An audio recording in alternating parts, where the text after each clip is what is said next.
Hey guys, it's Trina here. We're gonna be starting in just a few minutes. Thanks for waiting, everybody.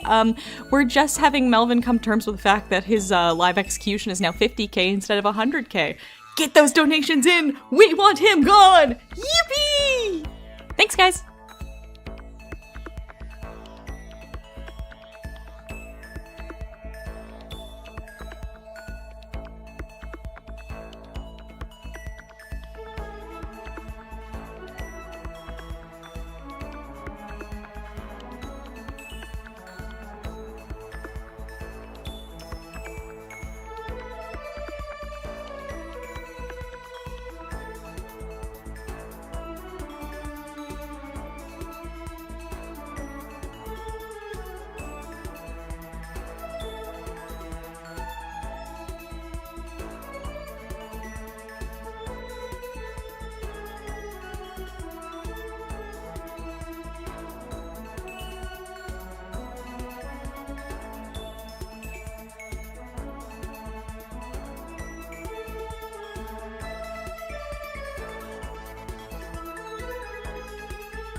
Everyone? Are we here? Hello? Good morning, everyone. Guh? Can I get a guh in the chat? Guh? Get a... I don't actually know, it's not switched over yet. We are live? Okay. What? No! Yeah. Oh no, the gun! I just Got it. realized I was talking, telling everyone we were live, and I forgot to unmute my own mic on stream, so now they can hear me as well. I mean, oh, Uh-oh. yeah. I mean, it's yeah, still I'm live seeing because there's a it. delay. I'm seeing it. It did stutter for a sec. Okay. It's back now, though. Yeah. Oh, It's yeah. stuttering though. Do we Okay, it doesn't like 1080p. do we drop this back to 720 like it was yesterday? We might Yeah, want to. All right. Give us just one moment, folks. I'm glad we started this early. Where am I going? I don't know if you can swap it. Don't touch without that stopping dial. Yeah, give us 3 seconds. I'm just gonna stop the stream. I should be able to set it back up right on this video, so do not leave just yet, guys. Worst case scenario, I'll start a new stream, but give us literally 5 seconds there. Thank you. Be right back! Don't kill me! Don't touch that dial. All right, we should be back. Back in 720, like it was yesterday. All right. Hello? Hello. Hopefully this is better. Sorry, we just, we wanted to give you guys the highest of qualities, but apparently YouTube didn't like that. Nope. Welcome YouTube hates to- Fangans. Yep, Yay. it Oh, does. no, they didn't get to see the cool technical difficulty screen. That was the time to do it. Hang on, give us a That second. was the time. That was the Just time. flash it on screen. Yes. Yes. Whoa. Whoa, guys. Look at those technical difficulties. All right. We're experiencing some technical difficulties. We'll be right back! Anyway, All right, welcome to day 2, everyone. welcome to day 2, coming straight Welcome from to day your 2. house. Yep. Right to you. Someone want to give us the Same rundown of the compa schedule time, today? Same compa Of course. No. No. In I got it EST up. Do we want to? Can I do it? Okay. No. Yeah. That's crazy. Sorry. Today our schedule in EST is at 10 a.m. through 11 a.m. We have the Danganronpa All or Nothing panel. Then from 11 a.m. to 12 p.m. we have the Danganronpa Antebellum Lockdown panel. From 12 p.m. to 1 p.m. we've got the Writers panel. From 1 p.m. to 1:30 p.m. we've got it's written as Fangan's for You number 2, but it's technically number 3 because 2 was a whole thing. And then 1:30 to 2:30 p.m. is the Live or Die / Survivor's Guilt panel. And then 2:30 to 3:30 p.m. is the content creator panel. 3:30 to 4:30 p.m. is the Desperate Heart panel. 4:40 to 5 p.m. is the final Fangans for you. 5 p.m. to 6 p.m. is JIKORONPA. 6 p.m. to 7 p.m. is the Composers panel. And finally, from 7 p.m. to 8 p.m., the Voice Actors panel. There we go. And do you want me to give a small little explanation of Fangans for you again? Yeah, absolutely. For the people that weren't here yesterday. Absolutely. For those who weren't here yesterday, Fangans for You is our... If you've ever seen a Sony State of Play, or the most obvious, a Nintendo Direct, or whatever the hell Xbox has, I didn't actually look it up last night. Basically, it is a trailer of... It is a segment of trailers, including a world premiere in the third one, the next one. But you'll see what that is. You'll see what Yeah. that is later. Is Yeah. it a world premiere if I've seen With it? some character, Okay. some shut up, Liv. We've got some, and there is some little character bits in between. Today is some of the more, I'd say, well-known Fangan ones that are in the upcoming Fangans for you. So stay tuned in, because that's a coming. Yeah, knowing what's ending the final Fangans for You segment, you guys are not ready, and I'm very excited. You better hold on to your seats, because If you oh know, boy, you know. Yeah. Mm-hmm. And just a quick shout out to But- everybody that was on the stream yesterday, both as a viewer and a panelist. Thank you to everybody who donated. Thank you to everybody who sent me their trailers for Fangans for You. And I'm sure we'll say it again at the end of the stream, but thank you to Maeve for editing all the Fangans for You. And a special shout out to Ash for giving us a bunch of templates to make that process as easy as possible. No. And you're not getting around this. Special thanks to Trina for running tech for 10 hours all day today, and literally all day yesterday. So yeah, no. Here's a- And Oh, special thanks to special Tug for being yeah. our sacrifice. Yay! wait, what? at Oh, $50,000, everyone. So if you want to 50K. see Turguy's VA get executed, We will track 50,000. him down. He can't hide from all of us, guys. you no can't one- hide no from one could do everyone. that. No one could do I'll that. call Hey, my look, buddy. Listen, I'll call my buddy Monokuma. You know what? I'll give him a call. Monokuma. Yeah, we gotta kill Turg. Oh boy! He's That's so cool. excited. Awesome. He's so ready for Turg to die. I hope you're all ready for Turk to die as well. I know I sure am. But I'm not. There's someone who forgot to ask. Melvin. come on. Monokuma has a message for you, Turg. Let me put the phone up to your ear.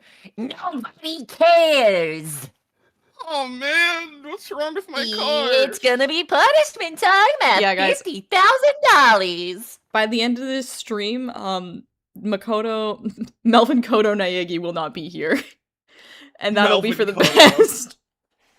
I'll make a new sprite with his head off or something. If you No, make it, here's the thing. please. Here's the thing, Liv. Hang on, we can talk about this right now. We wait for the Okay. all or nothing people to get themselves sorted. Mhm. Liv, if you make a ghost version of Melvin's reactive, Ghost. I can Yeah, set I can do it. that. I can set it manually myself on my end. He doesn't have a choice in this. Because if I set it as, What? as something from my library, I can manually alter Melvin's reactive on my end running tech. I have all the power here. Yeah, we can do that. All I'll right. make that at some point All right. over the next 10 hours. Yeah. He'll be a ghost. Your Turg to die is correct. Instead of an execution, it's now an exorcism. or like beast or anything? See I- everyone Yeah, I was gonna think of a Ar- joke, but around- I think just screw you, Melvin, is all we really need. around here, Turg, the protagonist dies, and then the villains win the day. Yeah, Fanganconpa is for the girls and the gays, and Melvin, you fit neither of those. Well, It's okay, true. but This is true. I am the hero. Happy of Pride Month. God. So, like, come on. Sorry, from plate. Sorry, came in late. When do I get to execute Turg? At $50,000. 50K. 50K! 50K. 50K! Wait, you're We need I- I'll get you 42K in more, pretty contact. much. I'll get you in contact with my buddy Monokuma. Play. Yeah. We'll get you two connected. You two can talk. It'll be great. Are the all or nothing folks all set up? I actually haven't tabbed over to peek at them. Oh, they're we're missing. All but There's one. one missing. We're missing one. There's Well, we one still got like missing. 6 minutes. Yeah, They yeah. do still. Well, technically, they only have one. Yeah, we tend to drag them in 5 minutes early, just to holy shit glance behind the That's true. scenes for tech. Do we want to switch it over to the Can screen do. and leave it I for a think bit? so. Guys- We will see. Alright, I will we'll see you personally soon. see you all real soon for the Danganronpa All or Nothing panel. See you then, guys. Bye bye. Bye-bye, everyone. See you real soon. Rope moves forward. Shut the hell up. Guys, I haven't muted our mics yet, so we're just on the be right back screen and they're hearing all this. Alright, guys. Donate. Mute the mics. Donate to kill Targ. Bye, guys.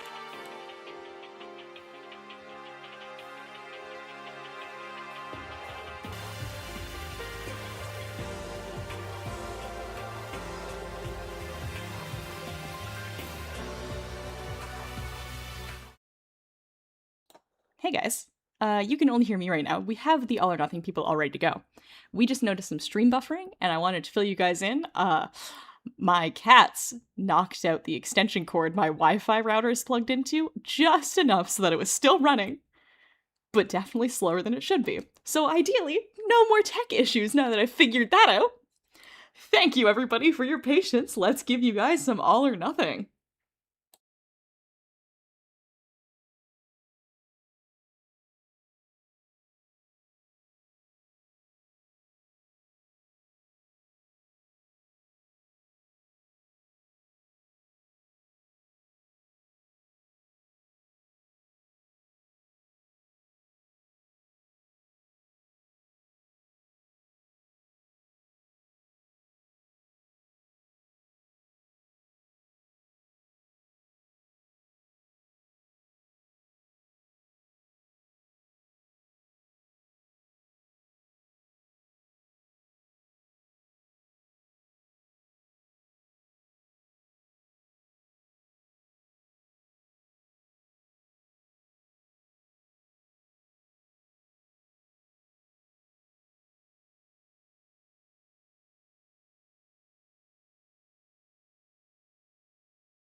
Are we live, everyone? Can everybody hear me? My stream is delayed by a couple seconds, so I can't tell if we are live or not, but I'm going to assume that we are. Hello everyone, welcome.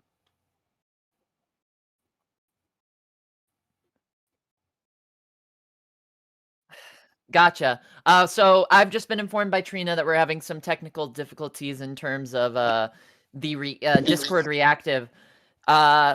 We might have jinxed it. We're having some fun technical difficulties today. Isn't that so much fun? Everyone just be patient. The guest will appear from the ether shortly. In the meantime, I believe you can. They're there. They're there. Awesome. I've summoned them. They are here. Welcome everyone to the Danganronpa All or Nothing panel, which would one of you like to give a small description of the project, if that's all right? Sure. So we're from Danganronpa All or Nothing. I am Kokeshi, the sole creator of this project, and yeah, it's an Danganronpa, currently on chapter 6, or about to be on chapter 6. We're still in intermissions because I've been dying to art block for 6 months, but that's besides the point. Yeah, we're in Danganronpa.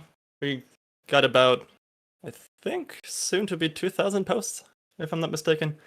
And yeah, no, I was scrolling it earlier, and I was like, I was having trouble like reaching like the prologue because I was like trying to like read up a bit, and it was like, there's a lot of posts. What you guys have done is very impressive, genuinely. Yeah, we did set up a Google Drive just to make it easier to read. Only lately, like a month ago, because interesting. Scrolling down thousands of posts is a bit much. Yeah, it was. I would actually like if after the panel you could, yeah, that would be cool. Actually, that'd be nice. But yeah, welcome to the All or Nothing panel, everyone. Would everyone like to introduce themselves? I think it's only right to start with Kokeshi. Yeah, fair. Hey. Kokeshi. Hi, I'm Kokeshi. I go by he, they. I am the sole creator behind All or Nothing. Started this project, I think, 4 years ago, maybe more. And I've been doing practically everything from the writing, the art, the animation, and basically all there is to it, the UI and whatnot. Everything except the voice acting. Though I do voice the protag because I might have claimed that role for myself. So yeah, I'm practically doing everything. And I have a lovely team of voice actors.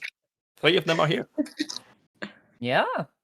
You've been there from the start. Yeah, and it's been Yeah. such a blast. All right, Fumika. All right, Fumika. Well, hi, my name's Sumiko. I go by they, them, and I'm the voice behind everyone's favorite ultimate fisherman, Neoryokashi. Like Sarah said, I think it was during summer break 2022 that we were casted.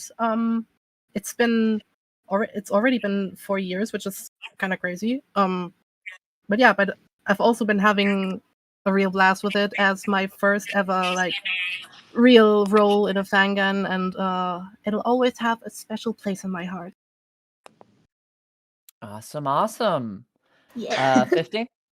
Right, hello, I'm William. I also go by 57 in all online spaces, and I'm a semi-professional voice actor based in New Zealand.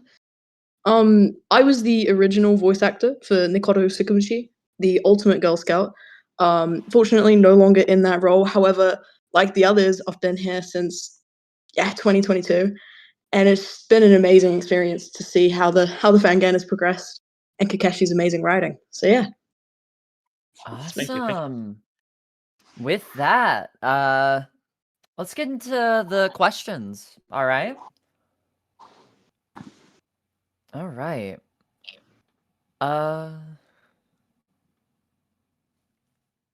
Seems fine to me. I'm sorry, I was just reading chat. Yeah, me too. So, our first question today is pretty simple. I know you gave a small description earlier, but in a bit more of an in-depth question, what is All or Nothing about?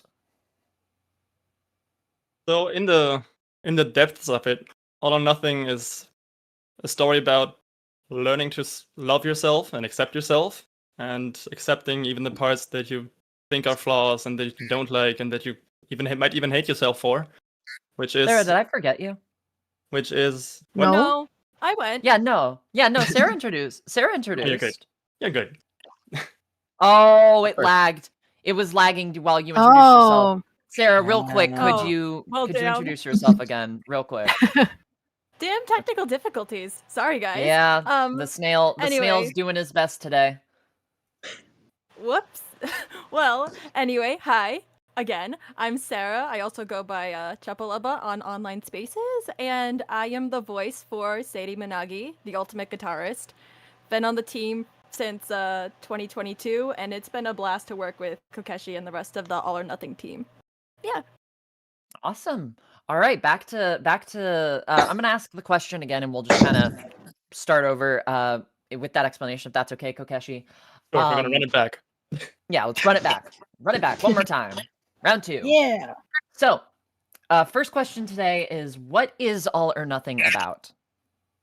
So, yeah, as I said, in its depths, All or Nothing is a story about learning to love yourself, learning to accept yourself, even with the parts of yourself you might not like, you might even hate yourself for, which is a character arc that is present in multiple characters over this story, most presently in the protagonist, and is also a topic that I had to struggle with for a while in my life, and so I kind of, wrote that into my characters and into the story, and with the finale already written and done on paper, I'd say it's a pretty good way to wrap it all up with this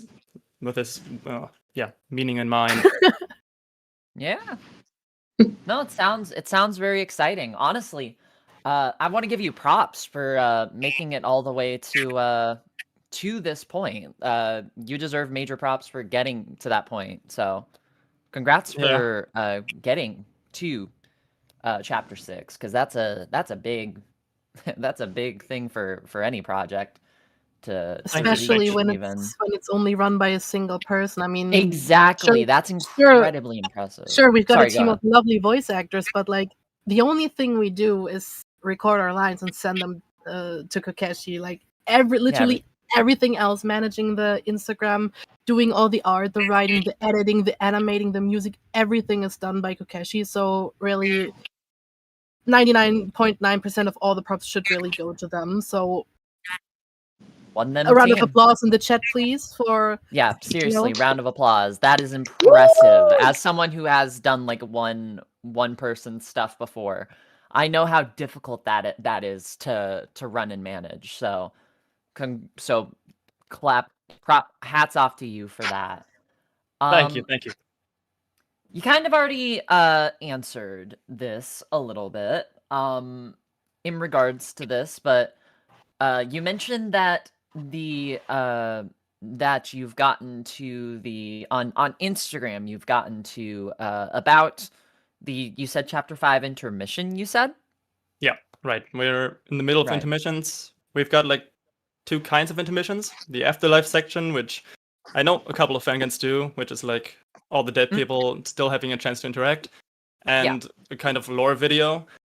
And the lore video is currently being edited. The drawings are like 95% done. The editing is, I'd say, about 70%. So expect it in the next couple of days. And as it looks so far, it's gonna be about 15 minutes long. Ooh, So it's a doozy. we love some lore. We love some lore. Awesome. So in that case, I will say I don't quite understand this question. You might have already seen it when we vetted the questions through you. But the question says that the first parts of this Fangan haven't been released yet, right? Which is not correct, but if so, how is it going currently? No rush, just curious if you are still more in the pre-production stages, and you can kind of already answer that. I'm assuming they just don't understand the fact that this is like releasing on Instagram, I think. Yeah, maybe. So yeah, we're on chapter 5, about to enter chapter 6. So we've been on a long hiatus. I'll say that. I think 6 months by now. And before that, we were on another 6-month hiatus. Art blocks are really killing me. That's real. But yeah, I've been I've been back on it. I've been doing this stuff I need to do, and getting things done. So we're Awesome. almost back, and yeah. Very exciting. That kind of leads into the next question here.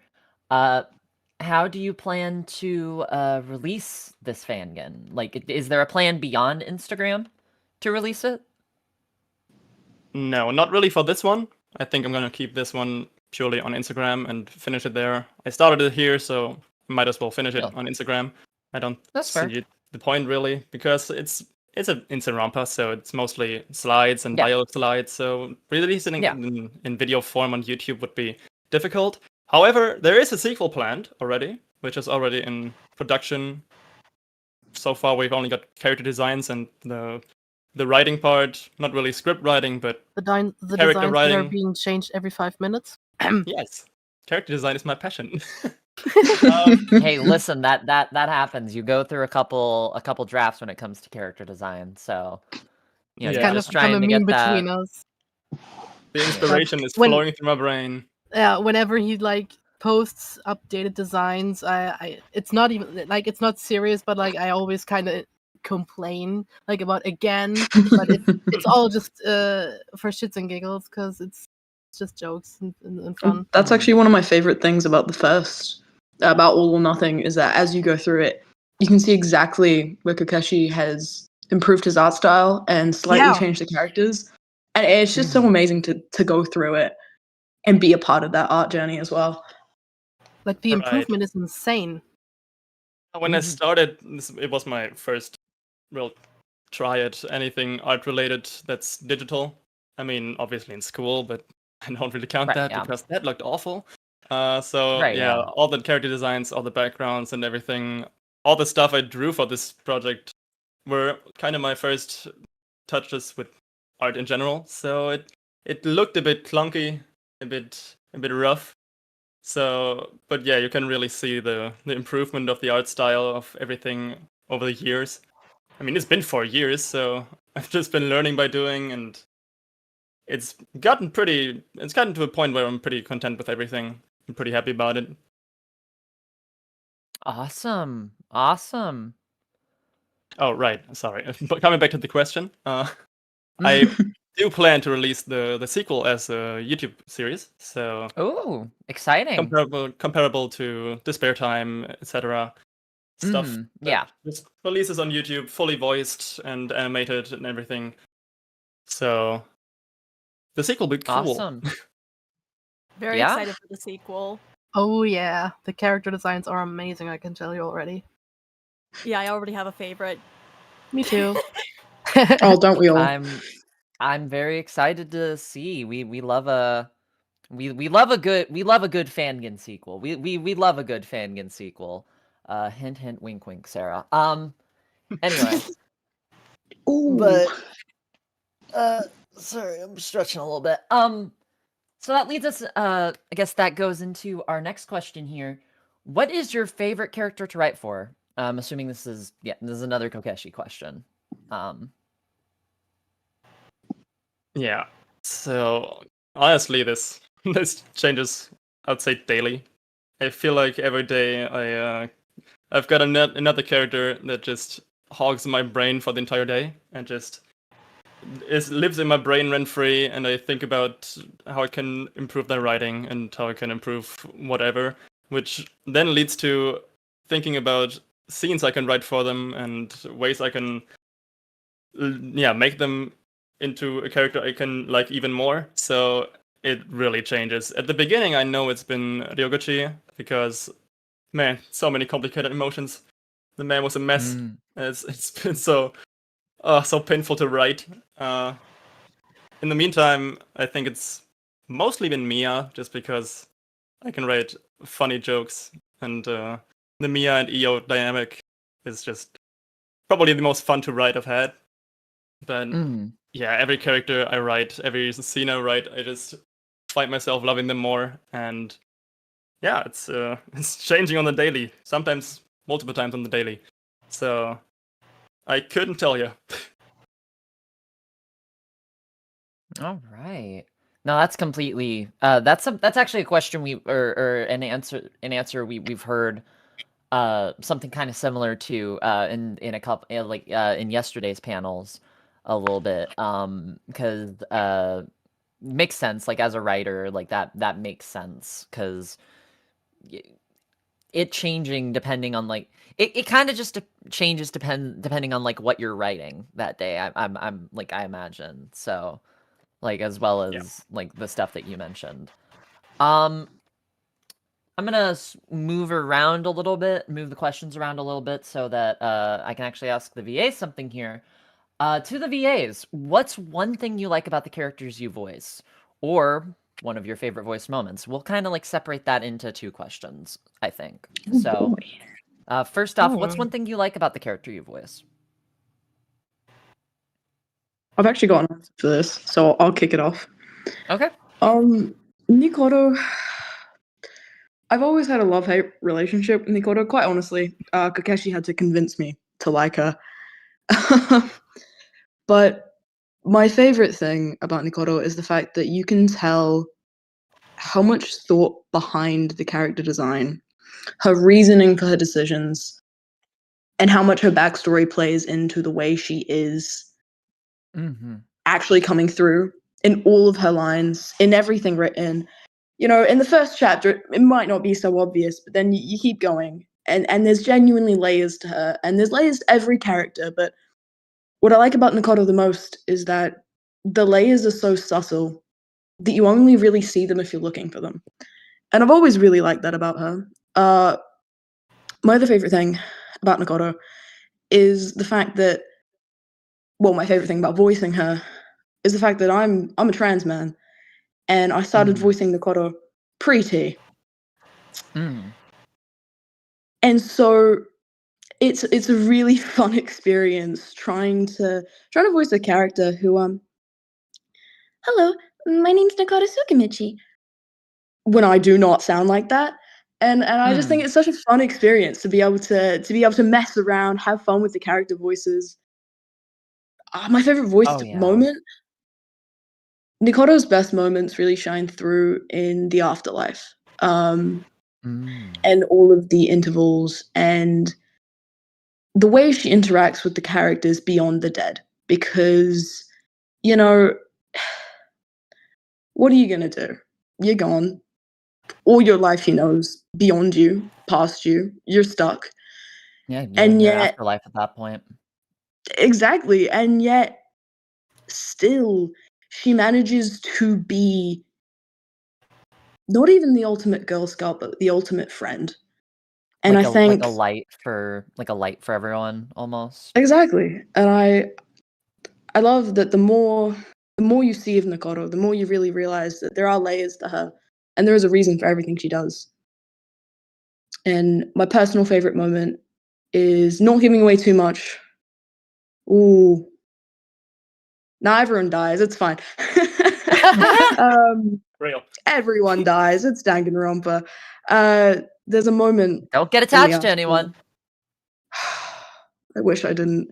That's There's a the moment in rule. the afterlife Nikoro is trying to help Sukari, one of my personal favorite characters. And in that moment, you don't really see Nikoro Sukamichi. You see humanity, I guess. And it was just so raw, and I really loved that about her. Raw humanity is not an easy thing to write, so. And that's props to Kakashi. For real, yeah. Props to Kakashi for that. Once again. Thank you. Yeah. Who would like to go next? Or should we play rock, paper, scissors?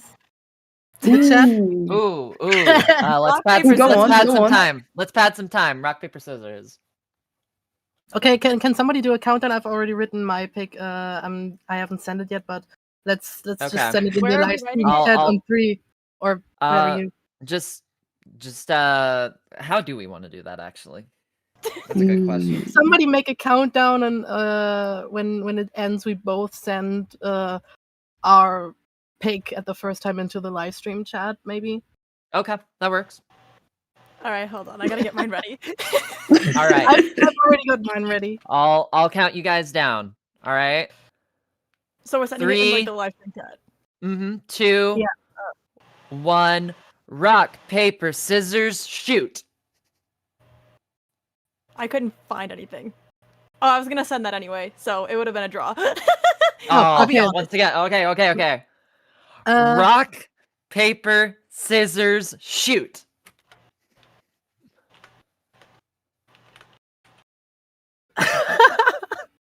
I'll go. I'll do that. Oh, paper Okay, cover. Fumiko, Paper go. covers rocks. Fumiko, go. Yep. Okay, so I think I'm actually gonna kind of continue what Will already mentioned in that Mhm. I've been able to play around with my voicing Neo so much because he goes through kind of a really cool development to see. At the beginning, he just appears to be like this typical small shy boy that isn't able to like get out to like present himself out to others. He never starts a conversation on his own, not on its own, in the beginning, and people always have to like talk to him and get him to talk back. But I'm not gonna say how long it lasts because spoilers, but over the course of his journey, he starts to get more confident, more open, and his voice also reflects that. And that's one of my favorite parts because in the beginning, he speaks with a very high voice, like really, really shy, and often like stumbles over his words and all that kind of stuff. And the longer the killing game is going on, the more confidence he finds, also thanks to a lot of other characters who always have his back. And in the moments where he manages to like open himself, it also becomes obvious how smart he actually is. He's been, in the time he has already been here, he's been really, really the brain of the group. Not always, but sometimes. And my favorite part of voicing him is probably the times I actually got to scream, because I've never been able to like really scream. As I've said, this is my first ever role for a fangun.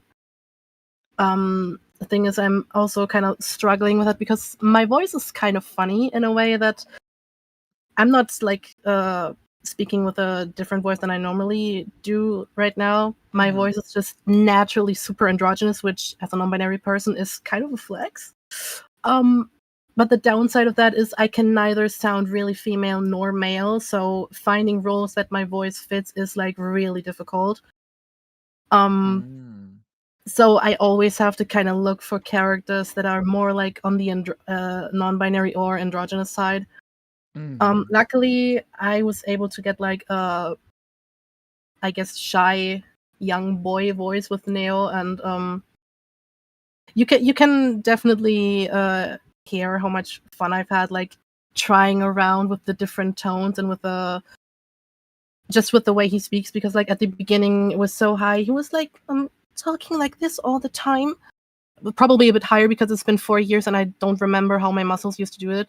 But nowadays he's just like he's talking with a lot more confidence. He knows what he can do, he knows what he's able to, and he knows his friends always are there to back him up. And I think that's a really huge point in his confidence, that he knows he has friends he can depend on, and I think that makes him really, really strong, even if he doesn't seem like it.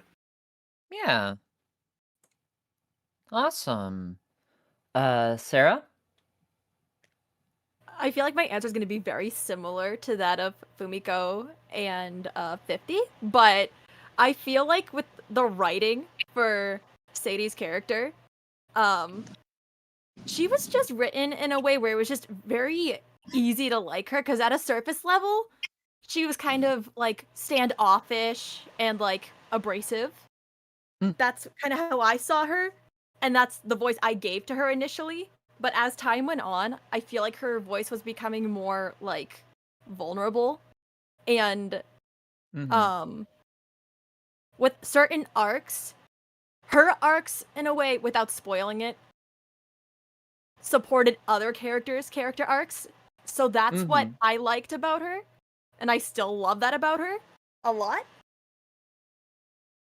I don't really know what else to add on to that because I feel like everyone else put it so nicely, and I don't want to get too repetitive. Do you have like a favorite moment from voicing? A favorite moment? Probably not anything I could say without spoiling, but there is one specific moment where she's helping a character who isn't open to being as vulnerable, and she was able to help break down those walls, so to speak. I gotcha. Sorry, I got a cat crawling on my desk right now. Kitty! Kitty, Cat. yes, this is my Kitty. roommate. It's my roommate's cat. I think you're legally mandated to show the stream the cat. Just saying. I don't think that is possible, but I will say her name is Clover, and she is a precious little Aw. baby. Though you are now officially bound by the law of cats, so you're not allowed to move her off of you. I haven't touched her. She got down on unless her she own. decides to get up on her own. So She got up on her own. She got good. up on her own. You're hostage now. Huh? You're a hostage now. A hostage to the Yeah, cat. I know. I'm a hostage to the cat. Cats are the downfall of Fanganconpa. You are correct, Trina. Kokeshi, is there one thing you wish you could have added to a previous chapter? Like fleshing out a character more, or an event that has been living rent-free in your head? Oh, tons. There's so much I would love to have added, because as I said, when I started this entire project, everything was new to me. I never wrote, well, I did write before, but not in a way that I would never publicize. But so it's my first time writing something for the public and doing something of this caliber at all. So I can just see Trina typing more Hori content. Hell yeah, everyone's favorite character. Everybody loves Hori. She's so nice. False, wrong, She's propaganda. the sweetest in the entire propaganda. cast. No, she's so beloved. There's tons of things I wish I would have put in the story. Tons of characters I feel like got neglected in certain chapters or certain parts of the story. There are chapters where I feel like, except for the very, very important parts, barely anything happens. So I would love to go back and change that and put some new scenes into that I thought of in the meantime.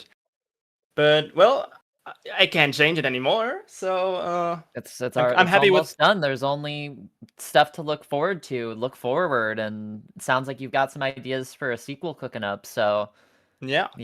So the thing is, the good thing is about the afterlife thing is that I can keep the characters somehow alive in a way that I can still write development for them and give them a character arc even beyond death that just fleshes out the character and rounds their story up and gives them an ending that they would be happy with, an ending I would be happy with.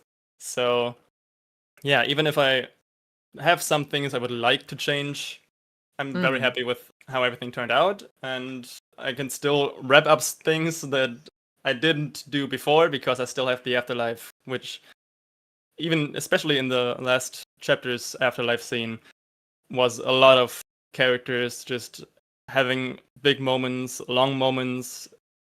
Nikoro crashed out. That was cool. Woo!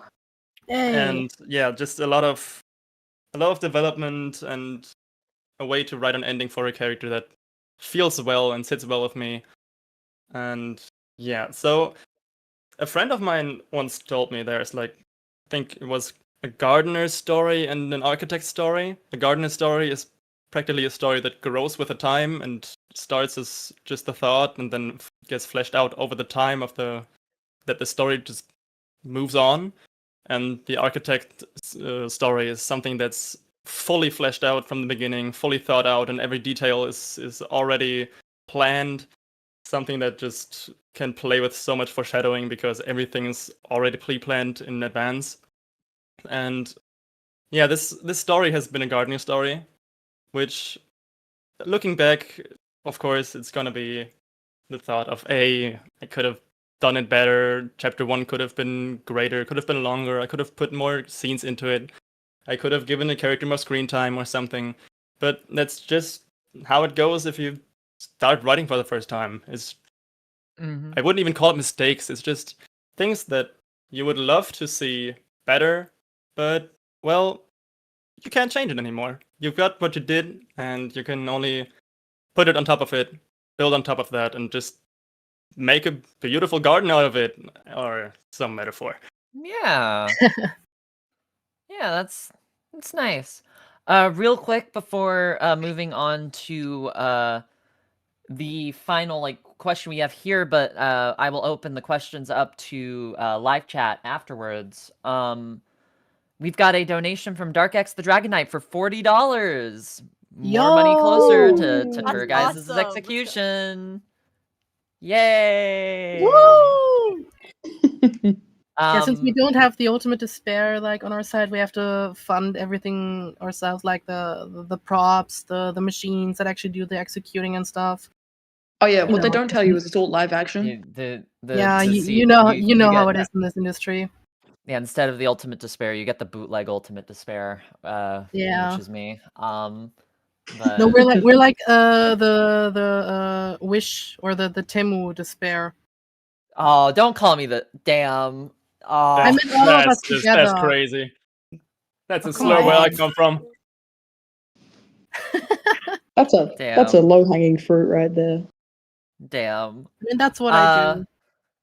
All right, talking about regrets, obviously casting Turk. Yeah, no. What were Oh you my God. thinking? He Tur was Guys the VA? first.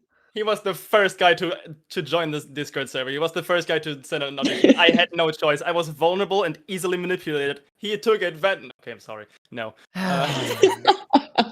You're a Hey, victim well, to his he collection. wanted my Hey, role. we all make mistakes. We all make mistakes in life, and casting Tur Guys VA is one of them. He wanted the project role, but I stopped him Yeah. by claiming it myself. Mhm. So he had to pick another role that I thought was a better fit. Mm. Can't have him have all the pro tags. Oh, I He's know. too powerful. He's too powerful. He has too many. Way Just too make many. the pro tag a girl. Yeah. True. The next project will be a girl. He can't voice that. Oh, Also, he'll real. do it. He'll do she's it. already He'll got a do it. VA. And Turd she's in regret the is a chat right real- now. Turd regret is a real mental condition, and it is something that affects us all, and we all suffer unfortunately from it, and it is something that unites us all. Yeah, you always remember you are not alone out there. There's so many of us. Yeah, there's so many of us that feel Turd regret, so you are not alone. Remember that. No, I hear a lot of Turk slander, but I can't see him arguing in the chat. I think he's just accepting it. I think maybe he's just accepting finally this right. accepted it. Yeah. Hey. No, what? It's just true. Yeah, well, human growth is a very important step. Oh my god. Okay. Last question from the questions we have beforehand. How did you come up with the EO talent? Ultimate Optimist is I'm gonna word this differently. Ultimate Optimist is a pretty unique talent. So how'd you come up with it? Oh, nice. I just saw Turk's Turk's response. Oh god, jump scare. Hi, I'm just Turk. shy. No, of course we love you. Sure, just go Yeah, back to bed. Just go back to bed. sure. You're fine. Sure, buddy. Sure thing, buddy. Okay, sure. The EO talent. Yeah, I'm gonna be honest. When I first thought about it, I asked myself the question, what would my talent be? I don't think I have any crazy talents per se. But Ultimate Optimist is fun. I can write a fun character. Also, I gotta say, I don't like Hajime in DR2. I couldn't stand the way he just pessimistically commented on everything that happened. I just played this game and felt like I wanted to switch characters because this guy was just such a fucking downer. God. I just wanted something more fun than Hajime, and someone who's more That's- optimistic, and You made that the turned anti-Hajime. yeah, and that turned into a very radical, optimistic guy that, honestly, looking at it now, kind of encapsulates perfectly what the entire story is about with self-love and everything, because despite being the Yeah. ultimate optimist, that guy can't stand himself, so he's gotta learn to love Oh. himself despite being an optimist, and even hates himself for being an optimist. So, yeah, it's he's kind of the entire meaning of the story wrapped up in one character. So, Nice. yeah, Nice. in hindsight, it worked out. Yeah, sounds like it did. All right, so we are now going for the last 20 or so, 25, 20 or so, I don't know. Last bit here, we are going to be opening up questions to the live chat because we have no more questions to ask. So everything from here is free for all. If there's anything you guys would like to do, we can do it. I know some people filled the time with like doing a like a tier list of the characters from Oh, don't even the get me started. project. But Oh, Don't get me don't started. we have like a favorite character poll upcoming? Didn't you announce that like 2 weeks ago or something on the Instagram? No, but we can do that. No one vote That'd be a Jikoro. good idea. I didn't really have the plan, but honestly, I think I did it between every chapter. So I think once the intermission video is out, I might look into that and just okay. whip up a new poll. Because the last one's like a year ago. Question from Mew. Tell us more about the sequel for totally unbiased reasons. Oh, what a wonderful question, Mew, who definitely doesn't voice the protag or anything, because the protag appeared in this one as a flashback. Yeah, so the sequel's, as I said, gonna be a YouTube series. And coming back to the whole gardener/architect metaphor, it's gonna be definitely an architect story. I've been writing the story, not the script, but everything that's supposed to happen for, I think, 2.5 years, pretty sure. I started it somewhere in the middle of writing AON. And yeah, I just fleshed out every character so much, which in AON I only could do right now because my writing has reached a point where I can well flesh out my characters in a way that feels good and give them scenes that really matter and write them in a way that I'm really happy with, which in the sequel will be from the start and everything will be thought out, and there will hopefully be nothing I'm unhappy with in hindsight, because I'm gonna plan it out in its entirety before starting the project. Just like the character designs that change every 5 days. Not so much lately, because I've been focusing on AON to get the last chapter over with. But yeah, the character designs are constantly changing. I'm constantly trying to improve the character designs and just had to see what fits best. There's so much inspiration coming from literally anywhere. Might be just a picture or a show I see, that any scene that touches me or feels like, oh, that's cool, I want to put that in my story too, kind of something adjacent to that. So I look into which character could fit the scene and I just write it for them. So there's going to be a lot more happening, a lot less empty space where just nothing really happens and it's just filled with honestly kind of meaningless dialogue in a way. Yeah, it's gonna be great. It's gonna be cool. And I hope art block is not gonna kick my ass, because I'm thinking of leaving the art part for someone else and just focusing on the writing this time. Because the main reason this project took 4 years and the last chapter alone took, I think, an entire year, was because art block just kept me from doing anything. So I just went on 2 hiatuses back to back that each went like 6 months, and Yeah, but I did use this time effectively by writing the last chapter in a way that I'm happy with, in a way that wraps up the story in just the best way possible. I mean, the title's all or nothing, so if I'm not gonna go all or nothing for the ending, then what's even the point? Yeah. Yeah, that makes sense. Real quick, I want to shout out Max Verstappen for donating $10.33. Sorry, Max Verstappen. Verstappen. Is that how you He's say here. it? Woo! Austrian That's Grand Prix. awesome. Let's go. Yay! Sorry. This is clearly a those who know moment, and I am not the one who knows. Neither am I An actually. unknower. I'm missing I'd say. my first ever Grand Prix for this. My first ever Grand Prix. Damn. Damn. Thank Thank you. Yeah, moment of silence. So we've got a question. We got 2 questions from V Meister. Who in the cast is a lying burger? Oh, can I nominate myself? Okay. Okay. Wait, is Can I- it about the characters or the voices behind the characters? Both. Why not both? Ooh, characters. So 50. I'm sorry to say this, but I cannot count how many times you said the lines would be in a couple of days. Yeah, no, because- I'm nominating myself. And they didn't come in a couple of days. Little word of advice for people starting their own Fanganconpa. Vet your cast members and don't cast 15-year-olds. Ooh. Oh. Ooh. Damn. Yeah. Oh, I'm sorry that happened to you. I'm sorry. No, I'm sorry, that, Zukakeshi. No. In the cast though? Odd30. Yeah, What? Yeah.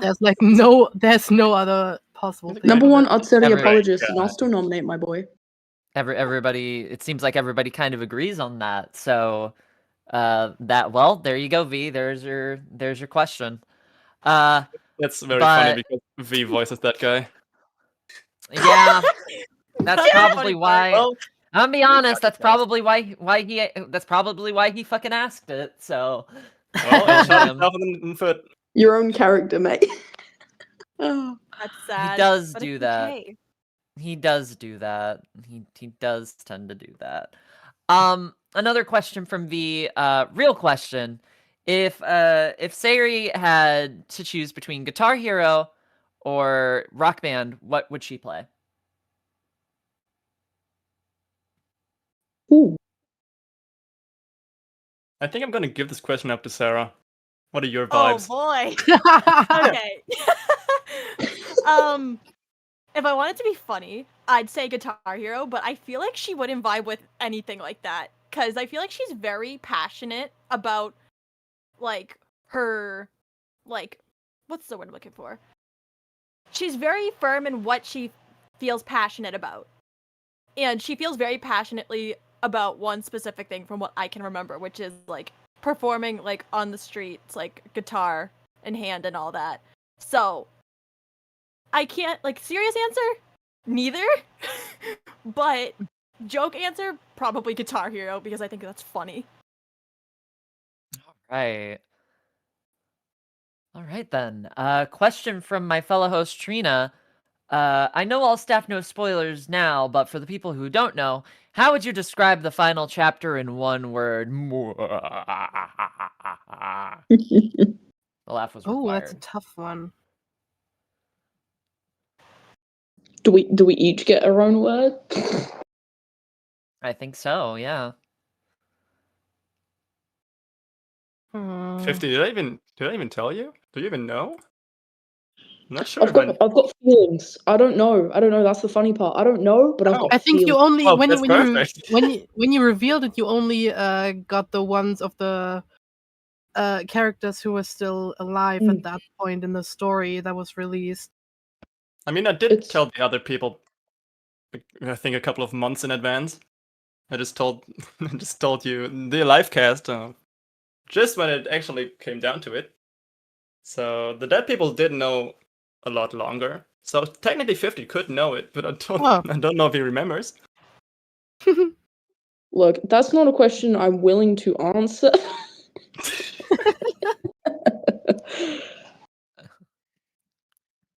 Kakashi, that's your No more, word. no You more choose that questions. word. 50's like, no more questions. I No. only got one word for this. Peak. Ooh, And that takes a okay. word. Now, Okay. honestly, I gotta think about that too. Mm, One word. the thing is that I know there is so much going on. I don't remember all the details because it's been a few months, but and my memory is also shit. No, that's real. But I would probably go with bonkers. Ooh. It's a 'Cause fun it's- word. Because That's a very it's fun gonna word. it's gonna be super bonkers. Yeah. I can see that. I can see that. Do Right? you have a word? Am I getting Finally. one With my now? horrible Yep. memory. We all got a Finally, word. finally you, Sarah. I feel like the best word I could come up with is unexpected. And not in the negative sense. Definitely not. Mm. Yeah, and honestly, I also thought about saying unexpected, but I think twisted Ooh, describes it pretty good. twisted. Okay. Since there are no more questions in the chat, I think I actually have one. My question to you, Kokeshi, would be how difficult, or would you say, making a is it with choosing the medium of like Instarampa compared to like other like a written fangan or like a video series? Like there are both more things you can do, but also there are limitations, especially in terms of like only basically posting like, you know, the dialogue screenshots. So how difficult or how different has that been, especially as a one person team? How has that been like as a challenge, I suppose, would be the best way I could put it. So I do think it in Instarampa is I would say the easiest way to do a Danganronpa. I mean, in terms of workload, maybe a fully written Danganronpa story is the easiest, but in terms of just the medium that I chose, I feel like putting it in an entire video like on YouTube just requires a lot more skills in editing because you gotta edit the entire thing. Mm-hmm.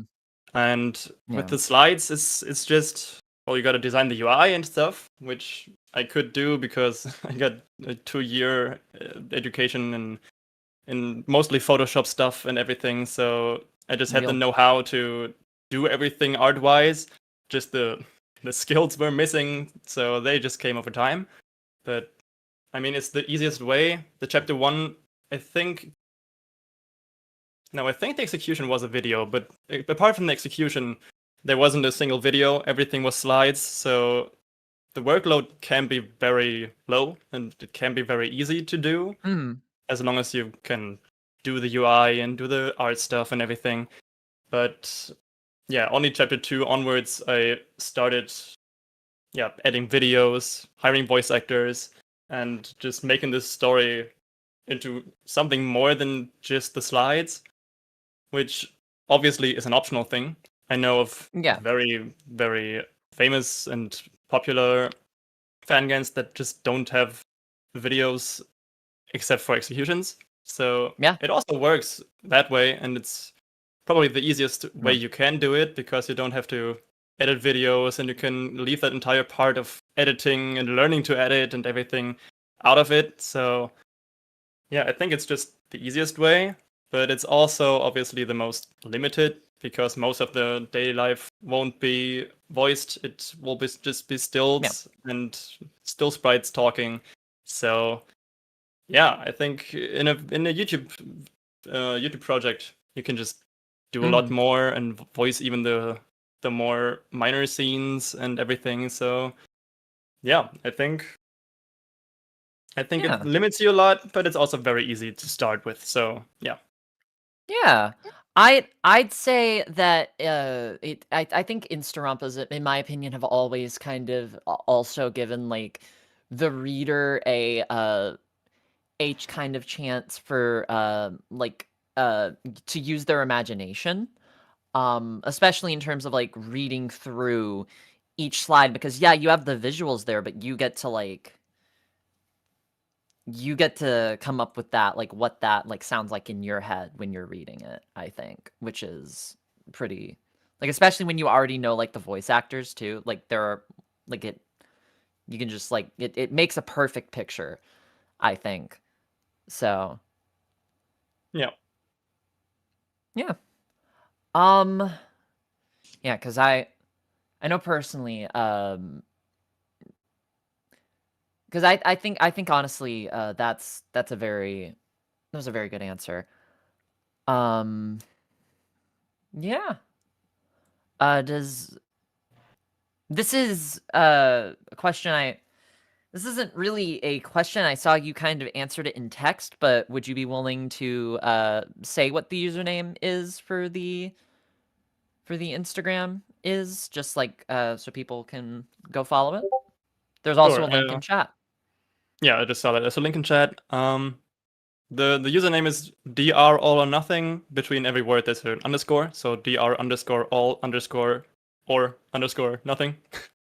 On the Instagram, you can also find a link to the Discord and to the Google Drive. So if you want to read it and you don't want to scroll through 1,800 posts, you can just go in the Google Drive. Everything's sorted there and way easier to read. And I think everything should be complete. I hope there's no slides missing or anything. I think so far nobody told me, so I do believe it works. And Do you it's a way to read it. do you use Photoshop to like put it all together, or? Yeah. Like mostly Nice, I can't everything in imagine. Photoshop. Oh god, I can't imagine what that looks like in the actual program. That's got to be crazy looking. Like those PSD files got to look crazy. Yeah, I think the intermission video I've been drawing lately, I think has 3 files, each 500 MB. So it's Wow. big. It takes a lot of Wow. my hard drive. But Awesome. Well, I actually have a question for Kokeshi myself. oh, honestly. go ahead. Oh, That'll be our last question for the panel, though. Go ahead. Obviously, you've been doing this for 4 years now, and so many people know the feeling of starting a Fangan and never finishing it. How Yeah. did you keep yourself coming back to it and not give up on it after all those years? I gotta say, there's been phases where I thought, with some downer phases, where I have been thinking maybe I'll just start the sequel because my head is so much in the sequel even before AON is finished. But I knew if I would have done that, I would never have finished All or Nothing, just because I would have put all my focus on something else. And there have been long phases where I did put my focus on the other project, but I always found myself coming back because I told myself, if I don't finish this one, I'm not gonna release the sequel because it wouldn't make sense in a way, because, well, it's a sequel. Just the focus I put on the sequel for a while brought me back to focusing on All or Nothing, just because I knew I had to finish this. And once the focus was back, I knew I just had the adrenaline and the momentum to really go into it and really put this to an end that is very nice and works well and I'm happy with.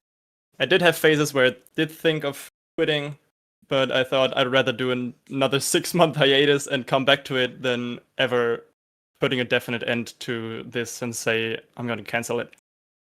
Maybe as an April Fool's joke, but nothing other than that. If it's not an April Fool's joke, I will not be quitting this. The April Fool jokes of this project have been so great.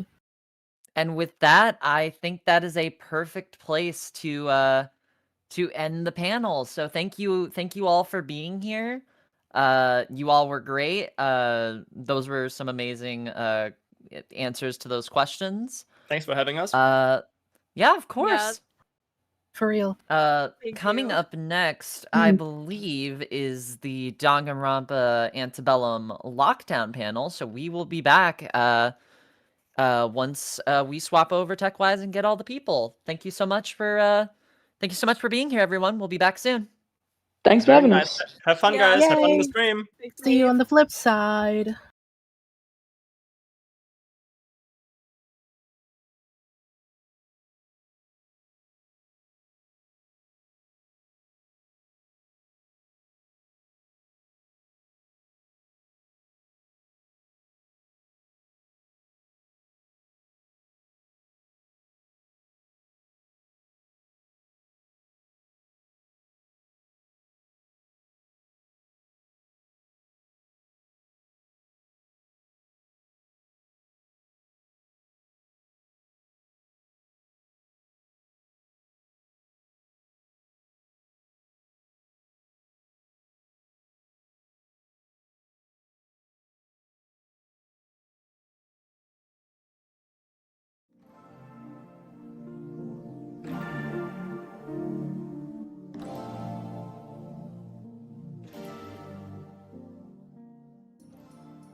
I think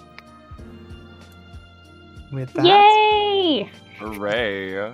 hello everybody. Hello! Hello, hello. Welcome to the lockdown. Antebellum. Oh, I am Yeah. very small. Oh my goodness. Oh my gracious. god! Let me. I'm just a square, apparently. The ominous Haley. The large and ominous Haley. The large and ominous Yeah. Haley. Hello! Welcome I to the have- lockdown panel. I have another one. hold on. Perfect. Alright. So, we make a project, I think. We're working just on it. like We're along working those really lines. hard. We've done 3 chapters, kind of. We're halfway through the 3rd one, and we're working on the 2nd half. I did 50% of it today, actually. I've got to do the other 50% coding-wise, and then we're done with that. And there's all the art. But we're getting to it. But yes. Hello. All right. Let's go through some introductions then from each of you. I've got the slide image on my screen, so we'll go from... Well, we'll start with Ripple, and then we'll go from left to right with the VAs. So, Ripple, take it away. Hello. My name is Ripple. I make this game. There's no other notable facts about me. There's nothing else to say. Perfect. We're moving right along. Black Roses. Hi, I'm Black Roses. The first B is silent. Please don't say it. Most people just call me Haley. I voice Asuga, and other people, but Asuga is the most important. That's about it. Okay, Silver Glims. Hi, my name is Silver. I voice Ismini, and I've also done a few of the minor characters, but they don't matter. Only Ismini matters. Okay, Rebecca. Hi, I'm Rebecca. Also Raku. I voice Maiko, or Molly. I also will be voicing Daria. So Love Daria. No one will meet her for a while, but she's delightful. I'm excited for people to meet Daria. She's so pleasant, yes. And finally, Ismay. Hi, I am Ismi VT. I voice Ezekiel Elias. I have been a voice actor in the Fangans here for about 10 years. It took a small break in the middle, but yeah, about 10 years now at this point. Holy shit. For half my life. How have you lasted this long? I took a break and I stopped doing it for a while. Yeah, we met at the beginning, didn't we? We met at babies? the very beginning. We were, and then we stopped talking for 5 years. Yeah, I think we met 9 or 10 years ago. Yeah, around there. Yeah, around there. Oh my god. Then didn't you meet again through lockdown? Yes, I sent a selfie of myself by accident, and Haley was there, and I was like, oh god, Haley's gonna see that. It's like, are you? I was like, hi. I recognized you right away. Oh, that's such a story and a half for another day. Yeah, because we have happen. Everyone in the chat, we had over 70 questions submitted for the Antebellum panel, and that would be a minute a question. So we are not going through all of them. We have had to cut this down a lot. So if we unfortunately had to miss your question, we are very sorry, and we also likely won't be able to take any from the live chat just because there are so many. But yeah, without further ado, do you guys want to get into some? Yes. Also, thank you to the person who just submitted the word art of Cheetos in the questions. I really appreciated that. That one was cut, yeah. I'm sorry. I don't really know what you wanted to say to that, but we appreciated the word art. Thank you. All right. Sorry. Let's...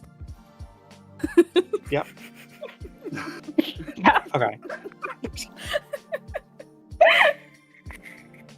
Let's blast through some of these.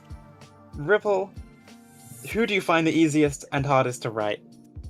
I like writing Fu. That's kind of weird, but I really like writing Fu. He's really easy to me. I don't know why I find writing the almost 40-year-old Chinese man the easiest out of everyone, but he comes very naturally to me. As for the hardest, I find Asuka really hard, even though she's one of my favorites to write. There's something about because they're kind of the worst, but then they're always you kind of have to phrase the fact that they're the worst in a really nice way, because they're being really nice about the fact that they're the worst, and I really appreciate that from them, but it takes a lot of brain power because they're kind of hard to get behind. But I really like writing Asuka, and more people should pay attention to Asuka. So true. Very real. I know. Okay. Which of the... This is for everyone, we'll open the floor to this one. Which of the Taka variants, regular, pink, purple, yellow, green, cyan, is most likely to be cancelled the quickest? Green. Green. Yeah. Yeah. Did you know that in Danganronpa... Did you know that in Danganronpa SE, Green Taka is the sprite that Golden Week uses to store all of the common events? So Green Taka is technically the god of the SE universe, and I find that really beautiful. Technically, if we're gonna go by Green Lantern or like Lantern logic, it's technically Orange Taka because Orange Taka would kill all the other ones and like eat them. Oh. That's really canon. morbid. That's canon, by the way. That's a canon No, thing. we're that, like, constantly live in harmony. What It's a the fuck canon happens thing. in Antebellum? Oh. This is a Cannibalism, question- apparently. This is a question. Are you asking this? That's me asking. Not cannibalism, surprisingly. People Okay. thought we would though, but we didn't. So well done to us. No cannibalism. probably for the sorry, best. guys. Yeah. Before I go to the next question, I do want to say there is a specific goal for this panel where if we get at least $100 during this panel, I believe there is a cover or two that will be created.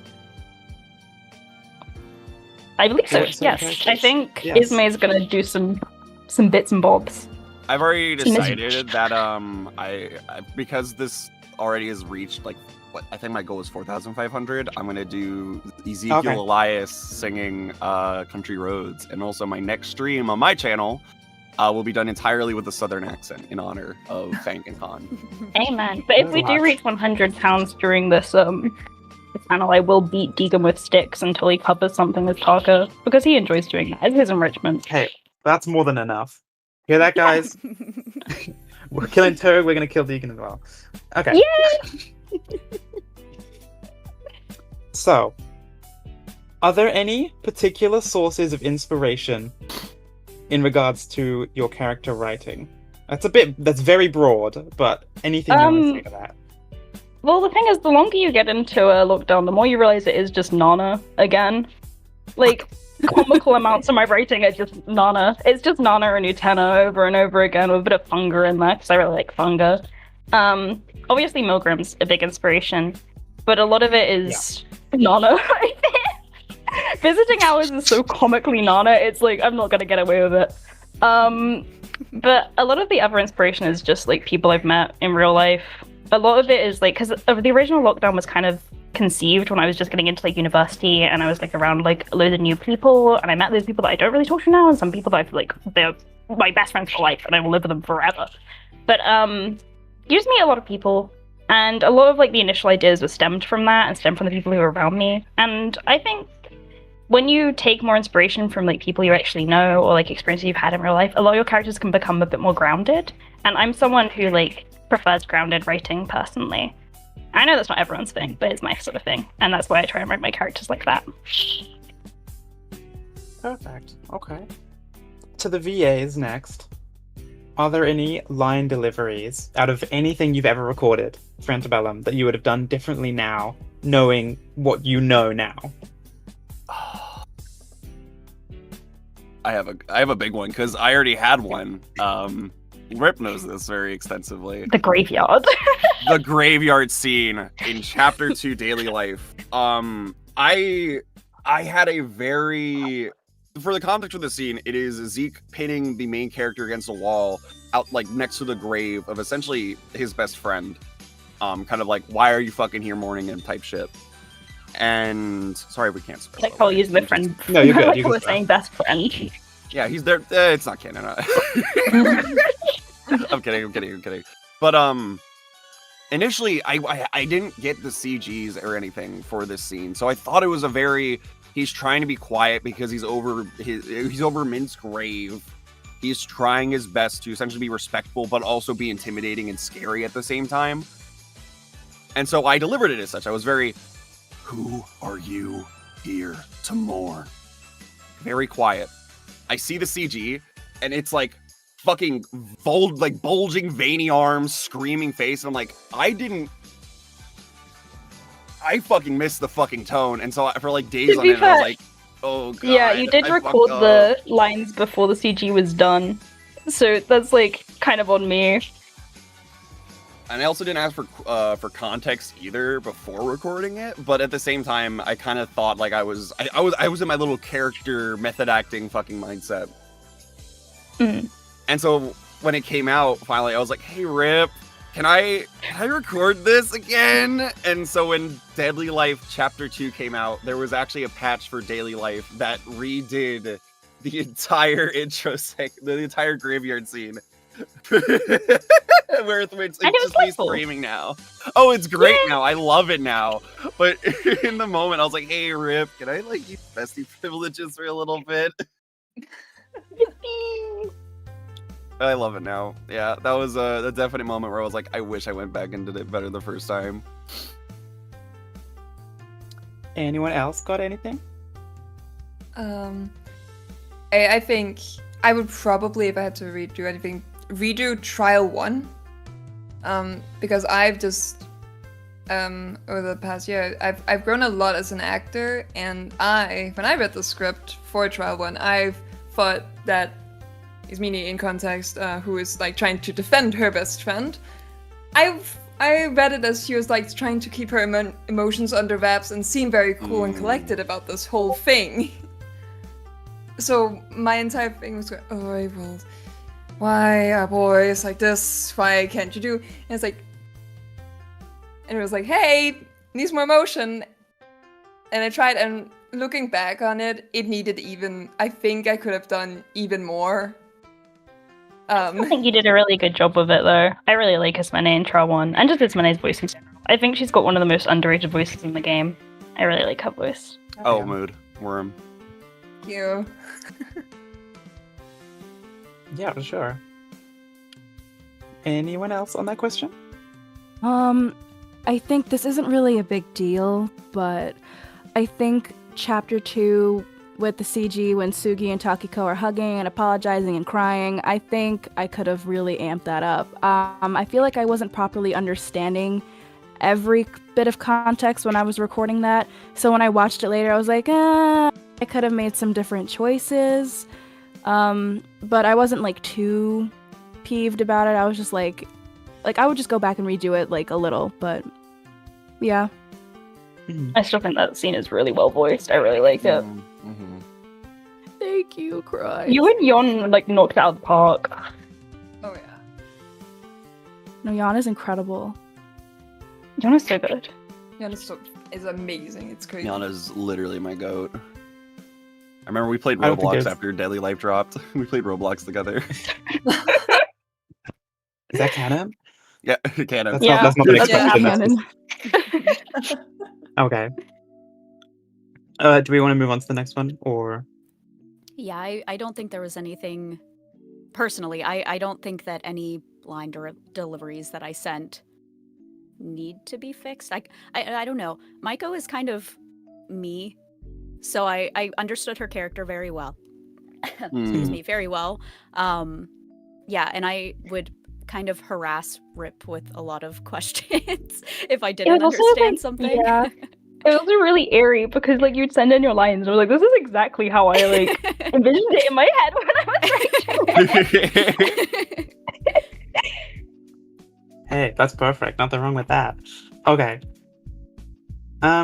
What made you decide on a smaller cast?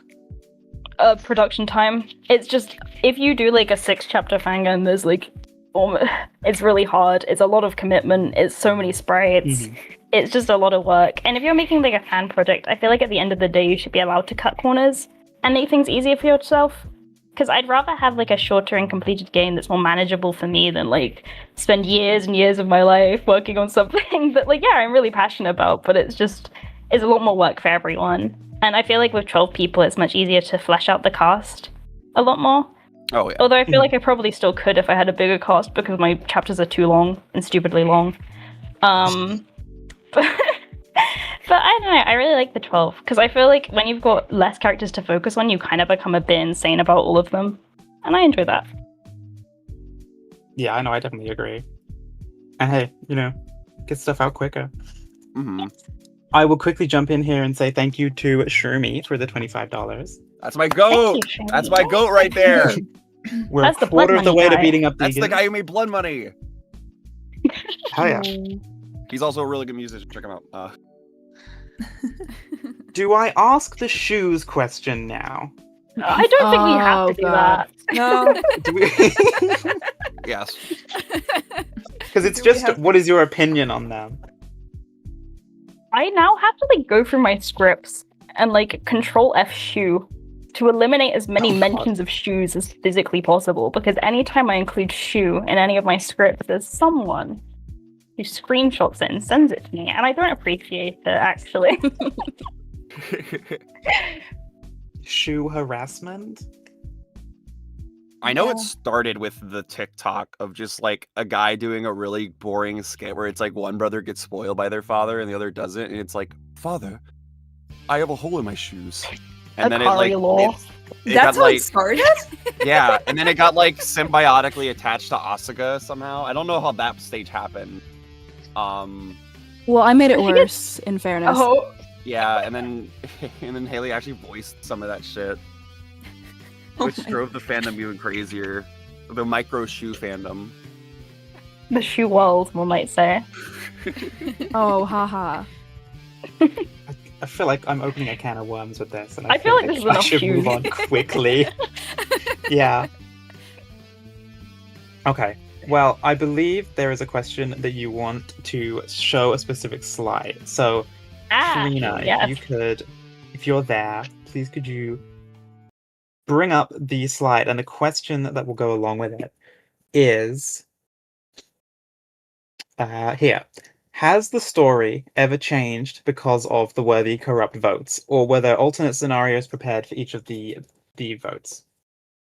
Yes. A lot of the character story is dependent on the votes. You can see my graph for chapter 1 here. It's messy because it is. I kind of moved away from doing the visual graphs and more into like written. Like this stuff has all been like elaborated on in my own personal notes, and I more do like written down stuff because it's easier for me than like the Venn diagrams and like the flowcharts I was doing before. But basically, the way I manage it is each character has like that little split, whereas like what will affect them personally if they get each verdict. And then like I do sort of certain notes for like, okay, if these two characters get this, then this happens. If these two characters get this, then like it kind of builds on each other. And it gets very messy very quickly. And I would not recommend writing something like this because it's not good, but it's all been planned out. And I think the way you can kind of make it work is if you've got like a very cohesive theme about what you want each like these stories to eventually lead to, or like the message you want it to be. And if you tie in like each verdict's outcome on how that will tie into the theme and how that will tell that story, it's more about making the journey different, but making that journey that's different still lead to the same destination. And that way you can kind of tie it together without it becoming overly messy. But I would not recommend writing a story like this whatsoever. Although, one thing I will note, because now we've got the chapter 1 ones up, I might as well note it. I do find Taka's like worthy vote very funny, and I was kind of like convinced he was gonna get worthy because he was like a fan favorite in the original, and I guess I kind of assumed that people would see past the workers' rights violations because that was their warbo. And yeah.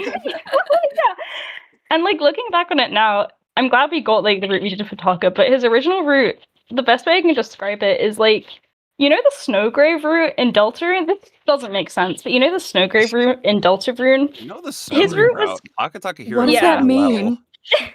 I'm Heroes like Noel. apparently. Well, no, Asuka don't was Noel understand in at this all. situation. But it was kind of like a Snowgrave route where Noel is Asuka in this situation. But instead of like Crystal the player being the one coercing, it's like if one of the funny silly guys from Deltarune was the one coercing and then eventually pushing to a breaking point, which would have been, it was kind of meant to be like a haha funny silly moment, slowly like devolve into like, Taka, we should be doing all this. This is kind of, but it's, I would have been interested in writing it, but I'm glad that we got the route we did because Taka is, I really like Taka's story. He's my little silly guy. I've been holding off. Can we talk about the Zeke difference? If Zeke Oh got yeah, voted, you can talk about the Zeke difference. I'll go over it. Feel free to correct me. I think objectively one of the cooler ones is Zeke's, and I think I initially framed it as a bad thing. For reference, I did a lot of Zeke-worthy propaganda. I don't know how much of a difference it made when the vote first came out, but I went for, hey, let's go Zeke-worthy. Come on, guys, he did no wrong. Leans over, he did some. He did some things.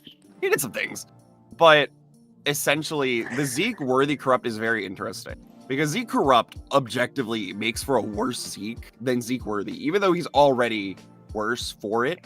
Obviously, the difference is Zeke worthy, it reaffirms his ideals that he did nothing wrong. It's just the competition's fault that they couldn't keep up with his sick tricks and shit. But if you look on the parallel of what happens if you don't reaffirm those beliefs in him, it's a very depressive spiral where he kind of believes his entire life is a lie, right? And doesn't he attempt?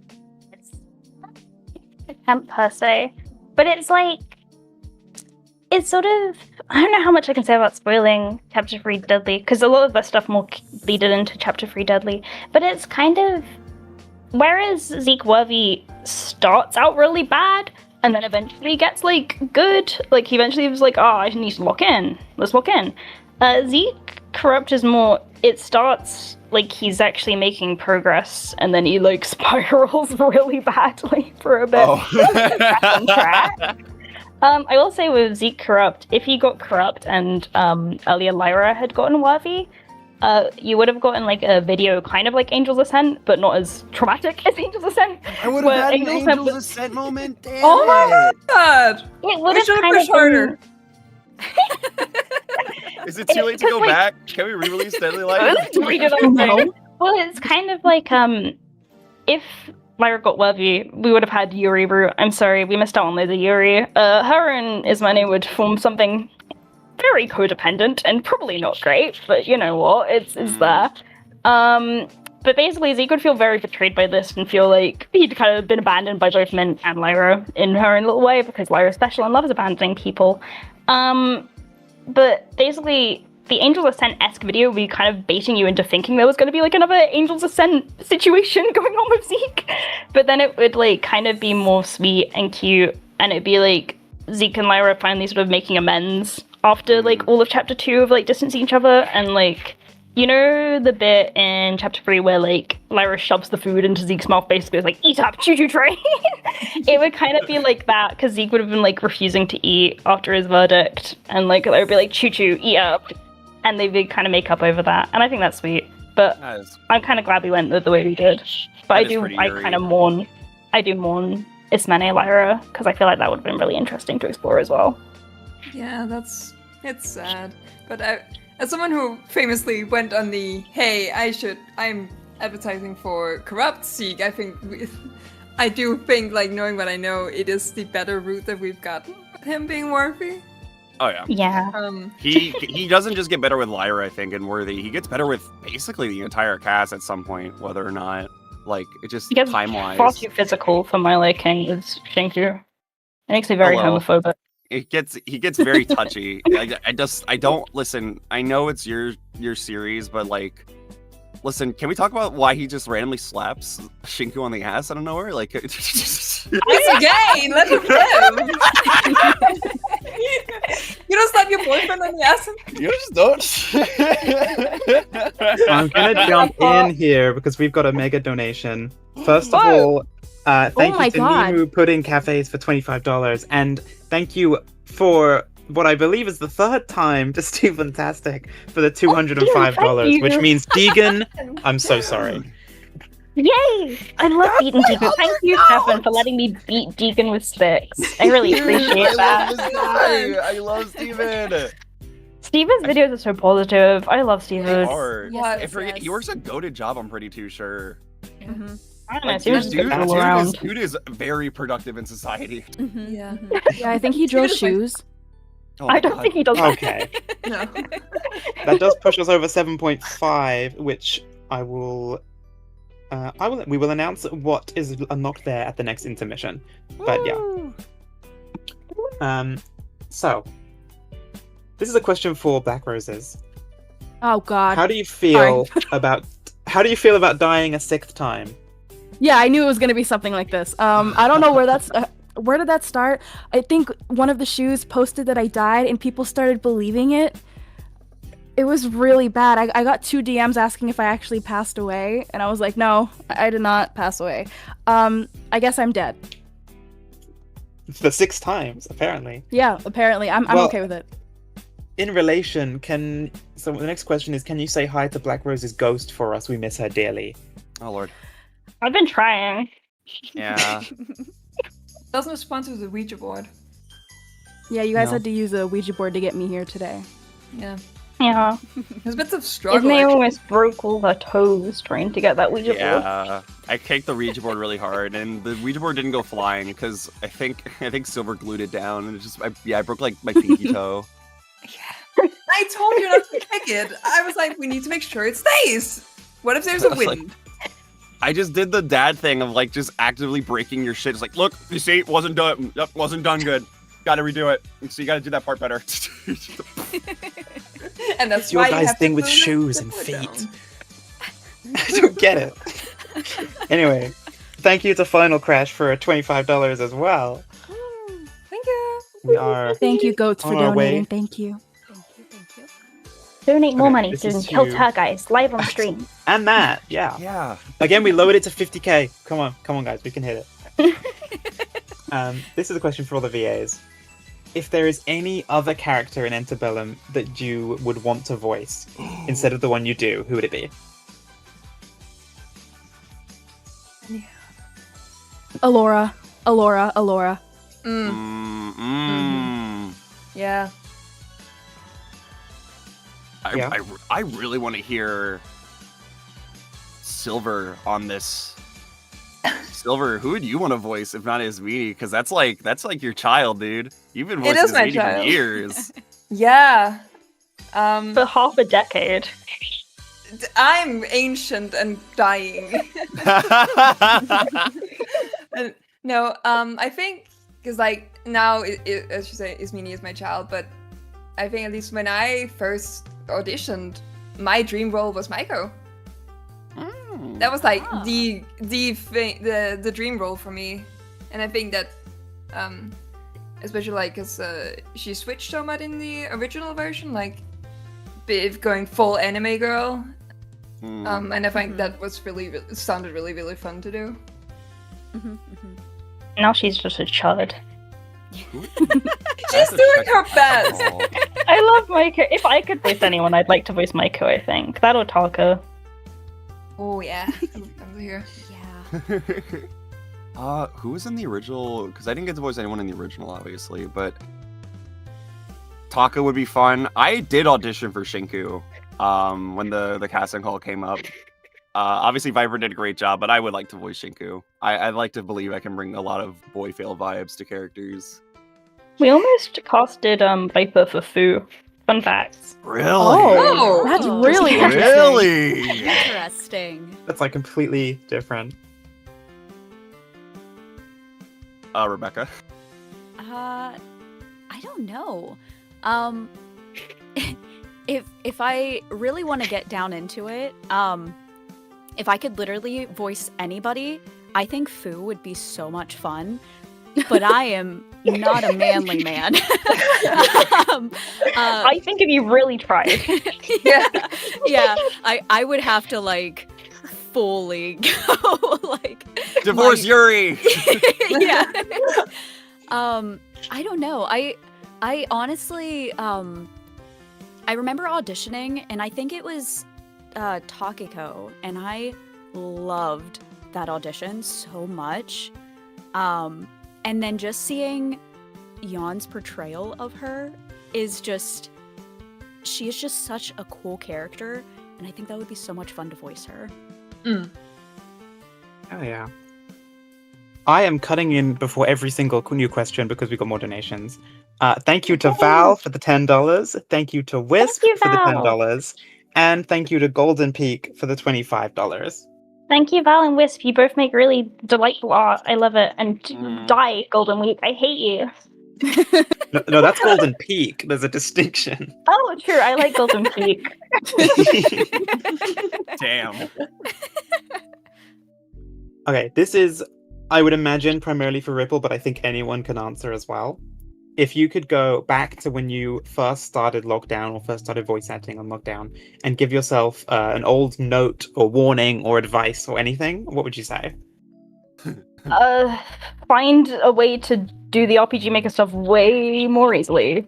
Because I know people have like developed now tools to do like the dialogue stuff without like as much tedium, and I wish I had those from the start, or I wish I had a dialogue system where I could do that for everything, because it's very tedious. And I think also I would maybe not do the audience participation. I really like the audience participation, but it means like if I finish all the work on Deadly and I'm just waiting for things like voice lines or like finishing off certain things, I'm just sitting there for ages in agony because I can't really write anything else. It's kind of why we made visiting hours, so I had something to do while I was waiting. Because I'm really bad at waiting and just not working on anything. I always feel like I need to be working on something. But I really like the audience participation, so I probably wouldn't change that. But definitely the RPG Maker stuff. Fair enough. Does anyone else want to add something to that? Might not be, but Just go for it and like follow like an intuition you have. Try it out. It might sound insane, but at least try it. Mm-hmm. And also, stop thinking of Ismini as British. I don't know why I still do it. She's not. I'm not, so I don't know where the fuck that comes from. Yeah, when we casted you like way back in like 2020 or 2021, I remember, I think I told you like, yeah, you were one of the only people who didn't do as many British, and I don't know why everyone decided she was British, because she's not. I think I tried to make her British, and just my natural non-British accent slipped out. I was like, well, no. Fair enough. thank you to Jun Pelika. I'm very sorry, I probably butchered that, for the $10. Thank you. Anyway. Yeah, I'm doing one after everyone. Okay. Were there any alternate ideas or plans for the Chapter 3 BDA? Not really. I mean... No? No, I can't say that because that's actually spoiling Deadly. But no, it was always going to be like exploded body. And it wasn't actually meant to be as gory as it was. Like, Lab was doing the body and he was like, how gory do you want me to make it? I said, oh, it doesn't need to be too bad. And he was like, can I make it like a little bit realistic? I was like, sure, just no organs, please. And he was like, perfect. And he went for it. I was like, cool.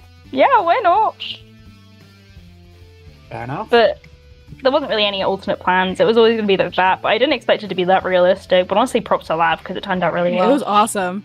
It looks amazing. It's so genuinely. chilling. I remember checking the channel today and just going, oh my god. Just like that? Yeah. Probably doesn't work. I think I woke up to it and I saw it in my DMs. I was like, good morning would have been nice, but a body fucks as well. Thank you to That's so Jesse for the talented. $10. That's my Thank you, Jesse. boyfriend. I think it's at least. I hope. Oh, it is. Imagine it's not. If it's not, that's Oh yeah. my god! Oh my I can't God. believe it, Jesse Pinkman. That's my Is boyfriend. his boyfriend Jesse Pinkman or my cat? And I'm gonna Oh guess my it's not my cat. Cat has a secret PayPal. They do commissions on the side. Yeah. If you were to delete any one thing from Antebellum forever, what would it be? So, like, literally fucking anything. Anything. I guess. Really fun. I think I would delete some lines in Chapter 3 daily because I feel like a lot of it I could have paraphrased in retrospect, or I could have like cut down on. But there's not anything I'd really want to delete loads of. Fair enough. Ezekiel Elias. Yeah. Yes. Oh. Yeah, I second that. The color green. No. Anyway. The red overlay of doom and destruction. The last 20 seconds of Dracul's whole thing. Dracul's whole last speech. He just, I did it. That It's was me. gone. Sorry, guys. And it's like, well, I did that shit. My bad. All the rats around the prison. They're all gone now. Everyone can finally walk free. Speaking of Dracul, would Shinku still love him if he was a worm? I feel like I was about to say something. I don't think I should say that. Oh. I also almost said something that I can't say. I was about to say. Depends Does if this the worm happen is in a fat or future not. chapter? What? That's exactly what I was gonna say. Hold on. Is worm spelled with a Y or is worm spelled just WRM? WRM. Yeah, you But probably then wouldn't funnier love A it. with worm Y. If it was a dragon, then maybe like the WYRM worm. Mhm. I think Dracul would love him, but if it's just like a gross little worm, I think he would just like, ew, I don't want to date you anymore. Drops a bag of dice on him. I feel like Shinku would go hard with like those Chinese dramas that were like, the man I met is secretly the 3,000-year-old dragon prince. Okay, you're just doing that because I work on C dramas. You're just quoting it because I work on Giving Maiko fantasy. Chico has written that before. My surely boyfriend he was has secretly the three millennium old dragon lore word from the feudal era. Unironically, really close to one I did work on. Bruh. Yeah. Okay. What is... Hold on. No, let me rephrase that. What would you say to people who are considering making a Fangan? What is your top tips? Know your scope.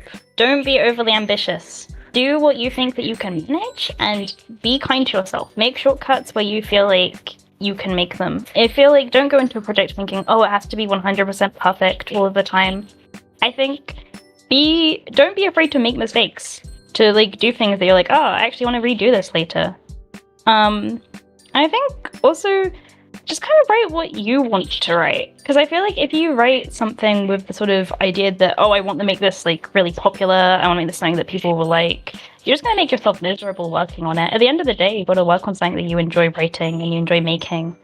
So I think, oh yeah, that's another big thing. Don't go into it trying to get like popular. Because I feel like that's just going to kill all your passion for the project immediately. Make something you like making and make it because you like making it. Yeah. Exactly. From the VA perspective to directors who want to make a Fangan, I have one that you definitely should do.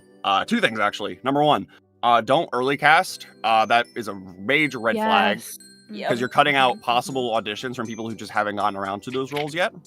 And another one is make sure you at least have something done. So when the voice actors join, like you don't have to have your whole project done. Have an outline done. Have a script done. Just so that way when voice actors join, they're not just waiting for months on end to do something. Yes, Like I said, I took a break in my voice acting career about like for 2-3 years to do streaming full time. And then when I came back, the number one thing I noticed is like for 3 to 4 projects I got cast in, I joined and then did nothing for a year. And funny enough, I just got a script for another project that I've been waiting for lines in for an entire year. Oh, wow. Speaking of scripts, that reminds me of another thing. I made this error at the start. When you give VAs a script, don't just give them their lines on their own. That's really annoying, I think. Just give them the full context, but make it like so they can easily find their lines that they need to record. But don't just give them their lines in isolation, because otherwise they will probably get very confused. Okay. Okay. Perfect. What is Yui's favorite dessert? Frozen fruit, I'd like to say. She's not a massive dessert person. She's not really big on sweets. She has a favorite food, and you will hear about it, and you will not stop hearing about it, because she doesn't talk about anything else, I think. Like, visiting hours, I don't think people are gonna like it, because I really enjoy it, but it's very mundane. I love it. Yeah, they're going to love it 100%. I don't usually get into that type of stuff, but I have read every single script, and that doesn't normally happen. I usually skim read things. It is very, very good. Yeah. Yeah, you do have to listen to Yui crashing out over her spinach salad multiple times, but maybe that's okay. What? No, it's not Yeah, that's a spinach, it's selling cucumber. point. Oh my gosh, I'm a fake fan. Nope, Sorry. okay. LARPing in your own Fangan? I'm not a Fangan, guys! That's I was crazy. like, even I know how much of a vegetable head you are, and I was like, spinach doesn't seem like Riff's, forte. I eat spinach daily. I have a bag of spinach in my fridge that I take like a big handful of when I eat it as a snack, at least once a day. But you don't talk about it Insane. nearly as much as your Actually beloved insane. cucumbers. You love your cucumbers, bro. Oh, I do love cucumbers, but I'm more spinach pilled lately. I really like spinach. You're on my private Twitter, where like I made like there was a day where I just sent out like 4 tweets that just like I love spinach. I'm not on Twitter that often, bro. It's insane how much you tweet about spinach and cucumber steaks. That is all I see. I just really like them. Rip is a squirrel. This is very true. Confirmed canon. Write that on the blog. Yeah, write that in the Fangan wiki that no one updates.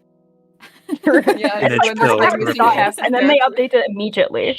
The only time they update it is when someone dies. Dude, there's so many assets that just aren't there. It's the worst wiki ever. No, I like it. Thank you to everyone who works in the Fangan wiki. No, true. You try your True. Yeah, I need to that's get a not CG smear to prove a campaign. point. I can't get it that fast. Oh, God. Sucks. You can also just ask me. I have all the CGs. You've got direct There's a communication. Google Drive where we could just get them. Yeah, but then I have to like save it to my computer and like I can't just copy and paste it. And it's Oh my god, what a effort. nightmare!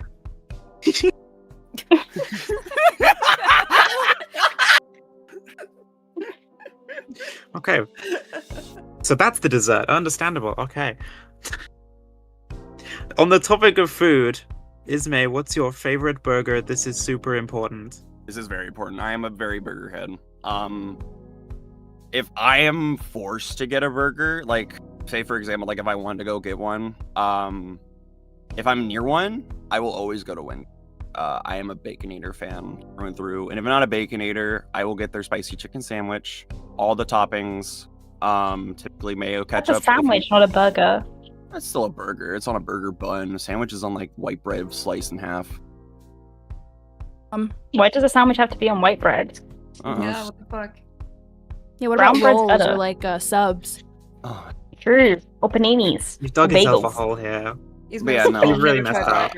Every now and then, I'd like to treat myself with a Baconator. I don't know why it became a comfort food for me. It just did. And then obviously it's now been very associated with Zeke because Zeke has the world's worst arteries. #canon. And so if I ever want to treat myself, it is a Baconator. Baconator is really good. Okay, there we go. Very important question. I feel very, very fat. After the question about the berries. And the spinach cucumber pill, salad. and then you went from Berries burger. and the spinach and cucumber is like, yeah, fucking the Baconators.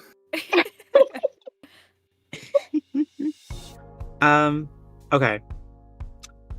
Someone asks, do you have in mind what the canon sexualities of the Antelings could be, or do you prefer to leave it up to players' interpretation? So, like, do you have one in your own head, or? They are all canon. All the sexualities have been listed out in multiple They have. places, and I tried to like put them also in the game a lot. But like, I don't really want to have conversations where characters just like, "Hi, my name is Laura Elenius, and I'm Aroace, and I'm not interested in dating, even though that's okay for like Aroace people to do if they really feel like it. But I personally am not interested." So I try and make it like a little less direct than that. But they do all have like canon sexualities, and I think you can find them. I think I've posted them on my Tumblr before, but I've posted them in other places. But yeah, the visiting hourlings, those are more up to interpretation. There's a few characters with like ones that are important, but those are brought up directly in the series. The other ones go wild. This user, you gotta get on that Tumblr. Come on. Yeah. There was a lot of incidents of like daily chapter 3 stream where everyone was like, I ship, but I'm like, they wouldn't do that. They just wouldn't. Guys. I see a lot of people shipping Shinku and Ismene. Ismene is very much a lesbian. Yeah, like the Discord is is so Shinku. active, and Rips posted the list multiple times in the Discord. Guys, go look for it. Okay. People keep I'm sorry for forgetting. putting you on blast, last question user, but clearly LARPing. No. Okay. Fuck that. This is probably one of the questions I should have opened with, to be honest, and can be open to everyone. Just your favorite character, design-wise, personality-wise, or whatever. I don't have favorites. I feel like I'm not allowed. It changes daily, but I'm very ill about different people. It depends on the week, really. There was like a week where I was really ill about Mint. There was a week where I was really ill about Dracul. There was a week where I was really ill. Well, there's multiple weeks where I'm very ill about Kiko and Molly. I'm very ill about Asuga. Very ill about Lyra. Very ill about Laura. It really just depends. I'm very ill about Fu a lot of the time as well. I'm the only person who's ill about Fu. No. I've seen how people react to new images dropping of him. True. I like all of them. I don't have a favorite. Although I do have a favorite visiting Owling, and it is Tian. I love Tian. Oh, fucking Tian is the best. She's so cute. I wouldn't say cute, but Tian is definitely awesome. I like when she tells Daria that she's really unemployable, but good luck getting the job anyway. Daria gets roasted by her all the time. It's a rite of passage in the visiting hours. Who are your guys' favorite? Dracul, hands down. My goat, personally. I miss him every day. I've always been sorry. No. Always been a Lyra fan. Ever since I got brought on, I have loved Lyra for every single chapter. She's been objectively my favorite. Okay, is that everyone? Character-wise, I really like Mint. And I think a lot of my Mint bias is because of visiting hours. But design-wise, I love Dracul's design and just the little tidbits that are thrown in, especially his eyes. I never noticed that until people started talking about it, and it's so cool. Such a fun little detail. Yeah, those are my favorites. Perfect. Okay.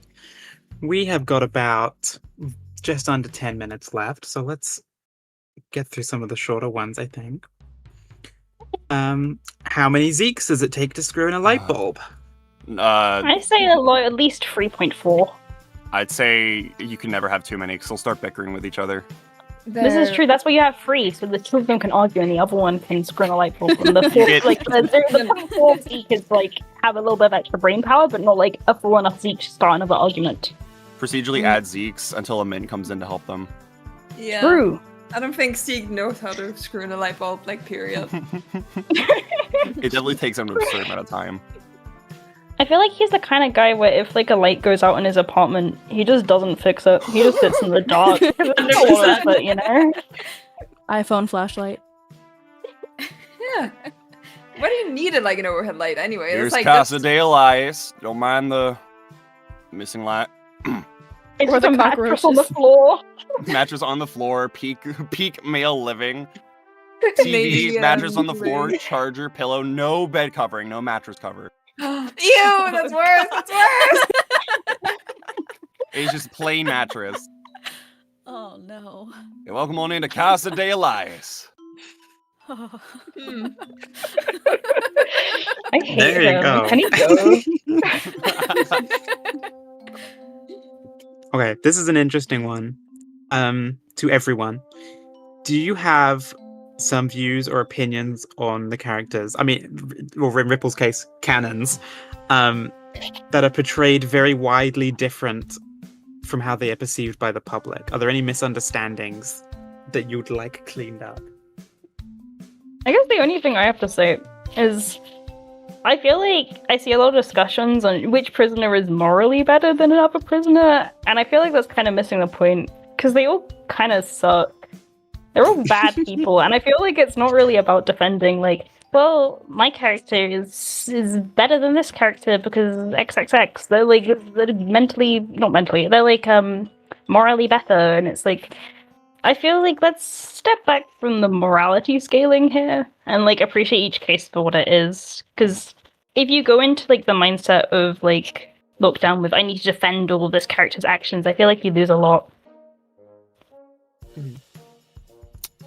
Zeke is not all that.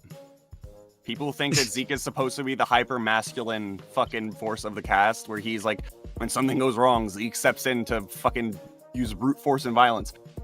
No. He is not all that. And so people call him a fraud when he doesn't end up going through with it. He is not all that. Just don't have those expectations and you'll like him more, I promise. Anything else anyone would like to add to that? Oh, yeah, sorry. Someone brought this up in chat. I feel like Lyra shipping is fine. I'm chill with people Lyra shipping, but I feel like if you genuinely think one ship with Lyra is going to become canon or not, I think you're kind of missing the point, because I don't really think Lyra needs a partner at this stage in her life. I think she needs friends. That's so sweet. Yeah. Okay. We are running a little low on the question front, other than one about... Well, I can say this. It's very long and I don't really understand it, but this is specifically for Isme. Okay. Would you rather become a bowl of lukewarm seaweed soup for 3.837 days and an extra 2 seconds, placed in a random store in a bustling mall, or become a small, indeterminate rodent with a far larger left eye that eclipses the right eye in sheet circumference, and also a single very long prehensile whisker that you can grab and manipulate things with, for 7.182 years, but you are placed in the prairie with a colony of prairie dogs that are definitely not happy to have you there, as, of course, you are an indeterminate rodent. Which would you choose? Rodent, there's some big rodents out there. Also, it sounds like a joke. That was very quick. Yeah, okay, no, I will... Shroomy, I know who this is. Shroomy sent me this as well, making sure, like, hey, can you make sure this gets answered? I'm like, I don't know if I can, but sure. Yeah, no, it's the rodent. The rodent one sounds like a JoJo stand, which sounds cool. And also, there are some big fucking rodents. What if I get turned into a raccoon? What if I get turned into a fucking, I don't know. That's true. Fucking, what if I also get turned into a prairie dog? That's also just bigger. It's okay. I will protect you from the prairie dogs. I will drive out there, even though I can't drive. And I will pick you up and I will throw you in Jesse's house, and you can be his problem. Rip senpai, arigatou gozaimasu. You fucking thought that through, didn't you? I had it. You I had had it that ready to ready. come up. Yes, I did. Amazing. Because here's the thing: if I become the first one, if I become a bowl of lukewarm seaweed soup, then there's a chance Rip might eat me. It's very, that sounds delicious. Is it spinach soup? It's indeterminate. Oh no, it's lukewarm seaweed soup. To be fair, there was like a month straight where I ate nothing but miso soup. And that has seaweed in it. So I am quite a big fan of seaweed soup. Yeah, it'd be cooked. No, but it's lukewarm, and no one wants lukewarm seaweed soup. It's no. Lukewarm soup is banger in this weather. Are you kidding me? If you want to, you don't think. Yeah, then you have cold soup. No, but I'm sorry. No, you like the only cold soup I will consume is gazpacho. Yeah, that's what I mean. But like, if you're in this weather, why are you having soup? There is salad available. Eat salad instead. Or eat anything that's cool. Hot soup in the summer is fantastic, just like ice cream in the winter. It is like a specialty treat. I don't know why. I fully agree It with just you. makes sense. I'm very scared. It helps like get the temperature of your body to the same temperature as the outside, which means less suffering. Yeah. Science. And on that note, that's where we're going to have to bring it to an end. Any last words? Thank you. And thank you so much for like supporting this all. I wasn't even sure I would continue lockdown past the prologue. So it's like genuinely kind of baffling to me that we've got this far. And also thank you like to everyone on the lockdown team, especially the artists and the VAs and the composers. So basically just thank everyone. And if you get anything out of lockdown, like if there's any CGs you particularly like, please check out like the artists and like follow their socials and support them, because we've got some really amazing people on the team, and I could gush about like each of their individual contributions pages. Yeah. Also donate. Okay. True. Donate to Yeah, Fangan we've got a load of donate stations during this panel, but there's still time. No more time for Deegan, but there's still time to donate. Anyway, thank you all for being here. Thank you all for watching. And we will see you in the next panel. See you. Bye. Bye. Thank you all. Keep supporting.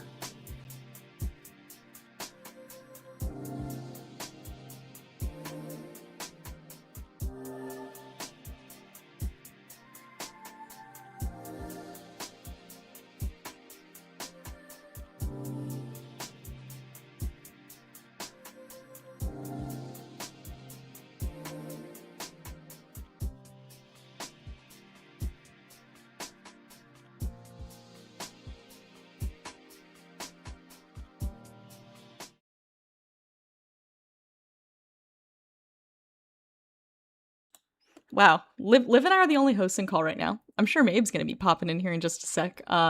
We just wanted to very quickly announce. There, now they can hear you. We just want to quickly talk about the stretch goal you guys just achieved. Hi, Maeve. You're already live. Gotta say, We're just talking about the stretch goal, and Melvin's also here. Great. oh shoot.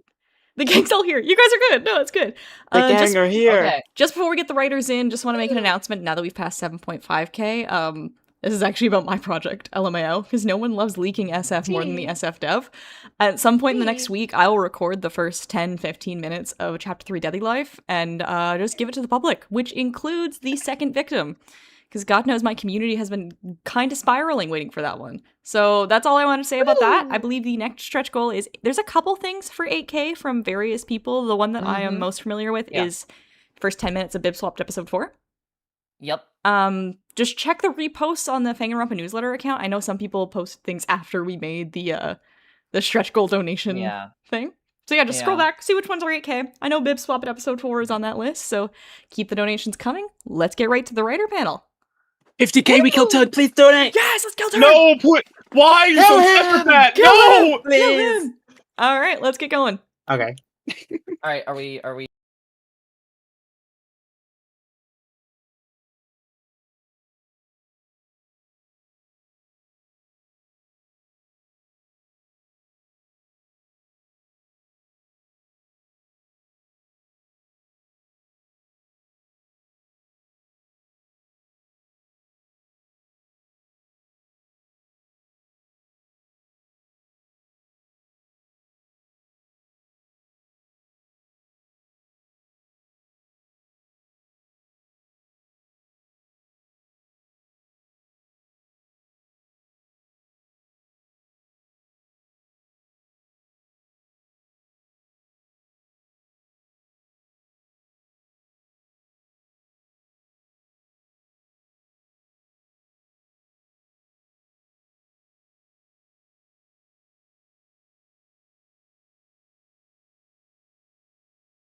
And are we? All right, we're live. Hello, everyone. Yay! I am back. Are we They live? didn't. We are live. They did not kill me. They did not kill me. We're killing Turg, not me. Oh yeah, I we don't- are doing that. See, if we reach 50k, we're killing Turg, not me. Exactly. You know, for But- for the everyone. children, of course. For the children. Welcome everyone to It's for the children, yeah. Welcome everyone to a panel that I've personally really been looking forward to. Welcome to the Writers Specialist panel. Yay! We've got Yeah. we've got three other amazing people here today. And I think we should just get straight into the introductions because there's not really a project description for this one. So Yeah. let's just get right Yeah. into you guys. Yay! Yay! Get that All right. welcome slide up, or that info slide. Where's our banger slide? I'm so excited. Awesome. Yay! All Okay. right. I'm waiting to see it myself because I need to be able to Yeah, fair. to read it. And there we go. There Yay. we go. All right. Yay! Yeah, Welcome, there it is. everyone. So, There it is. going from left to right, Mew, would you like to introduce yourself? Okay. Hello. I'm Mew Chan. You probably know me as a voice actress, but the way I actually got into the Fangan community was through writing, and I am here repping my written Fangan Danganronpa Hope's Chains, which is currently on chapter 6. Yay! Yay! Love, Yippee! love. Yay. Hi, I'm Yume, SHSL Yume. I am the author of the Danganronpa Wonderland trilogy. The first two, Wonderland and Danganronpa Underland, it's like prequel, are both finished. And I'm currently working on the final one, Danganronpa Wonder's End, which has been going on for like almost 5 years now. We're coming up on the 5th year anniversary. So yay! Hi, everyone. Woo! Yay! All right. Hi everyone. I'm Dark X the Dragon Knight. You can call me X or Dark, either is fine. And I'm the writer of Danganronpa Fractured Fates and its remake, both of which are fully completed. You can find the original on fanfiction.net or the remake on Archive of Our Own. All right. Yay. With that, let's get right into those questions, shall we?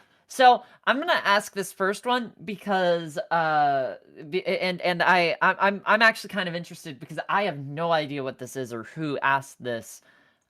Did one of you read A Village of Despair? Village of Despair, I did, yes. Has anybody Village else? of I Despair, personally have yeah. not. I personally have not read it yet. I need to. Yeah, I am in the same boat. I've heard of it. I've seen the title crop up a few times, but I have not read it. It sounds really interesting, though. Yeah, I can go into a little more detail if that's all right. Okay. Yeah. Village of Despair, as you can probably guess, it's another written fangan. It's on fanfiction.net. It's completed and has been for a little while now. And I read it like fully back in either 2019 or 2020. I was around that time. I was still in high school, and you can actually find like my old reviews that I left from back then, featuring my my many attempts to predict the victims or figure out the cases, because it's a really good story. I really enjoyed it, and if guys are looking for something to read, I highly recommend it. Hell yeah. Love. Awesome. If you guys are looking for something to read, go read a written Fangan, please. Yeah, Exactly. Literally. Written fangans are very underrated. I definitely highly recommend. Yeah. All right. Yume. Yay. How do you keep up with managing the lore for 3 long God. and intertwined fangans? Your storyboarding is amazing, and I'm excited to see the end of the tale in Wonder's End. Oh God. Okay. So my answer for this is unfortunately not super detailed, but what I mainly use to keep track of things is I make a big Google Doc. It is just titled plot. I have had it since 2022 and is literally just the inside of my brain. It's dumped and sorted by chapters of Underland, chapters of Wonder's End. It's all there. I use it to plan everything.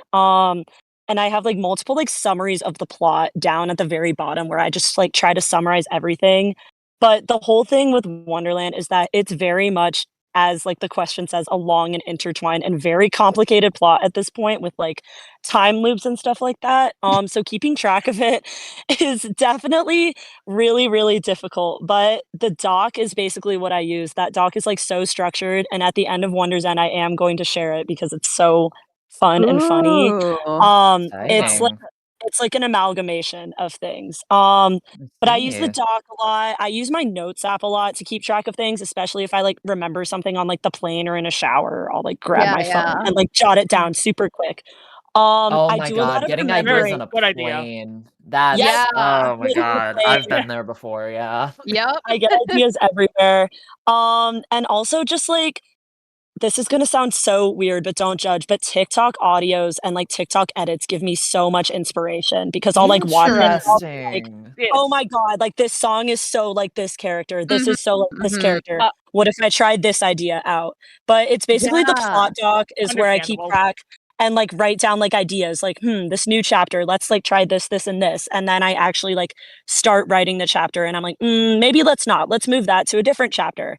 So it's mainly just the plot doc, this amalgamation of a doc. But yeah, Wonder's End is very, very complicated. So I am a very much an organized freak. So keeping that plot doc organized and like, but also keeping it like messy, like the inside of my brain, I feel like just really helps me keep things in track for Yeah, what's I coming will up never be next. over how insane you are for writing a whole trilogy. What the hell? Guys, Yeah, the that's whole insane. trilogy so far is longer than the Bible. It is over 1 million words. Oh my Yeah. god. Yeah. That's That's awesome. the best I kind of, know. stories I like that, you Don't, know? I am shaking you back and Hell forth. How do you do yes. that? Guys, there are That's 2 awesome. prequels possibly planned as well, but we'll get to that What? when we get to No, that. Oh my go away! god. We'll get to that Holy later. shit. Okay, Holy enough about shit. me. Just keep Next going. question. Nothing. All right, all Yay. right, all right. Oh, okay. But so I'm gonna jump around a bit, if that's all right. Mhm. In terms of Yeah, Yeah, the no go questions. for it. Our next question is, what ultimate talent would you like to write? Bonus, a talent that hasn't been in the canon Danganronpa games. You're gonna have to think about this one. Ooh, okay. Ooh. Oh, Wait. well, Okay. on my end, I mean, I like video games, and I'm a huge fan of, like, forensic stuff, and I already put a game designer and a coroner in Fractured Fate, so I'm already kinda set in that Ooh. regard. I think Okay. for me, oh wait, sorry, Dark, you keep going. My bad. Yeah, I'm just like, if I had to like pick something else, I'd probably like implement someone with like another science related talent, like maybe like a Mhm. chemist or a Mhm. biologist or like something related to writing, which, as you can tell, I'm also really interested in. Mm-hmm. Mhm. I feel like for me, the talents that I've had the most fun writing are like if you know like Fumi's and Taihe's, like the thanatologist and like philosopher, like the really like Mhm. idea like theme centric ones. So I feel like a talent that I would really like to write, or if you know, I might write is the ultimate on neurologist. I think the study of dreams. Ooh, The yeah. former headmaster has this Ooh. talent. The former headmaster has this talent, and if I do the prequels, I'll flesh it out. But I think Mhm. getting into talents that like really explore like the weird and like unknown, because that's like the whole theme of Wonderland. So I think having a Mhm. talent Mm-hmm. that really pairs well with that is something I would really like to write. Also shout out Koharu's talent too, ultimate chronologist, like anything that just deals with like weird, like fancy, like really like deep stuff. Like I'm such a sucker for that. Mhm. Yes, like that's Yeah. ultimate. Yeah. Yeah, Okay. cool, yeah. For me, a talent I've always been interested in is the ultimate storyteller because, like, you could take that Yup. in so many Ooh. different ways. Oh Like, my god. Shout No, out you I like, shout out you could take it as like someone Rejuvenation. who's like a narrator, someone who's like an orator, someone who mm-hmm. does like circle time in the library for the kids. Like, you could take that in Mm-hmm. so many different ways. Yeah. And Yes. Yeah, yeah, Shout yeah, I'm yeah. out I'm this for the getting it. stream. I'm shout Yeah. getting out a little excited. Danganronpa. Yeah, saying Shout this out for the stream, Danganronpa the Hope's Rejuvenation. Chain sequel that'll probably never happen, that may or may not be a talent. Fair Wow. enough. Yeah. Yes. Yeah, I got a little excited at the mention of storyteller because I actually have an OC that is Yo, has existed nice! since Nice, Yeah. nice. yeah, that has Hell existed yeah. since an old project of mine from 2020. Fire. That yeah, no. Oh my god. Sorry, I'm thinking Yeah. about how much I love that character. Shout out No, fair. We all Rejuvenation. get the brain rot sometimes. Shout out Brain rot's love their Rejuvenation own her by little character. video. Morbos. Yeah, brain Ultimate rot's their own Love storyteller character. her. Matt. That's good. Exactly. It's also interesting mentioning kind of like wanting to do like more of the science talents because one of the it's not like a written thing, but it's like just think about the writing. Like I love Shout out to Trina with Salvation Spheres with Clara. 'Cause, Trina! oh my god, I cannot. Period. I don't know how. Like you all do it, like the in-depth like scientific like writing and stuff. I'm stupid, so like No, I me don't even too. know how half Okay. the stuff Like, gets. one of my characters is an ultimate detective. I don't know how they do it. Bro, Yeah, I Fumi, don't. stupid Fumi with the stupid thanatologist talent that, oh my god, Yeah. guys. Like, we have our characters playing 4D chess, and then I'm over here smooth brain. Yes! Yeah, Also, on the yeah. topic of I don't. Go ahead. Oh, sorry. On the topic of storytellers, shout out Danganronpa Rejuvenation, another written fangan that has an Yes! ultimate storyteller. Check it out. Oh yeah, I think I've Alright, heard of. I think I've heard of that one. Yeah. Yeah, check out Rejuvenation! check out Danganronpa Rejuvenation, everyone. Yes. All right. So I think this talking about kind of like the smooth brain, how do you do it type thing. How so this is a bit of a bigger question. It's Okay. also the one that's at the very bottom of my list here, but I actually want to ask it a little bit early. How are you all able to incorporate characters diverse in personality in your stories? I figure it will be hard in terms of writing. So how are you guys able to keep a character's personality and goals consistent while moving the story forwards alongside other characters without breaking character? Oh. I have a fun answer for this, and it's something that I've been trying to do since, like, well, obviously, Start of Hope's Chains, I was, like, super rusty, didn't know what I was doing, and it was something I kinda, like, grew into, but try and give the characters, like, a distinctive voice, which I know Yeah. probably Oh, sounds yeah. weird given, like, it's an all-written project, but, like, the things they say, how they say it, like, for example, I'm mentioning Hataru again because I love her, she, like, talks very childishly, but so she says things like dummy and stupid a lot, so you get the sense that she's, like, that she's trying to disarm you, but she's also you also get the sense that she's also talking down to you, and I just think that's really, really fun. Like, giving, like, characters a distinct way of speaking is definitely a good way to diversify them, yeah.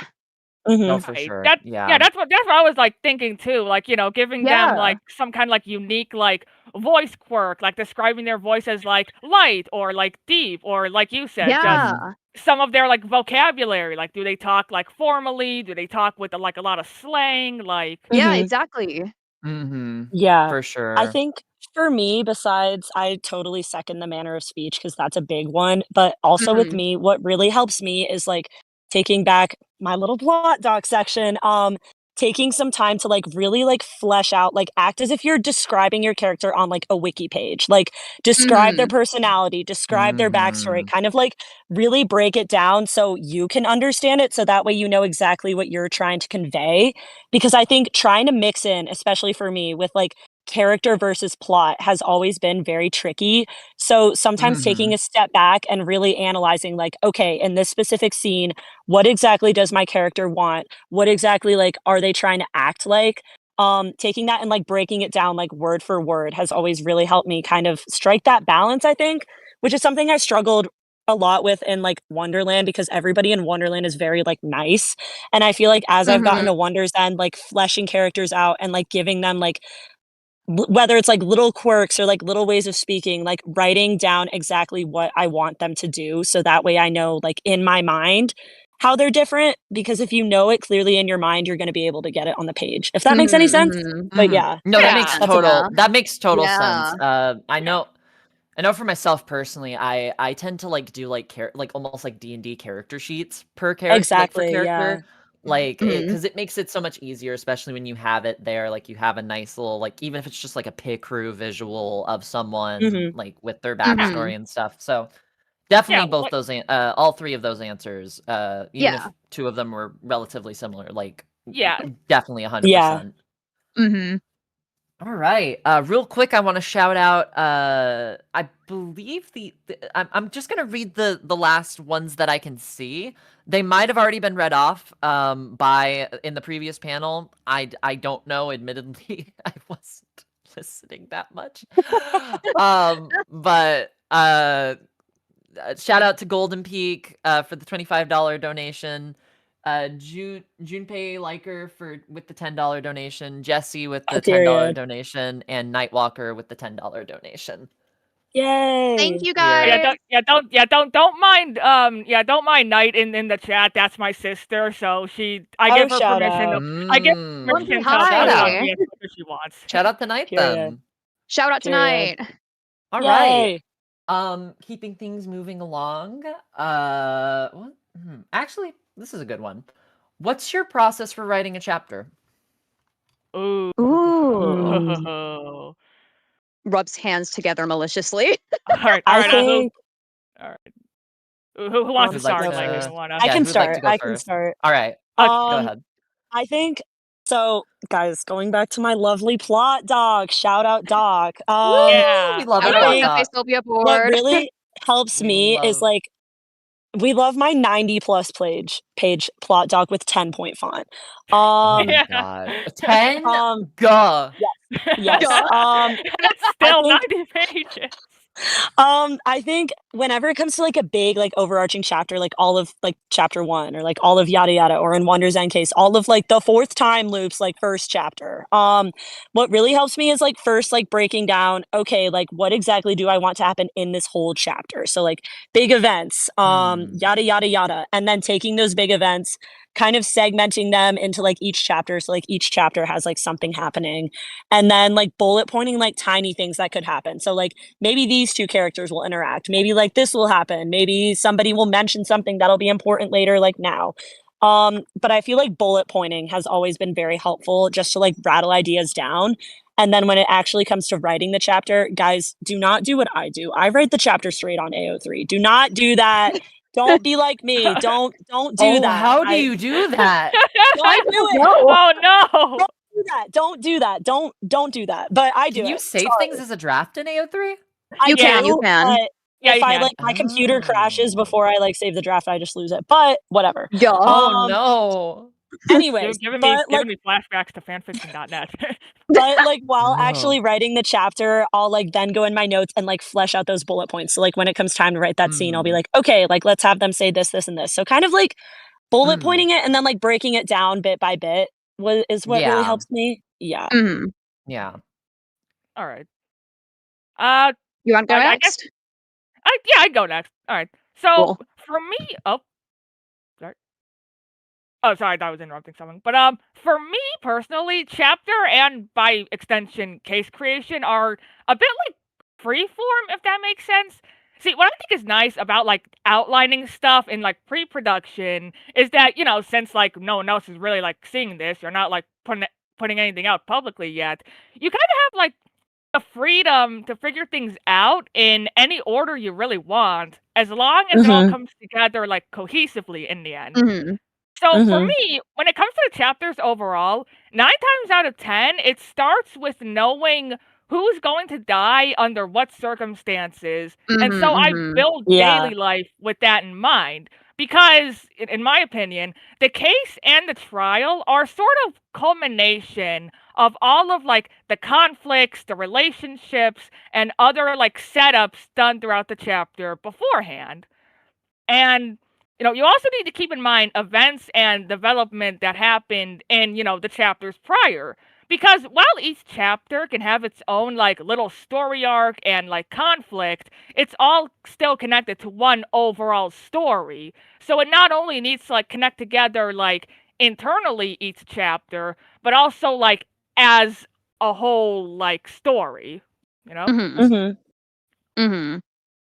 Yeah, my answer is kind of similar, but like something I've always abided to for the longest time is I forget where I heard it from, but it's I think it's called like the rule of 3.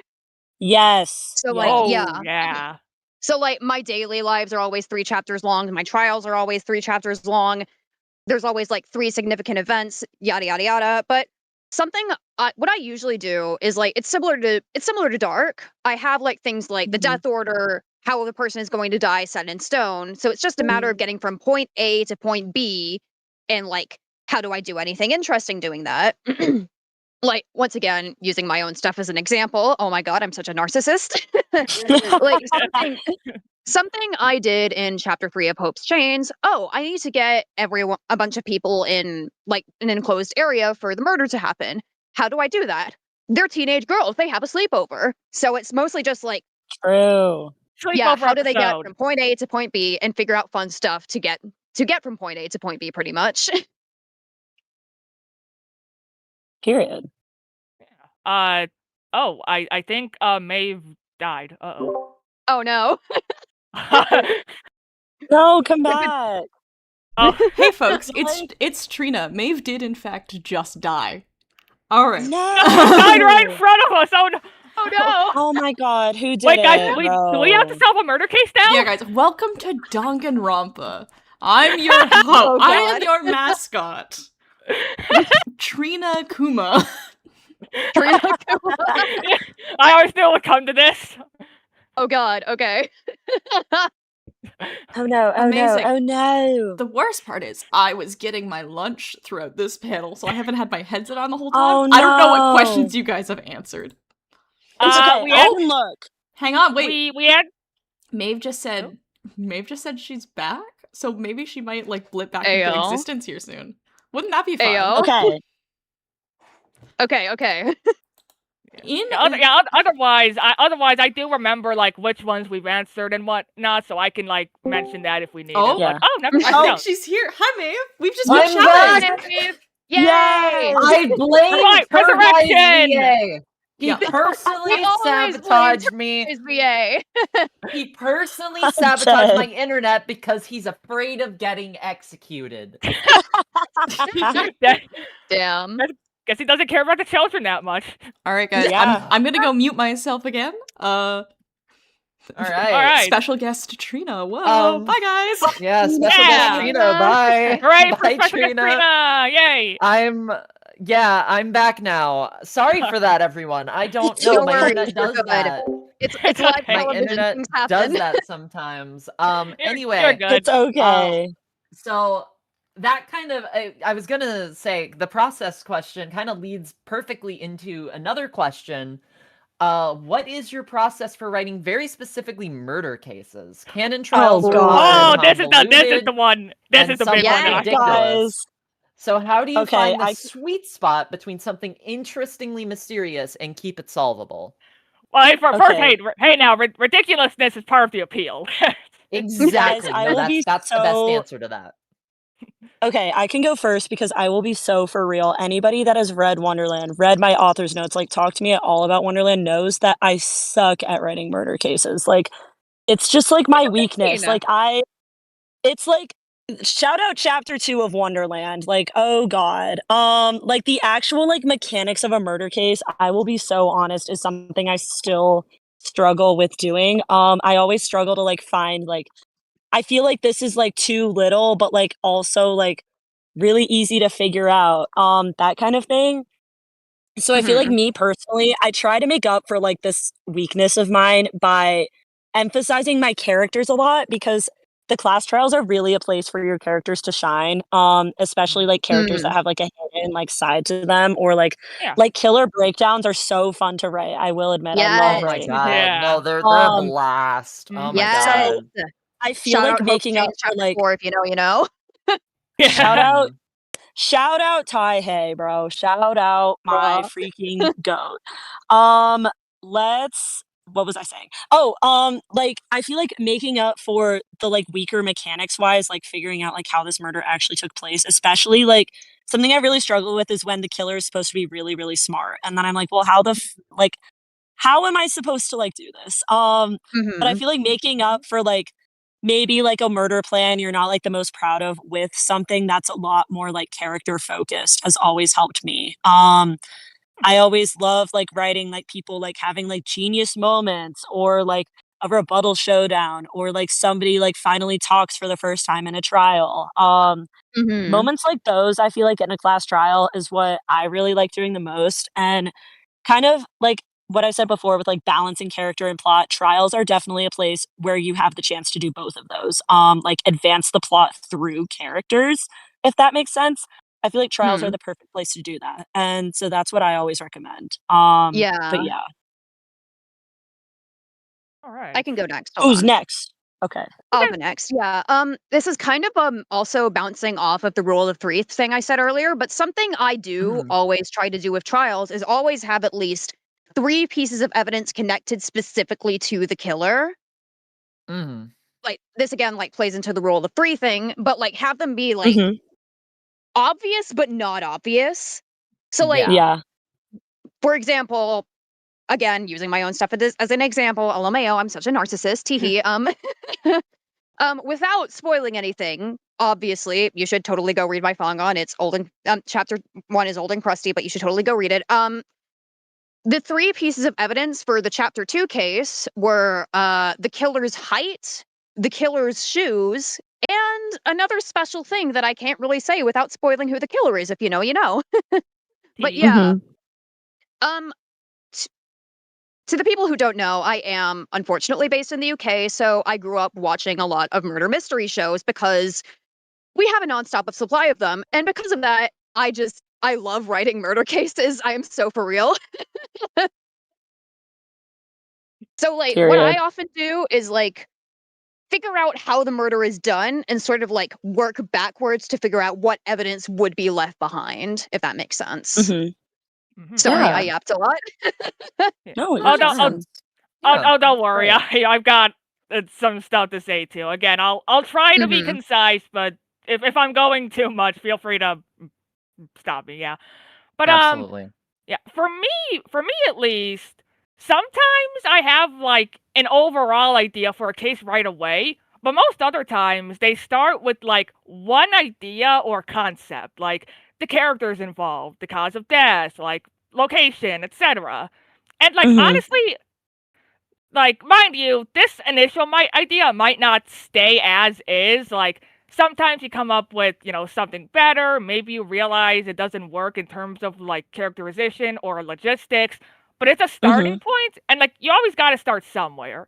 And as especially like what you may said, it's also really important to keep in mind the characters involved and how they might, go about committing murder.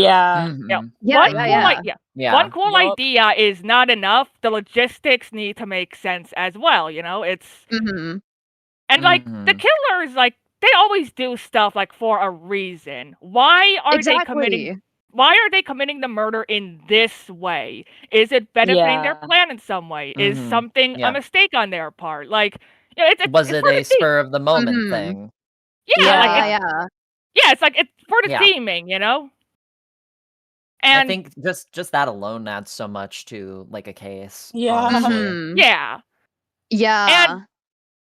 and kind of like adding on to that, and again, this is like my opinion, but cases like in my opinion, one of the big appeals of like the mystery genre and like murder mystery genres, like especially, is being able to sort of like see the clues for yourself and like try to solve it like ahead of the characters or alongside them, and seeing how your deductions compare to the actual solution.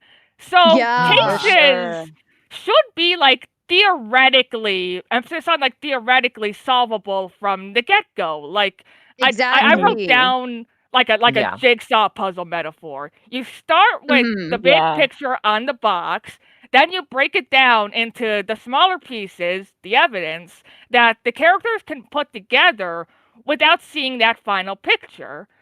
Each clue, like individually, shouldn't immediately point to the killer.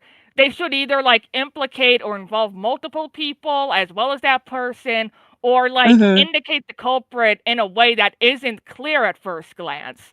However, when you take all the pieces of evidence together, the picture you're trying to build towards and the characters are trying to build towards should become a bit more clear. Yeah, for sure. That makes sense. That a good metaphor? Yeah. No, that's actually a really good metaphor. I think that's it is. Yeah. Great way to put it. All right, thanks.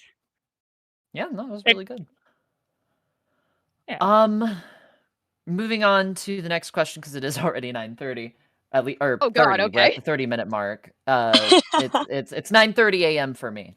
But good morning. Sorry. It's fine. Yeah. Have you experienced moments where you feel the murder mystery is predictable? If so, how do you cope with it? I think that Yeah. kind of bounces off what Dark was saying earlier.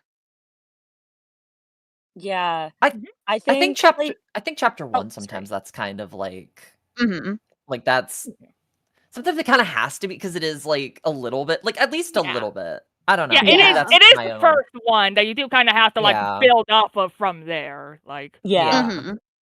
I think, yeah. like, for me, what I was saying before with, like, oh my god, murder mysteries are, like, actually my Achilles heel, and, like, Mhm. I always worry about it being predictable, especially if I, like, post, like, the investigation, and then in the comments, somebody's like, "I think it was this person," and it actually was the culprit, and I'm like, "Well, shoot, Mhm. like, alright." Yeah. I Well, feel like Yeah. just, A, like, pushing forward, and B, like, kind of just remembering, like, what we were saying earlier with, A, Dark's metaphor of the jigsaw puzzle, but also, like, Mhm. focusing on the character, because even if somebody predicts the culprit, they don't exactly they can't exactly predict, like, why the culprit did it, like, how the culprit Yeah. will act, like, how the breakdown Mhm. will come about. So I feel like remembering that who the culprit is only the first piece of the puzzle of a bigger puzzle is something that I've always kept in mind and has helped me, like, really bounce back from, like, any cases that I feel like are not great. Shout out chapter 2 of Wonderland again. Thank you, thank you, thank you. Yeah. Um, but and I also feel like making up for it with later cases too, because what we were just saying with, like, the earlier cases,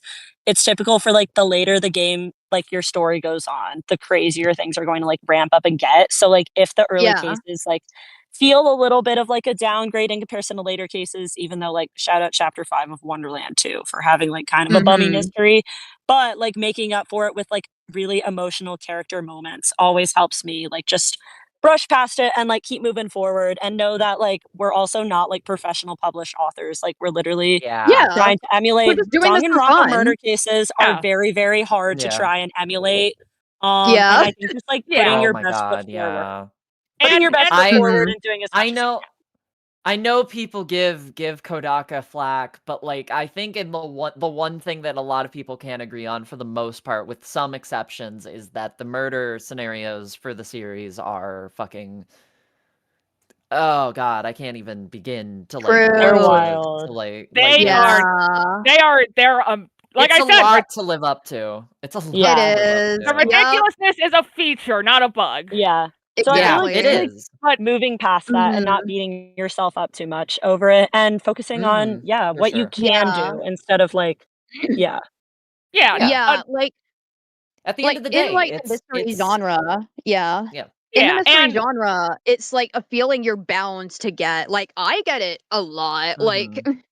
okay, this is kind of, a funny story, but, like, I think it was, me and a few other people who were making Fangans who were on VC together, and we were, like, telling each other synopsises, telling each other, like, predicting each other's stories. Someone predicted who the Mhm. mastermind of Hope's Chains was, and they were right.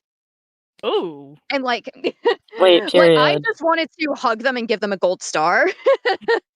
But, yeah, my piece of advice is to, like, to try and reframe it in, like, the same way that Dark said, because, like, it's a mystery, you're supposed to be able to figure it out, right? Like, if anything, Yeah. Mhm. someone Yeah. being able to figure out your mystery means that it's a good mystery. I mean, that's how I try to Yeah. reframe it. Exactly, yeah. Yeah, Yeah. Yeah. and it's also important to remember you as like the hypothetical like creator and writer are more immersed in these characters and these plot lines than anyone else out there. So it's natural that like certain like Exactly, yeah. developments might feel obvious or won't hit as hard for you because you've Mhm, like looked mhm. over all this so You many came up with it. times. Yeah. You Yeah, came for up Yeah. with it. sure. Yeah, You're the god of the world. You know what they had for For breakfast that morning. sure. Yeah. exactly. But like Literally. yeah, but like think back to how you felt like imagining or planning out that scene initially, and then think about how Uh-huh. hard it's gonna hit for someone going in completely blind. Imagine that. Exactly. Oh yeah, no, Exactly. I've written cases before where like I've had people be like not like I thought it was like I was like, oh, they're gonna figure this out, or like someone did predict like what Mhm. it was like in like a previous like a thing and said it, and then I was like sweating bullets, Yep. but Yeah. and then but then the trial actually came and they didn't get the full picture, and that's what actually like changed things. Is like they didn't know how to Mhm. get to that point. So that's Uh-huh. I think Yeah, that's part yeah. of the Yeah. fun. That is definitely part of the fun, and that's why trials end up being as long as they are. Yep. Yeah. Yeah. Yeah. All right. Next question here. I forget if I already asked this, but what's a hurdle that you think is unique to written fangans? Ooh. Ooh, okay. I Alright. think the obvious, maybe not so obvious one, but like the one that I feel like always gets brought up is the lack of visuals. People often Mhm. turn Oh, yeah. written fangans away because it's like, well, there's not any visuals, like, so it must be complete Yeah. trash. Mhm. Like, Yeah, well, you and you at obviously, least have, like, a couple images in yeah, your guys' stories. I don't have that excuse. Mine is the one they're yeah, talking about with no pictures. yeah. So I think There's making no up for that pictures hurdle of like here. no pictures and like no like way for like people to clearly imagine things using only your Mhm. words is definitely something tricky, and like balancing Is between the line of like showing and not telling is something that I have definitely struggled with. And also like this might just be for me, but thing I've struggled with recently is using too much purple prose, so like too much like Mm. really lyrical writing, and like I'm a big fan of that in like books, so I tend to like use Mhm. too much of it myself. Whereas in a game, like you can literally just like describe it or like show a picture of something horrific and the person is going to Yeah. feel it. Whereas in writing, Mhm. you have to work 10 times harder to make people feel things. Yeah. Yeah, Oh, yeah, But exactly, I for tend yeah. to just sure. like Yeah. I tend to just like remember like some of my like favorite books that I've read and like think Mhm. how, or like some of my favorite authors and think, okay, how did they do that? Because things that they've used in like professional like published literature, I can totally use in my own things. And kind of just remembering that like authors have had just as much success as like a lot of artists out there. And while like written fangans have to work really, really hard to get like noticed at all, the recognition makes it so much worth it. Makes it so much more worth it. Mhm. Oh my god. Yeah. Makes it worth it, and like having people like quote your fangan or like quote specific moments, and you can look back and be like, "Wow, I Yes. fleshed that out Wow, piece by yeah. piece all on my Mhm. own." It Yeah. feels really, really good. Mhm. So, yeah. Yeah, one of like Yeah. the one of like the best compliments I got was from somebody who was like, like reading like my story and they kind of like mentioned it to me and they had gotten to the chapter 2 by discovery, which I'm not going to go into detail about for obvious spoiler reasons, but they said that Mhm. like oh, that was such like a chilling scene and that was Mhm. such an amazing thing to hear. I'm like, yeah, that's what I was going for. Yes. Yeah. Yeah. Like, being able to make a reader feel things is, like, one of the biggest achievements you can get as a writer. Mhm.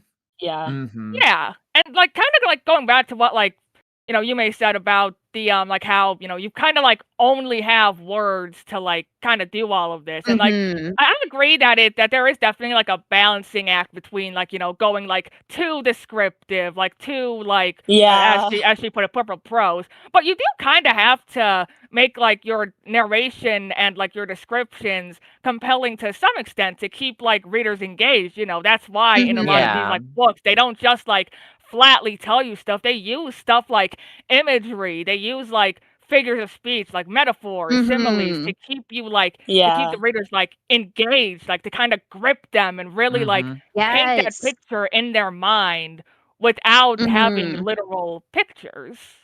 Yeah. Yeah, Yeah. yeah. Yeah. For sure, for sure. Um, well, here's a very similar question, on the complete, opposite end of that. Are there things that you would describe that are easier? Maybe? Ooh, I think Ooh. definitely fleshing characters out. If you guys couldn't tell, Mhm. I'm a huge fan of my characters. Like they're all my babies. Like, oh my Yeah, with god, the I with love them so much. Danganronpa as Yep, a we love whole our is, like, blor we love the very Um, Blorbos. We yeah, it's love a the and I very think Blorbos. character-driven, like, definitely, series, so that makes sense. yeah, Yeah. Mhm, yeah. I mhm. think wise. I think fleshing them out is a lot easier because in like games, like you don't. It's hard to like really like describe like how other characters are feeling or like how other characters are acting because you have to like fit like just Mhm. a few lines of text in like one box and then just move on to the next scene. Especially in Yeah. like the canon games, like you really don't know a lot about some characters unless you just do like their free time events, and even then, a lot of it is like Yeah. up to Mhm. interpretation. So I feel like with written Yeah. fangans, it's definitely a lot easier to like show like maybe like little cues with characters that like single sprites don't have to restrict, or like little ticks or like Mhm. little things that they Mhm. do, little moments. I feel like it's definitely easier to flesh that out than it would be in like Mhm. a much more like linear focused, like moment. Video Yeah. game. Yeah. And this is like kind of bouncing off of the previous question, but an advantage that written fangans do have is prose. Like, Yes, I'm Mhm. with Yume on this one. I love prose. I love descriptions. Yes. yeah, Yes, and like the fun, like I Mhm. always used to say, the fun thing about being a written fangan creator is I get to describe the executions. And like, Exactly.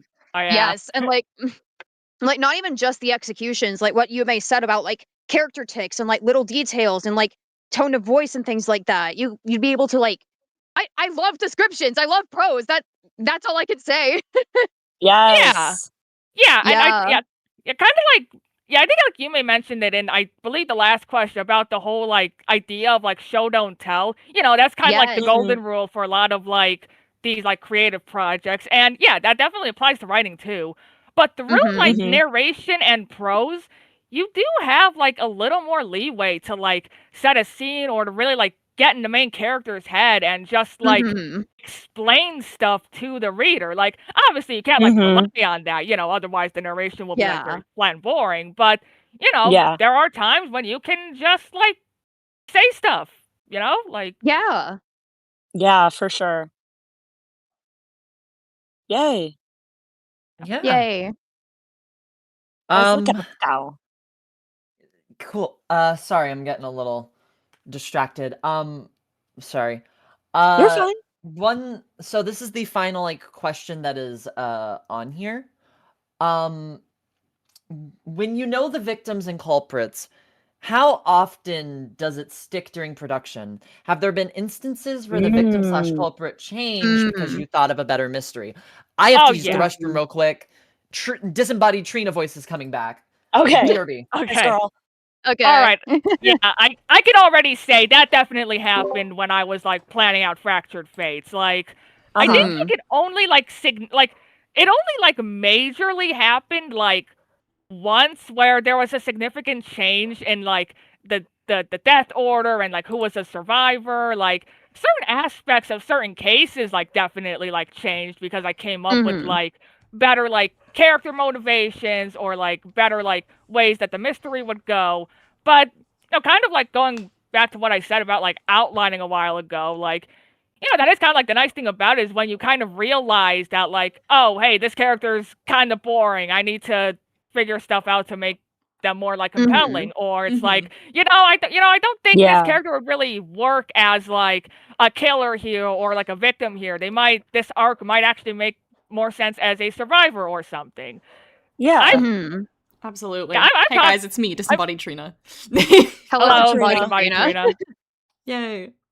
Yeah, and heck, like one of the characters, and I've talked about this like kind of in the past. One of the characters was made by like combining like two like uh I guess like pre-production characters who like separately weren't really like all that interesting, but I couldn't really figure out like what else to do with them. So I just kind of like mushed them together into this one Mhm. much more interesting character. So Yay. Awesome. That's and cool. then, and Yay. in turn, kind of affected their like final fate in the story, which is why I'm being kind of like vague about who I'm talking about, so as to Mhm. not risk like implying any spoilers. But Mhm. yeah, Yeah. needless to say, that sort of thing, changing like victims or culprits, at least for me, that definitely did happen. Yeah.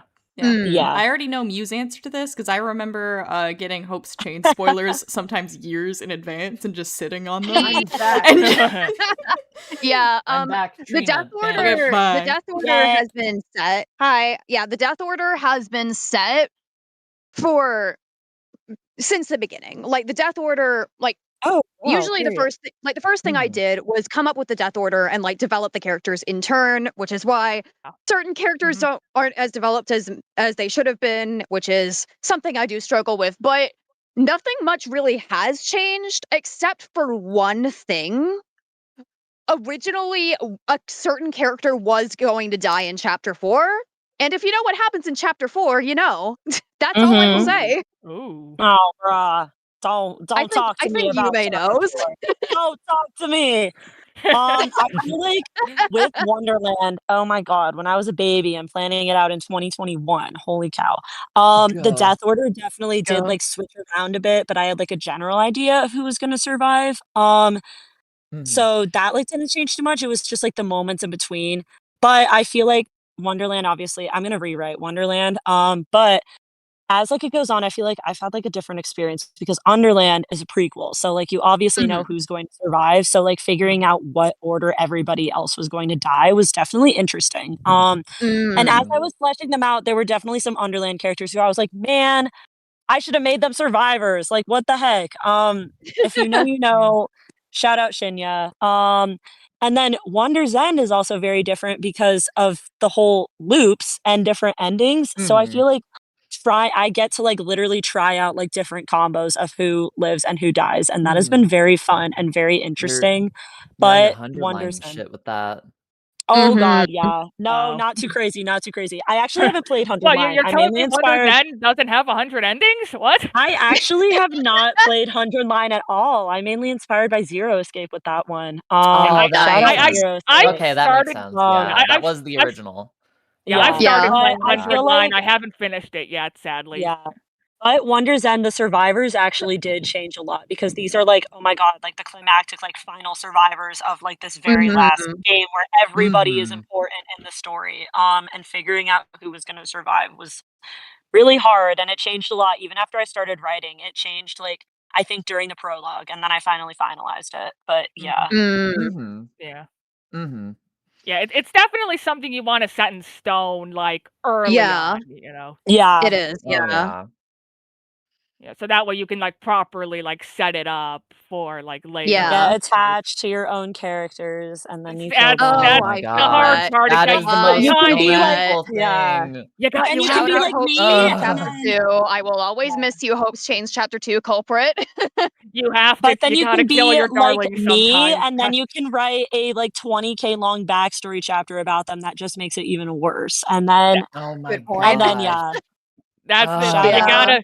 It's for the narrative. Yeah. You have to kill your darlings sometimes. I That's how it know. goes. That's just part of making a death game type thing. Yeah. So Even Shout writers out have a hard shout out time not Coffee getting Girl. attached. that's I know. that is a pain that everyone who makes a fangin experiences, no matter what they do. Mhm. Oh god. Okay, so I'm gonna for the last 5 minutes here, I'm gonna open up questions to live chat. But I actually I personally actually have a question for you guys. Yes. 'Cause this is Go for something it. that I personally struggle with, and it's gonna sound a little weird. Am I the only one that struggles with finding stuff for characters to do during daily life? Because the trials, like the case will like that'll come together eventually. At least in my opinion. Usually it does. That'll come together with time, with fleshing out. It is daily life that I honestly feel like is the most like, what in the world do I have them I do? agree. I guess if you Well- have like a larger diverse location, kind of similar to like what V3 or DR2 has, like that makes, but like, I don't know, maybe I've just always stuck to like more like Trigger Happy Havoc style, like singular Yeah. locations, but Yeah. yeah, Well, no. The way I think Oh, Dark, you go first. You go. No, you're the good. way I recall handling it is, and I kind of alluded to this earlier, is that even like during daily life, there is still like some kind of like story and like mini like conflict going on like for that chapter. So and that and I sort of like, so I guess I kind of like built my daily life like with that in mind, like okay, in chapter like in I guess chapter, which chapter I want to use as an example? Chapter 3. That one kind of actually has sort of like two, like, okay, technically 3 conflicts with like the motive and stuff, but you know, the motives are kind of like their own sort of like conflict thing in each chapter. I'm talking like even like outside of that with like the characters themselves. It's like in chapter 3, like Hana's conflict there before, you know, the other thing that I can't really say is a bit of a spoiler happens, is that she's kind of like not just her, but like certain other characters are like having like a really hard time after the events that happened with like chapter 2's case and trial. If you know, you know. I'm not gonna say anything about it. So, you know, that's sort of going on, and she's trying to like figure out how to deal with that because one of the people involved with that is like one of her friends. And she's also kind of struggling to like reconcile her own feelings with like, you know, the two culprits who like, you know, who she had considered like classmates and friends. But, you know, they did these like terrible like things. They killed people. So she's trying to sort of, you know, decide like, you know, is it okay to like still consider them friends? Like, should I forgive them? Should I not? And like some of the stuff that happens with her is like her attempts to like talk to some of the other characters and like figure out for herself like how to kind of like cope with that. So, you know, that's like one aspect of like, you know, a conflict that can sort of happen there. So it definitely helps with planning out like what can actually happen in the daily life, you know, outside of, like free time events and stuff to sort of facilitate that, you know? All right. Yeah. I think for me, oh, sorry. Go ahead. Go I ahead. think for me, I do not do free time events, guys. Hot take. That's my thing. I just like shout out to Fangans who do them because I'm like, I don't really do. I don't just because I like try to like, I'm like stuck with like my own like story. So I'm like, I don't know. I'll focus on that. But I feel like for me, like focusing on like plot things, like exploration is huge because Wonderland is such like a plot heavy thing. So focusing a lot on like discoveries and whatnot. And then also with Dark said with like conflicts happening and also like inner conflicts. Like Loki, like Mao's freaking inner conflicts would take up like half a chapter. So Mao. shout out the girl that you are. Mao, the girl that you are. Shout out my girl. If you know what she's doing now and yeah, you know, shout out to her if you know what she's up to now. Yeah, but I feel like at least for me, like a lot of exploration, a lot of like interactions too. What I like to do is like switch POVs a lot and have like two characters who aren't the protagonists like interact like briefly at the end of a chapter, just to like maybe like provide some insight into like a developing bond or like a little hint for like the murder or something like that. I don't know, but yeah. Yeah. Real quick, rapid fire, some questions here. Oh boy, okay. If possible, try to keep your Wait, I your can't see chat. yeah. So, question from chat. When do you feel like a character's writing is ready for the story? Ooh, that's a hard one because, like, at least I found for me, a character develops as you write them. So I don't think a character is ever fully ready for a story. Yeah, I think That's it so definitely. fair. Yeah, it definitely helps to know like what their final fate is going to be and the like the major steps that happen to sort of get them there. You know, like Yeah. yeah, whether they like participate in the case or not, or like if they're a survivor, like what sort of development they go through with that, like. For sure. Yeah. Next question, going rapid fire. How do you write character interactions during daily life without making it feel choppy? I like to always have, if it's not like 2-on-2, like 1-on-1 characters, I like to have like a group and have them like bounce off each other or like having them like talk like while they're doing something, I think is very helpful. So it like feels dynamic. Yeah. Also keep in like, mind have like them do stuff. Like again, bringing up Hope's Chains chapter 3, have them have a sleepover. They're teenagers. Yeah. Yeah. Yeah, exactly. Like fun. Let them have some fun, I think. Exactly. That's the big thing. Let there be joy and whimsy. Let there be joy and whimsy. This is not a question, but I want to put them on blast real quick. Dominic said, "I'm no writer, but I enjoy when the characters check out the new room/locations in daily life, and that's good for you, buddy." Question. I'm just trying to rapid fire here. Good for foreshadowing. It's good for foreshadowing. Yeah, I guess. Yeah, I guess it's good. Last question here. How do you guys like to write your antagonist/antagonistic characters? Oh my god, bro. The big thing. Oh my god. Foils. When you know, make some, like some flavor of foil to the main character. Like in Fractured Fates, like kind of a secondary like theme of it is like logic versus emotion. Hana, very emotional, has a hard time thinking logically, and like Akira, who is super logical, super like good at like deduction, but in terms of like emotional intelligence, it's kind of like, girl, no, don't Yeah. say that. Read the room.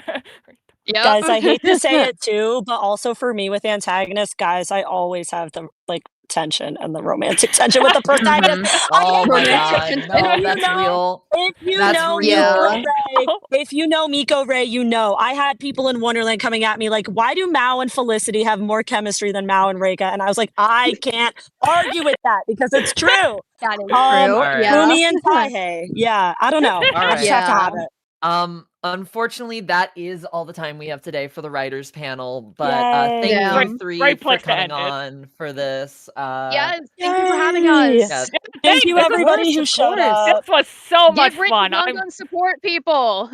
Yeah. Please don't donate if you haven't chat already, donate to support us for ECPAT and also helping us get to Yes. 50K for charity to kill Tour Guys VA. Yes, Coming we're up gonna next. kill Serg. Children! Coming up next, I will explain a bit more since it is the first one of the day. But we'll be back in a bit with Fangans for You number 2/3. See you all then. Yay. Bye, everyone. Bye, everyone. Bye, Bye, buddy. guys. Thanks for coming. Bye.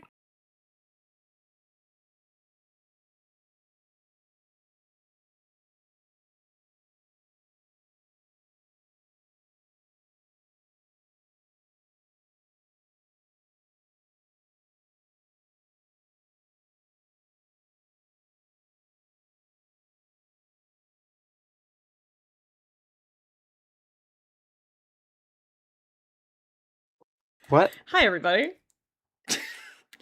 The other host Oh. can't see live chat yet. we But live? No, they I will. know what this. Yeah. Are we live?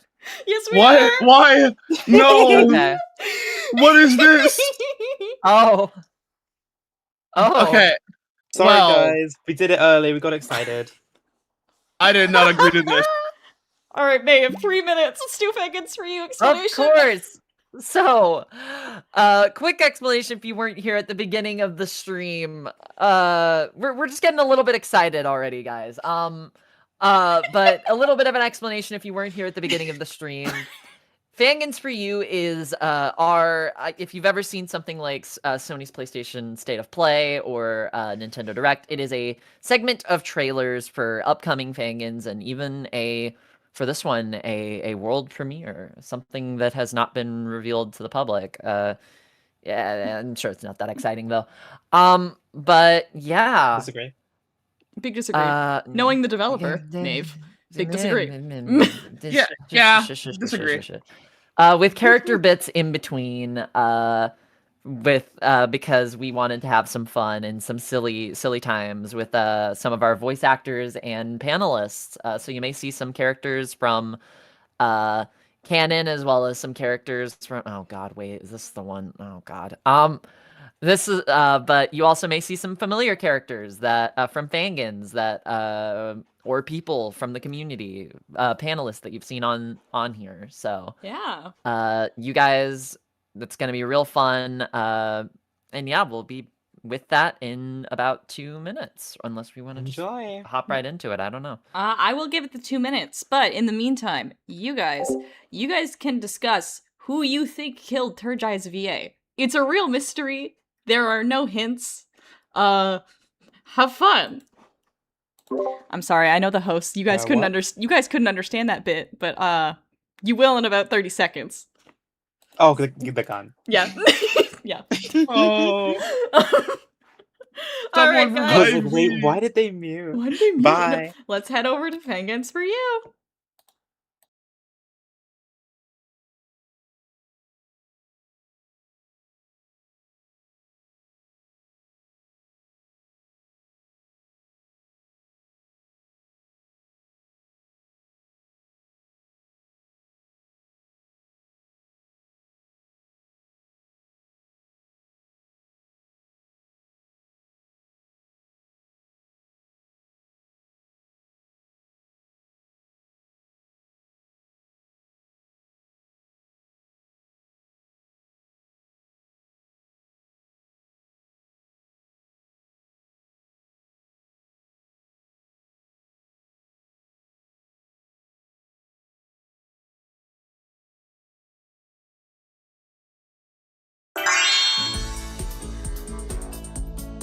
Hello there, everyone! This is Makoto Egi here. Man, it's been a while since I have to do something like this. Hope I'm not rusty. Well, welcome to the third Fangans for You segment. There's some really, cool trailers in here. I'll never get this stuff, but I'm glad you all enjoy it. I'm sure the people who worked on them put in a lot of effort for them. So make sure to support them, okay? Anyways, I guess we should get into it. First, we got the world premiere of a new project using pre-existing characters from another property made by the creators of Fanganconpa. Oh, that game again. Well, that makes sense for something like this. Make sure to pay attention to the disclaimers. They're really important for this one. See ya, everyone!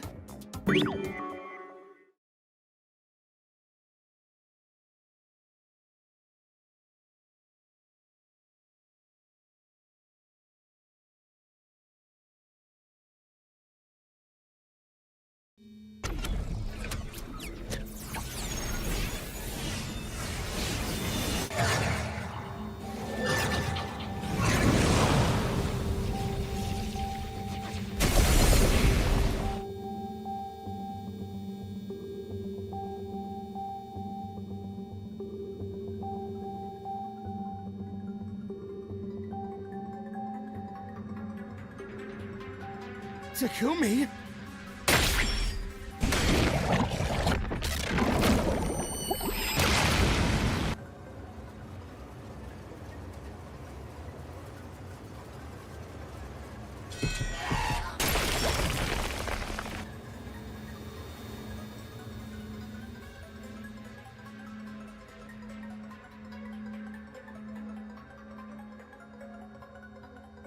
Takumi! You won't believe it! More people just arrived by bus! What do you make of the sudden appearance of our new squad members? Fanganconpa.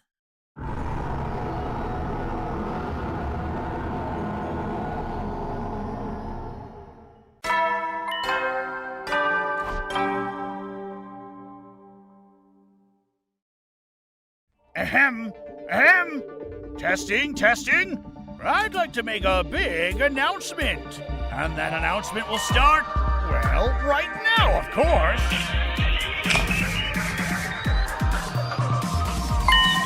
Let us get things rolling again then, shall we?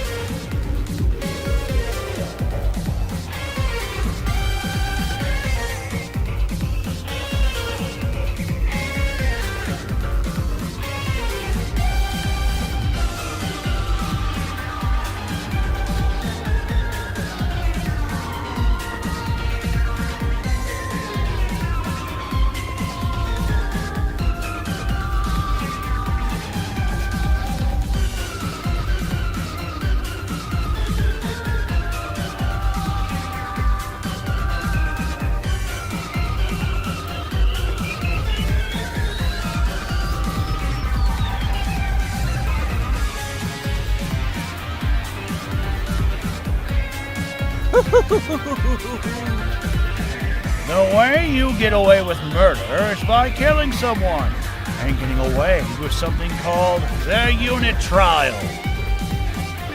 You're absolutely insane, too. Stay back, you hideous creature!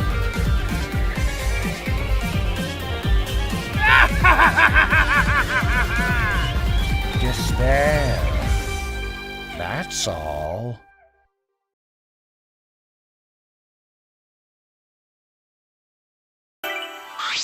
We interrupt this broadcast with an urgent announcement. Makoto Naegi needs your help to save the world from falling to despair, and all he needs is the long number on the front of your card, the little date in the corner, and the 3 numbers on the back.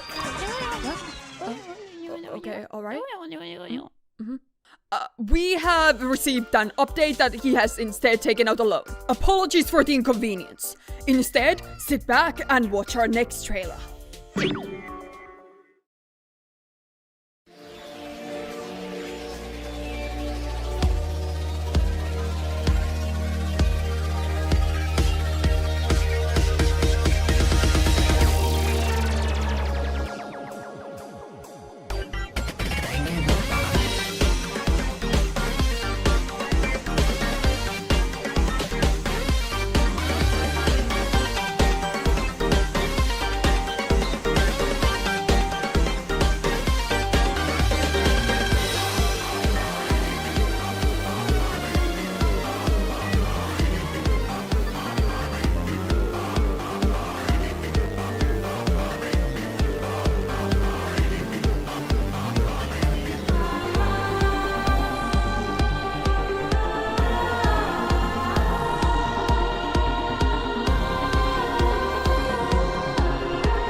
Christines and gentlemen, the time has come once again for yours truly to enunciate the next announcement.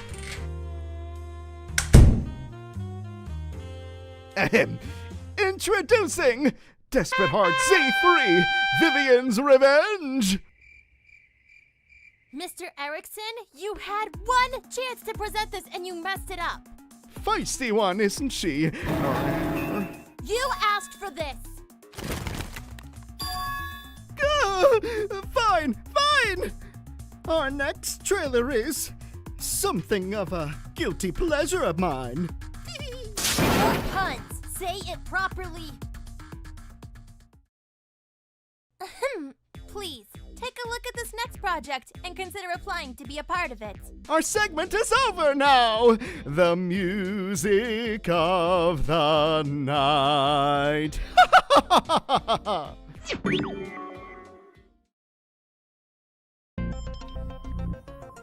Greetings, and welcome to Z Corporation. We're happy to announce this year's games are back in session. However, please note, due to some unfortunate events, we are a little understaffed. So Z Corporation will be hiring the following. For more information, please proceed to our audition page. We'd be happy to have you on our team. And remember, our secret is your secret.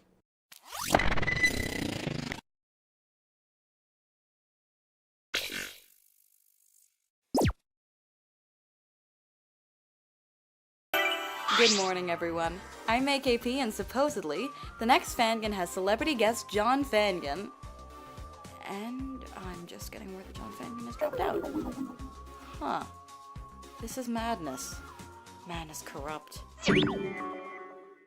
The survival game. Our little data collecting game. In premise, it is quite simple. 10 people come in, and at most 3 come out. Perhaps even less. All individuals have been selected already. They come from different backgrounds, different economic status, different ages. As expansive of a roster as we could help. They are the chosen ones for a big number of reasons, but for consistency's sake, let me narrow them down. First, they need to have hit rock bottom. Life has made sure to beat them down to a point where any single push could be the straw that breaks the camel's back. And second, they all can commit murder. It doesn't matter if they know it or not. They have the strength, the mental fortitude, the wits, the sheer planning capacity. They could do it. They could snap mentally. They could murder each other. The stage is a town abandoned years ago. One we molded to our needs. One where many will see their end. We'll look over them. We'll be the ones to make them dance. To see what makes them tick. To see how many go out in a blast or fizzle out into nothing. To determine which one deserves life the most.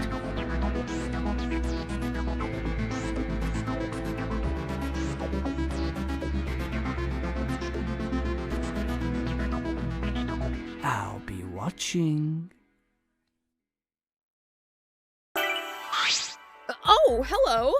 Wow, so many people out there. We hope you're enjoying the trailer so far. It's a little nerve-wracking, if I'm being honest. One might even call it bananas. What have you done? I came as soon as I heard. Here we go. Well, where are they? I was promised bananas. No, not real bananas. We meant these amazing trailers and showcases. And look at what's coming next.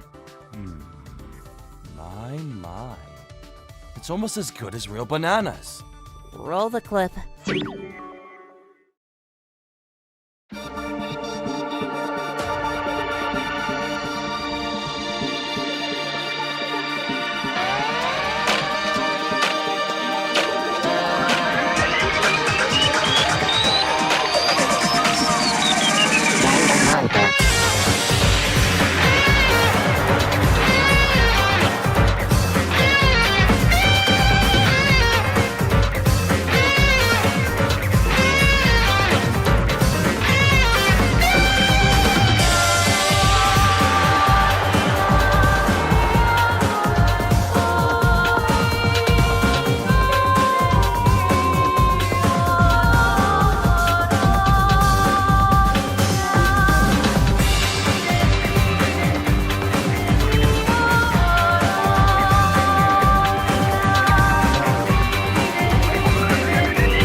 Well, well, well. Seems like I get to announce the next one. Let's see. To all my Leos and Libras. Okay, why is the script rewritten? Oh, yeah, I did that. Yui? What are you doing here? This is my moment! It's mine too. Did you not get the memo? We're doing this together. Whatever. Anyways, to everyone watching, the next trailer we are about to show you is different from the rest. Yup. The trailer for this Fangan is rated 18 plus. So please don't watch if you are under 18. Yep, considering the contents for this Fangan are very scary and disturbing, viewer discretion is strictly advised. Yup. The following trailer will contain really scary horror elements, not for the faint-hearted. The start of the trailer has a detailed content warning anyways, so please take a look. Where the hell is my...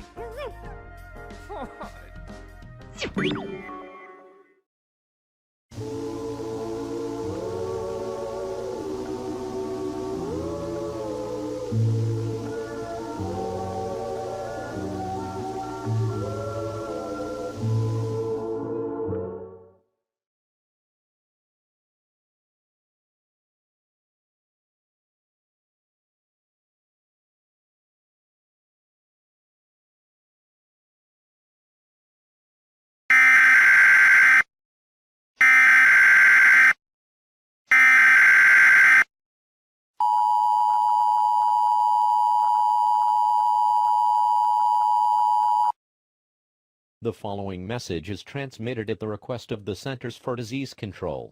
A public safety warning has been issued as of 8:09 a.m. Eastern Standard Time on July 16th. Authorities have confirmed overwhelming reports of invasive organic matter spreading across the environment, particularly in all coastal states. There has been a spread of a substance, described to be red and flesh-like in appearance, sometimes pulsating, and continuously spreads out around 5 to 10 inches every day. Currently, it is going by the name of E1738. Authorities are currently investigating ocean areas, as it is what is believed to be the origin of it, in hopes of taking control of the situation. The impact that this unprecedented phenomenon has had on the ocean, American land and the rest of the world has been severe, and may even prove devastating to ecosystems as a whole. There have also been reports of E1738 physically impacting people from direct contact with the substance, particularly causing mild to severe deformations. All residents are advised to have caution when traveling outdoors. Effective immediately, access to shores and beaches are restricted, and all residents living in close proximity to the sea or E1738 infested living areas are advised to be evacuated immediately. All means of travel are now limited to state travel only, with borders to Canada and Mexico being closed until further notice. All residents are expected to cooperate with the following instructions. Do not attempt to leave the country, regardless of whether or not you live here. Air and sea travel has been put on hold. There is no other country that is safe to flee to, especially if it's a coastal country. Check your food and water supply regularly, as failure to do so may have fatal consequences. Stay clear of anything that may resemble E1738 at all costs, and do not touch or attempt to destroy it. If you encounter any water with a pink or orange tint, do not touch or drink it, as it is very likely to be contaminated. Contact with contaminated water can result in deformation of the human body. If you have suffered any deformations as a result of E1738 through contaminated water or long exposure in infested areas, avoid harming yourself, call 778-099, and specialized paramedics will come and assist you. If your home has any sign of red fleshy substance growing on it, vacate the house as soon as possible and take everything you and your family require. Do not approach anything that resembles a flesh-like hole in the ground, and have caution when interacting with individuals outside of your family, for sightings of abnormal behavior have also been reported in areas where E1738 is most prevalent. If you see anything resembling a face in infested walls,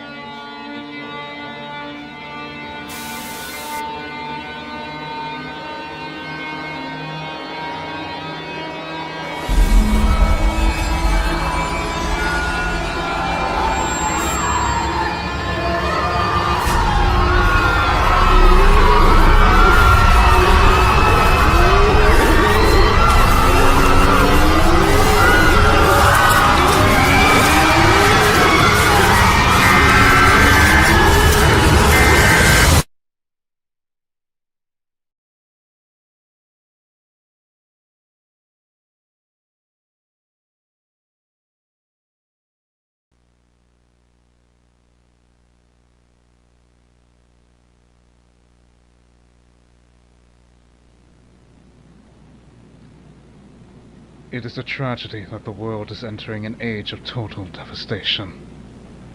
Irreversible damage has been done to every aspect of our lives. Our environment and people, our utmost fundamentals to civilization are dwindling every second. Several nations have become history, and soon that very history may go extinct. Even the world's superpower, the United States of America, is struggling to fight back against this phenomenon.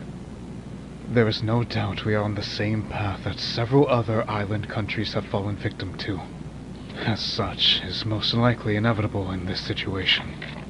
To simply put, time is running out for us. More and more difficult choices are being made among higher powers for the future of this nation. And the uncertainty and fear of the future are undoubtedly real among the people as the number of safe resources diminish. However, we cannot keep continuing like this.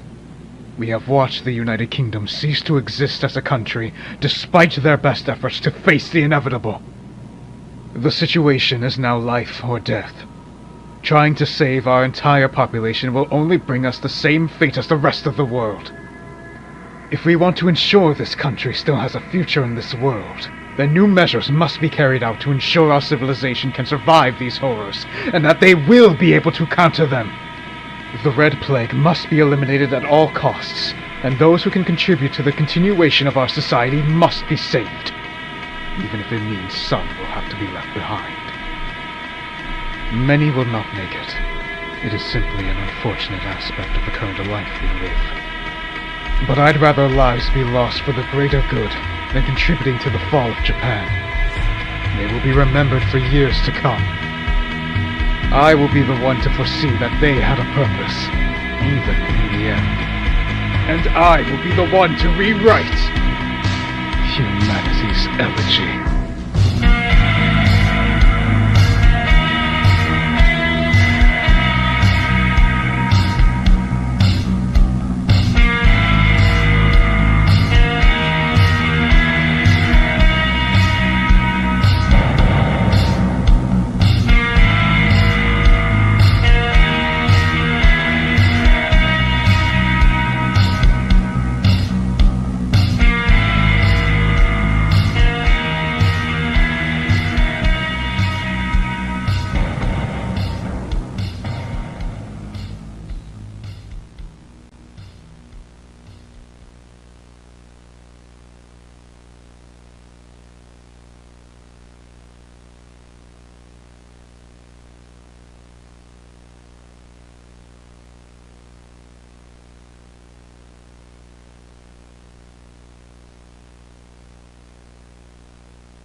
Whoa, brutal! That project was dark as hell and I loved it!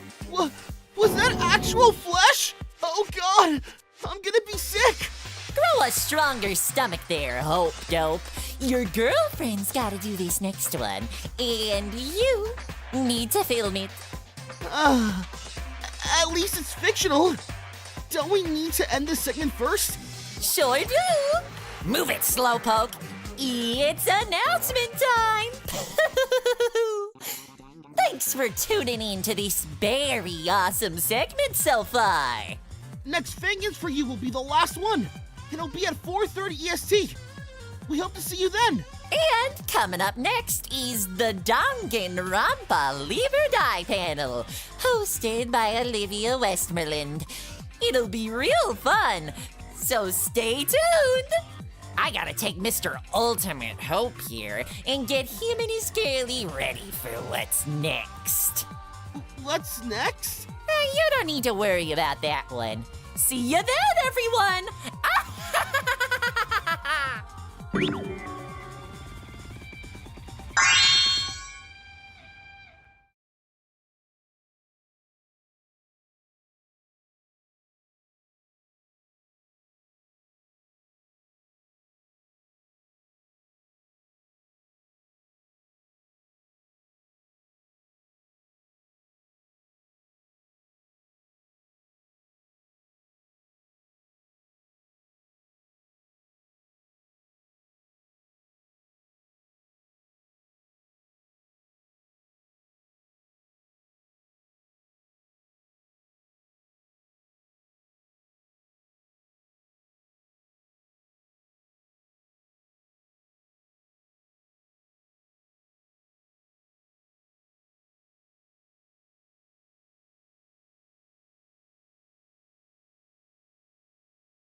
Okay.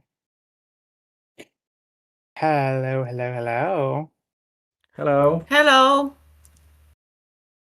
Hello, Just gonna wait for it to world. pop up on my screen, and then we can get started with the Live or Die Survivors Guilt and Beyond panel. There is. There we go.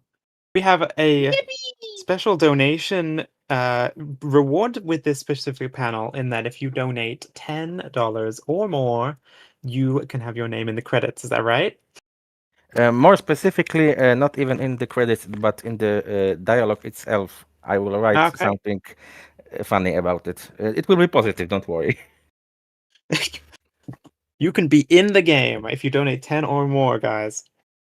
Keep that in mind. But without further ado, before we do introductions, do you guys want to talk a little bit about your project? Sure. I'll be happy to. So, hello, we are the team making the Live or Die trilogy, which so far consists of 2 finished Fangans games, Live or Die and Survivor's Guild, with the third game being in early planning stages. We also have 2 side stories that are like short and they were made between the chapters. One of them was Synthetic Love, which was a short visual novel, which was written by Aru, and it happens between the first and second game. And the second one was the one we made for the Fangans for Hope Jam, which was Survivor's Guild Origin, and it was like one chapter that was a prequel to Survivor's Guild. Okay, nice. Let's introduce each of our individual panelists then. I'll hand it straight back to you to start, Raven. Okay, hello, I am Raven, and I'm the writer and programmer, and I guess director of our team. And I've been making various games in RPG Maker since 2006, and before that I was making mostly like RPG games, but I decided to try making Fangans, and I've been having so much fun with it that we made so many already, and we want to be making more.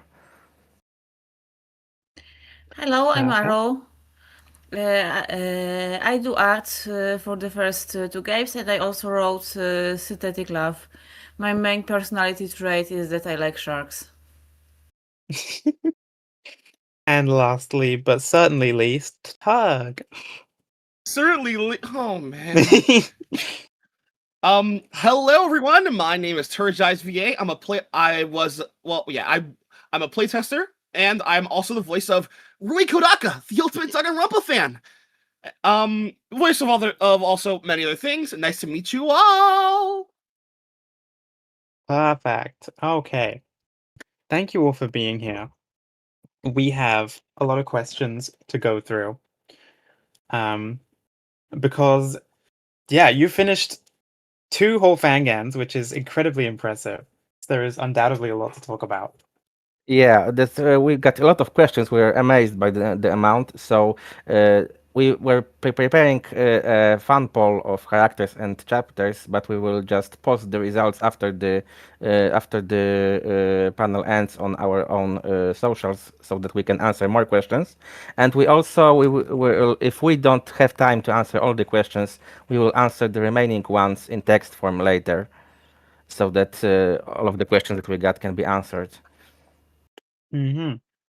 Okay, do we want to just jump straight into the first batch of questions then? I think we can. Just one more thing that I want to say, that we went through the questions, and since we have 2 finished Fangans, there are a lot of questions that have spoilers. So for those of you who aren't caught up with the story, we decided that all the spoilery story questions will be at the end, and we will start with all the non-spoilery questions that we can answer for everyone, and not just those people who played both of our games. Exactly. So if you haven't played them already, go quickly now, play both, and then come back, and then you'll be here for the spoilers. All right. So, what was the main inspiration for Live or Die? I know you said it's mainly V3, but was it just that, or were there other factors? For these questions, I wasn't really sure if it was Live or Die, as in the game Live or Die, or of the whole trilogy. So I prepared my list of inspirations for all of them. And I will try to be brief because, like I said yesterday at the Fangans for Hope panel, I like to find inspiration basically anywhere in any kind of story. I can find some element that will inspire me. But for the main ones, for the whole trilogy, of course, V3, as these are V3 fan-made sequels in the world of V3.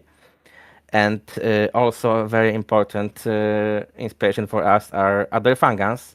We love Fangans. Even when we were starting, we only knew a few ones. For the first game, it was mostly the Another duology, but also Labs and H2O.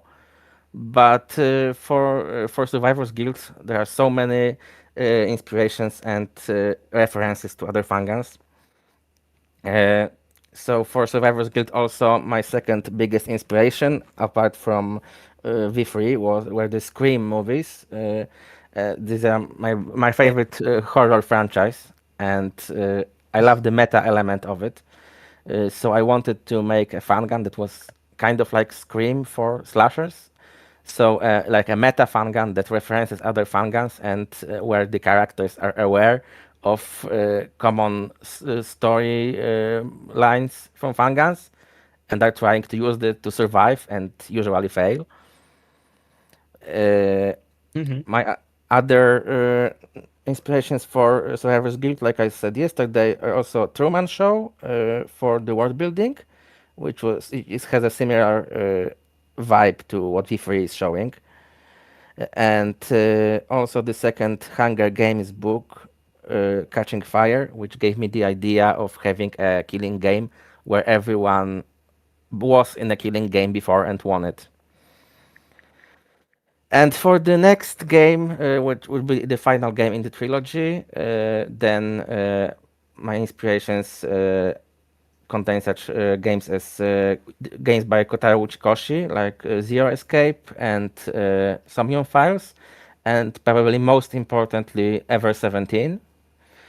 And also, also various other games that have like meta narratives, because I'm a huge sucker for everything that's doing like meta fiction, and games such as Doki Doki Literature Club, Totono, and Undertale. All of these meta elements, I like to take inspirations from games like this. Perfect. I will also jump in here, just saying we already have 2 donations that are $10 from Anonymous, which that's great for putting the name in the game, and also Spring, It will be. who was on a number of panels. Oh, hi Spring. And the Anonymous will also be named as Anonymous, of course. Of course. Okay. Perfect. So, the next person says, I love Danganronpa V3. What made you decide to focus some on V3 in your Fangan, especially doing more world building in your Fangans in relation to V3 in the timeline?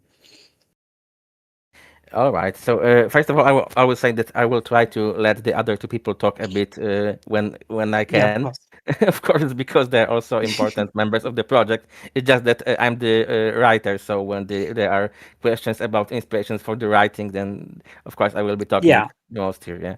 Don't worry, do your yapping.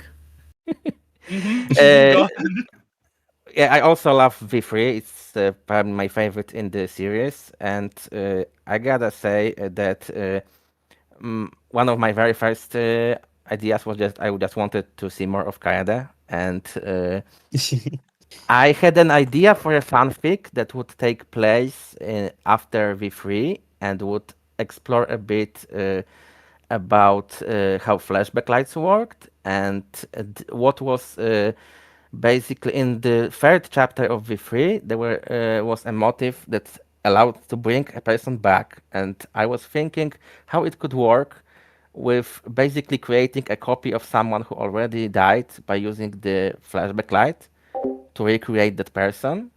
And I wanted to write a fanfic that would work like this. But then I realized I never wrote fanfics. I cannot write narration. I can only write dialogue. But I can make games. So why not make a whole game except instead of a fanfic? And That's how I started working with a V3 sequel. But also the fact that just how interesting the V3 ending is with its with the world that it's showing, but it only shows us a small element of it. And the more I started thinking of it, the more interesting it was, and also really terrifying. So the world building scenes in Survivor's Guild are building on the foundation of the ending of V3 and just showing just how terrifying it is, and I think it's kind of fun. Mhm. Yeah, not many Fangans go after the V3. Most of them just kind of ignore it completely, so it is interesting when a Fangan does, and does it well. So, I mean, this will be the last kind of inspiration-based question. What inspired you to expand on what V3 initially set up with the whole 53 seasons of Danganronpa? It's basically what I was already saying, that V3, the ending of V3 just shows that such an interesting idea for the world. This with okay, I think I can spoil at least V3 here because Yeah. with the world where killing is like an entertainment in TV, and the whole world is or at least the whole country is obsessed with it, and to the point of where watching people die for real is like watching a movie for them. And I wanted to like explore how such a society would look, and how the people who survive this would act after the after this experience. Yeah. Yeah, okay, fair enough. Okay. That's kind of concluding the whole section on inspirations and kind of your thought processes behind Live or Die, Survivor's Guilt, and everything else. So let's move into some more broad ones that we can probably open the floor to more so. I mean, we got 3 of you here who work on the Fangan, but approximately how many total are involved in the project? Well, it basically depends on which game we are talking about, because at the start it was just the two of us, Aro and myself. Since I wanted to, I thought it would be really cool to make a game together with my wife, because it's well, it's a lot of fun to work with your partner and create something together. So we were just working the two of us with a bit of help from a couple of our friends. One of them was doing beta testing, and the second one we commissioned for a bit of art for the intro movie. For Survivors Guild, we got a bit more testers, and we were commissioning 3 people this time for some additional graphics, but most of the stuff was done by the two of us again, with me doing the writing and programming and Aro doing the graphics. And this time, of course, we got our first voice acting, even though Survivor Guild has only very basic voice acting. I always compare it to Ace Attorney, because in Ace Attorney, you get like every character has like 3 lines, and this is it. And this is like Survivor's Guild works. But when I was starting to work on Survivor's Guild, I didn't really know the community of voice actors in Fangans. So I just tried to get anyone who would voice for me. We posted an announcement on our server. I didn't even know how casting call worked back then.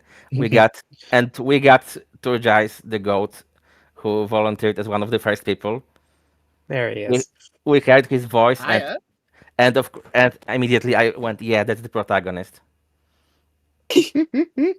Yeah, As it usually happens with him. Yeah. The power of being a protagonist never fails me. Yeah, he's so good as the protagonist, and this began basically how we knew each other, and later he helped us with testing, and will be helping us with the next project, and we're helping with this thing, and we also did Fangas for Hope. Like Turg is everywhere, and we love working with him. He's so cool to work with. Thank you. I just try my best for everyone and the community. We also got 5 other people who are less known voice actors from the community who joined us from the server. But apart from that, we were just, again, like Ace Attorney. When Ace Attorney was created for the first games, they were like taking the janitor in the building and making him record. And since we didn't know many other voice actors, like this is kind of what we did. And there is one character that's voiced by me. He has 1 line. There is a character who is voiced by Aru. She has 2 lines. There are 2 of our YouTuber friends who are voicing. There are 1 of our VTuber friend, 1 our streamer friend, some of our in real life friends, and 3 guys I commissioned on Fiverr for a couple lines, who are like professionals, but they not found in the community. So I was looking for a specific voice, and I didn't know voice actors back then. So right now, I know so many cool voice actors in the Fangan community, and I'm so excited to do a proper casting for the next game, so we can work with some of you people. Yeah, that would be super exciting for the 3rd one. I know I will most likely audition.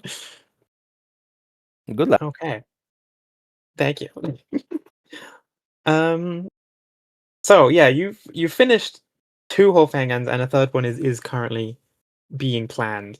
How long did it take to finish each Fangan, as well as obviously each side story? And kind of did your experience with the first one and the side stories help with making the second one and the second side story origin? So starting with the second part of the question, every single project that you create helps you with the next one. I've been making games for a long time, and I feel like every time it's easier. It was a bit different when I moved to a completely different genre, but finishing every project gives you so much experience for the next one.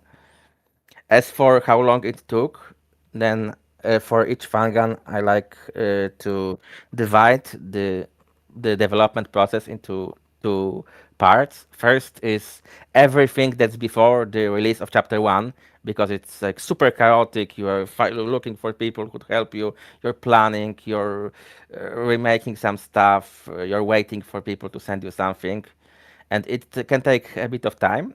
And the second part is from chapter 1 gets released to the end. This is like non-stop work with constant like speed to trying to release on the consistent rate. So I wrote down, I checked the dates, how much it took, and for the first game, the pre-production to chapter 1 took about a year, and since then it was 14 months since chapter 1 to chapter 6. For the second game, it was a bit more than a year to release chapter 1, and then 19 months from chapter 1 to chapter 6. Although for the first game, we had a month-long break, and for the second, we had a 2-month-long break in the middle. As for the bonus stories, for Synthetic Love, I am not actually sure. I would have to ask Aru. Yes? Do you maybe remember how long it took you to write it? I remember it was kind of a summer project for us. Yeah. I got like 2-3 months.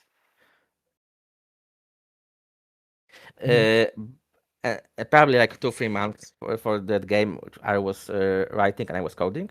And for Origin, well, of course, the month that it was allowed, but there was also a month before where we were just planning things. Fair enough. Okay.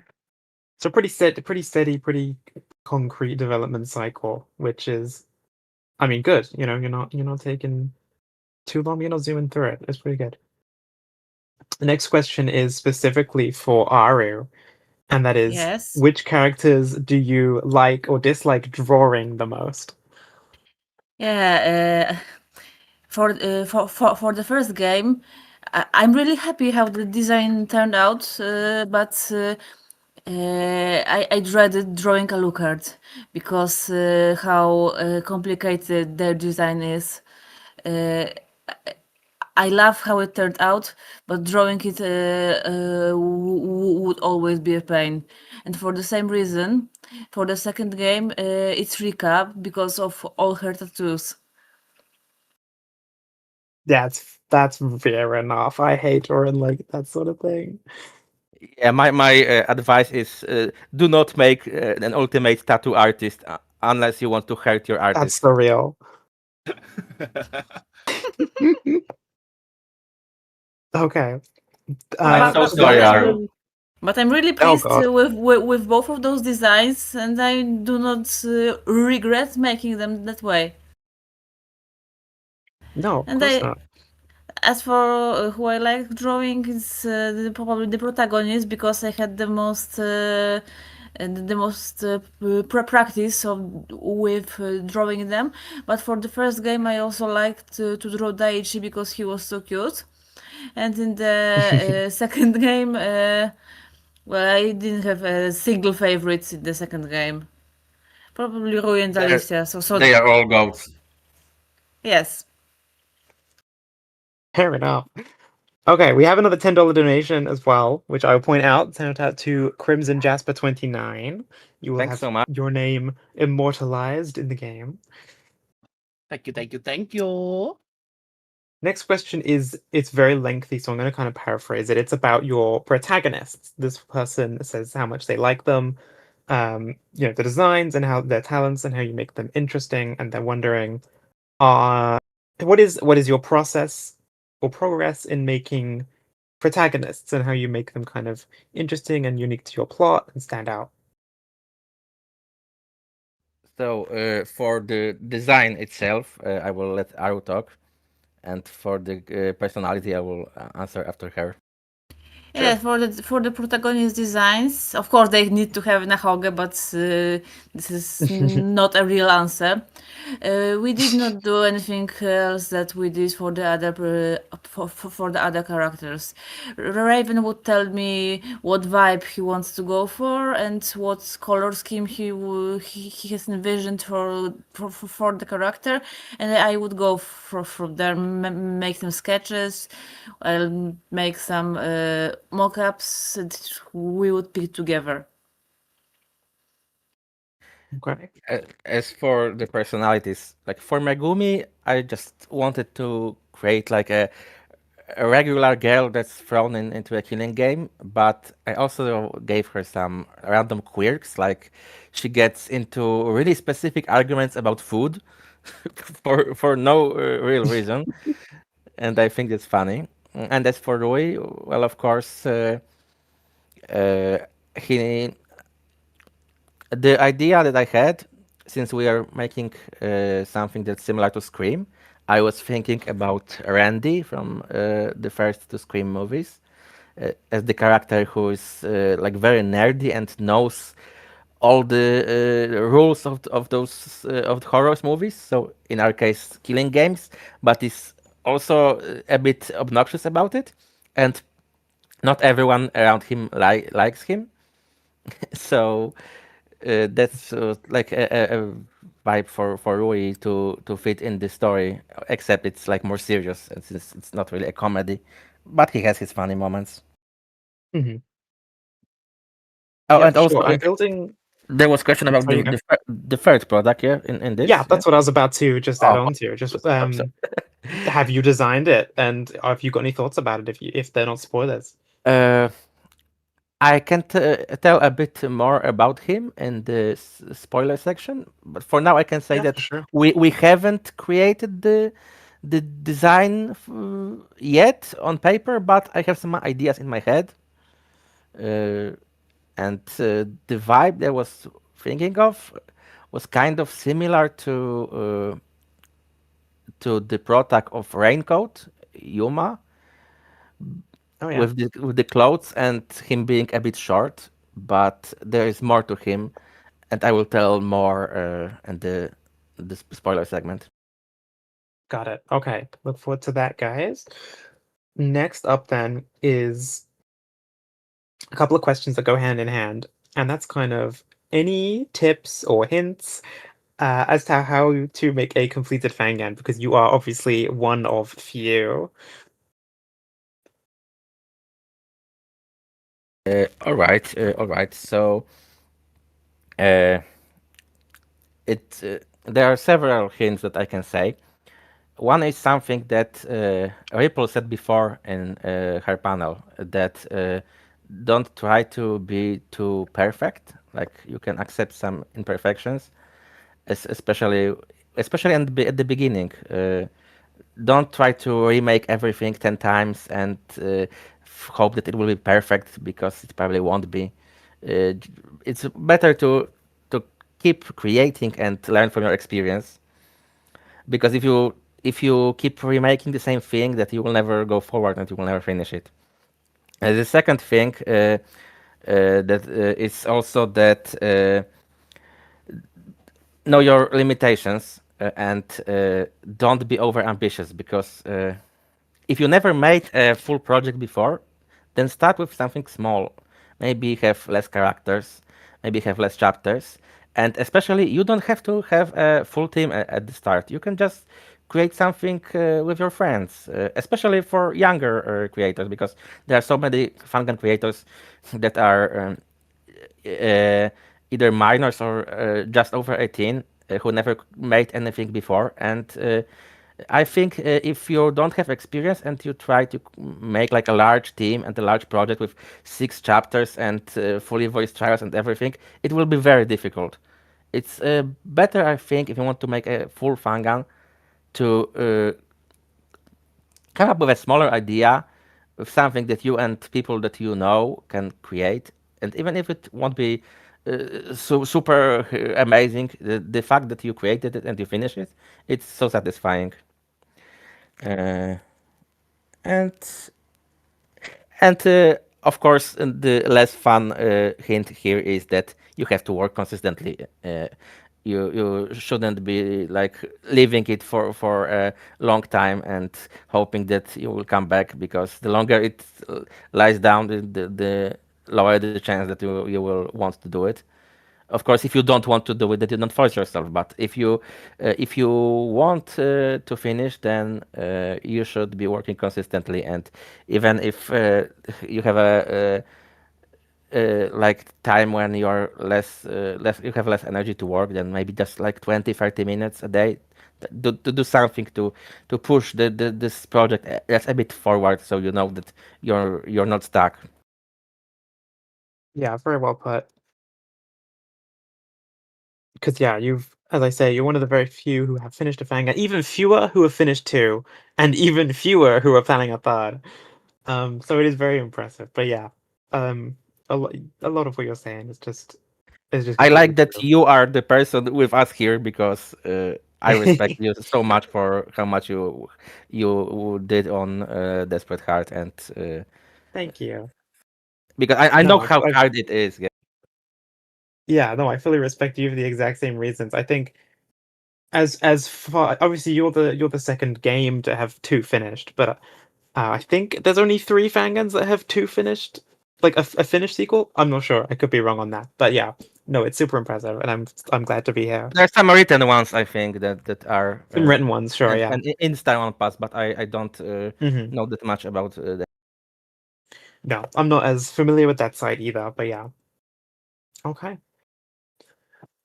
I mean, you're going into making a third one soon. What's that kind of like? What's developing a whole trilogy of games like? How like are you planning that far in advance, or is it kind of come as it goes? It's a lot of fun, because you can put more ideas there, and you can put some like small foreshadowing for the next game, and you can also keep improving and see your progress. But one thing that I sometimes keep seeing, and I generally don't advise it, don't try to plan a whole trilogy at the start. Like, try to start with a single Fangan, because that's what we were doing. We wanted to make a Fangan, and we liked it so much that we thought we can do better. We were like in chapter 5, working on chapter 5, when we thought we can do the second part. And then when we were like finishing chapter 2, we started thinking, okay, maybe let's make a trilogy. But if you immediately think, okay, this will be a trilogy, then the amount of work is so huge in front of you, you will get overwhelmed. You will get scared of the amount of things to do. There are some people who could do it, but it's very difficult to start with such a large goal. So I would only recommend it if you have some experience with finishing projects and know how much it takes. Yeah, for sure. Okay. So, the next question is just kind of about everything we've just discussed. How do you personally feel about it all? Again, you've got a third one coming out, and you've got 2 side stories that are out, that are lengthy as well. They're good chunky stories. I mean, how does it feel? For me, it feels awesome. I love the feeling of finishing a project. It's so cool, and every single time it's so cool. Best feeling. Yeah, I think this is also a question yeah. that Aru can tell a bit about her feelings. Yes, what he said. Whenever the project you've worked for such a long time comes to an end, and you can share all of it with people, and the sense of accomplishment is great. Yeah, no, I 100% agree. I will also jump in here. We got some new donations, both of which being $10. Thank you to 2Empty and Yoshi Star. Thanks, both of you. You're awesome. We've got you down to be put in the game. All right. So what are the hardest parts of making these fangans? Any of them? Any hard? And what are the easiest parts as well while we're on it? So this is another question where I can let the other two talk a bit more. So for me, I will just say that I really, really don't like writing free time events.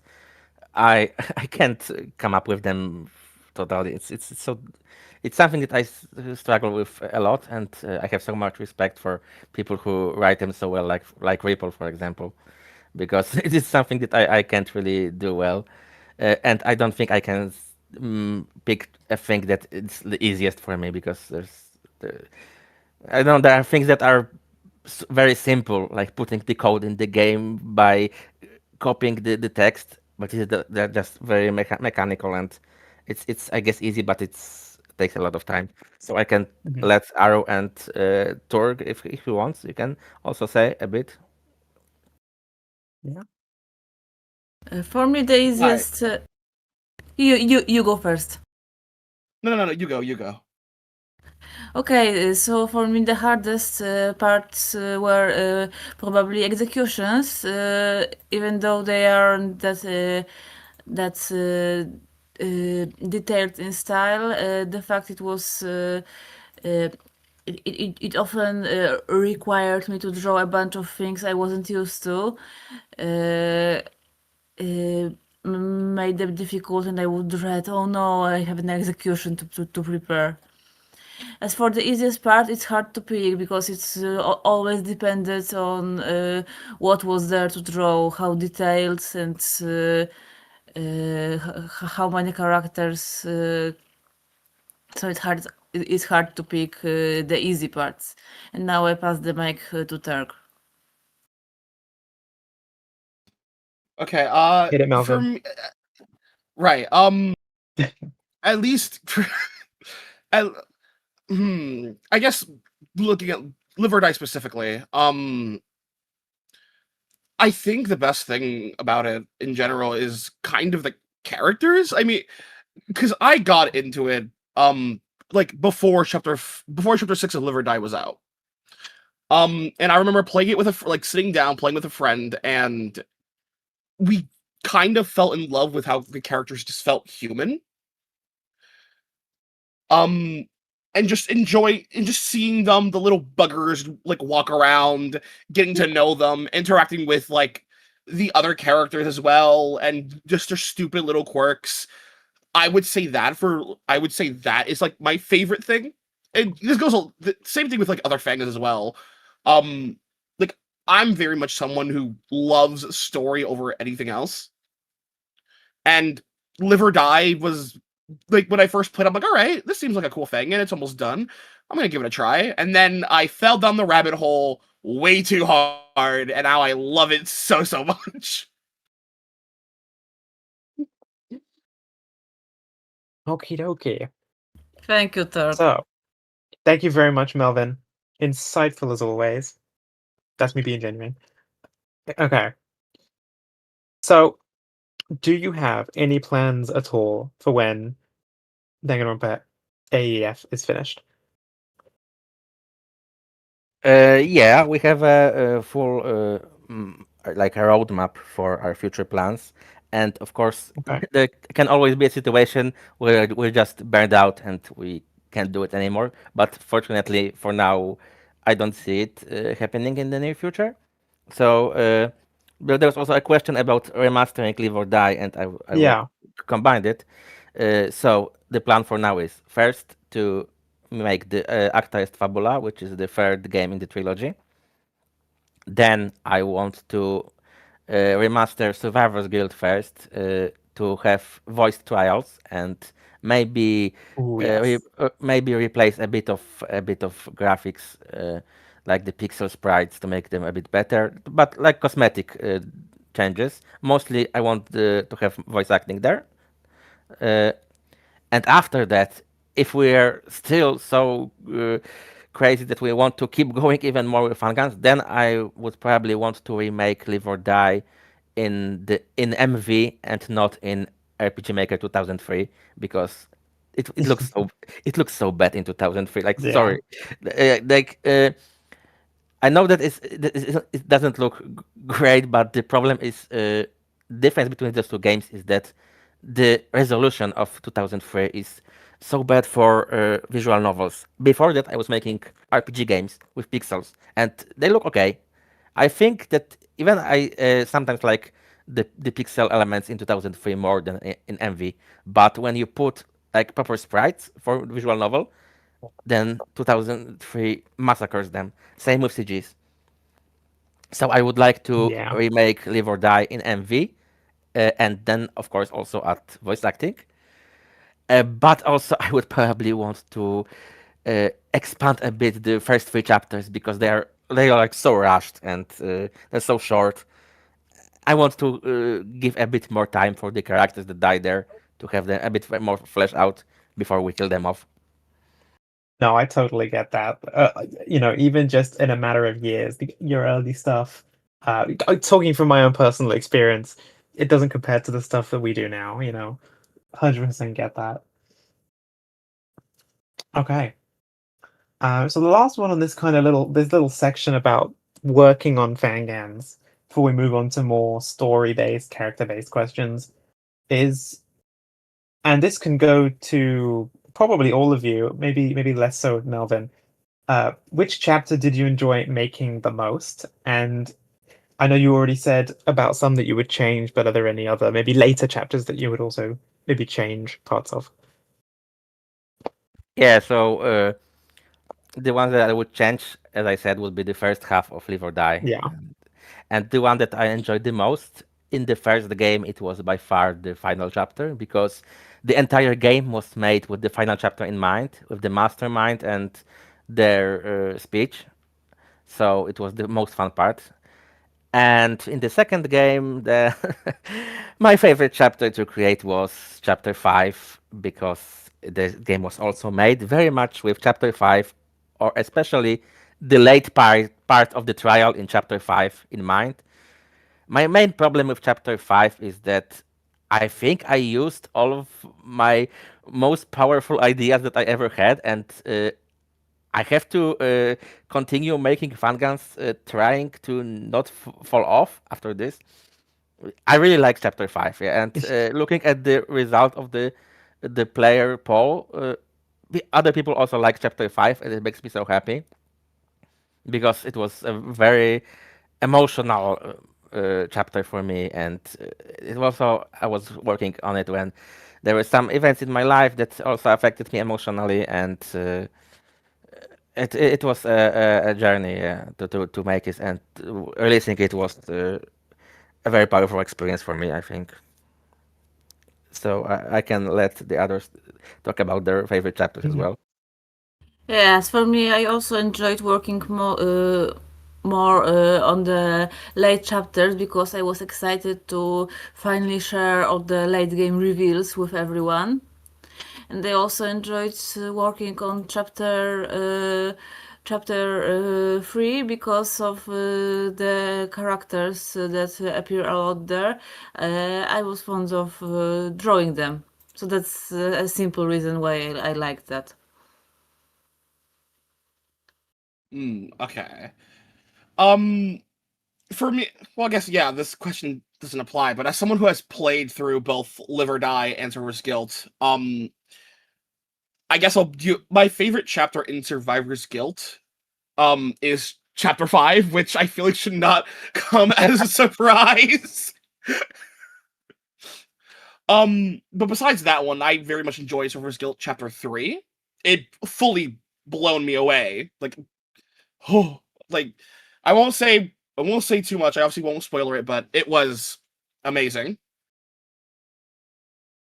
Mm-hmm. And also in Live or Die, my favorite by far has to be chapter 4, because what I was expecting didn't happen. I was tricked by it, and the emotions in it were just chef's kiss. When I was playing it with a friend, we were both like, "Oh no." I say play with a friend. I played it with Trina like forever ago. I think Live or Die Chapter 4 and Survivor's Guild Chapter 3 are both like the moment where the game starts going for real. And looking at the results of the fan polls, since it's not just my own opinion, but I think I tend to get more and more unhinged the more I create the story. So they tend to start a bit slower, but at some point they go on this level, and when it hits you for the first time, it's fun. Okay. On that, we will move into more story-based questions. But before that, we have another $10 from Clover Wizard. Thank you very much. Thank you. You will be in the game. Thank Okay. you. Clover. So, yeah. So these next batch of questions, which we have until from now until the end, we have starting off with, what would the deceased members of the cast have picked for their Tekken character? All right, so we're starting with the spoilers questions here. So this is your warning. You got it. Be wary, yeah. everyone. And we'll try to answer those questions, as many as we can, and the rest will be answered in text form. So in chapter 4 in Live or Die, there is a Tekken tournament, and everyone has their selected character. But we also, when we were writing it, we created a list of those characters who died before and who they would play. So I have it written down. For Rin, we chose Panda.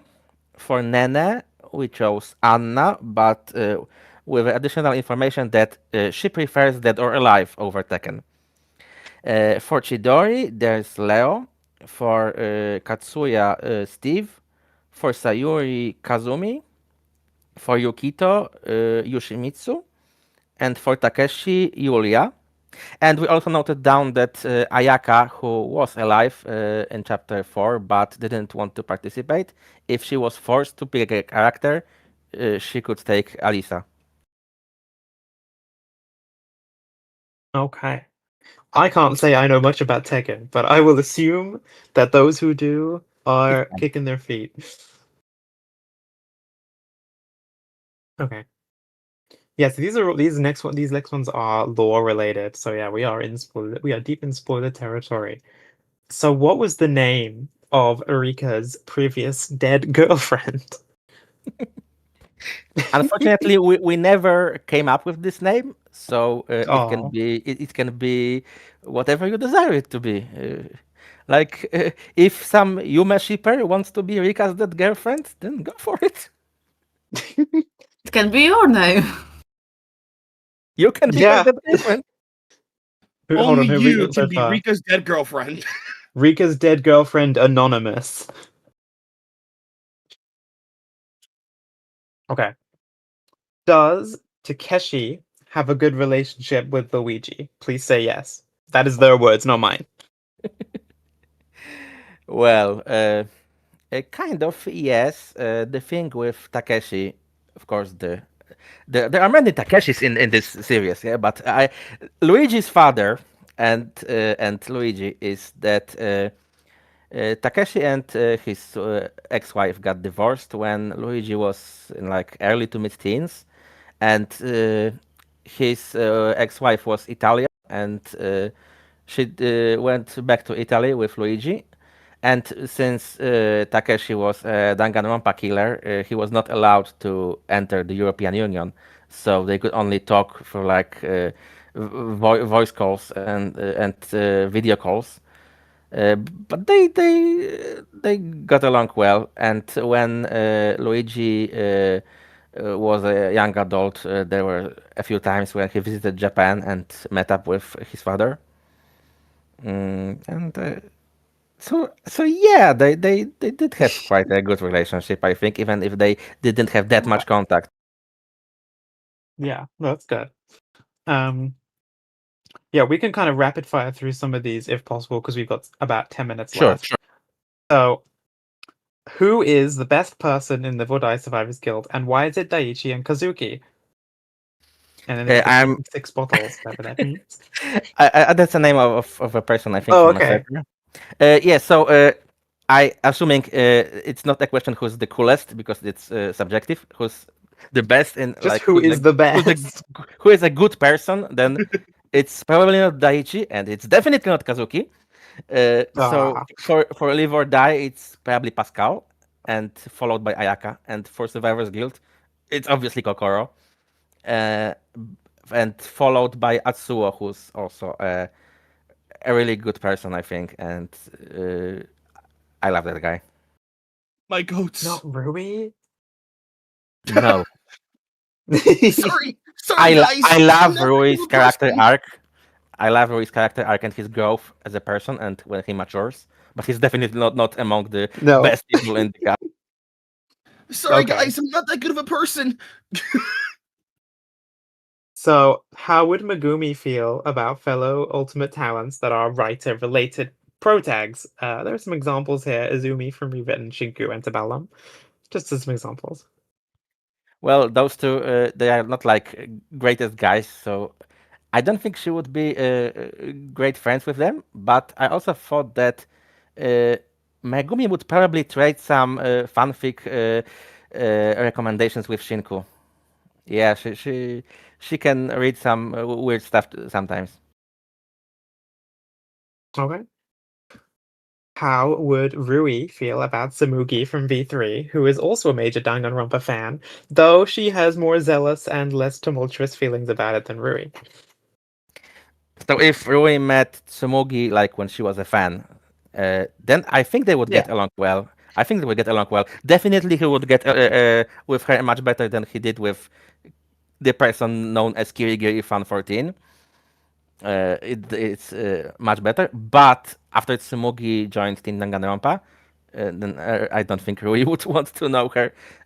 He's the Danganronpa fan, yeah, but he absolutely hates everyone on TDR because, well, who TDR are? They're not nice people, and the Danganronpa survivors don't want anything to do with them. For sure, for sure. To Raven, which of your characters do you relate to the most?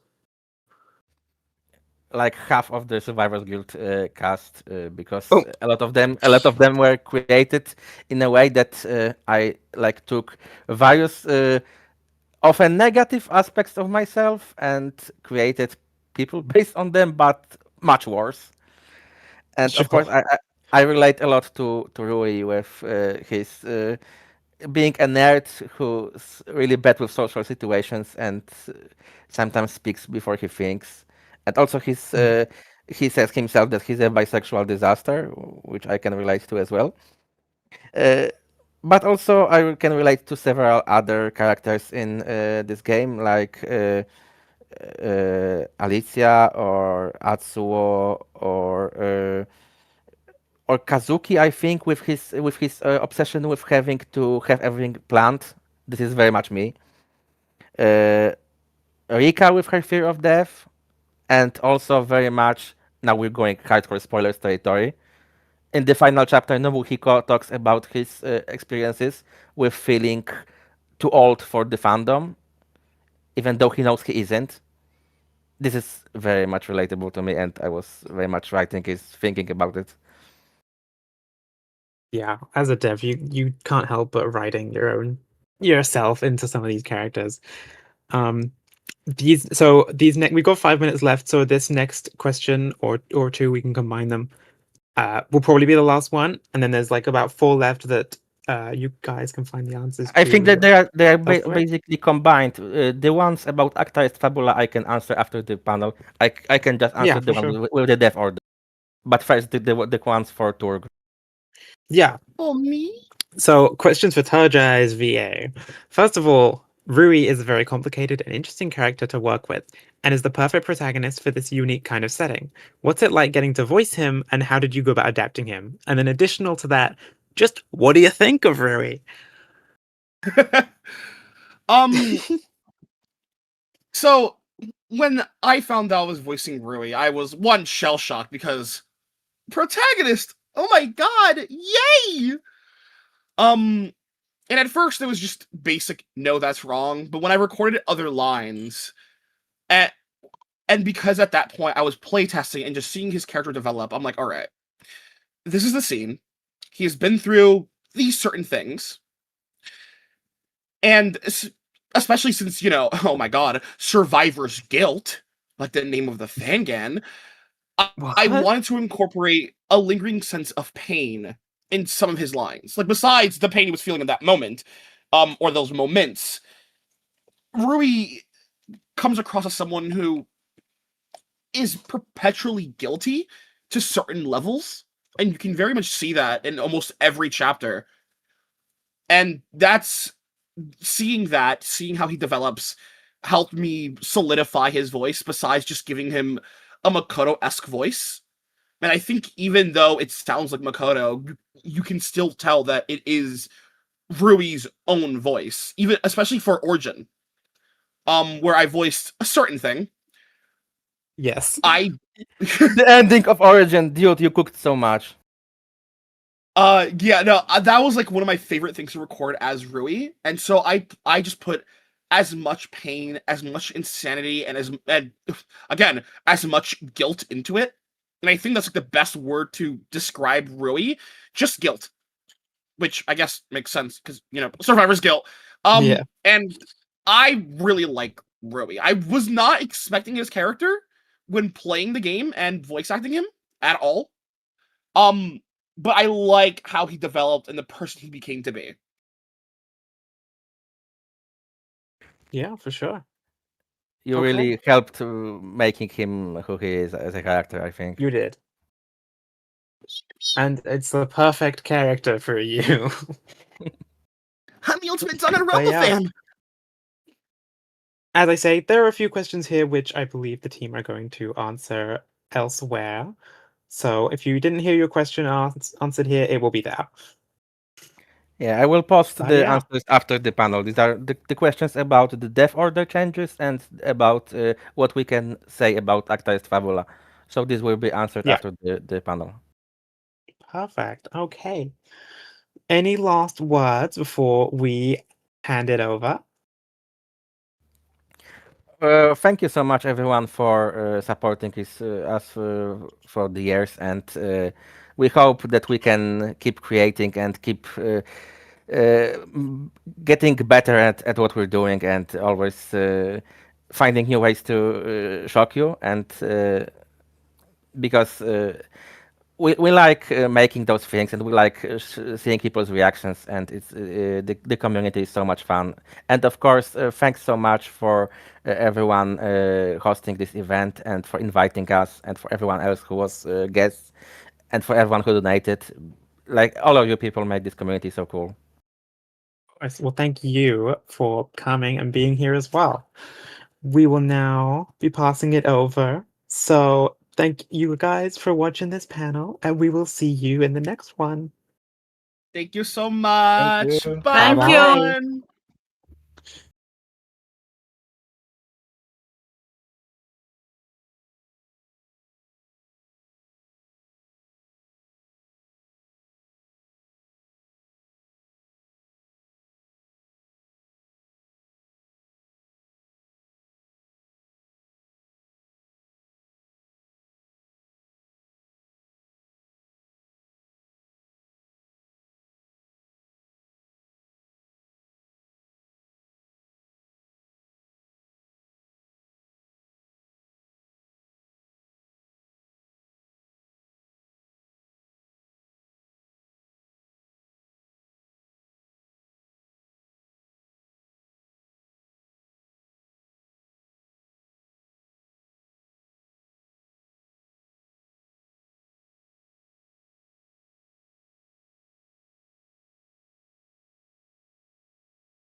have everything ready. All right, you guys are audible and also way too low on the screen, which is my fault. So let's raise you Oh, guys up. okay. Oh, that is a I'm nervous. beautiful sprite there, isn't it? Hello, everybody. Hello. Hi. I don't think the stream's not caught up for me, so I can't see myself just yet. Oh, it is a sight to behold. Let me tell you. Oh, there it is. Oh yeah, we are. There it is. This is beautiful. Okay. All right, guys, welcome to the content creator panel. Thank you guys all for being here. I tend to run these by going left to right. So starting with Creepercraft Guy and Mega Comment, if you guys want to introduce the other work, like your contributions to the community, whether that be projects or outside projects that are still vaguely Dangan related, and then we'll keep going down the line. All right. So do you want me to go first? Yeah, go for it. All right. So, hi. If you don't know me, my name's Creepercraft Guy. I'm a content creator who's mainly active across mostly Tumblr, but I also go on YouTube, Wattpad, and AO3. And I mainly create lots of fan fiction. So, like, my main works include Danganronpa Reprogrammed and its sequel Recaptured, which are rewrites of the first two games that have Chihiro and Mahiru as the protagonists. I also run an arse blog on Tumblr called Danganronpa Survivor, and probably my biggest work is Phantom Thieves of Hope, which is a Persona 5 and Danganronpa crossover story. And I'm also the co-director and sprite artist of Dungeons and Despair. All right, let's take it over to Megacom. If we're just I should move to the slideshow, huh? Because you guys have put so much effort in this. We gotta look at this. Like, look at this beautiful. You just wanted to show me and my pretty face. Yeah, for a bit longer. yep. There's no shame in that. All right, Mega Comet, let's introduce you. Okay. Hello, my name is Mega Comet. I am the director for Dungeons and Despair. I'm mainly on YouTube, Twitter, and Instagram, but Instagram is more like cosplay stuff, not related to Danganronpa yet. On YouTube, I have started making like videos promoting and talking about Fangans, and I plan to do more of that in the future. And yeah, that's pretty much it for me. Awesome. I believe next on the line of panels is you, Mira. You want to take it away? Hello, everyone. My name is Mira. I am a lead writer for Danganronpa Reckless Solitude. I'm a director for my own project, Judgment by Fire. And I also have a YouTube channel where I mainly just talk about visual novels and the like. So it's nice to be here. Awesome. That leaves Star. You're next on the list. All right. Hello. I am Starlight Detective, but I go by Star for short. I am a YouTuber. I do video essays on mystery games, including Fangans. I also do streams of said mystery games and Fangans. I've been in the Fangan community for a good few years now. I made a Fangan called Redemption Rampa back in the day, around 2020-2021. And I am currently directing a new death game project called The Mortuary Chronicles at the moment. Yes, awesome. And last but not least, our surprise last minute guest, Evan. Thank you so much for being here on such short notice, by the way. Wanna introduce yourself? Hi, I'm Evan. I'm just on YouTube. I have a channel. I do Let's Plays, and hopefully in the future I want to do reaction videos to some video series Fangans. That's pretty much all I do. I'm still really new to this community, so my channel's kind of like a documentation, I guess, of me getting more into it and exploring various theories. Yeah, a documentation of your descent into madness. We love to see it. One of us. That's a fun way to look at it. One of us. Yes. All right. Let's get back to the panel. Okay. Sorry, I got a ping and I was worried that there was tech issues, but it's just Ash giving me condolences for my future work schedule that I just got today, and it's not looking good. Oh no. I feel Stay that. strong, Trina. Oh. All right. This is a pretty interesting first one, because again, you guys are all here not necessarily because of your projects, although they are all amazing projects for the people that have them, and you should check them out. But what do you find most rewarding about, they say content creation, but I'm going to open that up to like your outside projects that don't necessarily revolve around your Fangans. Creepercraft guy, you want to start us off? Okay. For me, it's like I think one of the most rewarding things for me was just trying to well, not really trying, but like finding a community and interacting with people online.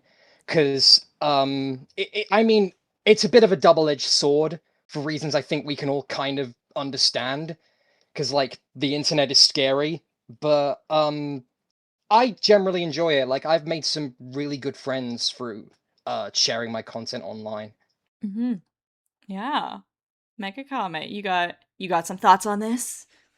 What I find most rewarding about like content creation is being able to like introduce people to all these different like games and like communities and these ideas that they may never have heard of before, as well as just being able to like entertain people when everything seems like really gloomy and like upsetting. Like people are able to like find comfort in like these communities and all these different games, and I think it's just a really nice way to like get to know other people. Yeah. I mean, you gotta respect, for those of you who haven't seen Mega Comet and Creepercraft guy, you appear on the second video, I believe, don't you? Of the Fangan, Yes, I do. Of the Fangan review stuff. Yeah, You really significantly less funny. You No, guys you're really right. gotta check it out. I'm gonna be shamelessly plugging all of these guys this whole time. You really gotta check it out. Thank you so much. Mira, what's the most rewarding thing for you about the outside Fangan side of things? Compared to everyone else here, I'm going to sound like a bit of a Debbie Downer for anyone that's not in the process of like video editing and stuff. But I will just say, outside of sharing my thoughts and stuff, it very much is the end of it and the end product because speaking for video editing, it is not for the faint-hearted. It is a very miserable work. Especially the resource gathering process. I've once had my computer completely crash on me trying to render one video that was like 2 hours or something. But yeah, the end result is like always very fun. And like to get like new random ideas like flown out there during the process is very fun regardless. Yeah, cool. Star, let's move this right along. Yeah, for me, especially because I've streamed a handful of Fangans, I think the ability to experience these with a community, with chat, has been so awesome.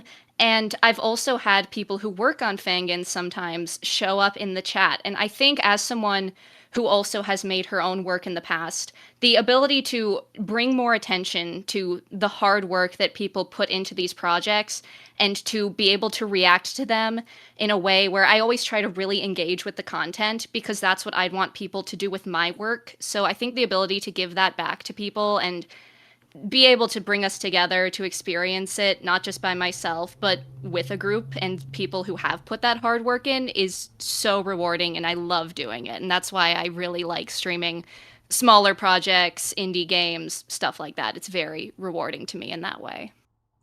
Yeah, awesome. Again, I will say this like so many times. You have to check out everybody's socials here on this entire panel. You have to. This is a requirement to be here. No. Evan. Mandatory, yeah. For me, there's this like, it's just a really nice feeling to be able to make stuff just that I like doing and I'm passionate about, and having people actually care. That's it's just kind of piggybacking off of what people said about having a community. I have like a lot of just the Fang community is filled with so many nice people. Yeah. And it's just nice to hear from them.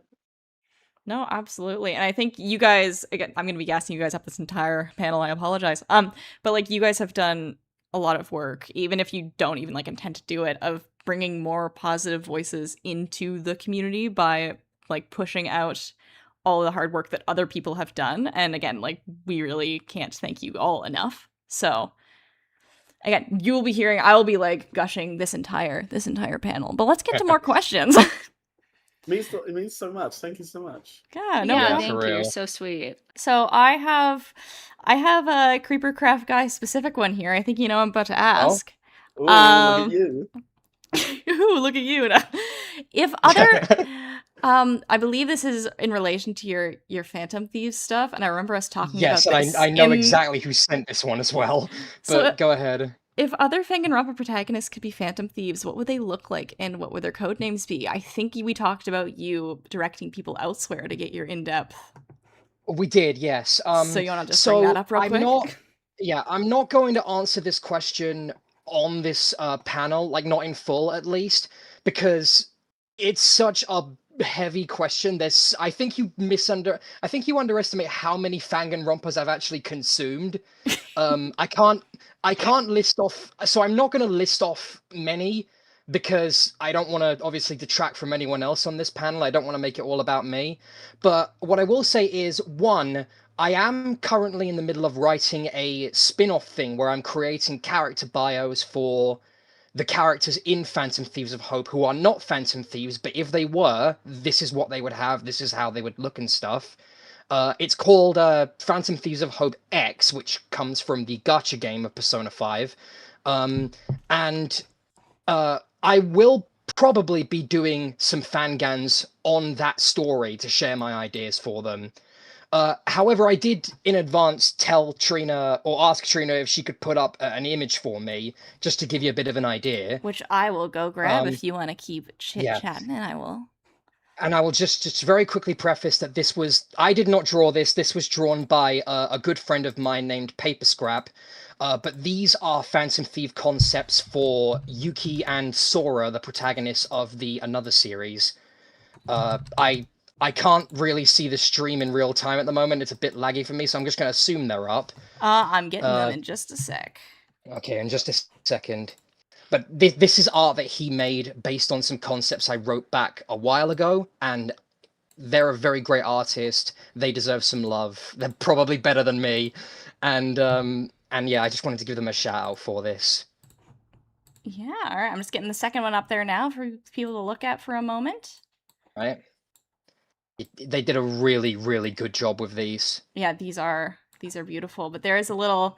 I just wanted to get that one out of the way, so if the person who asked that was in chat, we can know where to find you. All right. Yeah. Yeah, those look sick. Yeah, they're awesome. All right. Yeah. There's a lot of here that are asking for opinions on like Fangans that you guys have consumed. So I think that might be the bulk of what we're doing here because the people are interested. So I'm gonna start with this one. I will maybe ask you guys preface what series you are about to indirectly spoil so that if people want to tune into these series, they can tune out for like 30 seconds to a minute and then come back. Because I have a question here that says, what's your favorite kill in a Fang game? Okay. So for me, I've got two answers. I've got one kill. I'm not really sure what it means. Is like I'm gonna assume. So I got one for a murder and one for an execution. And spoilers for Super Danganronpa Another 2 and Danganronpa Despair Time for this. So my favorite kill, I think, in a Fangan, I don't think many Fangans really surpass some of the more creative kills of the main series, if I'm being brutally honest. Fair. But one that just honesty, really. But like one that I think really does stick with me is surprisingly Yuri Kagarin's death in SDRA 2. Like I think the whole bell tower scheme was surprisingly creative.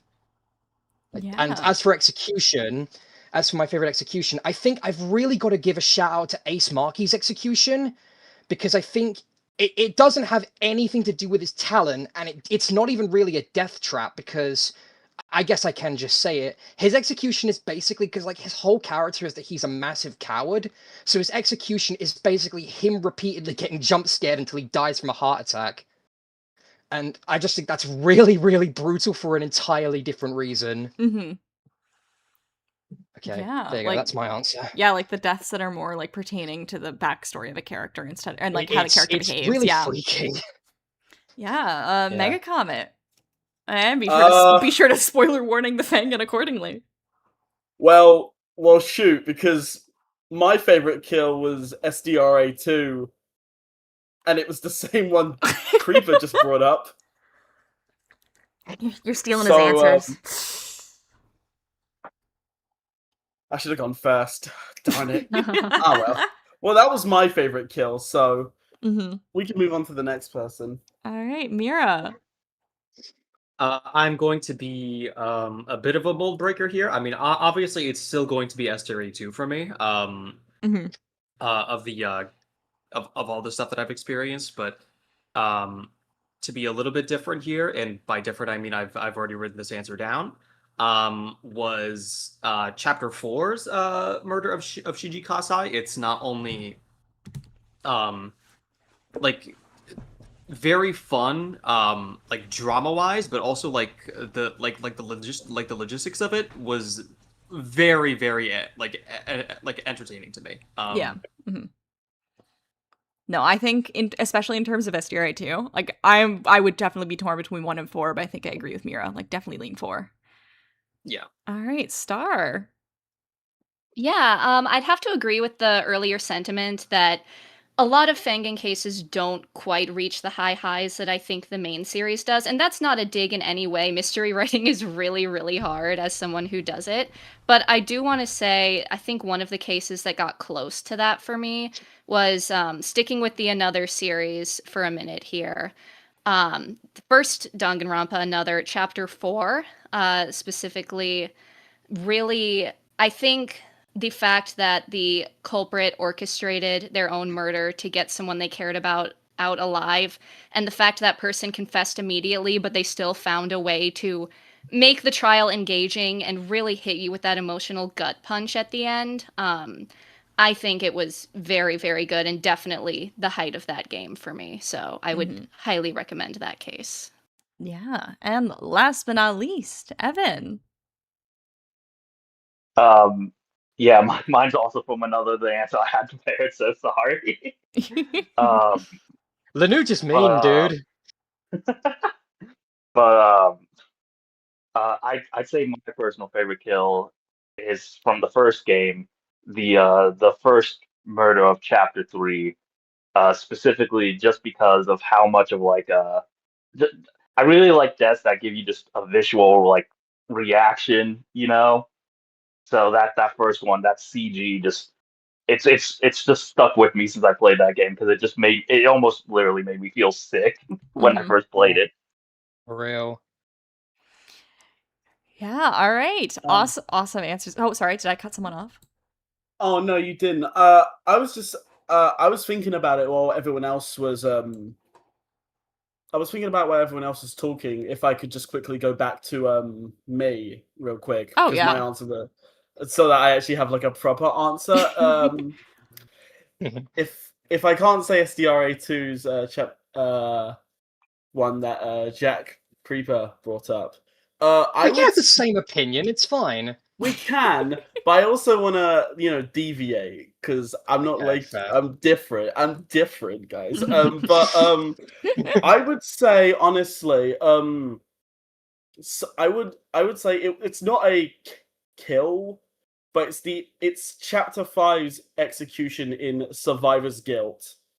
I would say is one of my favorites because it's also a reference to a conversation that's had in that I can't remember if it's in that chapter or a chapter prior, but the way it's all handled and executed is so good. That with the trial as well, it stuck with me. It's that good. Yeah, hopefully Raven and Aru are still in chat after that, after they just left their panel not too long ago to hear that. Yeah, you got this one, Raven. Good job. Awesome. All right, great answers across the board. Let's give you guys a chance to show your work a second time. Do you have any projects that you guys are working on in secret or in public? Yes or no? Basically, I mean, pretty much all of you guys do. So if you just want to take some more time to go into more detail of what you guys are working on, go for it. Yeah, so obviously I'll let Comet talk mostly about this, but we are working on our own Fangan, which is Danganronpa Dungeons and Despair.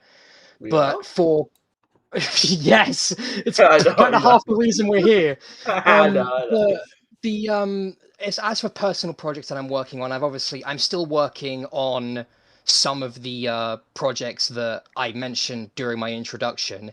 As for new projects that I'd like to maybe like announce or plug, I do have another Danganronpa crossover story that I'm in the middle of trying to workshop, but it's in very early stages. And some people do know about this, but it's a crossover between Danganronpa and the Fate franchise. And I got into Fate very recently, and the reason why it's kind of taking me so long to try and find footing with it is because I'm half tempted to just make it my first standalone game, like a visual novel or something like that. But it's, again, early stages. I don't really know if it's going to go anywhere, but I'd like to at least put it out that this is something I've thought of and am trying to make, if possible. Yeah, awesome. All right, mega comment. Not really. Aside from Dungeons and Despair, not really. In terms of Fangan stuff, all of my Fangan related projects have mainly focused on Dungeons and Despair, and I'm having such a fun time like making it, seeing like all the work that everyone in my team has put together, like putting it in the game and watching it like work. It's such a satisfying and really nice feeling. Yeah, Like, yeah. I'm so proud of like everyone's work so far. Yeah, for real. Shout out to everybody who's on our team. You're all amazing. Some of you have actually appeared on this panel as well, like Raven and Skylar. Thank you so much for all your help. Oh, nice, nice, nice, nice. Mira, you got anything? You got anything working in the background? I mean, outside of the ones that I've already said in my introductory one, I am working as a sort of script consultant of sorts for other projects, but they're not really Fangan related. That's totally okay. Chill so away. I will say that that because those are still in the pre-production phase, I won't really talk about them along with my own personal project because although it very much is using the Danganronpa formula, I feel like if I were to start talking about it, it would very much bleed over into gushing about it, which would basically tell you everything, and then I wouldn't have a story to write. Okay. But yeah, I not only am I working on my own project, but I'm also a lead writer for Reckless Solitude. I think both of them that I've really enjoyed doing for in terms of writing so far was the very much the spontaneity of it. I'm not a very carefully laid out writer. I like to build things with the flow, and it's really opened up to a lot of very fun and ridiculous ideas. Yeah. Yeah, I'm excited to hear more about what you're working on in the future then. You guys all better tune in as well. Star, I know you talked about Yes, Mortuary okay. Chronicles, but take it away. That is mostly what I'm going to be talking about, yes. I'm currently working on directing a death game audio drama with, kind of like Mira said, elements of the Danganronpa formula. The base premise is it follows a blogger who she's kind of a true crime girly where she's investigating the disappearance of these students and what exactly happened to them over the course of the weeks they were missing. And little by little, you find out what happened in the place they were held captive in. And I am so excited to show you guys more. The team is incredible. And if you are interested, we actually have about 2 more days where voice acting auditions are open for one of the characters, Cecil. So any prospecting voice actors, you can check us out on Twitter. We have links to the casting call club there. And I really cannot wait for the voice actor reveal trailer that is coming very soon, hopefully. Awesome, awesome. I see people getting excited about that in the chat as well. Evan, thank you all. What are you working on at the moment? You can talk about. I wish I had a more interesting answer, but just my videos pretty much. Yeah, you're still going through Desperate Heart, aren't you? Yes, and Yes, hopefully yes. if I stop running into tech issues, I can get those videos out. Awesome, awesome. Hope you're having fun with that so far. I mean, I'm a little biased, but I I think am. Desperate Heart's good. It's so peak so far. All right. Hey, We're gonna watch that, aren't we? When we're done. Oh yeah, you At gotta. some point. You have Yeah. to. Obviously that's made by my partner Olivia. She would say wait for the remake to come out that she's working on, but I say if you got time, watch both. No. But yeah. Plan to. Yeah. Speaking of Fangans, I have a question here it's what's your favorite Fangan and also what's the most underrated? So I would say if you don't want to start a war and you'd rather just say what you think's an underrated one, that is totally okay. Because a lot of these are just like, what's your favorite this? And what's your favorite that? And that can get very messy very quickly. Yes, I hate having favorites. Exactly. In, like, this regard. Okay. So I'm not gonna go too deep into why. I think my favorite Fangan currently is probably Brave Danganronpa Coward's Paradise. Mainly just because I love the, insert the joke here, style of that game. But as for obviously that's not fully out yet, and it's in the work of being remade, and I'm really looking forward to that. But in terms of underrated Fangans, I have to give a shout out to Danganronpa New World Order. Like it's a Fangan that's made on Ren'Py, which is pretty impressive because that engine is not built for it, but they managed to make it work. I recently got done playing the 3rd chapter, Deadly Life, and it's got such a brilliant cast of characters and amazing world building, and not many people know about it, which I think is a damn shame because it's really good. I really enjoy it. And yeah, that's my answer. Yeah, good answer. Good answer. Mega comment. Yeah, I don't have a favorite, but in terms of underrated, I would have to say the Live or Die and Survivor's Guild series actually, because I don't hear enough people talking about that series. Like, it's so good at like dissecting like Danganronpa and like the community, and it brings like so much more like it goes back and talks about a bunch of mechanics that aren't exactly like explained in original Danganronpa, and I think it's just really like and it makes sense. Like, it makes sense when they like, what's the word? Oh, damn it, I knew this would happen. I'm stuck now. It makes like the way they contextualize stuff from the original Danganronpa and bring it over into the series. It makes sense, and it's just really good at that. And I don't hear enough people like talking about it. Yeah, awesome. I've only played Live or Die in its entirety. I'm currently working through Survivor's Yeah. Guild, but like can't recommend it enough, truly. To be fair, sorry, I was just gonna say, to be fair, I did I only saw like the first few chapters like a while ago, and then I got back into it for my first Fangan video. Yep. And I was like, wow, where have I been? I regret not coming back to this sooner. Yeah, awesome. Mira. I will say that I don't really have a particular answer about something that's underrated because, in comparison to everyone else here, I'm probably like the most like normie coded person in the Fangan sphere. I really only usually play like the playable ones, so I only have like things that I've played or read on like 2 hands that like I can count.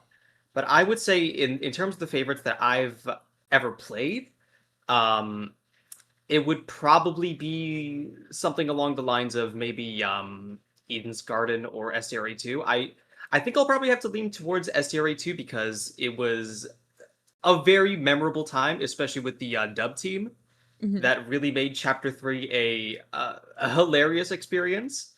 But yeah, that's kind of it for me. I'm not very cultured, so to speak. Hey, SDRA 2 is a fine answer. It's a great answer. That's all good.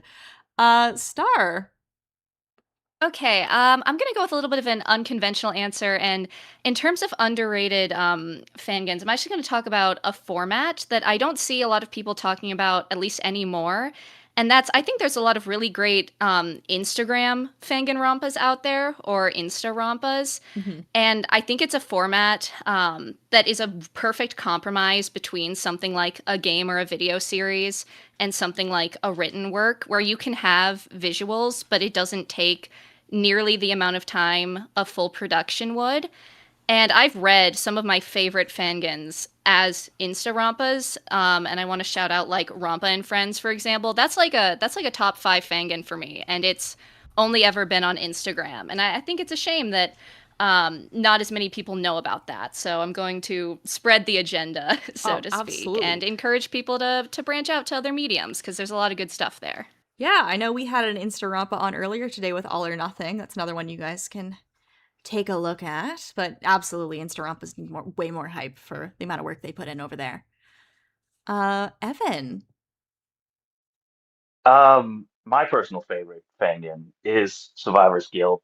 I do have to preface that I am probably a little biased because I am pretty good friends with Raven, but I do really love Survivor's Guild. Um, and that is probably also my answer for why I consider an underrated Fangan. It's just such a good series. Yeah, hey, nothing wrong with bias. Nothing wrong with bias. All right. I wanted to save this question for the middle because I feel like it might take us a while to answer. It's any suggestions / advice for future Fangan creators, and for those of us who aren't making Fangans or just want to answer differently. Even just advice for people that want to do what you guys do, whether that's streaming or making video essays or videos on Fangan content, what have you. Is there any advice, tips, tricks that you would have for the people watching that are interested? Right. I guess I'm going first again. Sorry. Yes. Yeah. All right. Putting you on the thank you. spot. Okay, so I can put. Yeah. Sorry. I can give a bit of a list. I'll try and make this quick. So first of all, like you can just do things like mainly just be careful with what you want to put out. Like handle heavy topics with care and do your research if you want to fact spit. Sorry. Don't force yourself to follow the series' usual trends if you don't feel like it works. So for example, if you get to chapter 3 and you're like, how do I do a double murder, basically? If you can't figure out how to do a double murder, don't do the double murder. It's not worth it. Just focus on trying to like make something you're more satisfied with. Don't overcomplicate it. But more importantly, above all that, don't force or just ultimately make these series and projects for yourself before anyone else. Like Kodaka, the original Danganronpa creator, makes his games for himself first and foremost. Like he's admitted this, and then he puts it out in the world hoping that communities will catch on and enjoy them too. And obviously we wouldn't be here if we didn't do that.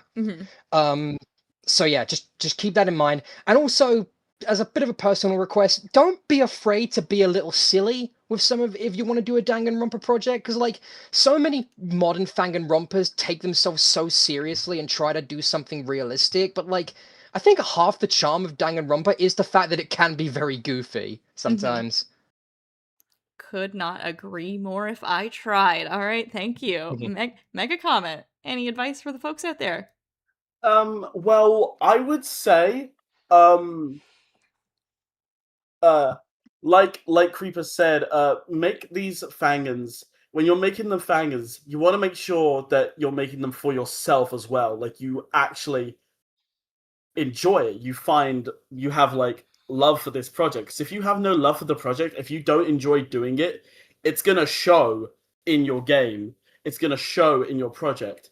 And also, you don't need to compare yourself to other fan games, because I see that a lot where people will compare one fan game to another fan game, or they'll use one fan game as a replacement for another fan game if that first one got cancelled or something. And it's like it's nice to know that you're excited but it's not nice thinking that you're a replacement for another person's work. And one more thing I would say is don't like if you're not able to like if you get like stressed very easily, or you don't have the time to like or if you have like poor management skills, or you're not able to like run a full team, you do not need to run a full team. Like you don't need to have like voice acting is really nice to have in a fan game, but it isn't mandatory to have in a fan game. That's just an example, but basically it's just if you can't like run a team by yourself, you don't have to run like a full scale team. Especially if it's gonna like stress you out or make the project less fun. Not saying having voice actors isn't fun, it's more so if you don't have fun managing like a whole fan game with a whole team, if that makes sense. Yeah. Like having voice actors is fun. Managing an extra 16 to 20 people, not so much. Yeah. Yeah, all right. Mira. I would say outside of the obvious, make sure that someone reads your work. I'm not even kidding. Having other readers will save your life. And I will also say to have your work, and this is going to sound a little patronizing to non-creators, but this is just how it is, okay? That you kind of have to make your story either for yourself or for other creators, because usually they will appreciate the little intricacies here and there. But outside of those two, I would shout this from the rooftops if I wasn't sick and under the flu right now and worried about ruining my voice. Please just read, watch, or play any other stuff outside of this space, or even like visual novels. Please, like you will. There's a lot of stuff that you're missing out on, and like experiencing those things will give you so much perspective and so many fun little things. Yeah. Again, could not agree more. And it seems like chat has been screaming truth nuke for a long time, so I think they're agreeing with all of you guys as well. Yeah. And again, just to reiterate, like answering through the lens of like Fangan creators is totally fine, but not mandatory. If you want to talk about your experiences like video editors, just general content creators, what have you, that's also totally okay. With that in mind, let's transfer over to Star. Yeah, a lot of great advice. I have a series on my channel about Fangan tips, but I'll try to keep it to a few that I think are most relevant. I would say start small. A lot of people want to jump into having a 16-person cast, video series, or video game, 6 chapters. It is work that takes usually entire teams years to do. It's okay to start with just a one-shot, or start maybe directing a smaller visual novel. Dip your toes in the water, see what works, what doesn't for you, establish your process, and then grow bigger. There's nothing wrong with that, and I think having that experience under your belt would help a lot of directors in the space. And on a similar topic, don't be afraid to scope knife. If something is too big, if they need to cut down on characters, don't be afraid to do that. Don't feel like you have to live up to some of the scope of the actual games or some of the bigger projects in the space. Just getting work out is so impressive and gives people something to connect with, and I think people can tend to get hung up on the perfectionism of it versus just getting your work out there is so special, and I hope that people can maybe keep that in mind. And then my third point is do as much work as you can ahead of time. Like was brought up earlier, having a full team is awesome. Having VAs, so much fun, but they need something to record. So as much ahead of time as you can do to not give yourself and your team that stress, I would highly recommend. Casting voice actors should be like the last thing that you do. For Mortuary, we wrote basically the entire script before we even opened the casting call so that we could just roll it out to the VAs. And I think both, it's less stress for you, it's less stress for your team. And I think that it is just overall a better way to do things, even if it requires a lot of patience. And then in terms of the content creation side, at least for me, I kind of touched on this earlier when I stream, engage with the content as much as possible. In Fangans, whenever there's a death, I'll like try and make a theory on who I think it is and pick my top 2 suspects. And it's so much fun to engage with that. And even if I'm wrong a good half of the time, it's fun to be wrong too. So I would say if you're going to do content creation, really try to engage with the work. Make it as fun for the audience to be there with you as it is for you to play it. And I'm sure you'll have a great time. Yeah. Awesome. Evan. Obviously, I have no advice about how to make a Fangan. I have no horse in that race. I'm probably the last person you take advice from. But for content creation, my best advice is just go out and do it. Like, just don't be afraid to start, and don't be like don't get hard on yourself if you start off with like numbers that aren't super big or whatever.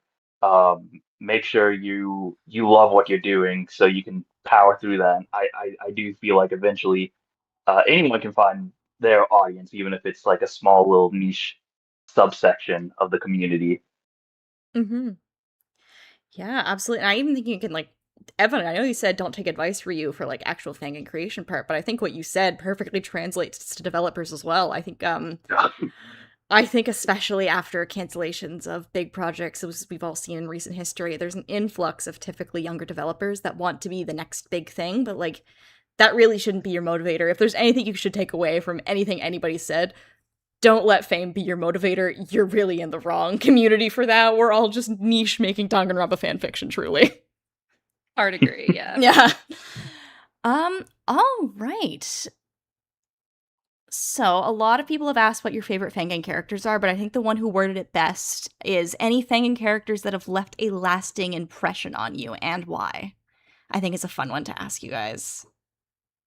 Well, the funny thing about you saying it that way is I think that the characters in Fangans that have left the strongest impressions on me are the ones that I really don't like. Oh, God!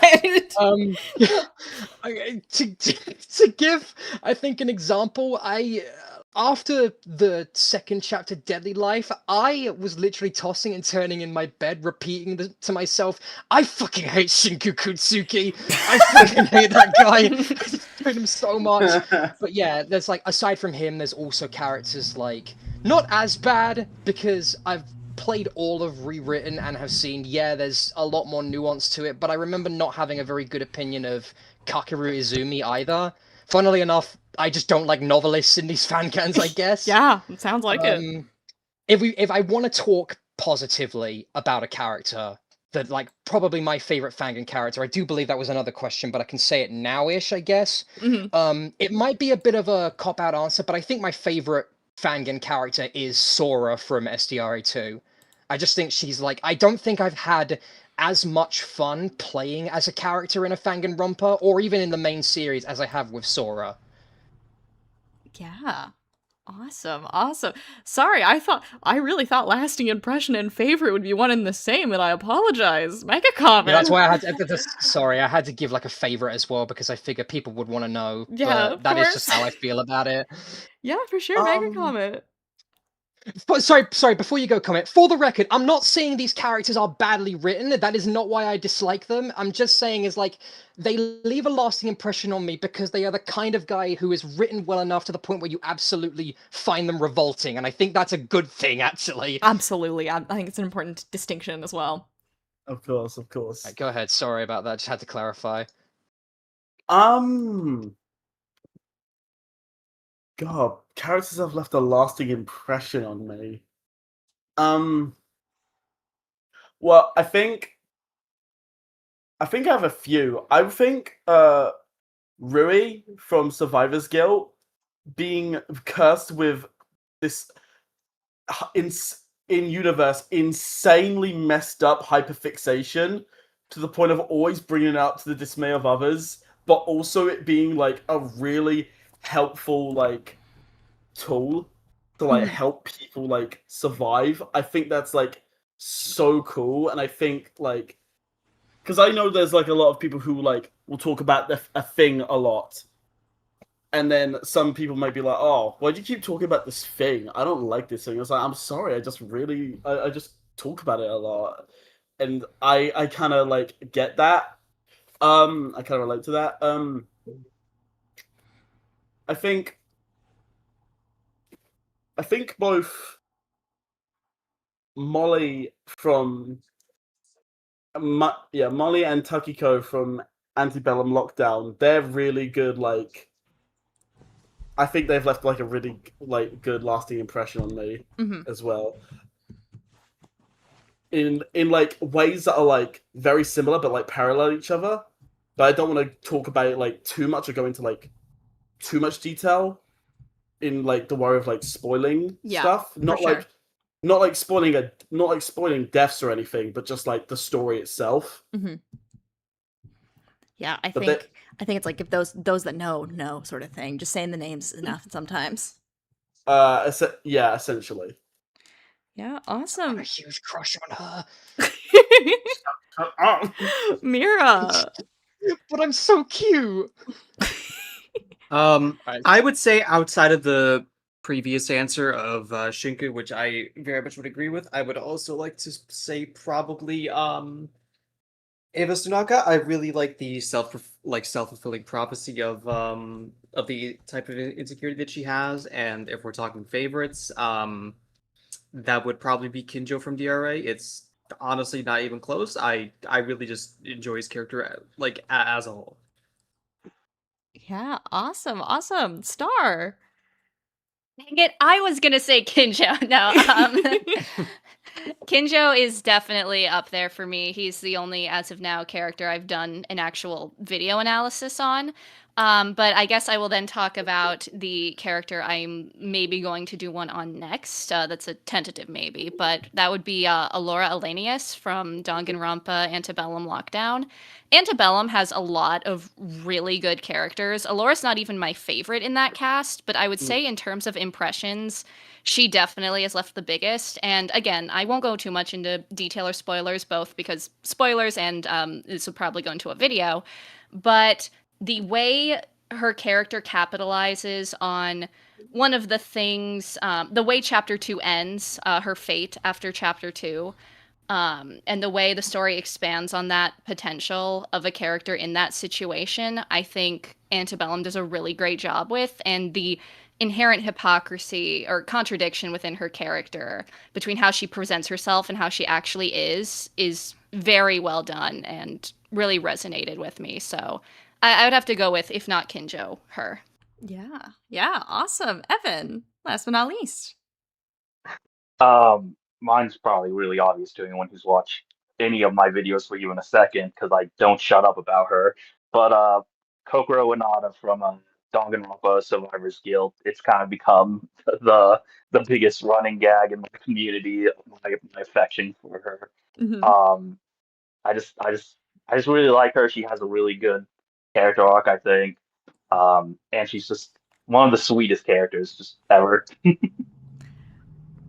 Yeah, awesome. I like how we've gone from like they've left an impression on me because I hate them, but I've meant to hate them, so it's amazing. And then to just, I think she's really cool and neat. Like, this is the transition over is great.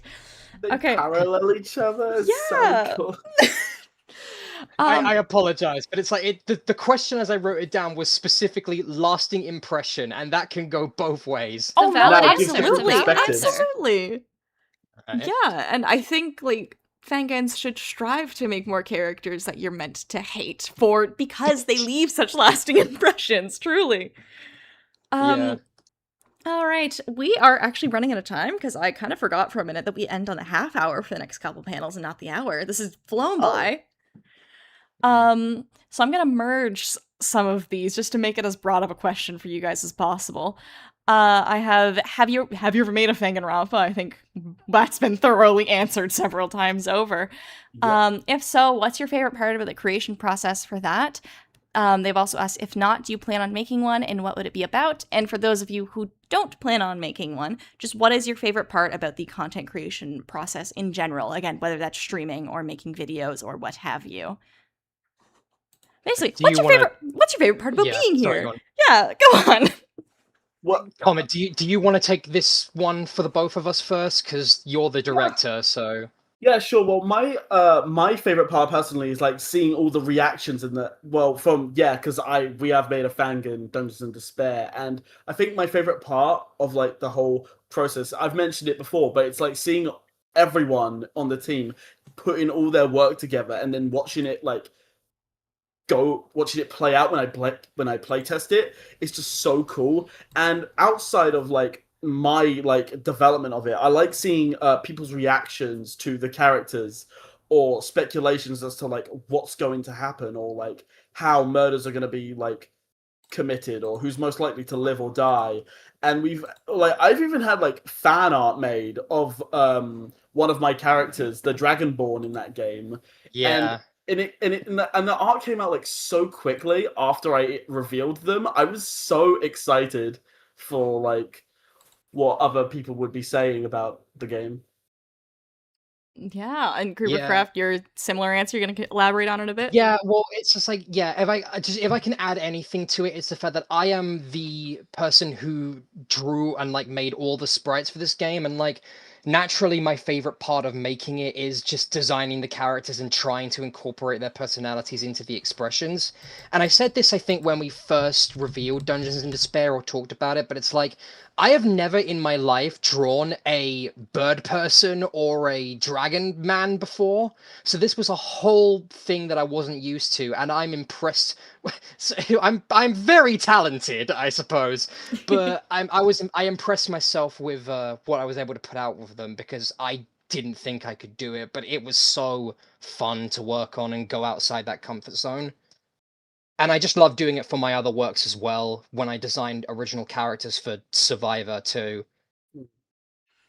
Yeah, and they are amazing sprites. Very, very Thank you. talented. Mira, favorite part about content creation, Fangan creation of love letters to the community in general. What's your favorite part about that? I've said before, with content creation being the end result.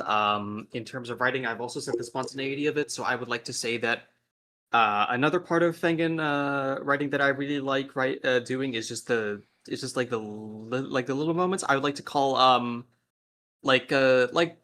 the mundane, so to speak. It would be called slice of life in other spaces, but I call it that affectionately. I don't think showing the mundane side is a bad thing. It just gives a lot more humanity to the people that you're going to do a lot of fun stuff for. Yeah, of course. All right, Star. Yeah, I kind of touched on it earlier, but as a content creator, definitely getting to give people that experience of seeing someone react to engage with your work is the most fulfilling. But as a creator of my own projects, getting to see something that I worked so hard on with someone I care a lot about, my best friend, seeing that come together, and getting to work with and meet all these new people on the team, and every time they talk about the story or their characters, it really is so fulfilling to see it come together, because everyone is so talented, and I hope that people will have as much fun experiencing it as we did making it. So I would say it goes both ways in that regard. Yeah, awesome. Last but not least, and I think this is going to close off the panel, looking at my clock here, Evan. My favorite part about my process is I really like just the planning phase. I don't know. It's just thinking of like what I'm gonna say about certain things, or deep diving into like the history of not just Fangans but other games I talk about is it's just really fun to me. I just like learning stuff and researching, I guess. Mm-hmm. Yeah, interesting. I was not expecting I was kind of expecting a similar, like, seeing the community reaction to your reactions, but no, that's I very like that too, interesting. obviously, Yeah, but- no, of course. No, planning is a good answer. All right. Well, we have 1 minute left before we're going to start wrapping things up. So, do any of you guys have any closing remarks before we start saying our goodbyes? Yeah. Okay, they can go. It's fine. No. Okay, no, I insist. Go on. Oh god. Okay, I'll be quick. I just want to say that I know a lot's been going on lately in the community, and it's easy to get discouraged. But I just want everyone to remember that events like this and the work that people put in and the passion they have for this format, this community, is something they can't take. That negativity can't take away from you, and to always keep creating even when it's hard. And I think there's a lot of fulfillment you can find in that. So don't give up, essentially. Yeah. Because there's a lot of Yeah. positivity out there too. Absolutely. I also have to agree on that. Do not let negativity drag you down. Don't let it ruin the don't let it ruin your drive and your passion. Yeah. And I think one last thing I do want to say as well is I want to just say thank you to, like, I kind of just want to say thank you to everybody who, I think I speak for us all when we say we're extremely grateful to the people who do watch our content, consume it, interact with us and all that stuff. Because we would not be very good content creators if we didn't have people who were consuming our content. So I think, like, for everyone who's in chat right now, for everyone who's off chat, for everyone who has shown us so much support, we really do appreciate you. I just hope that that's shown through the content that we create for you. Very Because true. it's fun. Thank you. You all. make our lives very fun. Couldn't do it without you. Mm-hmm. Mira, Evan, either of you guys, are you just gonna?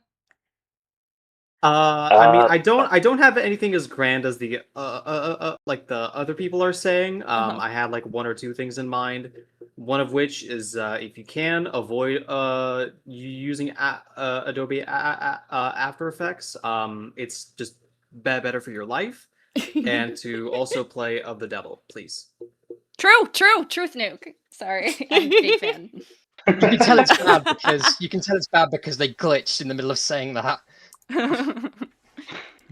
Yeah, Evan.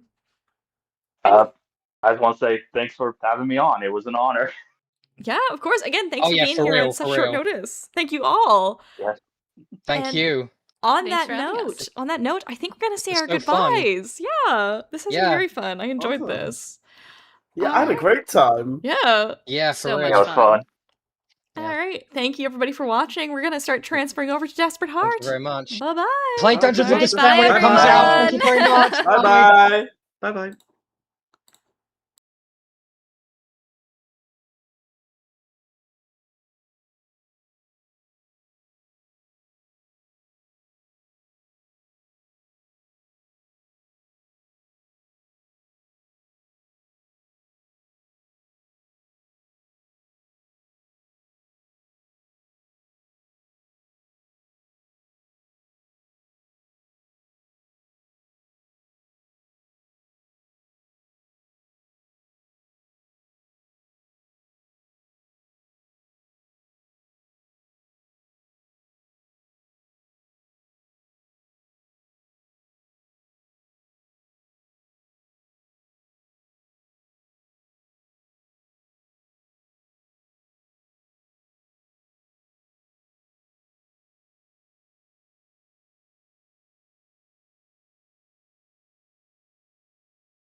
Awesome.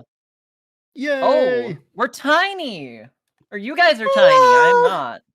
Whoa. I am not tiny. It's fine though. Hello, everyone. Welcome back. I'm waiting to be able to see things. Yep. Okay. Oh, yeah. Okay. Wow. They were tiny. Huh. Welcome to the Danganronpa Desperate Heart panel. I am your host, Maeve Rose. I am back at it once again. And yeah, welcome to the Danganronpa Desperate Heart series panel. Hello. Hello. All right. Would you guys like to introduce yourselves? Yeah. And I actually Let me will talk about probably have DH to- first, I think. Yeah. Oh, yeah. true. Let's- I already messed it. I already fucked it up. No, you're good. Okay. Hi. This is the Desperate Heart panel. I am the creator of Desperate Heart. We are a duology of Fangans that are fully completed. They are video series. Desperate Heart 1, Desperate Heart 2, all full 6 chapters, all out on YouTube. We are also currently remaking the first one, so don't watch that. Wait until we do the remake. Please and thank you. Okay. It's okay. Most people just watch DH2 anyway, right? Yeah, exactly. Exactly. There's a recap video. Yeah, there is. And any DH1 watchers in the chat? Anyway. Yeah, now Don't out yourself. We're gonna introduce we're ready to introduce everyone. Although this is a bit of a unique case because I'm gonna have to introduce myself beyond just as host, which is very interesting because I had direct involvement in the second Desperate Heart as a voice actor. Yep. So, everyone, would you like to introduce yourselves? I'm just gonna go in Discord order because I can no longer see you guys. Okay. That would. Oh no. Oh god. Okay. Well, that's Dominic first. Oh, yay! Hey, guys. Hey, I'm King Dominic. I also go by Dominic Yu. I'm one of the voice actors for Desperate Heart. I was in Desperate Heart 2 as Vivian Erickson, the ultimate Phantom of the Opera. And then I was also, well, now, most recently, I'm Masachi Komura in Desperate Heart Transplant. Oh, we can't forget to talk about the donation incentives as well. We gotta make sure we talk about Yes, it. we'll do that after intros. Okay, Yeah, we'll do that cool. after intros. Yeah. Oh, I'll they say save a I'll thing. leave that to you, Liv. Christine! Oh god. Anyway, thank you. Yep, that's me. All right, Sarah. All right. Hi again. I was here earlier for another panel, but I'm gonna just reintroduce myself. I am Sarah. I also go by Chapalaba on the online spaces, and I was the voice actor for Charlotte for Desperate Heart 2. I think that's pretty much it for me. All right. JJ. Hey y'all, I'm JJ Ryder. I voiced Tomoji Kukurin and Nagito Kamaida, or Subconscious, whatever you want to call him, in DH2.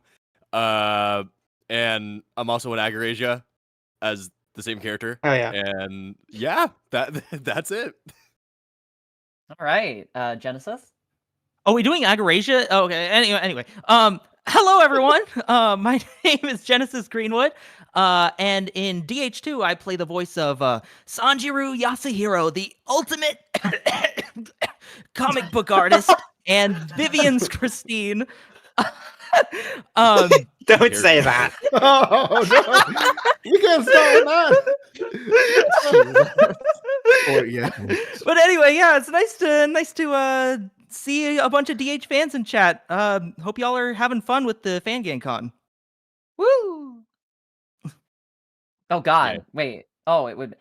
So this is a bit of a unique case. I already introduced myself as your host of this panel, Maeve Rose, but I also am the voice actress of Militant Cosmos, the ultimate space cadet. Yay! Yay! Yay! Well, I don't know if we should be cheering, but Well, yay! Yay! Yay! Okay. Yeah, clap. And I mean, I can go over who I voice as well. I'm obviously the dev. I'm Olivia. Hi, you know me. Yeah. You're watching the con. I made everything. I do all the art, I do all the writing, I do all the editing, I do fucking everything apart from the voice acting. And no, that's a lie. I voice Orion Suka, Princess Twisty, and some fucking old guy. I don't know. Anything said in this panel is canon. Trina says so. Oh No! God. Don't hold me to that. Wait, what? Trina? Oh, No, wait. God. Oh no!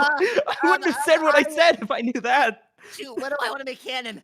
No takesies backsies. Dear Should God. I mention the All right. giveaway as well? Yeah, I Yes. think you should mention the giveaway and the incentives for this panel. Yeah. So okay, on the first side, we're part of that Fanganconpa album thing. So if we raise $100, you will unlock some covers by some of our VAs.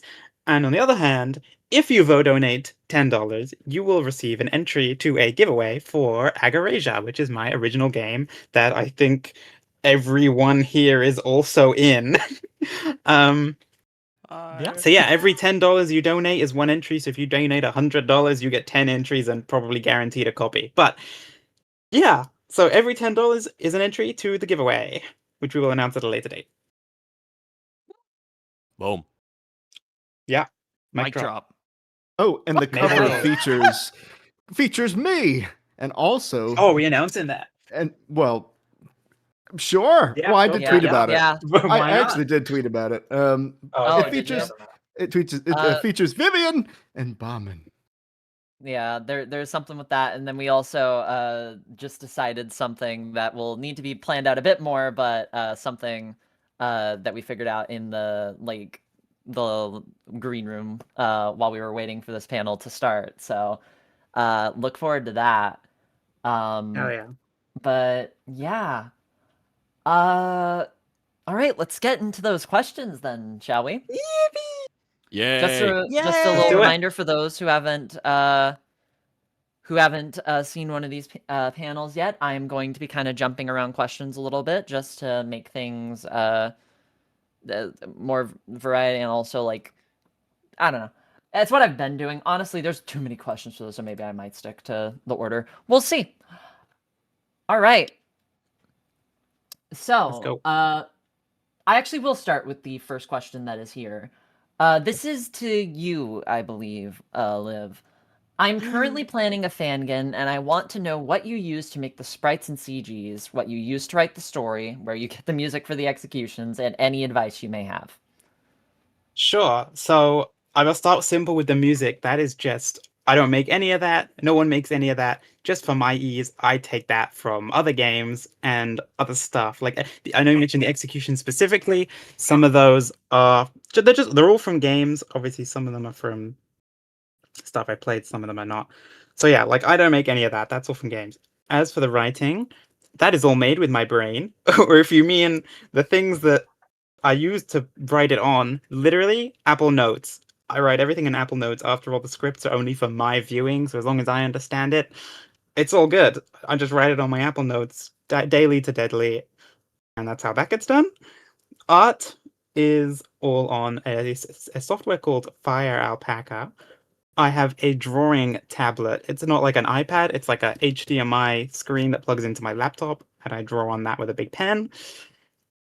And yeah, that's pretty much it for the development. Awesome. I'll just keep going down in order for a little bit, because actually Yeah. I am curious with this one. If you could choose another 3 canon Danganronpa characters to have someone related to them in a cast, who would you choose and why? So I can go over my picks, but I will also open the floor to everyone else if they have other ideas, because obviously the ones that are included are the twins, Dasunoku and Lilia. Spoilers. But the reason like Lilia and the twins are there are simply because at the time of writing DH1, Rantaro and Mahiru were some of my favorite characters. That's also why the Tanaka Mecha Samurai is called Tanaka, because I liked Gundam. Dasunoku, I don't give 2 shits about Celeste, but I thought it was a cool idea. If I were to do new ones, I think have I thought about this? Has anyone else got any ideas while I think about this? Because Because my mean, character's Maiden's already name. kind of covered there. Yeah. What is Danganronpa? Oh, okay. Dominic Larper is here.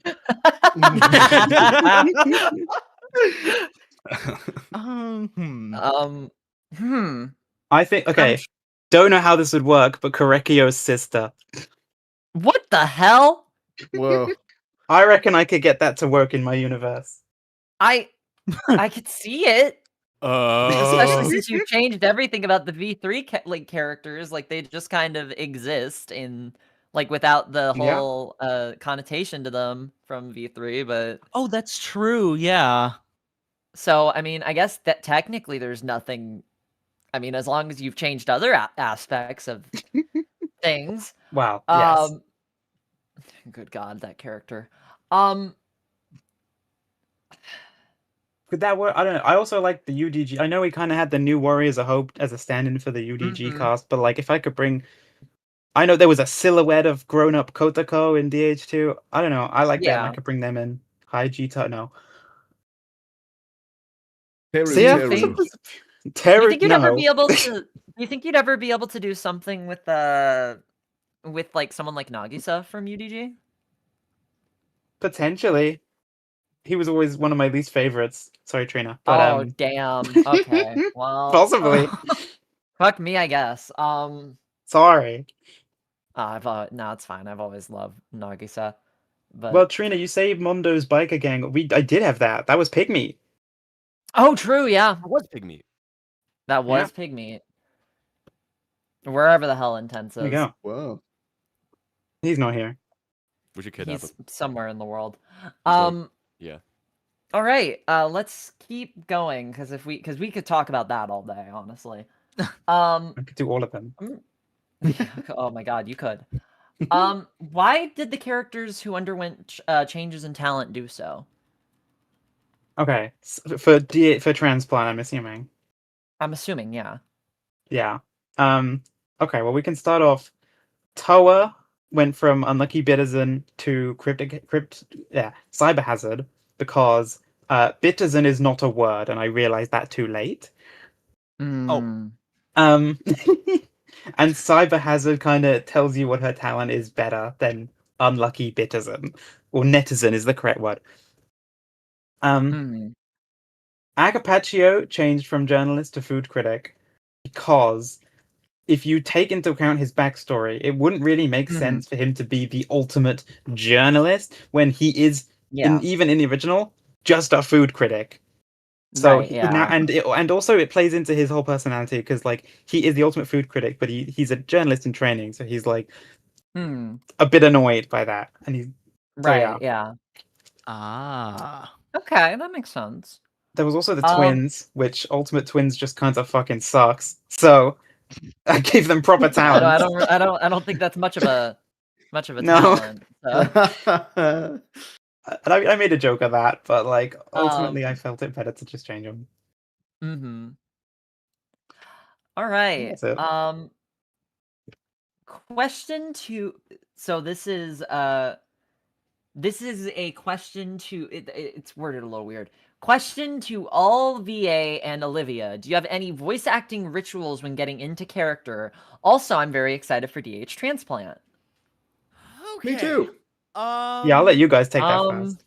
So personally, if you don't know, my natural voice is lower than Tomochi's. So Right. see what I do. See, a lot of people have like warm-ups or whatever. I sometimes do that, but other times I just like, okay, watch this. You ready? I just turned into him. Yeah, that's right.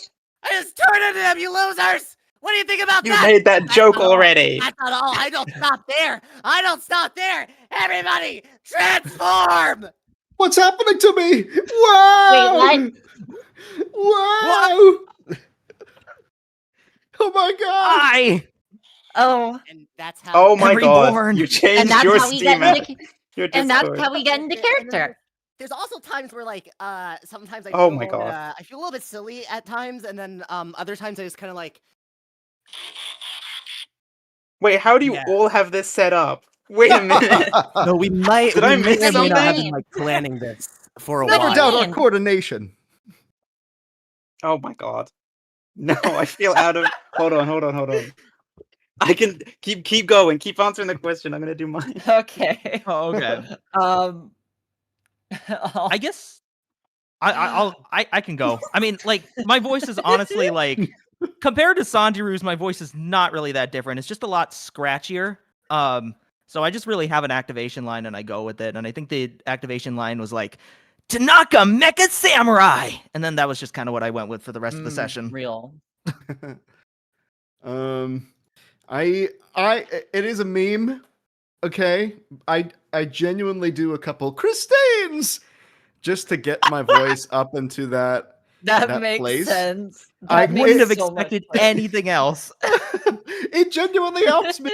It's a good thing because, like, when I do Vivian, especially when we did the FTEs and like aggravation and stuff, my voice is all the way up here, and I do all this stuff, and so I have to really get it to be really higher up. So that helps me out. That's my ritual. I think it helps with activation. I think most of us here actually have to go higher for our characters in DH, actually. Why do we do that to ourselves? No, Yeah. Naruto as well. Oh my God. It's actually kind of funny because Higher is whenever I better for me. Yeah, whenever I auditioned for Tomochi, I did a voice just kind of like this, and then like I started getting into the character more. I started looking at him, and I was like, Wait a second. That's not right. This is how it. Hold on, wait. Hold on. Oh, Twisty's here. Hello, shit, everybody. it's Oh my gosh, of all the people. We're all here. I know I'm technically an Agarasia sprite, but It's okay, it counts. You look so new. it does count. No. So shiny.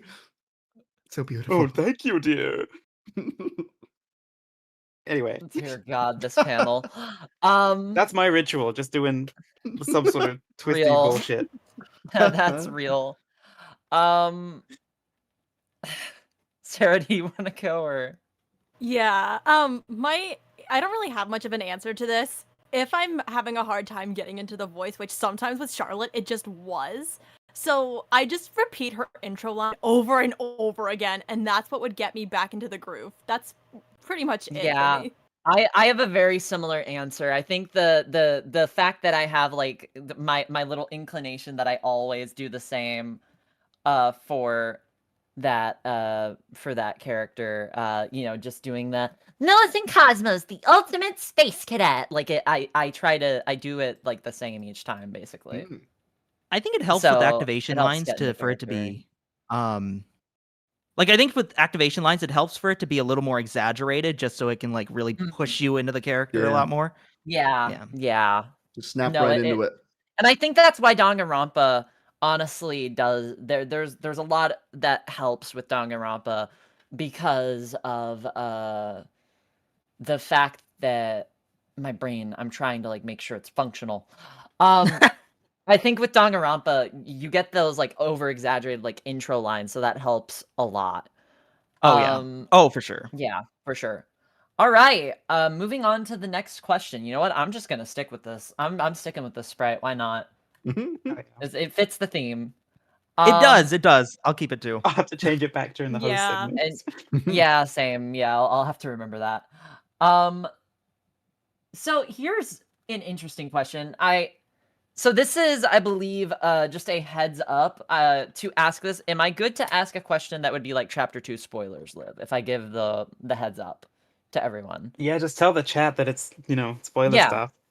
Chapter 2 spoilers ahead, everyone. In 3, 2, 1. Okay, here we go. If Tomochi killed someone in his werewolf form, would he be executed for it, even if he was unaware of his lycanthropy? Is that how you say it? Oh God. Yeah, I know what you mean. would he be held responsible for the actions of his wolf self? On that note, how did Tomochi never figure out that he's a werewolf before the killing game? Did he just not question his occasional sleepwalking incidents?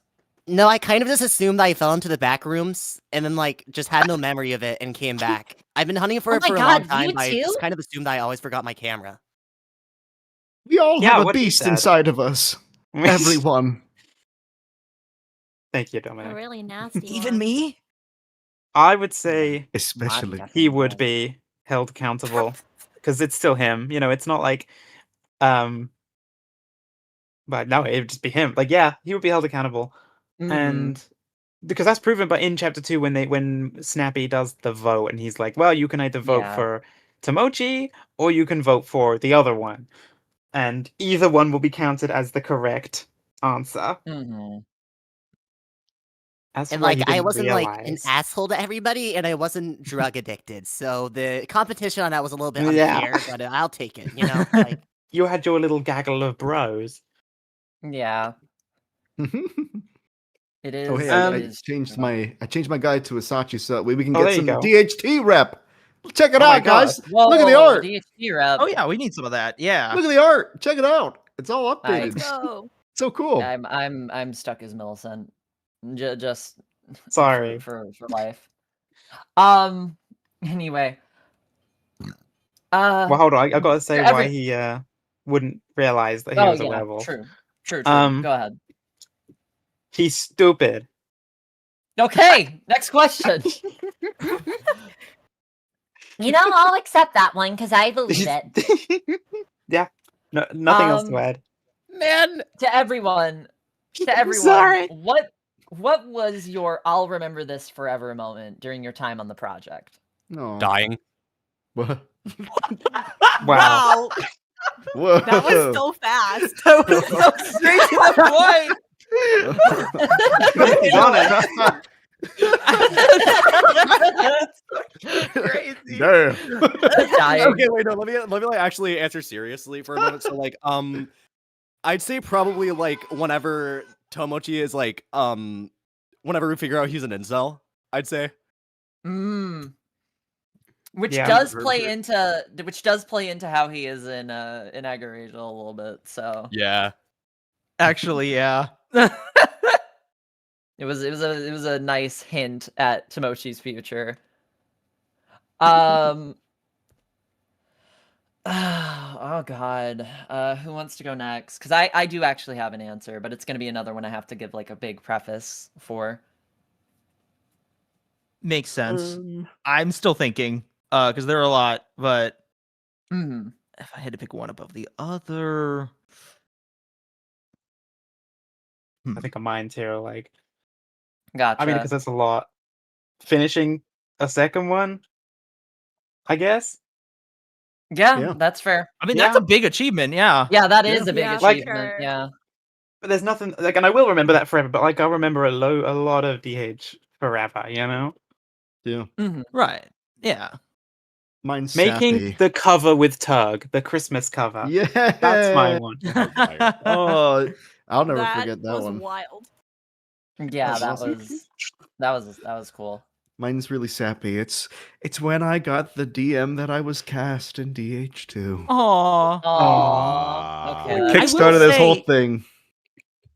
That like first VC we had after, you know what? That'll be my moment. That Aw. first VC after like the casting announcements were happened, we had a whole VC. That's Yeah. like that kind of stuff where we're just like meeting new people and just like saying hi. Because I'd never been part of the fan game community before that, so like I don't know, just getting to meet all of y'all and say hi and be like, ooh, we're playing this character, and I don't know, it was fun. It's good. I like meeting new people. It's fun. So I don't know, very fun. Yeah. Real. That's what I'm saying. It was real. I great. see some of our fellow cast members agreeing in chat. So Yeah. Yay! Yay, friendship! Friendship! Yay, friendship! Power of friendship! Yay! Also, can't forget the how'd you come up with that metaphor? Drugs. That one's always stuck to me. Oh I my don't know why. That's pretty good. That line That's is pretty hilarious. good. That one's pretty good. Sarah, do you have a answer? Or Yeah, this one is Okay. a bit unique, but back when the chapter 6 watch party for Desperate Heart 1, getting that bombshell about Naomi and Charlotte. Yeah. Yeah, that was a lot for me to take in at the time because I was under the impression that it was just like a minor role, and then getting that was like, wow, okay, let's do this. Yeah, get back in, get Really back in turned there. everything 6 around. chapters. Get back in there. 6 chapters, bitch. Yep. Sorry, I need you. I need you. Yeah. I think for okay, I hate that I keep having to be the one that keeps being like, okay, spoiler warning. Spoiler warning for the end of chapter 4 and chapter 5. But one of the moments that I will always remember forever was the moment I got a DM, or not, I read the end of the script for chapter 4. And hang on, I gotta deal with a kitty messing with shit. Hang on. Goodbye, baby. Goodbye, baby. I pick my kitty up. I had to. I killed one in my fang. Sorry. Yes. You Oh, fucking great. evil. Now she's Boo! fighting. Boo! Fighting Boo! back. Tomato! Tomato! Whoa. Hey now. Sorry. Do you You're have wrong. to eat the bag? Oh, we got kitty issues. Anyway. Oh, kitties. Goodness. I'm just gonna ignore her. You need to stop. Stop that. Little email. Anyway. Email's great. But Mew is fucking livid. Sorry, at you in Mew. chat right now. But what I was gonna say is the end of back when I got the script for the end of chapter 4, I read the end of it, and I messaged Liv because I had been noticing things for a while, but then I messaged Liv and I was like, wait a minute. Does this mean what I think? and Liv was like, kind of was vague with it, but gave me enough to be like, you're gonna really like chapter 5. And when I finally got that script, I was rearing and ready to go. I was so excited. Oh my god, that chapter was so much fun to record. But yeah, no, that was definitely very much reading that like monologue at the end of chapter 4, I think was my like solidified in my head, like, okay, no, there's a lot to this character, because I had seen complexity to her before then, but that was when it like fully clicked, if that makes any sense. But also like just every watch party was just a new memorable moment as well, just watching those chapters, especially considering a lot of them I knew things, and nobody other people didn't know things, because my scripts usually contain something involving like the fucking killer or something like that. So Right. yeah, no, it was quite fun also just to see everybody's reactions. But yeah. All right. Next question. To everyone except Olivia. Fuck! What Oh, kind sorry. of what kind of headcanons would you give the characters you voice? Interesting. I'm gonna This avoid. is a Sorry, very Olivia. strong question. Damn it. Like, Yeah, no princess. I Princess guess they don't want to Twisty hear could the be. they don't want to hear the twisty headcanon. Well, it's not a Yeah, headcanon that's if it comes fair. from you, Liv. Oh Yeah, Liv, it's that's not a why. headcanon That's if why. it comes from you. Damn. Um, I got no clue straight up. So like for Tomochi, I always like there's no like canon age for the characters, but I always saw him as like a little child, like anywhere from 13 to 16. Funny enough, I was actually wasn't I 16 whenever I got cast for him? Anyway, I always saw him as just like younger than literally all the cast. So yeah, that's mine.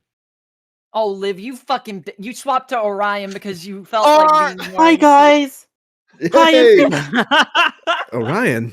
Oh, Hey. damn. Orion's like, I'm part Welcome of the to the club table. too. I'm part Glad of to the see club. you. Rabbit's fine. Who are these Yeah. two? No clue. Nobody important. No one likes me. Well, that's not true. No, that's wrong. Yes, it is. But oh my god. Oh god.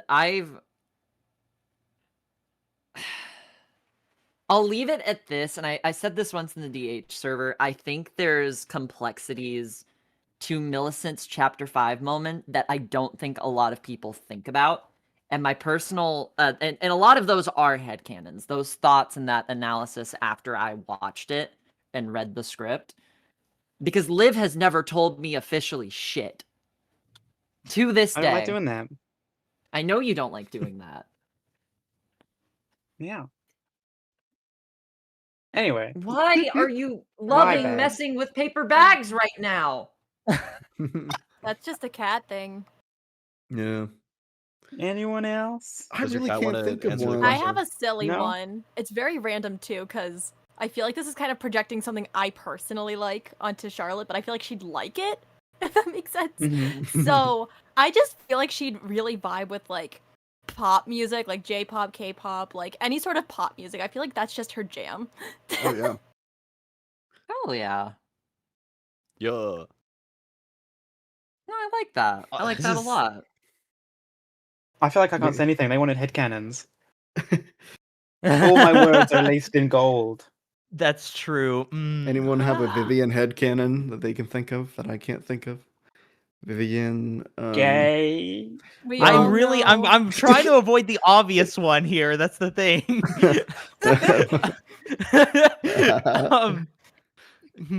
Anyone in the chat got one? Mm. I know. Come back Vivian's to so it. compelling. My headcanon right. is that he secretly survives and then becomes a high school chemistry teacher and then suddenly gets lung cancer and then goes on a crime spree with his student and Holy yeah. crap. Whoa. That is a long stringed headcanon. I just described Yeah. Breaking Bad. Anyway. I'd like to think Sanjiru and his dad like met up in the afterlife and they're living happily ever after. Well, not living, but you know what I mean. After living. Oh, damn it! Now I have to be sad thinking about that the rest of the night. I'm Yeah. sorry. It gives me peace. Notice I'm not thinking saying of it. that. That's canon. Yeah, well, I mean, I Sorry. figured. I'm sure they are. Maybe. Oh, okay. You had to Okay. insert that maybe. All right, that's fine. You know, don't give me All closure. right. That's okay. Liv will never give us closure. All right. Here's a question. A more simple question. How connected will the remake of DH1 be to DH2 and the new after/side story we just got very recently? Especially since you said DH1 might have some changes, even major ones.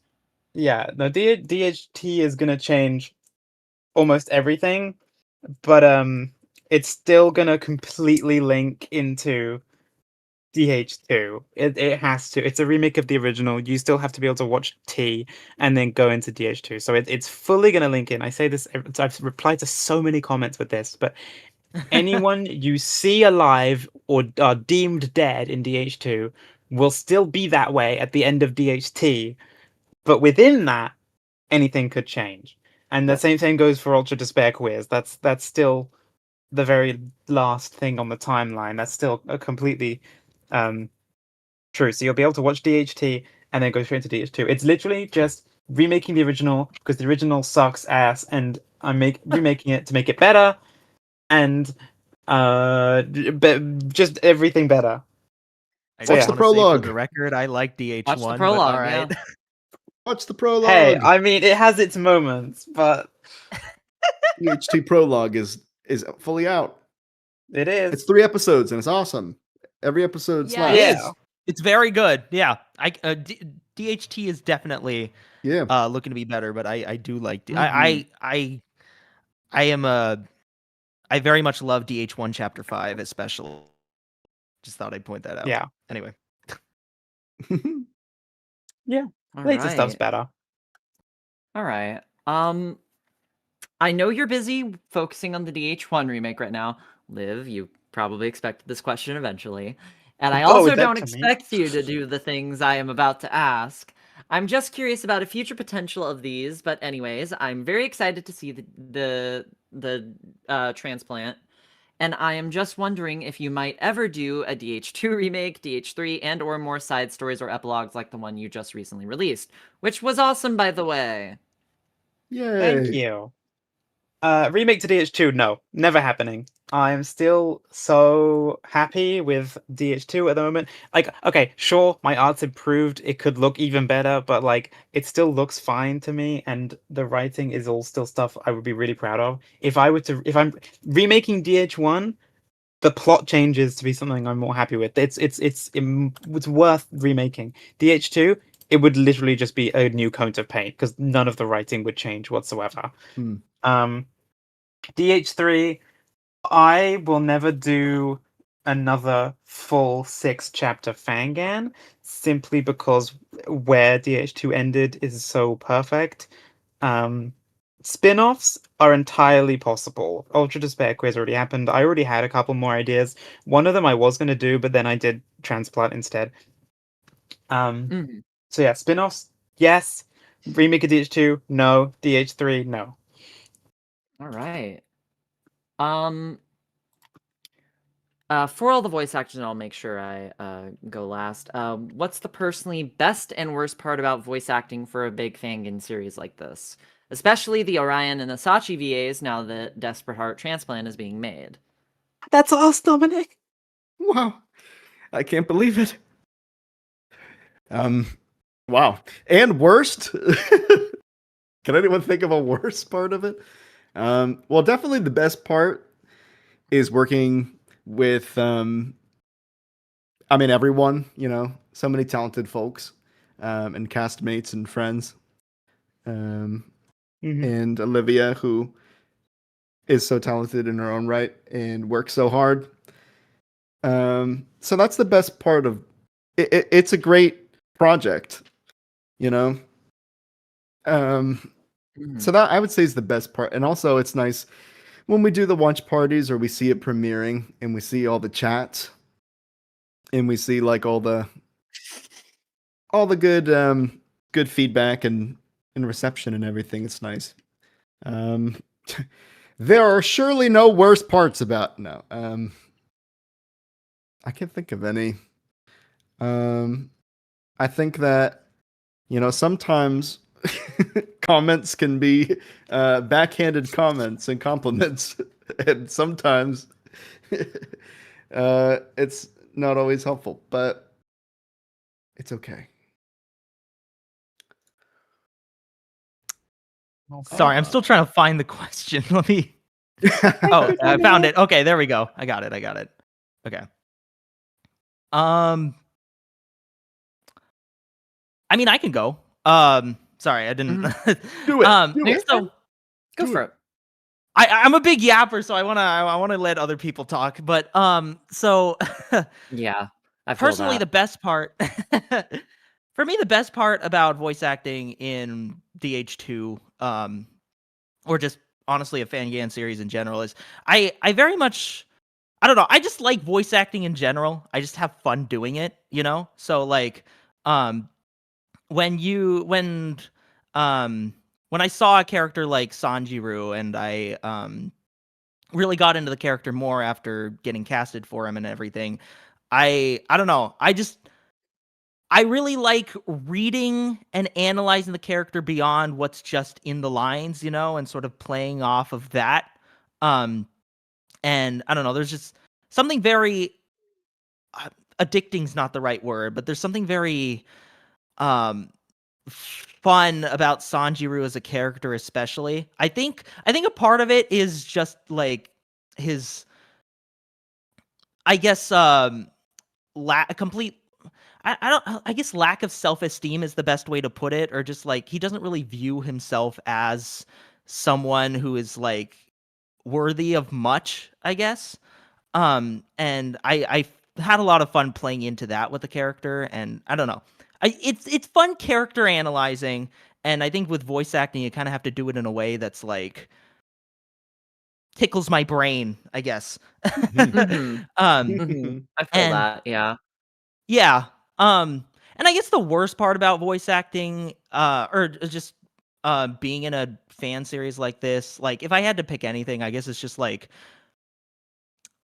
okay, this is not on the fault of anyone, but I get really nervous when one of the things, anything I voicing comes out, because I'm Mhm. just scared of how people will think of how I voice stuff, you know? Because it's one of those things where you are your own worst critic, and so Mhm. I'm always like, oh my god, the things that I see are bad about this, everyone else is gonna see. Ah, I'm a hack, I'm a fraud, and it's fine, it's fine. It's usually always fine when it comes out. But yeah, I would probably have to put that as my worst thing. But overall, I mean, that's a drop in the water compared to everything else. All right. JJ or Sarah? I'm still thinking. As I well can go as next Liv after then. that? Go ahead, Sarah. Go ahead. All right. I feel like my answer is going to be very simple cuz I don't really have anything bad to say, but I feel like in terms of the good things, just being able to surround myself with other like-minded, passionate people in such a small space, that's what it feels like to me. I'll snap It's my felt fingers like to that that. always. Yeah. Mm-hmm. Yeah, it's felt like, as cheesy as this is gonna sound, it feels more like a family rather than like a project. Yeah. Mm-hmm. For sure. I'm always excited whenever I see Sarah in chat too, because I feel like you and we don't talk as much as I'd like, and I always just respected you as a VA. So hi, Oh my sorry. gosh, thank you. For real, Sarah, you're awesome. This has been a nice Thank gathering of individuals too. I feel like I haven't really talked to too many, in a while. I could bring every It's VA true. in here. I would. Let's get everyone in. But- Oh, I joined They're your all Dagger here. Asia stream, but other than that, I didn't say hi to Dominic much either. Hi. I know. Which is weird considering.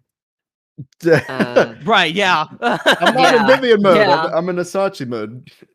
Okay, Please my pay bad, my attention to bad. my reactive. I'm in character. Sushimi. I'm in character. Wait, speaking of reactives, Alice, why are you Alia? I just realized. Oh wait, Yeah. Oh, I'll just be No, switching. Nah, This is it's Blue Guy's okay, sister. fair What do you enough. mean? Bloxoid's Um, sister. But JJ, Liv. Okay.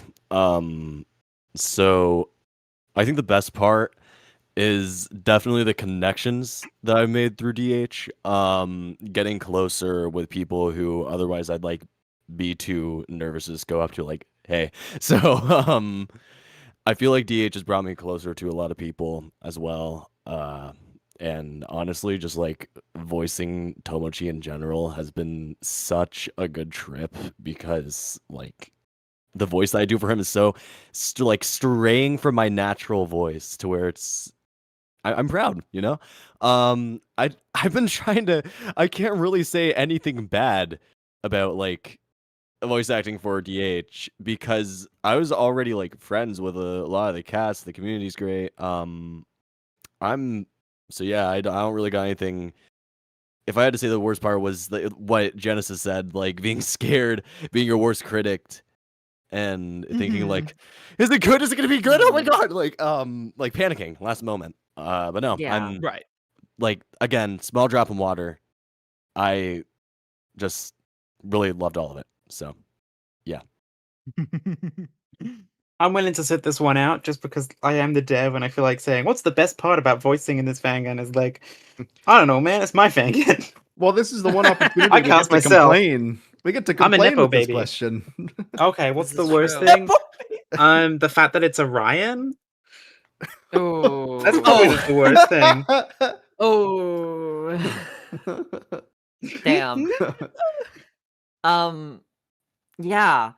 I think the best. I'll keep this quick. I think the best thing is getting to retire a character. Honestly, I don't think I've gotten a chance to do that a lot. Like, I don't feel like. Well, I mean, of course. Like, I don't know. I just mean like for a completed project. Like, sure, yeah, you can die in a Fangan and like it, but sometimes those will even just be left incomplete, and it's just kind of in this weird state. But DH2 has completed, and it's like, yes, this character has been retired. It is a completed role, and I can feel very proud of that fact, which is very nice. Yeah. Worst part is having so much I had to be so mean at points as Millicent. I didn't like that. But My bad. yeah. No, it was a very fun character to play. Moving on. How long does it take for each episode to be made? Depends on the episode. If it's got like a closing argument or a cognitive clash in it, longer. But usually, like, okay, at my current pace, like I'm currently working on DHT Chapter 1. If I am doing at my normal pace and I've not got like a big thing in the middle blocking up my workflow, like Fangancon, Yeah, like Fangancon.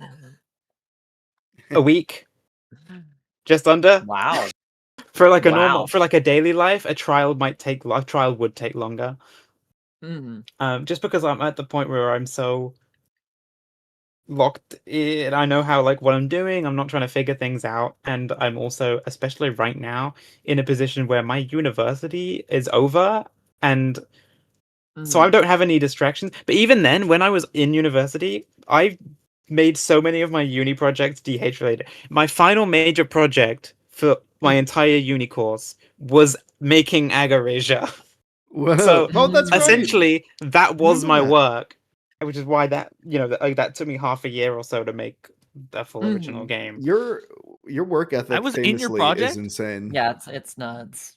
Your work ethic is just It inspires envious. me. If out of this world. if I inspires said me. as well, the DH2 Chapter 6 episode, the one, right? The one with the old guys. The one. One. That was also a project. Well, okay, it wasn't made for the project, but I was like, oh, I could just take this sequence, give it a different context, and upload it as a project. Wow. Real. Whatever That's works. awesome. Yeah. That's awesome. Whatever works. However That's you kinda why get I'm so through, fast. For real. get through college. That's awesome. What made you decide to remake Desperate Heart 1? Why did you give the 'Cause it subtitle sucks. name Transplant to the Let me fit. Okay, hold on. Why did you give the subtitle name Transplant to the remake? Any reason by the heart themes? There wasn't until there was. When I first made DH1, Whoa. I just thought it was a cool name. In DH2, I gave it meaning with Charlotte's synthetic heart. Yeah. So then I was like, oh, that's what it's been all along. Whoa. That is quite the Desperate And Heart. so now I'm just Very kind of sticking desperate. with that. Yeah, exactly. And DH1's being remade because it sucks ass. The art is bad, the writing is outdated. What about the subtitle for So, yeah. Transplant, though? I came up with that in a VC of a bunch of VAs, and we were throwing around ideas, and I was like, "Oh, heart transplant, yep, cool." Heart transplant, cool. That's All good. right, there we go. But yeah, there was like heart attack, heart, so, like there was a bunch of stuff. Heart throb. I gotcha. Heart throb, yeah. Heart throb. This That's is not a bad one. That sounds like a dating sim. Like No, but transplant was perfect because yeah. Yeah, it's heart related, but it's also like transplant implies you're taking one thing and putting it into another. So it's Putting like it it's into kind of another, perfect. yeah. It's a good name. Which character's death hurt the most to everyone here? Vivian. Email. Oh my gosh. Email. That's such an easy answer. Email. Yeah. I'm trying to think because like these deaths sit with me for so much longer than it does everyone else. Where it's like I've gotten over it by the time it releases to everyone else. I need to remind. I didn't even know you go through it. Dang. I don't really like. That's the thing. That's why it's so hard. Like, sure, email was sad, but like, I don't know. I got over it by the time I was drawing it. Like, I'd written it, and then weeks later, I'm drawing it, and by that point, I'm like, yeah, well, this has happened. Ugh, but that's just really sad because, like, spoilers for what chapter was that? 4? 4? No, yeah, 4. 4? Yeah. When you just see the whole entire time, like in like the first couple episodes, email just getting progressively, more ill. Yeah. It's just really sad, and you know it's gonna happen. It's just like, damn. I think was that's a slow burn. Yeah. I have cried during my stuff. I think that is When Vivian think- died. Yeah, I think that would be my answer is email, hands down. Yeah. Yep. Oh, Barman. Sorry. Oh yeah. Barman Okay, died actually, too. low key, this isn't a death, but I think the saddest, or the thing I cried the most at was probably the end of chapter 1 DH2. I know Trina's going to hold me at gunpoint to say that, but genuinely, mainly the scene of Vivian taking Barman through to the afterlife. Oh. Yeah, that's good. No, that one's That was a good. very good, yeah. That was one of the moments I kind of The music sold on DH2. The music choice for that, like the final kind of parting. I don't know what it's from. Your it's Turn like to Die. It's just like it hits whenever Bauman's like, "Good luck," and I'm like, "Oh, I my love God." the music. Yeah. It's really good. The others? I think everyone said email. Did everyone say email? Does you say I that, mean, Sarah? I could give a human one as well. I mean, if I had email, to it's pick a human one, it'd be Dasanoku, obviously. Oh yeah. Yeah. Do you hear that? Yeah. I mean, that's just kind of how it happens. That's just kind of how it is. With who I voice, and yeah. I mean, yeah. Yeah. I have a human one, but I'd never hear the end of it. But so I won't. Let's see. Here's a Now I'm quick curious. question. And then I have one that is actually like a good one, I think, to end it on. Question about my Okey-dokey. queen, Gabby C. What's her favorite book? Someone cares about Gabby. Someone one cares Gabby about fan. Gabby C. I love Okay. you. I will say this. Gabby, like, I really, really liked her in Agarasia. Yeah, Can me I say too. that? I Gabby's don't know if I great. Yeah. Gabby's No. great. She was great. really good in the DHT prologue. Mm-hmm. Oh yeah. Oh, In yeah, that that too. oven, Yeah, I mean, yeah. yeah. Someone said she No, looked like her- a Muppet, and that's I know, fucked up. yeah, well, she had a hole through her what? chin, but Huh. you could put your hand in there and move it around like a. Anyway, her favorite book. Her favorite book. I mean, probably a Shakespeare. I know it's a play, it's a script, but the novel Okay, that makes adaptation of Macbeth. That makes sense. Okay. The Five Nights at Freddy's 2 movie novel. No. Last question. Last question. Question to you, Olivia. Was there any story elements in DH/DH2 that you would love to expand on or maybe retcon? Probably sticking to DH2, considering DH is we've already well established that DH has already entirely been retconned. So There are so many things I would retcon and change about DH1, and here's a fun fact: I'm doing it anyway. DH2. Well, that's the thing. Like, I'm not remaking DH2 because I already like all the writing in it. I mean, give more screen time to Princess Twisty. Like, I know people got mad at me for killing Tomochi in Chapter 3 just after his whole thing in Chapter 2, but like That was fitting. I really like. I wouldn't have it any other way. think, I thought it was great. Yeah, I do think It caught me off guard. I think it worked. So Trina's wrong Yeah. and we're right. Okay, cool. Thumbs up. Yeah, I don't know. I don't know if there's anything in DH2 anything major I'd change because it's only the last few years. So. DH1, yeah, fuck that shit.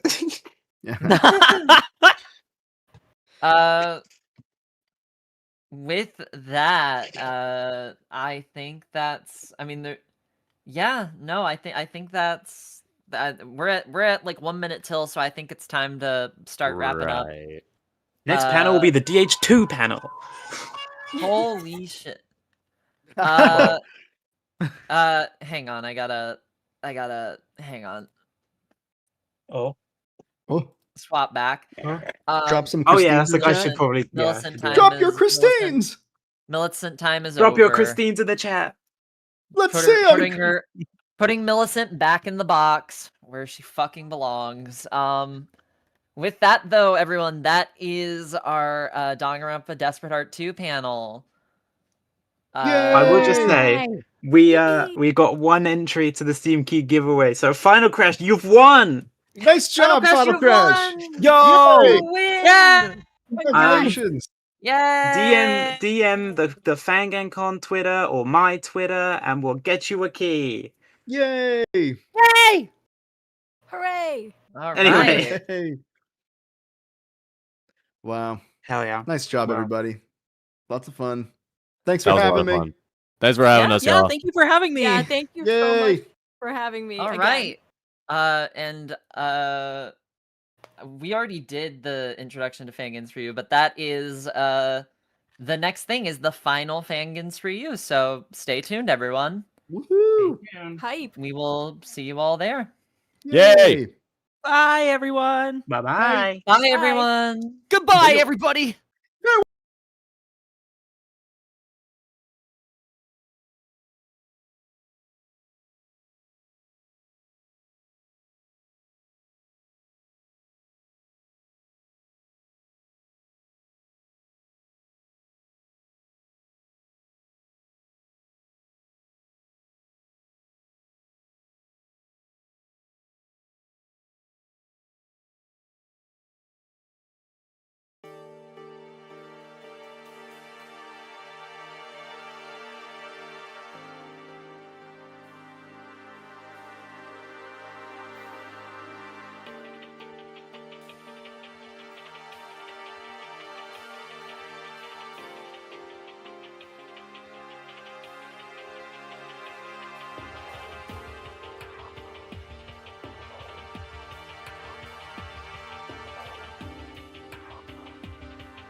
Why am I doing this again exactly?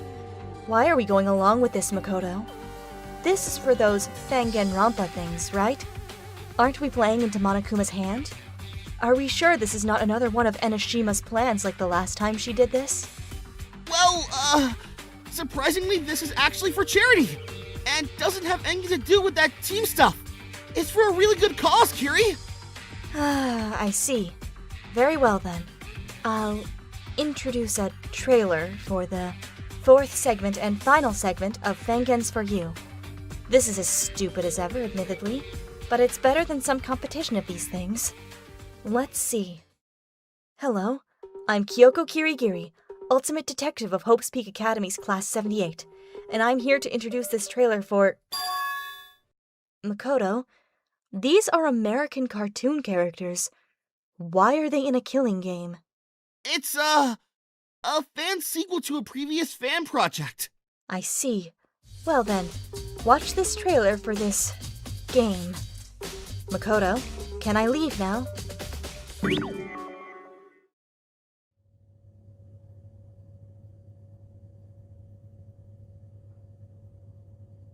Good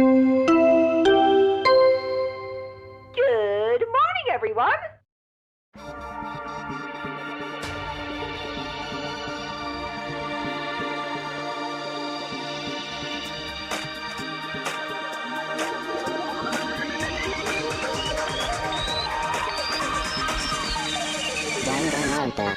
I'm guessing this isn't an ordinary orientation. Nothing at all.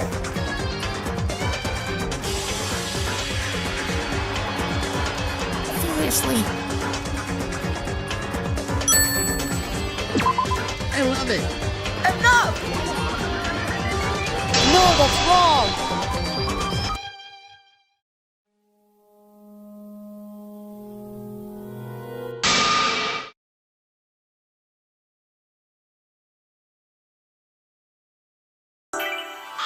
Hey everyone, my name is Hannah Murchie. We're off to a pretty fantastic start, right? Next up, we've got a trailer for the newest installment in the Danganronpa Aftermath series. Check it out!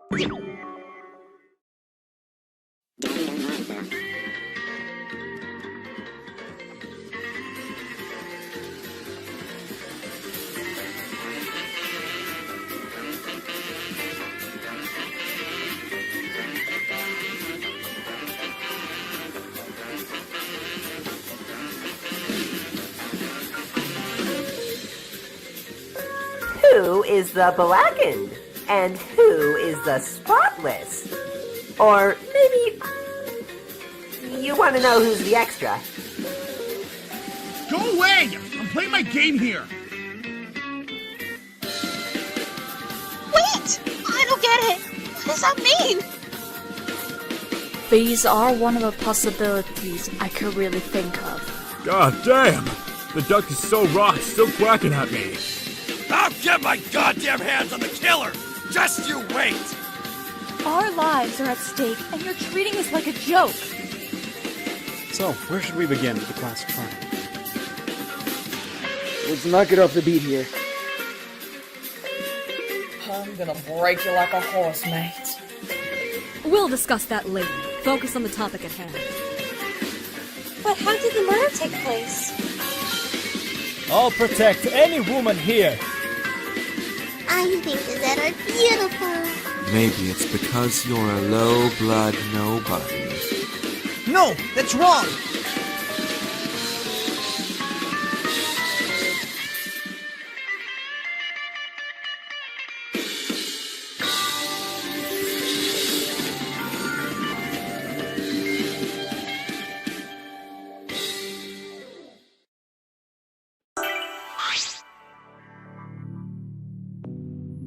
Well, I said as went as well as it could. All thanks to me, of course. What's that supposed to mean? Want a fucking medal or something? If you're offering. God, just shut up and let me do this, would you? I'm the most popular character after all. You and your potty mouth.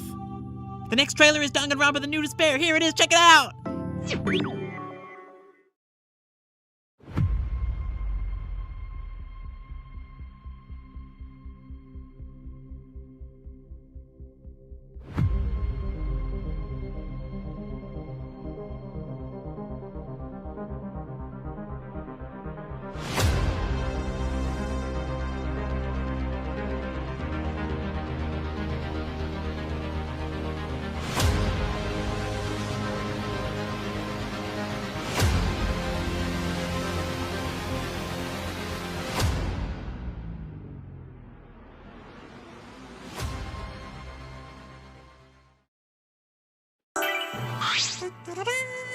Please welcome the Pancake King!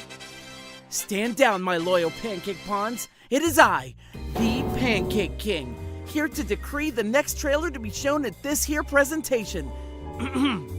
Please put your hands together for the trailer to Pink Jade.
I do not want to be here. Well, we don't have a choice. We have a script to follow. And where the hell is Taka? Isn't this his whole bread and butter? I looked everywhere, but I couldn't find him. I think he got lost. Looks like we have to start without him. This is bullshit. Fine. Ahem. Hello, everyone. We are so honored to have you here. Is Meanie you're next? For this next project, they are revealing something that is hidden in the twilight. Here is the next trailer. Here, hope you fucking enjoy it or whatever. Oh, can we leave now? Of course. Let's... No! Eh? I have been looking for my set for days, and as soon as I arrive, I miss it. Oh, no, no, no! Roll the clip. This was brought to you by Taka Hero. Where the fuck did he come? Why is he green?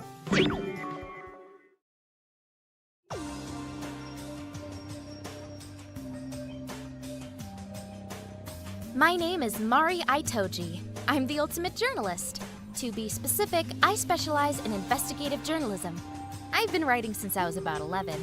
Even though I always tried my best to live up to everyone's expectations, I never actually thought I'd make it to Series Academy myself. My name is Misaki Yusugichi, and I'm the ultimate lucky student. I didn't even find my invitation letter thingy until last week. I don't check my mailbox that often, so it probably got smushed in between all the junk mail. Good thing my dad happened to find it. Otherwise, I would have totally missed it. You can call me Shiori. I don't remember my real name, or my ultimate talent. I seem to have generalized memory loss, so I can't remember anything from before this, and I'm having trouble retaining new information as well. My name's Jun Takanaka, and I'm the ultimate idol. June's technically a stage name, but June sounds basically the same, so it doesn't really matter. You might have heard of me, since I'm pretty famous. Although it's fine if you haven't. I don't want to come off as self-centered. My name is Yuka Akarama. I'm the ultimate computer scientist. I worked on artificial intelligence, though I'm not planning on continuing. Technology is progressing far too rapidly as it is. Although, having a robot or two to help me around the house would be helpful. I'm Siobhan Moore. I'm the ultimate employee. Good to meet you guys. I don't really like the title either, but I don't care enough to do something about it. Not like there's any better alternatives. I've worked a lot of part-time jobs over the years. It's probably been about 5 years since I started working. My name is Renji Adose, and I'm the ultimate artist. You probably don't recognize me, but you're most likely familiar with my work. I used to go by the name Pegasus, and under that name I produced countless artwork, but I've been trying to move away from releasing my art anonymously. My name's Sarah Mitchell, and I'm the ultimate astronaut. My grandpa was actually one of the first people on the moon, you know, so I followed in his footsteps. Oh, and my dad works at NASA too, but he just designed some boring old launch system or something. I believe it was Socrates who said, "Always look on the bright side of life." My name is Otoha Takeuchi, and I am the ultimate composer. I like to live a quiet, peaceful life. Having fans would ruin that for me. I only really started releasing music publicly because my parents pressured me into doing it. Otherwise, I'd have to get a job. Nice to meet you guys. I'm Lachlan Cooper, the ultimate surfer. That's my sister, Sienna. We woke up here and have been trying to pry open this door ever since. It's best to get a feel for the situation before we all drive ourselves mad. That's what I think, at least. My name is Sienna Cooper. I'm a marine biologist. My brother and I grew up with very little to do besides exploring our talents. That's probably what led us to becoming ultimates. But some people grow up with parents that are ultimates. Those people are more likely to become ultimates as well, right? My name is Valerie Elric. I hold the title of Ultimate Historian. The subject of my research is death itself, however odd that may sound. Every man experiences death at some point. It is but an inevitability of life. And yet, for most of our kind's existence, we knew very little about death itself. My name is Yasmin Pereira. I'm the ultimate fashion designer. The hard part was finding my feet in the industry. That took me a good couple of years. I think I started designing when I was around 16. It obviously took me a while to get successful. Well, you gotta start somewhere. My name is Cass Hoffman. I'm the ultimate politician. It's nice to meet you all, despite the difficult circumstances. Some people think all politicians are inherently evil. They think everyone is hiding some big secret. I mean, most politicians are weird old men, so I don't exactly blame them. You're no match for Santy McCarty, the ultimate cowboy! You best turn around now, you hear? You don't want to be staring down the barrel of this here revolver. I'm the fastest hand in the West, after all. No matter the duel, I remain undefeated. My name is Amin Damiko. I'm the ultimate tarot reader.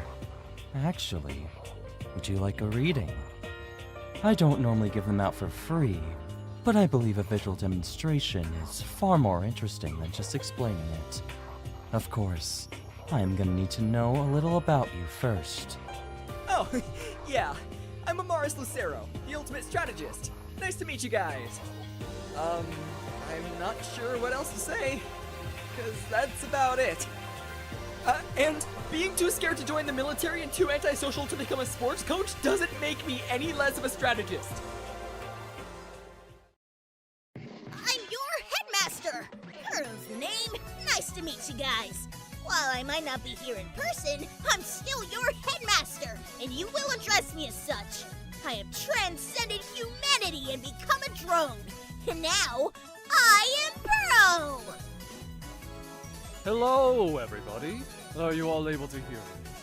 Don't mind us, we just have to share a singular body, but we're all the headmaster. The game is on again. A lover or a friend. And remember, the winner takes it all. Hey guys! I want to be able to talk to the students too! Welcome, Class 01 SC of Sirius Academy! You should all be proud of yourselves. Making it here is no small feat, so pat each other on the back.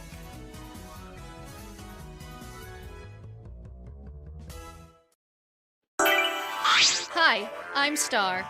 We're closing in on the end of the segment, but first, the director has an important message. And by director, of course, I mean the one and only Antarctic. Don't tell me you missed Operation Blackout back in 2012. That's right, Fanganconpa is finally back. Check it out! In a world full of Fanganconpa protagonists, only one of them shall rise above the rest and defeat despair once and for all. Indeed, this protagonist is the chosen one of legend. They're smart, they're kind, they're courageous, they're hopeful, but most of all, they're... a penguin?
Well then, that's the end of our part of the show.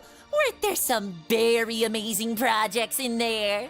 The amount of restraint it is taking me to not pile drive your skinny little ass into tomorrow, you should be thanking me. We hope you all enjoyed all of those. And go check out all these amazing upcoming projects on their socials. Make sure to donate too. There's still some time before the end of the stream for us to meet our goal.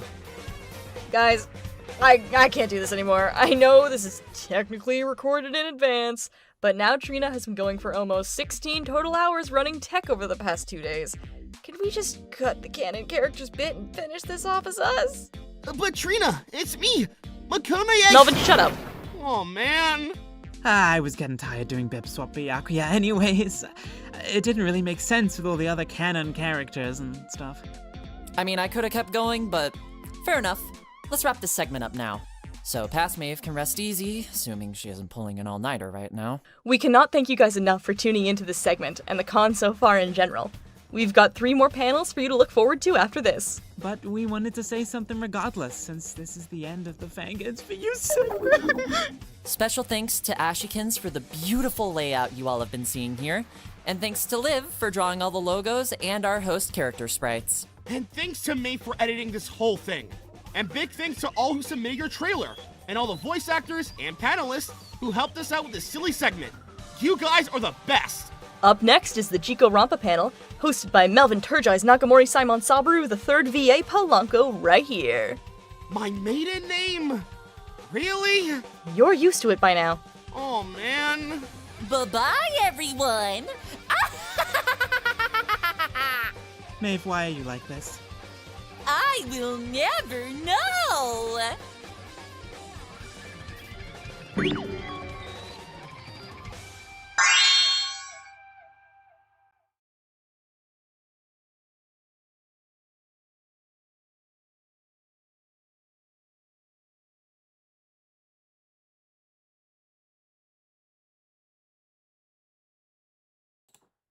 Hello, everybody.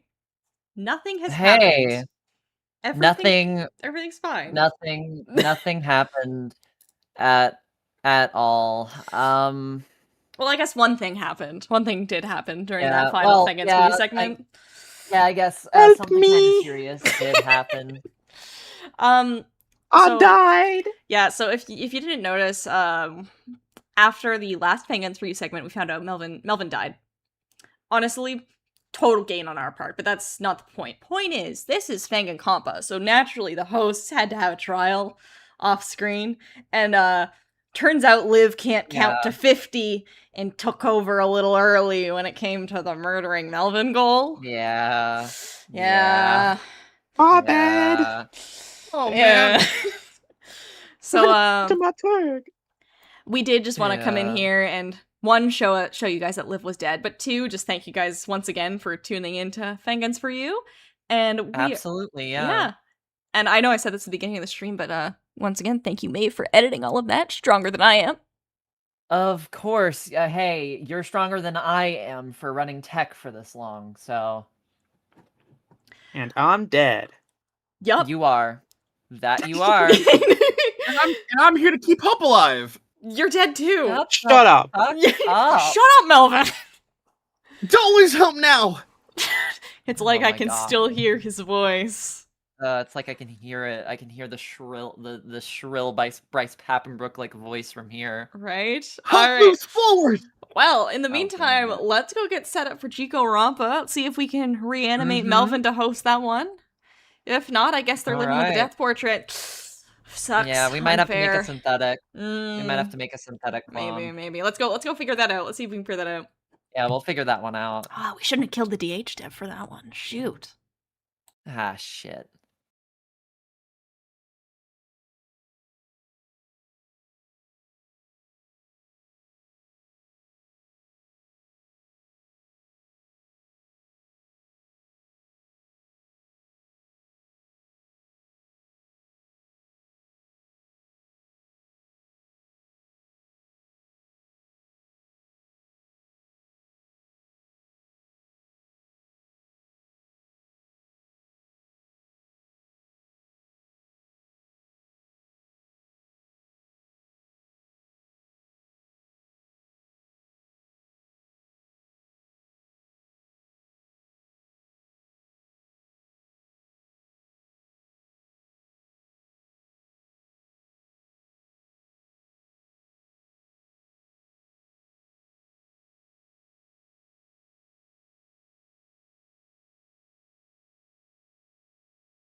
All right.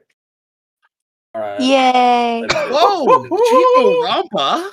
I I'm can't gonna believe it. Jigo my romp, but yeah. Get it. Wow. Oh, Great start. Was that, yo, was that like not a fire intro, bro? Hold on. No, it was not. Goodness. Bro, oh my Can I god. do my intro?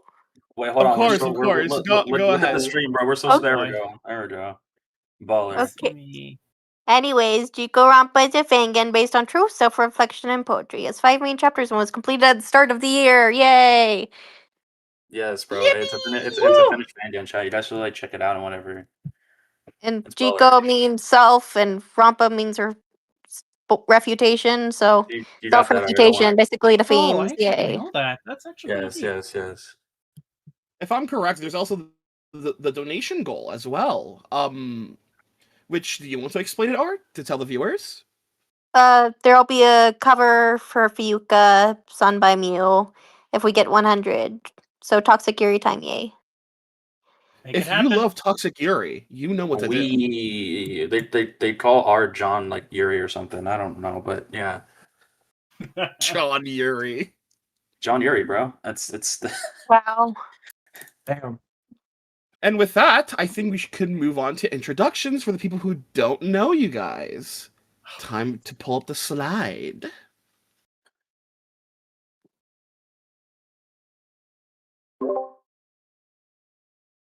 Oh, slides are up. Oh shit. Okay. Oh.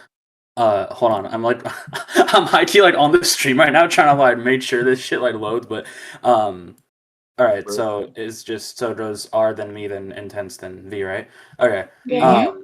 So hi guys. Hello. My name is Tim KVO. I voice Naoki Hanasaki in JIKORONPA. But I am also recently made voice director for the project, so that's very exciting. And I cannot wait to be able to help in that field. So I'm excited to be here. R, I'm for the dev. Hi, I'm R, and I make JIKORONPA, and Yuri is cool, and I love women. Okay, bye. Short and sweet. All right, intense. All right.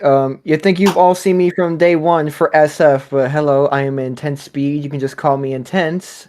In this project, I voice Kazuyuki Itozaki. I am a recast for it, so you guys get to see me for the first time ever. I'm not in the main server. But you might also hear me in other roles, like as a recently Desperate Heart Transplant as Ares. So I look forward to seeing what you all have to answer for me to ask, and I can't wait to answer more. RV. Here it comes. Ready? Bro. Hello, everybody! I am V Meister. That's the T. And I, from JIKORONPA, on this very panel, am the voice of Ryusuke Mitama, everyone's favorite shy boy. And from other projects, you may know me as Kishibe Jinta in Rewritten, Tsubasa Maeda in Distorted Reality, Tatsunoki Yasuhiro and Renagagahara in the Desperate Heart series, and many other great roles. I'm also director of my own project, Danganronpa Hidden Destiny, co-director of Wilting Lotus, and what you just saw earlier, Humanity's Elegy. Shouts out to Rosu and Sarah, if you're in the chat. I love you. Anyways, let's move on, shall we? Oh yeah, wait, hold on a minute. I forgot. I forgot we got the go ahead to like introduce more shit we're in. Just going back real quick. Yeah, if if you guys know me from other projects, you also know me as like Michael Brooks in Antebellum Lockdown's Visiting Hours, Tsukasa in Dawn Alpha, and Gardos de Revea in Stairwell to Sin, and many other phenomenal fangans. So very, once again, phenomenal crew, and ours great. So, and I will preface, unfortunately, Lotus could not make it, but Lotus is here in spirit. That's High Team My Goat in secret. But yeah, I think we can move on now. Yeah. Let's go. All right, a colorful cast of characters. The part of the staff behind the amazing JIKORONPA, a fangan that I got into way before I became a voice actor. So these questions are going to be really awesome. Let's move on to them. Yay. first question is for R. I love your art style. How did you come to be at your current art style? Or how did you decide on it? I didn't really decide on it. I've just been working on Fangans for like years, ever since I got into Danganronpa like 13. And I have like a bunch of canceled Fangan ideas for years until I finally made JIKORONPA and it stuck. And I actually had an Instagram Fangan at one point with Sayaka as the protagonist, and I made CGs for that. So that kind of got me into the Danganronpa style. Interesting.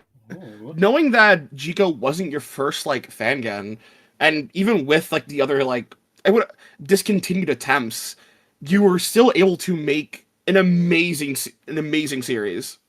Yay. I'm gonna say yay a million times. That's tough. That's all good. That's all good. Next question, which I guess if there is no specific answer, all the other voices can answer for this.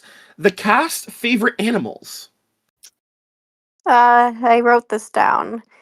The obvious ones are lizards for Toshi, because dragons and stuff, and snakes for Hikari, which is mentioned like 40 million times.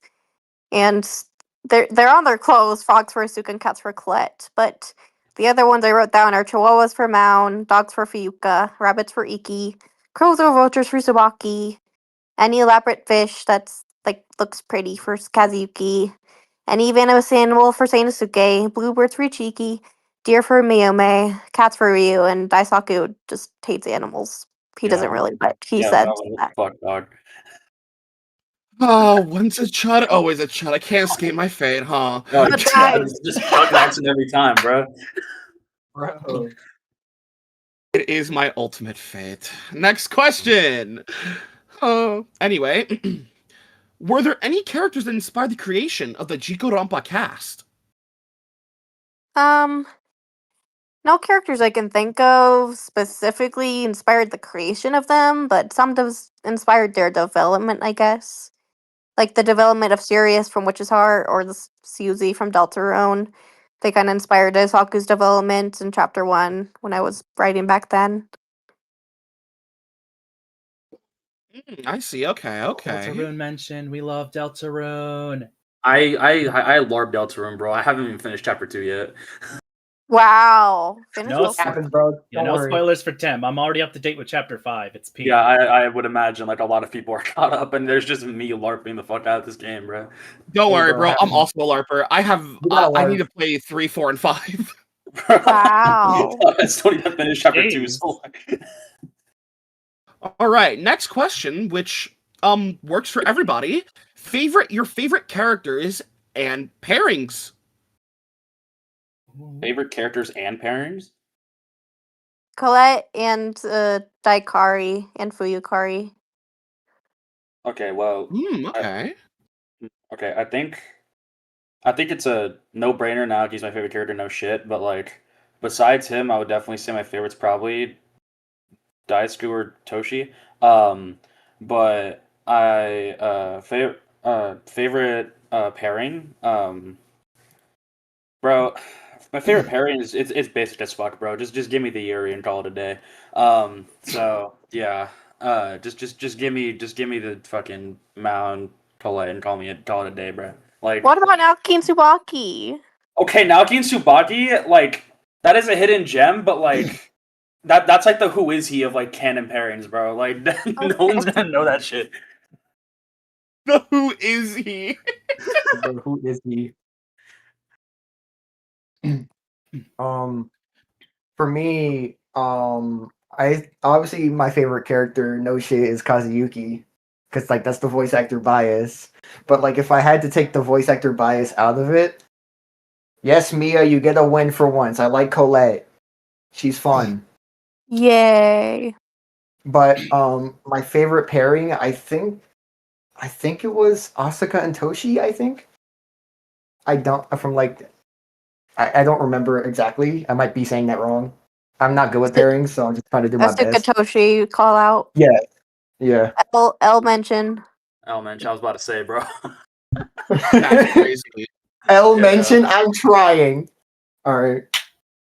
No, I meant L as in a person. No, not yeah. That's a person. That's a person. Intense part. Yeah, come on, bro. Bro, I'm trying. Hey, it's fine if you don't have a favorite pairing. Cause I know some people are. V, did you go?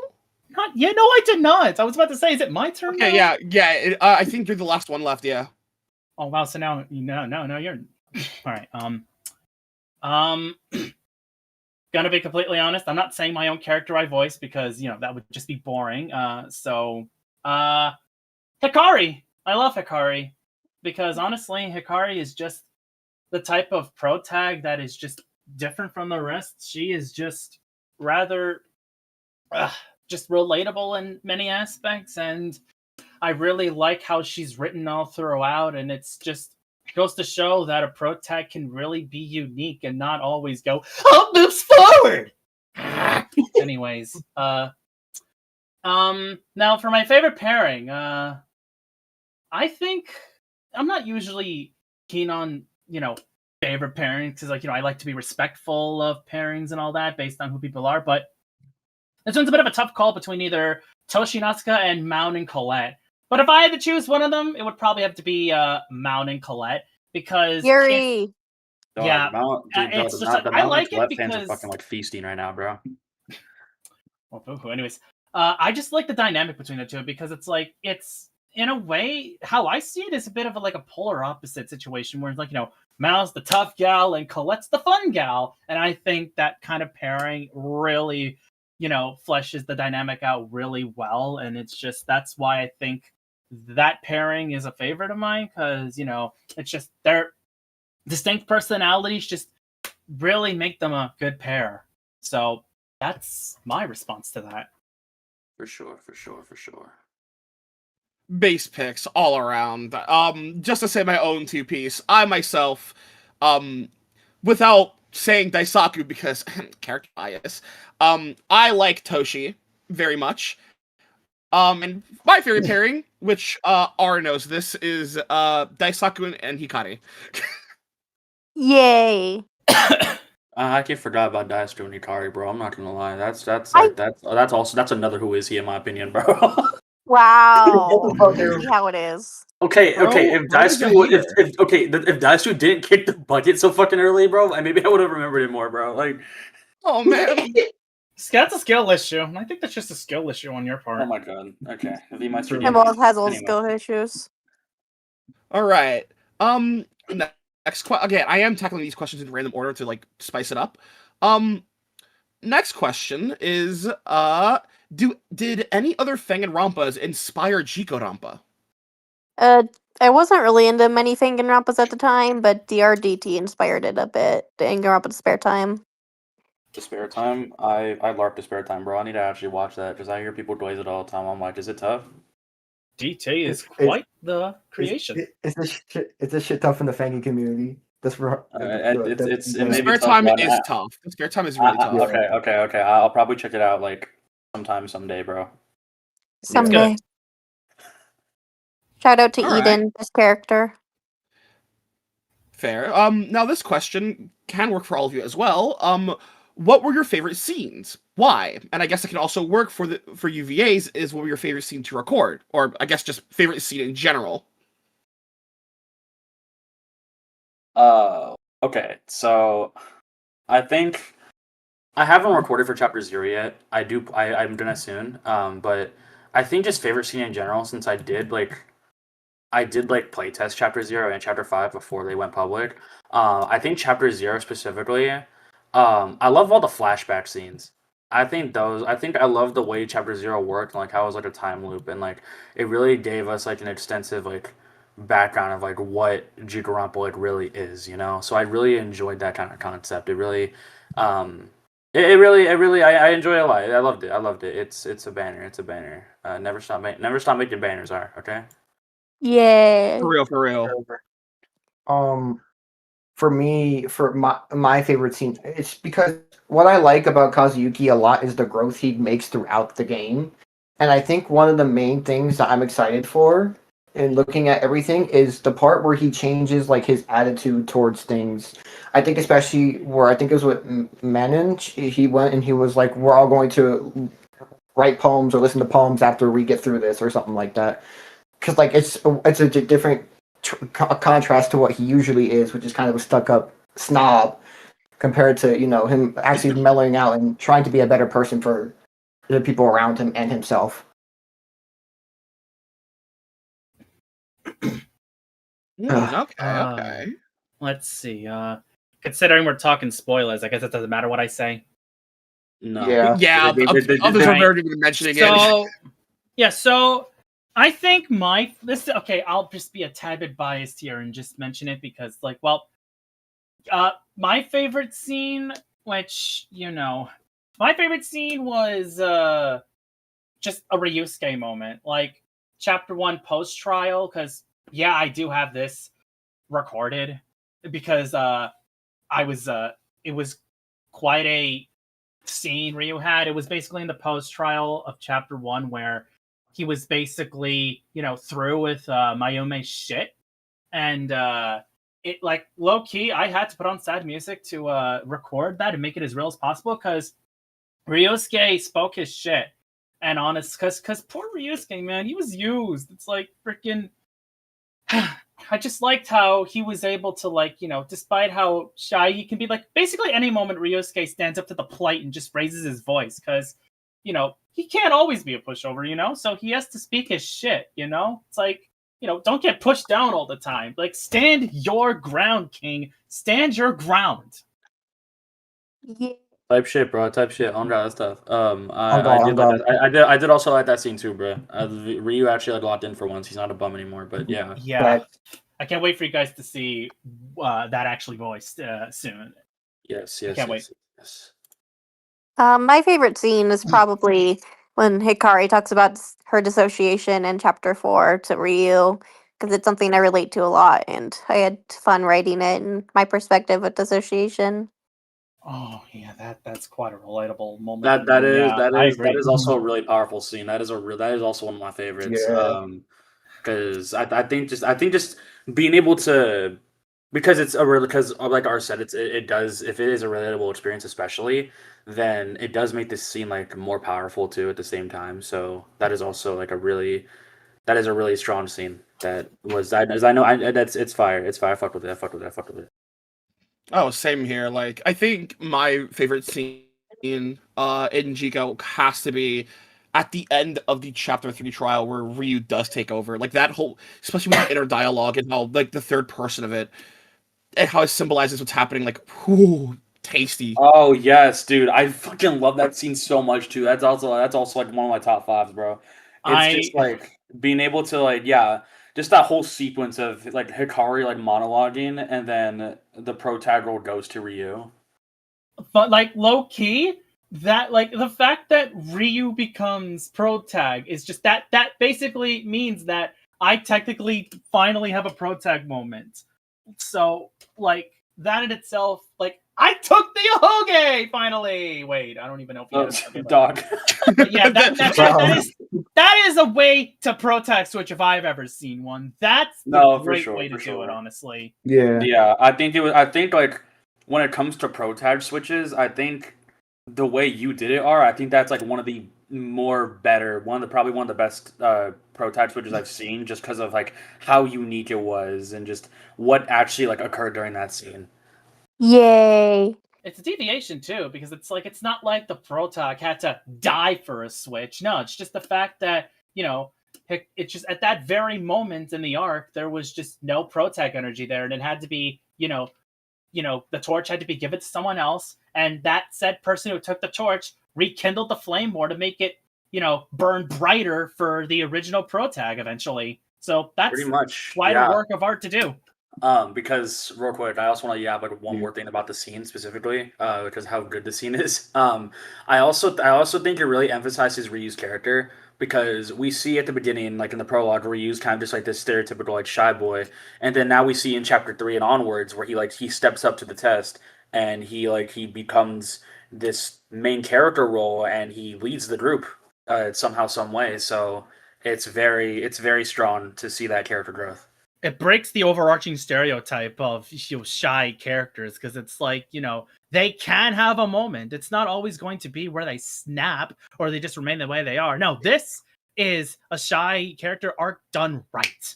Yes, exactly. Like R did phenomenal on that. So that's really amazing. Now, for the next question, which I think we can lump both of these together. Are there any alternate survivors that you thought before settling on the current survivors? And any beta death order that you can share? I can't remember any beta death orders except Sanosuke or Iki were going to survive at one point, but both of them died instead. And besides that, Colette was originally going to be survivor instead of Chiyuki, and it would have played out similarly with Chiyuki sacrificing herself for Colette, but it ended up the opposite way because I felt like Chiyuki's development was more fitting for the game. Yeah, I agree actually because I think I cannot see Colette surviving that fucking killing game. Yeah. And also I do think Chiyuki, like because Chiyuki did get stronger development, it did make sense for her to survive in the end. So yeah. Yeah, I'm in agreement because it's like given like Chiyuki's whole deal after chapter 2, I just feel like it was a deserved arc for her because it's like, given her survival status, it made, her path make more sense. Yeah, like I fully agree that Chiyuki is a much better survivor than Colette. I myself can see Colette making it, especially like chapter 3 probably just changing them like very much after losing basically everyone connected to them. Like it would have hit hard, but Chiyuki surviving makes much more sense narrative wise, and I'm glad like every single survivor in Jiko makes perfect sense. Even if we clown on a lot of them, it still makes sense. Yeah, I think Jiko is like a Fangan where like I think if you see the survivor lineup, there's like zero complaints. Like I don't think like anyone's gonna get mad at the survivor lineup, dog. Like I think it's all like everyone like fits in very well. Yeah. I think everybody does play their part very well for like throughout the death order, but also like what they bring to the story, but also like the surviving cast always like coming out with something new and different and change. I think that's a big thing is like how much they've changed and like grown throughout it. Yeah. For sure, that's a big thing. All right, next question. For you are, did you have any ideas or plot points that were scrapped in the finished game? I think there's been several scenes that were scrapped, but I can't remember most of them. But in chapter 1, for example, there's going to be a scene where Mayume talks about her old friend Tsukiko and braids Ryu's hair, and that was going to be a nice thing, but I just didn't include it for some reason. I don't know. Okay. That would have been very interesting because it would have hinted, like for what happened in the trial. But yeah, we could have had braided hair Ryusuke. Braided hair Ryusuke would have actually like been a banger design choice, but look at the survivor design. I saw it. Okay, I know, but like still, bro. There's also going to be different dynamics in the original game. Like Kazuyuki and Asuka were going to be friends instead of rivals to a point. Kazuyuki and Asuka as friends, that is like in what world, bro? Bro, what world? I changed it. There's also going to be more of a Toshi Tsubaki friendship too, but they ended up rivals too. That's fair, but Asuka Toshi like clearly solos, so yeah. I mean, yeah, bro's not wrong. When I was writing the chapter 1 investigation, Asuka and Toshi just stuck out to me so much I decided to change who was close to who in the final game. I would say it worked out like a million times better. Yeah, when you catch that stuff, it really benefits you in the out. Well, yay. All right, next question is, how did you come up with your unique premises, themes, and stuff for Jiko?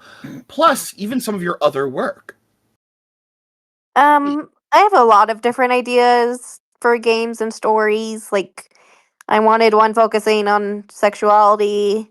I wanted one focusing on like a vampire romance theory, and another one about like recovering the lost pet or after losing a pet. I mean, and I think most of my stories focus on things I deal with in my daily life, like disabilities or mental health or my relationship with being online. And I think brainstorming with friends is also important because just having somebody there next to you bring up another side of your ideas is really cool. Okay, because you have a lot of projects and all of them are like really intriguing. Like as someone who I think I work on all of them, like as a voice actor, I'm just like, how? How did you come up with this? Especially Jiko, because I experienced that at first as a fan, and I'm like, huh, poetry, everything with their truce as well. Yeah, Like, I agree. It's very unique the way you set that up. I don't know. It's just very. It has sauce. Okay, it has a very unique sauce to it. Yeah. It puts a very unique spin on just the Fangan formula because you don't usually think of like poems or like how they're integrated in Jiko compared to like other Fangans from what I've seen, and it's a very nice, refreshing change of pace. Yeah, I For just love sure. poetry, so I wanted to add it. I For wanted a sure, for poetry sure. killing game for years.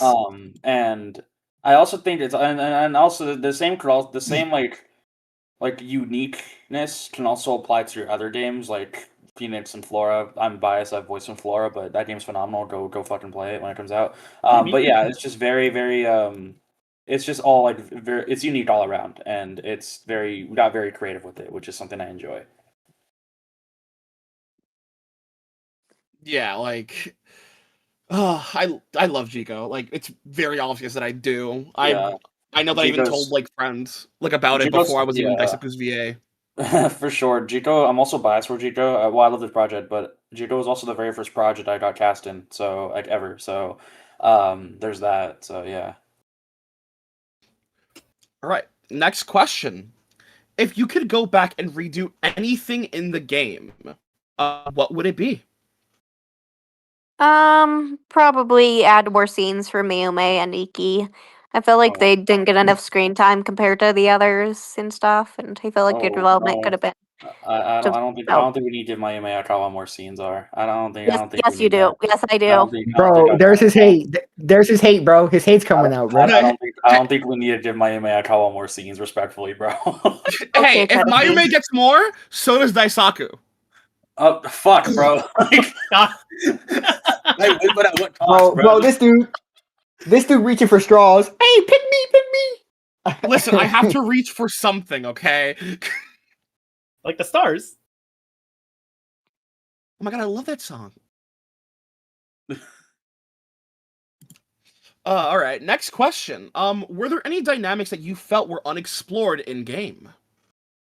Probably anything with Tsubaki, since most of her dynamics were just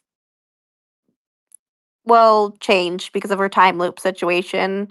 So she didn't get enough focus where she could act normally with the rest of the cast without the pressure hanging over her. So maybe I could have some scenes, bonus scenes eventually with her regularly interacting with the cast, maybe. I don't know.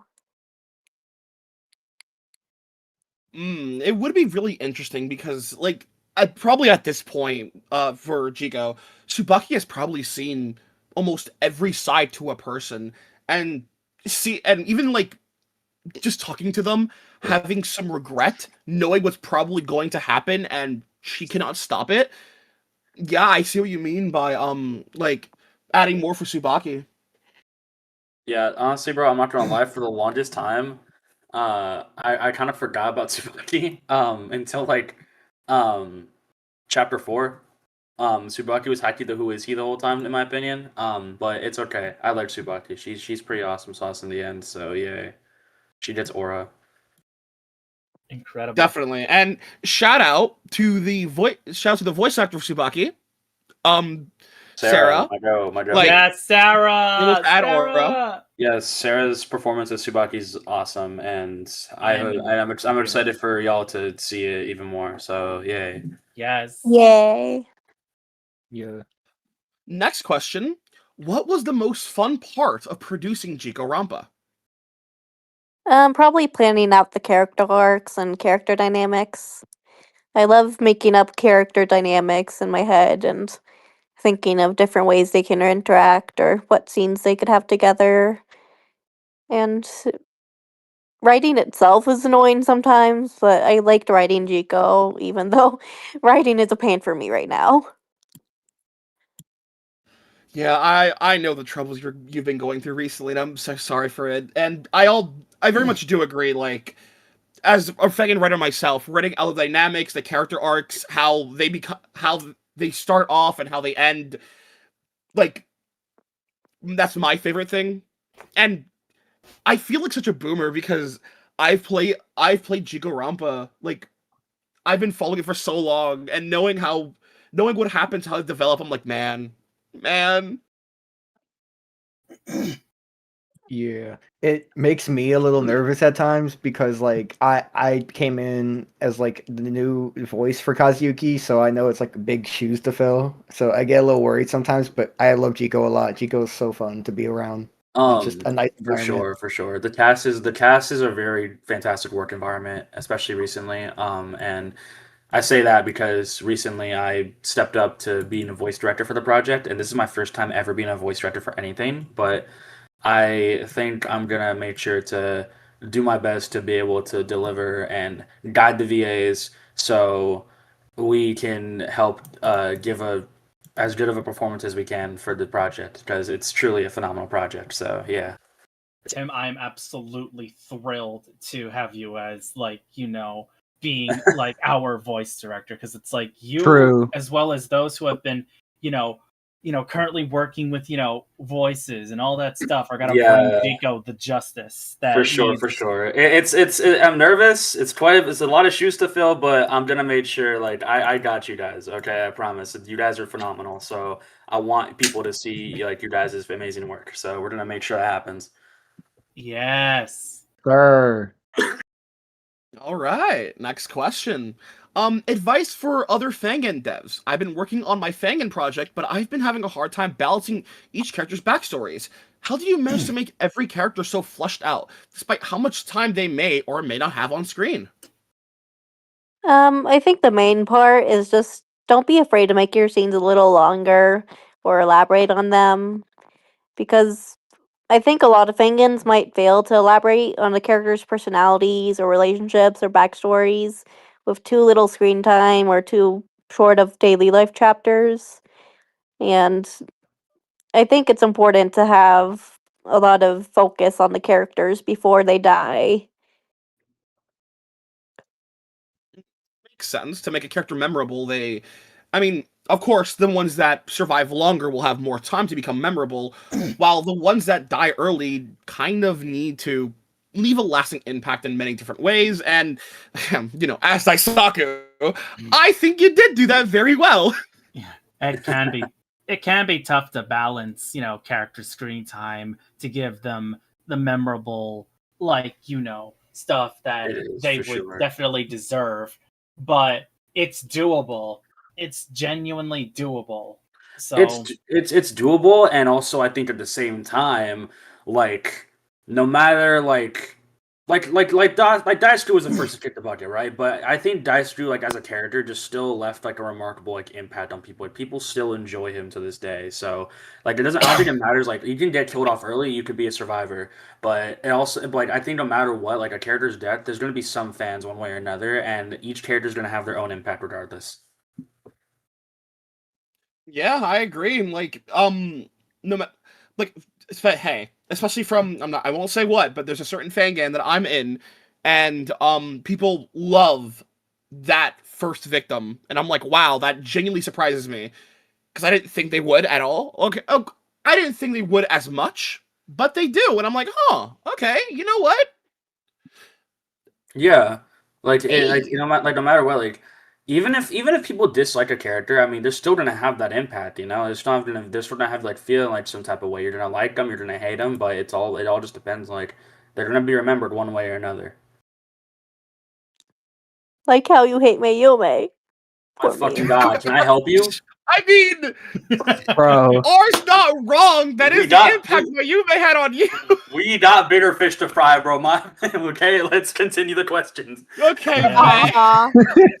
all right. Next question. Okay. Again, this next question, I'm reading it as it was submitted. Also, silly question. What would each of y'all would say is the most unexpected pair y'all have ever heard in the Chica community as a romantic ship? As in, little to none y'all were considered in the first place. Psst. Shout out to Kazusaku. What? Shout out to Kazusaku. I know who asked this question. Hi, why? That's fucked up, bro. Me personally, if I Bro, asked the a call out question not this crazy. why, bro, I would. Oh, Bro, the man. call out not That's call fucked out up. crazy.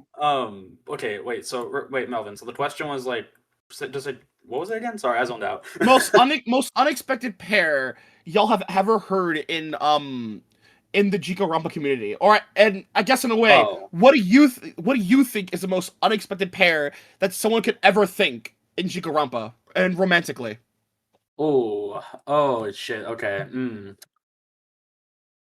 Okay, hold on. I gotta think about this. Does anyone else have like any other answers? Because I do not want to lie. I need to think for a second.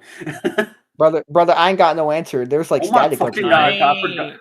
I have one. Well, it's Alright, a big bit monster. it's a bit more broad, but I guess if this is talking about a romantic pairing, then it would probably be Ryusuke with anybody, honestly, because of how because of how Ryu isn't the type to be romantically attracted to anyone, if I'm remembering correctly. Yeah, he's Arrow Ace. Arrow I think, Ace yeah. man. Yeah, as a former Arrow Ace myself, like years ago, long ago, like being like Rio being paired up with anybody romantically is just like an unexpected, thing for me, because it's like, it's like if Ryosuke doesn't feel like he has a connection romantically to anybody, then that's that. It's like he can, have tight bonds with people, but it doesn't have to, go all the way. It could just remain as is, because most of the time it's like, you're friends with someone, you get into a relationship with them, but then you break up and then the friendship's tarnished. So better to just, keep a friendship rather than tarnishing it from love. And I absolutely, like that mentality for, Rio to just, remain friends and just not get involved with romance. So any pairing that, is done with Rio is just unexpected. And it's like, respect the Arrow Ace. No, Yeah, Arrow that's Ace fair. up. Hi T bro. I'll admit Kazusaku is also like another one that does like kind of does that. It's a pair. Fuck, I cannot speak English. Hold on. Let's try again. Right, let's rewind that. So Kazusaku is a pair that does not cross my mind when I think about Jiko. So I think that's also a hidden one. I also think that like there's also like Kazuyuki and Chiyuki is also like high key like a hidden one because especially late game, especially that's specifically late game, because like early game like that isn't really like but like late game is one because like they both escape the killing game. But also like they barely like interact, so I also think it's just something that like I don't know, it's a hidden gem in my opinion. Which makes sense. I cannot think of like any unexpected ones at all. I mean, to be fair, I don't ship characters that much unless they're my own OCs, and I think that's like different. So, yeah, let's move on to the next question, unless someone else has anything else to say about that question. You got it, bro. We can move on to the next one. I got TV static up for you, bro. This is not a fucking clue, bro. Bro is not locked in.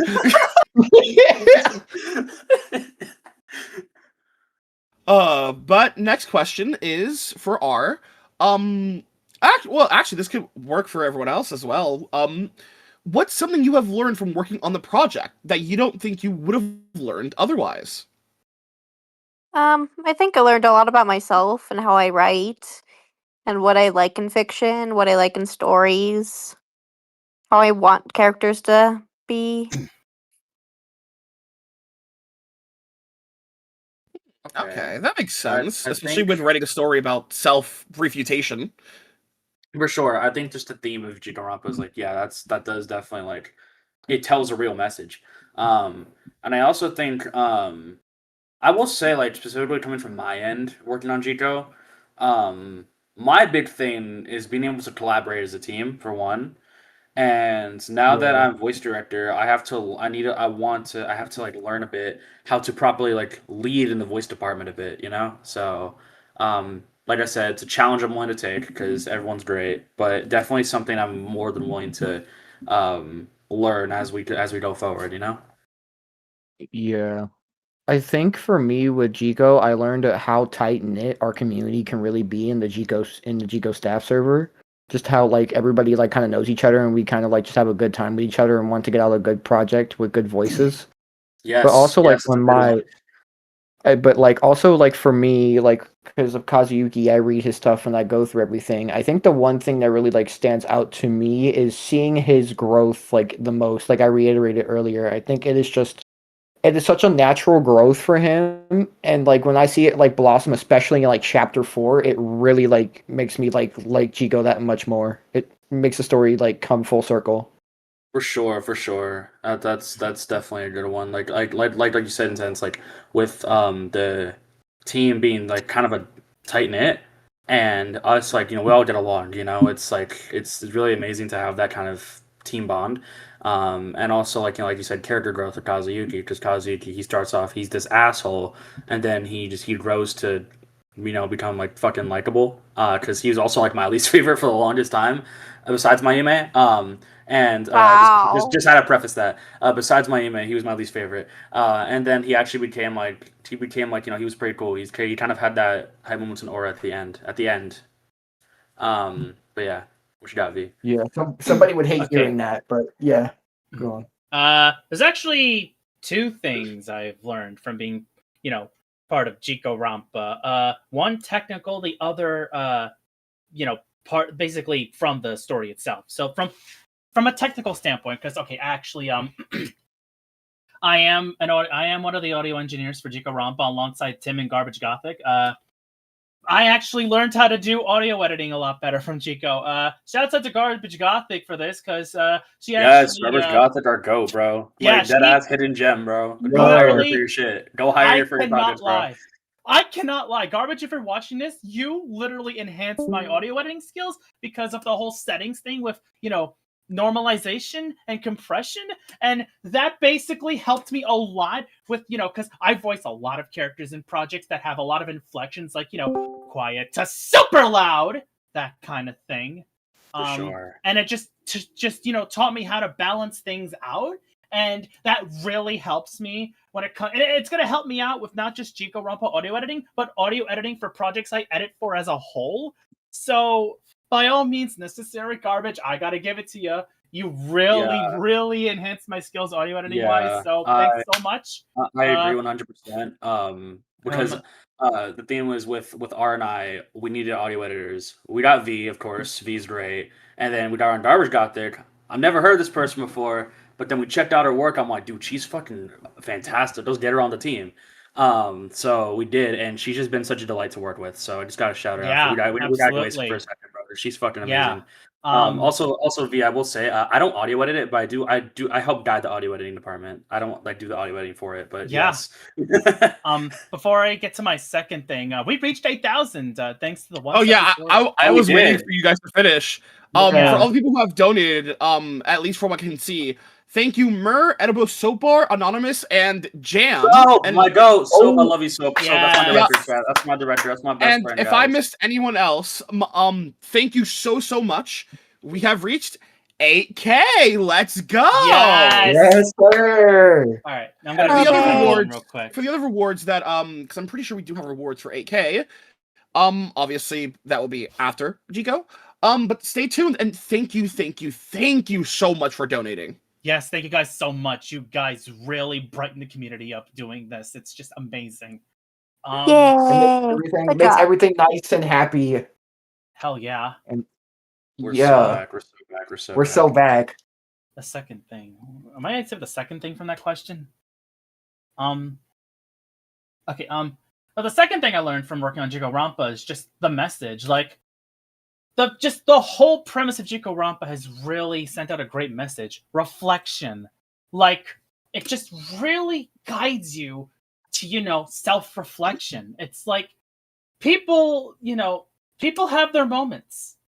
But sometimes just, moments can, like people have their moments, but when you reflect, it just guides you towards the right path. There's always chances for when you reflect, you look at yourself in the mirror, and then you could be a better version of you. That is just something Jiko, from the way I see it, really portrays, and it just really helped me, improve, life stuff. Because it's like I've never seen such a work of, art and literature such as Jiko that really teaches an important life lesson. So it just really helps you out in the long run. So I just give props off to that. For sure, for sure. I And think also, for sure, yeah. also, What art did was phenomenal. So yeah. yeah, to add on to what you said, V, I also think with like the poetry stuff, it also like clicks in with like the characters are rewriting their story. Like they're going down a different path in their story. They're like writing the path that they truly want to go on. And I think that's like a really big thing for Jiko throughout all of it. Like this is what they want to do, and nobody else is telling them what to do because they learned through like their experiences. Yeah. Hard agree. Yeah, like, oh boy. All right, let's get to the next question because we are almost out of time. We've gotten through most of the questions as well, so I think we're honestly good at this pace. Well, okay, I guess this can be used as a sort of plug, but also a plug for you'll see. But do you think you might ever do side stories or epilogues or even a JIKORONPA sequel or something sometime in the future? If Yeah, you don't, I'm interesting. still very happy that we got JIKORONPA is awesome. JIKORONPA sequel coming sometime in the future, but Satori Rampa is coming, and I'm planning to do more side stories with the characters too. Like one for Daisaku is going to come eventually. Is one for my Yume coming? Because I will cry like a baby if that happens. Probably. Oh Cry like a man, baby, Chad. that's a fuck off. Okay. Damn. But I was gonna say, yeah, didn't Satori's didn't a preview of Satori like come out, or like am I like hallucinating shit? Yeah, yesterday that it came out, a 6-minute Okay, preview. baller. Mm-hmm. Which, if you haven't seen that preview, go watch it. It's peak. I watched it. It's peak, and I almost cried. Good. Yes, bro. It's so it's gemmy. Suffer Turg. Oh man, what's wrong with my car? Bro. All right, next question, which this is for everyone. How do you feel about the JIKORONPA fandom? The fans are cool. The fans are nice. Never really had like any bad experiences within the JIKORONPA community. Everyone's always like, everyone's supportive one way or another. It's like one of those communities where like, yeah, everyone feels like very welcoming in Jiko. So, and that's something we really appreciate a lot. So, yeah, love y'all. Yeah, I know I don't really know a lot of the community because I'm relatively new compared to everybody else. But from what I've seen, everybody is so nice and everybody supports the project, and it makes me happy when people like support things that are really good or like want to see things go to fruition. It's really nice, and it makes me feel happy of doing voice acting work and stuff like that, and increases my passion to do better and stuff. That was a big ass gulp. Real ass heckle. I've never really interacted a lot with the Jiko community, but just based on what I see, there's just a lot of love for the characters, the story, everything, and I've seen so many Ryusuke fans. It just makes me feel honored to be the voice actor of Ryusuke, and it's like the Jiko community really does have quite the impact on us and everyone else, and it's like to the Jiko community, you get a gold star, all of you. I also Lovely V Meister. Yeah, for sure, for sure. I think one more thing I want to add about the Jito community is because I'm very biased towards the Jito community because Jito was the first ever project I ever got cast in. But I think even then, like I said, people are just so supportive and like they support like the VA's work. They support what R did within the project. And I also think that Naoki fans are finally going to become real because Chapter 0 is a thing. So finally, Naoki gets Oh, love. So he doesn't deserve any fans. oh Sorry. my god! That's crazy. That's crazy, man. Oh, no, yeah, like we love you, JIKORONPA fandom. Like you inspire us to do better, to be better, and to make sure that the story is as good as possible. Especially us voice actors who are coming in and bringing these characters more to life. And also thankful to R for creating the story. Like, yay! True. Yes, True. yes. Shout out to R because we legit would not be here without them. So thank you, R. Yes. You would not Thank be you. here because I'm gonna kill you all in this. Oh my in this fucking god! oh man, Bro, we can never have anything nice, bro. and It's always death. just so that I don't forget, Remy, thank you for the $25.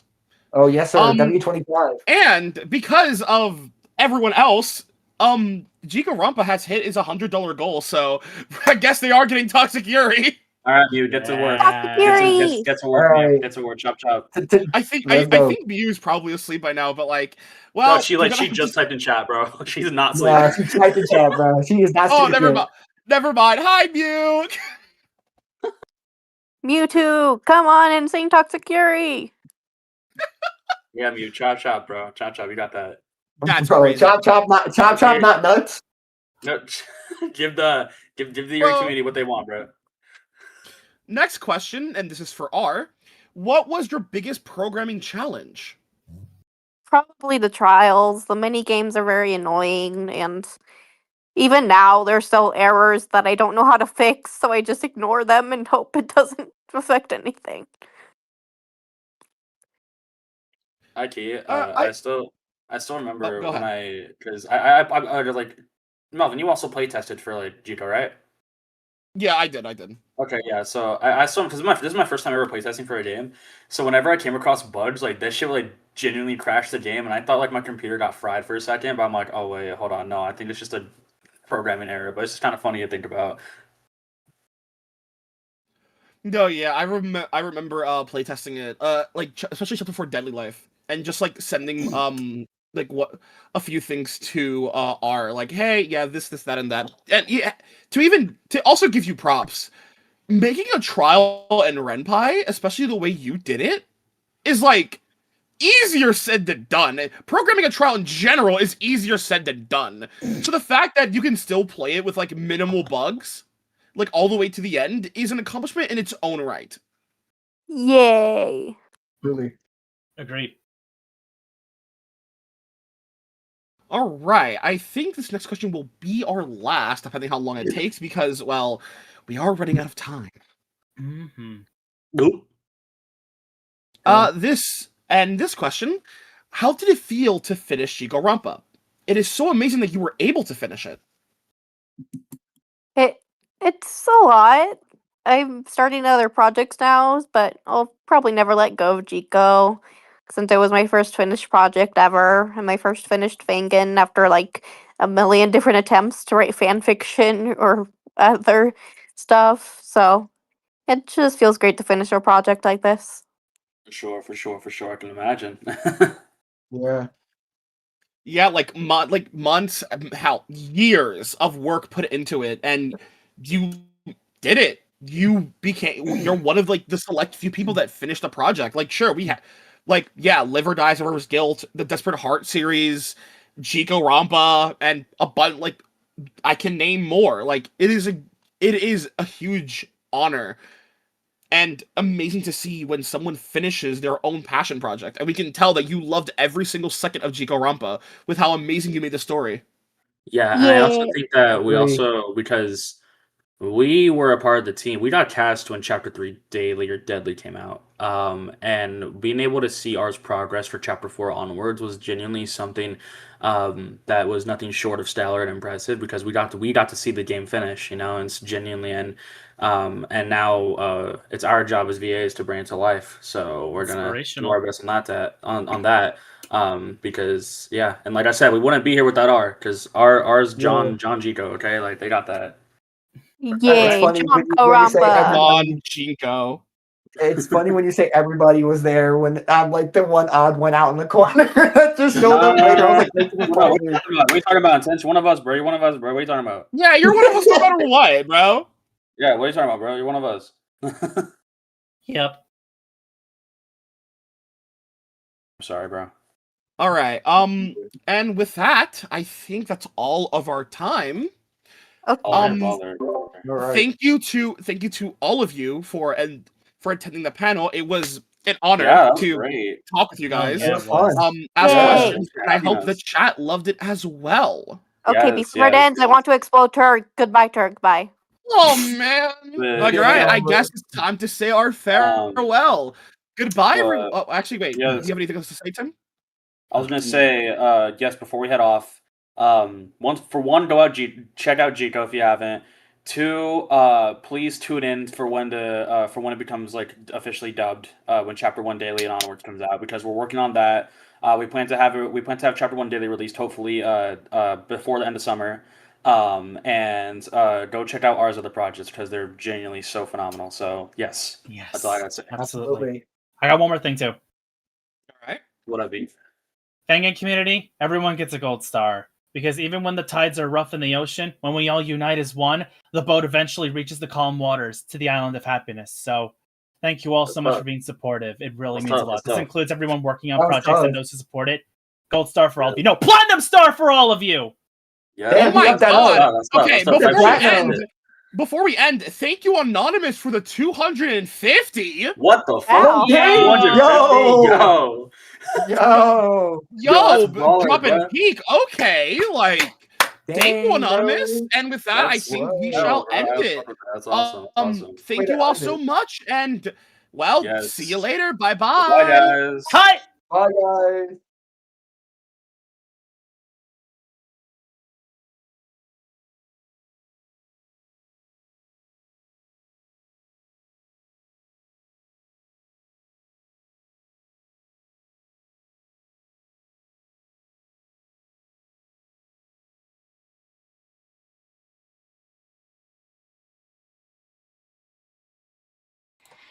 Hey guys, yes, I'm dead now too. We're gonna ignore that bit for a minute.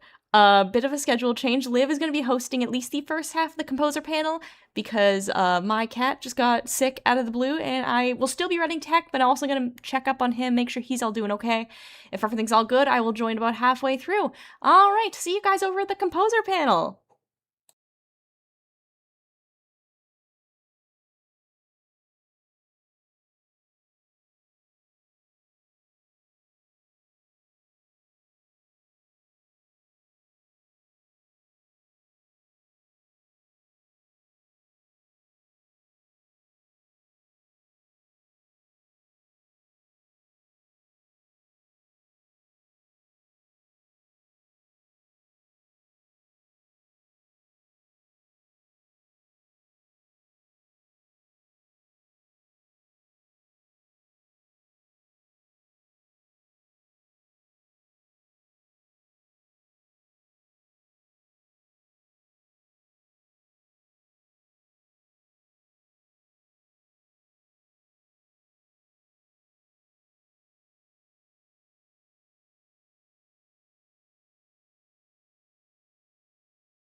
Okay.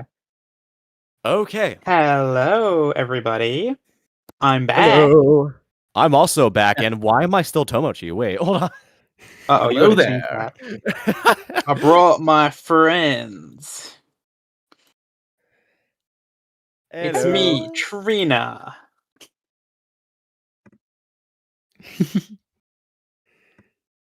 Okay. Okay, why am I Hrithik Roshan's eye? What is going on here? Oh god. It's a reactive thing. You have to like set up your. I mean, if that's what you want to be, that's what you want to be. Anyway. And Hello, everybody.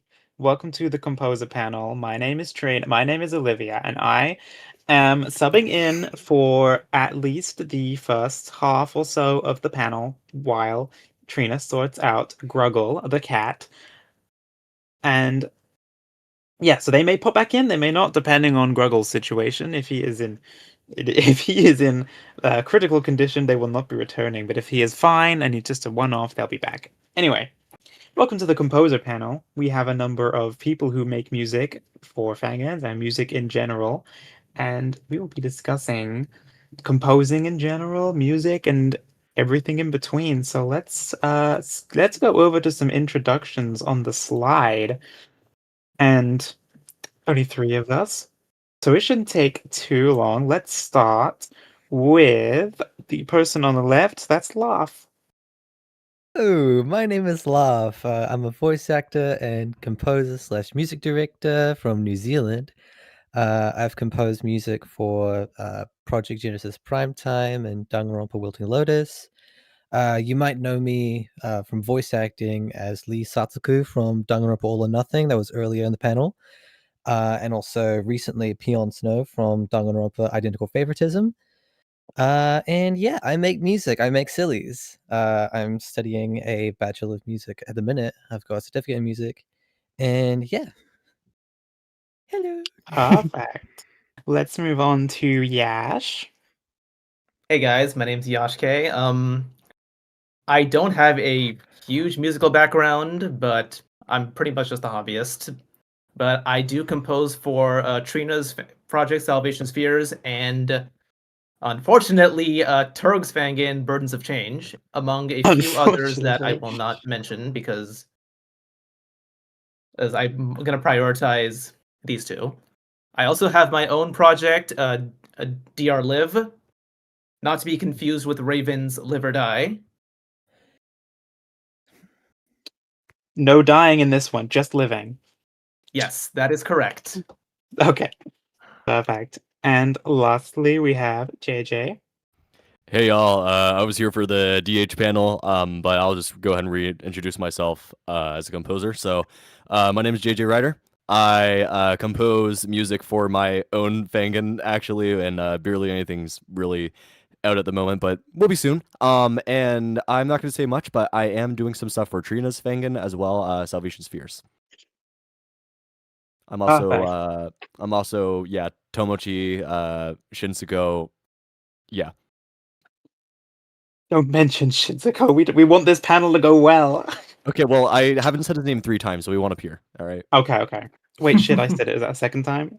Okay. Okay, we just have to avoid saying it one more time. Okay. Understood. All right. It's good to have you guys here. We have a number of questions on the list, but as has been the same for most of the specialized panels, there's not quite as many as the Fangan ones. So those in the chat, be sure to submit some more, and we'll definitely go through ones if they come through. And also, you guys feel free to yap. I love yapping. So, yeah. I'll yap as much as I want to. I'll yap as much as I need to. but I'll give some more, why not? I'm also just seeing, I don't know if this was caught on the last panel or if this is a new thing, but Anonymous with $250, as well as Kaya Roll with the 50. Extra 300 there total.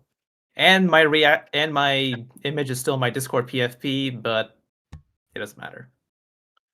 Okay. Yeah, I don't know when those donations were. If they've already been read out, then I apologize. If they haven't, then yeah, thank you so much to you two. All right. Is there anything you guys want to add before we start with a few questions? Aside from the issue of my image, no. Did you go to reactives to change that? Hold on. Where do I? Because if you go to the reactive website, it'll update automatically. Can you? Reactive.fuji.tech Reactive, yeah. Okay. Reactive.fuji.tech. All right.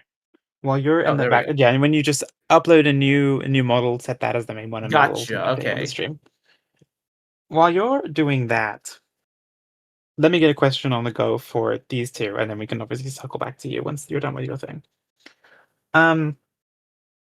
I'm gonna start with some more technical questions, and then we'll get to the more like theoretical, for lack of a better term. What type of hardware do you guys use? I know a few composers who use MIDI keyboards, so I'm curious about what, if any, variations exist in the panel. So, yeah. All right, give me one moment. Okay. I guess I can start this off. I am a well-known cheapskate when it comes to music. I know that music hardware can get really, really expensive. I'm actually looking at MIDI keyboards, so if anyone else has suggestions, Okay, good. We feel free to show are them my back up way. and running. But Perfect. oh, good. There we go. Okay, continue. All good. Yeah. Yeah. I just have like good microphone. Really, I have a Rode NT1, Rode AI 1 interface. Twin. And just like, but the most important thing with any kind of hardware, like physical music stuff, is please get good, like headphones. Like having good headphones will like help you so much with just music in general. So all the keyboards and stuff, that's completely fine. But like the tools don't define how good you are as a musician. Mhm. So what if I said that I only use software? Like sometimes I use my guitar, if I'm doing vocals for a song, which is like okay. hardly ever. I do have a Rode NT1A hooked up to a Focusrite Scarlett Solo. It's a Gen 3, I do believe. But I'm also a well-known cheapskate when it comes to music, so I only use like, I mean, I have a MIDI keyboard that's like capable of functioning as one, but I cannot be bothered to get a MIDI cable. So All right. Honestly, valid. I'm this pretty much the same too. Is it okay if I go over what I got? Yeah, as well. Of course. Okay, so on the DAW side, I use FL primarily. I did take a course on Logic back in college, but I primarily use FL. And in terms of hardware, I've got a M Audio Keystation Mini 32 Mark III, which I've owned for about 5 years. And hooked up to a Scarlett Solo 4th Gen. Okay. And I also have a guitar as well. It's an Ibanez RG421. Love it. Type. So the next question does kind of lead into stuff that has already been discussed, because instead of hardware, this one's about software, but specifically for beginners. boy. They want to know if there are any software recommendations for beginners specifically, or more so, let's broaden the question a bit and kind of how did you guys start? What did you start with? So like I'm still a beginner, and I use BandLab, and I have always used BandLab. So Yeah, nothing wrong with that was my that. first suggestion, actually. BandLab. Okay. You guys aren't going to believe this, but my first step into this world was FL Studio Mobile. I'm not joking. Wow. Okay. Yeah. Nowadays, I use the desktop version, which I still recommend. Boom. And yeah, if you're wanting to check out FL, to anyone who wants to buy FL, get at least the producer edition. Don't go for fruity. Either True. go for producer edition, and if you've got the budget and or there's a sale going on, you can up for the signature or all plugins editions. I got all plugins on sale, so I'm fully set. Vibes, yeah, Interesting. okay. I would say I started like making music in like the GarageBand mobile stuff, but like composing and actually doing like proper digital music, it would be so SoundCloud has their own online like desktop door, like browser-based door called Soundtrap. Which was like long before actually probably long before BandLab, or at least I had known what BandLab is. So I had initially used that, which I think the most important thing when using DAWs and like software as a beginner is to prepare you for when you go to actually go purchase a DAW, you at least understand the fundamentals of like using digital music, like digital audio workspaces for digital music composition. Mhm. So yeah, just understanding. Oh. Really quite important. There you Like, go. if you can't really figure out where that is, then oh boy. But also stuff like channels and faders, audio effects, like using built-in instruments, that is all quite important. Just Yeah. getting a start, you know. Plugins, like Direct Wave, Citrus, etc. Exactly, yeah. Most of mine is like primarily Direct Wave and Citrus. I use others if I feel like it. Yeah, This will okay. probably There's someone sound a in bit chat foreign to saying you to guys use because I'm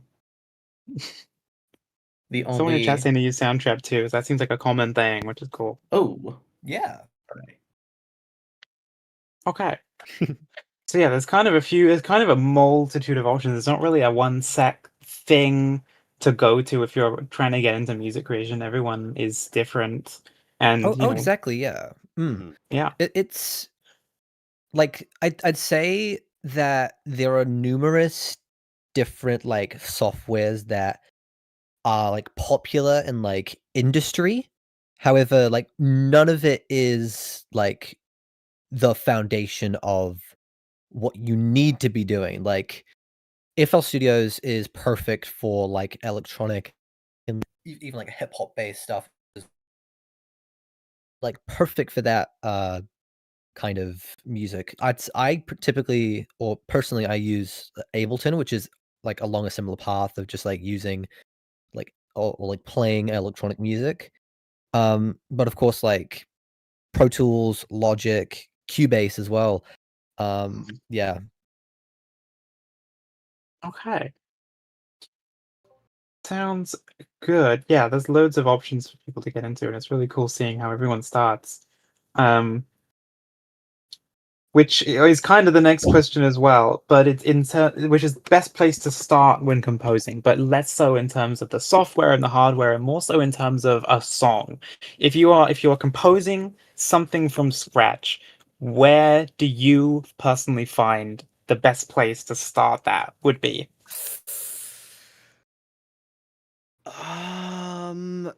That's a really good question. Yeah. Mhm. I'd say I feel like it's gonna be different as well for everyone. Yeah, I'd say for me personally, it depends on the type of song I want to, envision. Mhm. Sure. So, like, if you were to take let's say a trial track, exciting, upbeat, something like that, where Yeah. would you start? More often than not, I start with like the bass line. No, Mhm. all the time I start with the bass line. Mhm. Like over the years in almost like any form of music that I've familiarized myself with, the bass line always tends to be my favorite part of the song. Me too. Like, starting with basic gets a really good foundation in, so you can start on, like, the other instruments and really know, like, what to do, if that makes sense. Yeah. Yep. I don't know how to get technical right now. I'm sorry, I'm like running off of like a few hours of sleep, and If you're asleep a couple No, you're panels good. in, yeah, you're all right. You're good. No. I just had a Coke Zero, so I'll be awake for a bit. Perfect. No, you're good. Yeah, did I'd you- say similar thing Laugh, as did well. you- Of just I typically just like use pen and paper. I will draw out my circle of fifths and just pick a random, and that's the one that we're in today. Just understanding like Like, okay, so the way I prioritize my sections is from highest priority to lowest priority. It's bass, rhythm, melody, and then harmony. Okay. Which out of those would be kind of the place you'd always rather go from in order? Okay. If that makes sense. So in, Am I saying that in right? most songs, I feel like the melody is the part that people will remember the most. Obviously. Mm-hmm. Even so, that doesn't mean you should just neglect every other part. Like I said, I start with the bass line, and then after that, rhythm sections. Percussion or not, I just throw it in whenever. And then melody and harmony. Okay. So we're kind of going from almost the back to the front in a way, from Exactly. the beat / bass line upwards It's to more like the back to the front, then back to the middle. Yeah. Since I put harmony after melody. Mhm. Would you two kind of agree with that, or would you go about it a different way?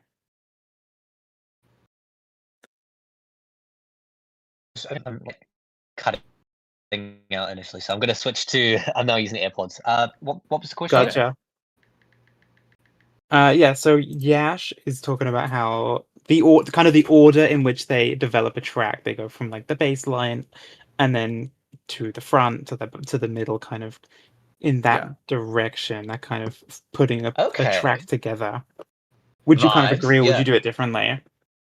Okay, how I would typically I don't really develop my tracks outwards. I really like thicken and layer them up.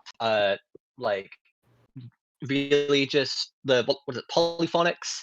When you just like add a lot more texture to a track rather than just like all right, developing it out and like making a demo of it. I really want to like know and understand how a track is going to feel and what is like the bounce, the groove, and stuff like that. I will start with percussion and drums because I typically will do a lot of like digital like warping of like sounds and stuff. I do a lot of like recorded sound and a lot of like sampled sound out of like my voice and such. Hence why I have like a good microphone, so I'm typically like recording into it a lot with like just banging around some like pots and pans and such. But yeah, that's typically where I will want to go to. Gotcha. Yeah, of course, like melody is like priority for me, but also like with the rhythm of that melody as well. Yeah, for sure. JJ, would you kind of agree with that? I kind of do what Yash does, I'll be honest. Like I start with the bass line, and then I do percussion, then I do melody and harmony, and yeah, I also like abuse use of samples, so Oh man. Okay, yeah, that's pretty much got it. All right. Yeah. Oh, and I don't know if this is something for this question specifically, but I'd like to give a little tip that I learned from one of my college professors. Yeah. So let's say you want a specific track on the mixer to be like more prominent than the other tracks on the mixer. instead of turning that track up, turn every other track down. Yes. That's what my professor Please. told me. Yes, absolutely. Also pan, please use panning. Like if one thing, Always. like say your hi-hat, pan that to the left. It doesn't need to be Yeah. not everything has to be in the center. It's more interesting when you have stuff panning side to side. I don't think song I love that I'm sure everyone's gonna know is like the Kiko Aishite. Like the start of that track is literally panning things to left and right, and it brings more attention to your ears and the fact that it's all in stereo. Yeah, it's peak. Okay, perfect. I am gonna jump in here and say that Gwibber Gruggle the cat is fine, and Trina will be subbing back in just a second. Hi, I'm back. I've Oh. destroyed Olivia. Hello, creature. Hello. Man. Hi. Alright. There's a murder. Thank you, Liv, I thought that for was the 50k. yeah, Of I'm just killing course. people left and right now. Thank you, Liv, for subbing in. Oh my god. Yeah, my Alright. cat is fine. He's just Perfect. he just has a sensitive stomach, so I kind of should have seen this coming with him. Little drama queen. I will catch y'all later then. Thank you, Thank you for Liv. having me. Thank you, Liv. Bye-bye. Thank you, Liv. Later. Alright, I'm sure that's not the last we'll see of her by the end of this con. Alrighty. Hello again. I'm sure Liv's already done this whole spiel, but thank you for being here, of course. Looks like she's kind of been going from the bottom up in terms of questions, and that's not how I roll. So let's just go with the one right off the top here. What were your main inspirations for making songs for a Fangan, or honestly just songs in general? I know some of you guys probably have music that's not Fangan specific, so just yap away. Ace Attorney. That's all. Ace Attorney. Bro. Tsukimori, Iwadare, Kitagawa, Horiyama, the lot. Also, I Just really like Ace Attorney Demon Slayer composers. soundtrack. I try to add a little bit of that. And Pokemon. Ooh. And Pokemon, yeah. I really like the high, like, shrill Specifically the DS era. Oh, That's DS hell music. yeah. Yes. Yeah. Mm. I sometimes even use like hardcore Soul Silver sounds in some of my music as well. Yeah, I know, again, I'm pulling from SF here because I don't know if you guys have noticed, but I stole a lot of the SF staff for this con, and I'm eternally grateful for them. But, Yash, I know there's one specific track in SF that I think we all, like, lovingly be like, this is something that would play in Dual Destinies, specifically, I think is what it's it's the elevator song. Yes. Yeah. I originally wrote that as like an Ace Attorney character theme, but then I pitched it to the SF staff, and I was like, I don't know where this is going to be used, and then Trina decided to make it the elevator theme. Yeah. I also just use it as general, like, hype and aura music. Yash is very good at hype and aura music. Y'all should hire him. Yes. Currently, I'm not accepting recruitment. Never mind, I at the lied. moment, but if I ever get bored, I'll call back. Yeah, keep Yash in the back of your mind. Keep all these people in the back of your mind. They're all amazing. I've heard all their stuff. All right, JJ, you kind of said Ace Attorney as well. Laugh. I heard you say. Yeah. I heard you say like basically Danganronpa music. I think. I I think mean, that was you. yeah, of course. Like you Same here, kind of like Masafumi do have Takada. to say Masafumi Takada is like peak media. Yes. However, there's also other like games as well. Hollow Knight, Christopher Larkin. Ooh. So peak.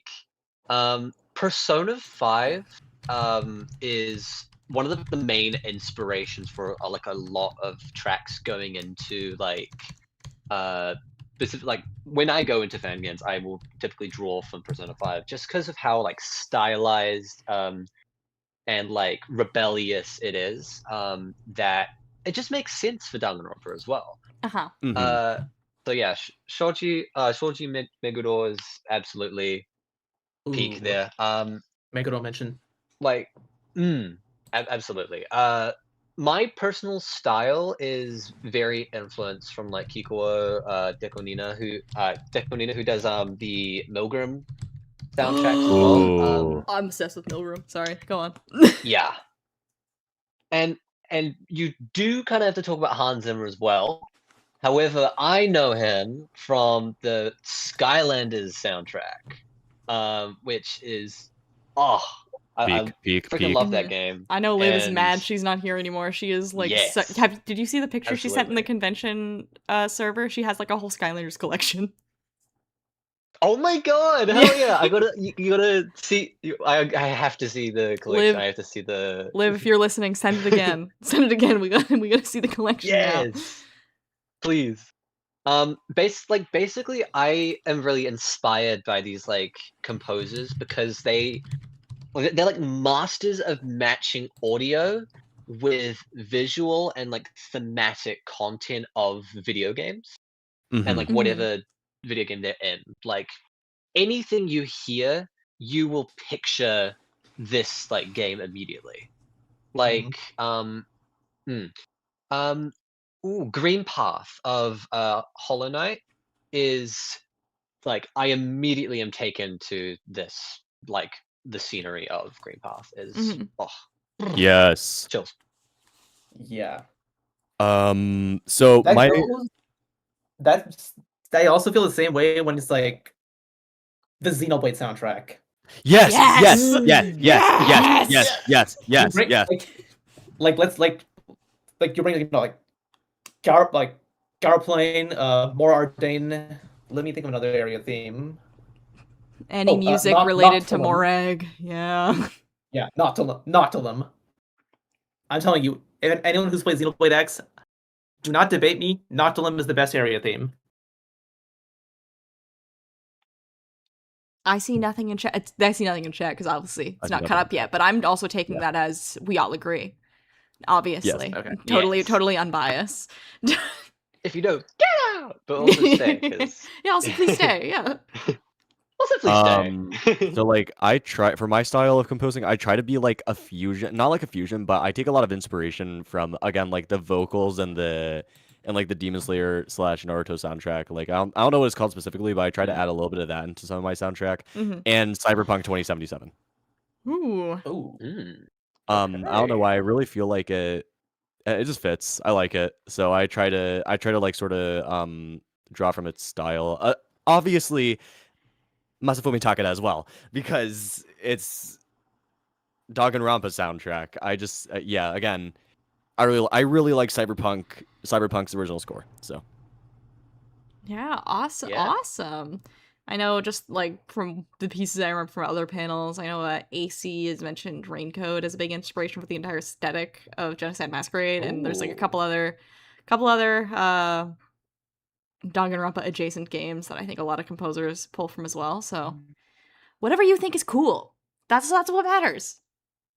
Absolutely, yeah. No, one thing I've loved doing recently is just like watching like stuff on Crunchyroll. I'm paying a lot more attention to the background music and like listening of like why is this like so good and iconic to me that anytime I will hear this melody I think of this immediately. One anime I just watched recently, it was Promised Neverland. Yes, anytime you hear Isabel's a lullaby, it is the first thing I will go to, and yeah, just iconic. Another composer I really like, or like in general, Jeff Williams. He composed music for this web series Red vs. Blue and an anime called Ruby. Among other projects, I'm pretty sure he's like, I'm not sure what else he's worked on, but he's like, I only know him from Rooster Teeth. He makes like sort of high speed metal like guitar scores I really like. I think it's really cool. So I'm trying to do that, but I have to actually like get better at improvising on my guitar first. So yeah. Yeah, awesome. I love how it just turned into all of us like recommending composers. That was lovely. That was very lovely. Yes. So moving right along, I have, is it easier to do sad songs or an exciting song, or which is your favorite to do? My favorite Exciting. is sad, and exciting is easier. Exciting. I can never get myself to do a sad song for some reason. I'd say sad songs, honestly. They like they're easy because just like making the chords and such, and like the harmony of it is quite easy. But they're also just more interesting. You find sad Mhm. songs more interesting. That's cool. That's why would you say Yeah. that? Not saying I disagree. I just not something I was expecting to hear as a non-composer, admittedly. I mean, like I fully think that like exciting songs are the highlight. But like even just like the softer moments of like I'm gonna bring up the Persona 5 like soundtrack for this. Just like big moments like of course like Last Surprise is the like highlight of the entire game. But even just the small moments when you're just hanging in the coffee shop, uh you're chilling out and you're just like this is the core of the game. This is all that you're seeing from the day to day, and it is like it perfectly relaxes you in a way that you're not bored though. It's yeah, it's so soft and just subtle and just lovely and sad. I'm just like, oh, Mm-hmm. Ah, interesting. Interesting. Now, JJ, you had a bit of sorry, I'm like probing here, sort of to stall for Oh, you're sort good. of to like pad for time, but also I'm just like genuinely curious. I like picking your guys' brains on these sorts of things. JJ, you said you prefer sad songs, but you find the more upbeat ones easier. Do you wanna elaborate on that? Because that's a bit of an interesting answer. Samples. Oh. Samples. I abuse the Straight use to of the point. samples, but like anytime I make a emotional track, I don't use any samples. I just like I go straight for it because I have like a few orchestral tracks for my Fangan. And like most of them actually, I didn't use any samples. I just went for it, and that's my answer. Okay, awesome. Yeah, she got anything extra to chip into this? Like for a while, I've been making a lot of like upbeat or like exciting tracks. I've sort of made that my niche. Oh. love Yes. that. So you've just like grown like accustomed to it. It's now like just kind of like your bread and Yeah. butter. Yeah, fair enough. Yeah. Before we continue, I took a peek at the not necessarily the donations, but the donation messages attached. And truth be told, we just realized that people were sending us questions and requests to happen live, but we can't see the messages unless we go into the donation website. So if you have sent us a question, or in this case, an anonymous donation sent her a request to voice something, please go contact him or contact us on the Fanganconpa newsletter account. I will scour through at the end of this con and pull out any like questions that were asked for the donations and send it to the developers or the panelists in question, and we will get those answers out to you. I am so sorry it took us till the tail end of the con to even notice people were doing that. But yeah, if you put any message requesting something from any of us with your donation, just shoot us a message on Twitter or on Discord if you have us on Discord. Any way you can contact us, and we will get back to you. I promise. And I'm so sorry. All right, we're back. Sorry, Melvin was like blowing up my DMs, being like, Trina, how do I find this person? It's anonymous. Trina. I was like, oh. Classic Melvin. Yeah. Well, I do appreciate the fact that he's been so proactive and like, please let me find this person. I want to voice silly things. Classic super turgor SVLidocious. Honestly. All right, back to the questions. Now that we've got the chit chat out of the way. Actually, this is the last preset question, so I will start taking ones from the chat. What is the favorite song that you've ever made, like Fangan or otherwise? I'd say just in general. Oh boy. For me, there are two. Mm-hmm. Okay, so one is a closing argument theme. Ooh. Which I originally composed for my own Fangan, but that is going to be now written, so that soundtrack will not be used unless you're planning on, listening to it while reading, which is sort of something I want to do. That would be cool. And if you guys want, like, if it's a track you can send me, I can take a minute to download it and play it. Yeah. Okay, let me bring up your. If it's something from a project, I would ask you guys to get permission from the developer first. That's really short notice though, so I get like that might be a little difficult. This is hold on. Okay. But yeah, let's get some tunes in here. It's like a composer panel. We need some.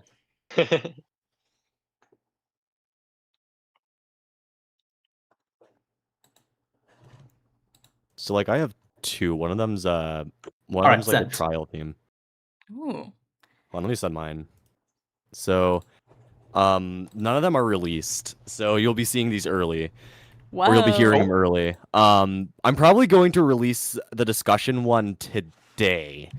Or if not today, then the emotional one, because it's not really spoilers for anything. Like, it's literally just a soundtrack. What was I really going to say? Alright, I'm getting Yash's playing up now. Oh, hang on, I'm gonna turn that down. I'd say for me, a lot of the stuff I can't show. Yes. Because it's unreleased. Most of it would be for Project Genesis Prime Time. My favorite one out of those, the themes with those, would probably be, I believe it's the Daily Life. Yeah, very jazzy, very fun. I can send one of my public personal songs if you are keen on just showing that instead. But yeah, sure. I'm just gonna rotate through as you guys send them to me. Right now we have Yash's track playing in the background under you guys, and it's a banger. Awesome. Oh hell yeah. But yeah, if you guys just send me either in DMs or in your little composer thread land, I will download it and get it playing. I'll just cycle through them for people. Oh yeah. I'll make sure I download the right one, so I can listen to them and make sure. Oh yeah, for sure. No, yeah, Yash, I'm listening to this. This is a very you track, and that is absolutely a compliment. This is I took from the canon closing argument theme both 1, 2, and V3. I sort of took some parts from those, mashed them into my own thing, and then came up with this, and lowered the key down by 2 semitones because I think it sounds better this way. Yeah, JJ, is there one you sent me 2? Is there one you prefer? I can play both. Is there one you want to play first?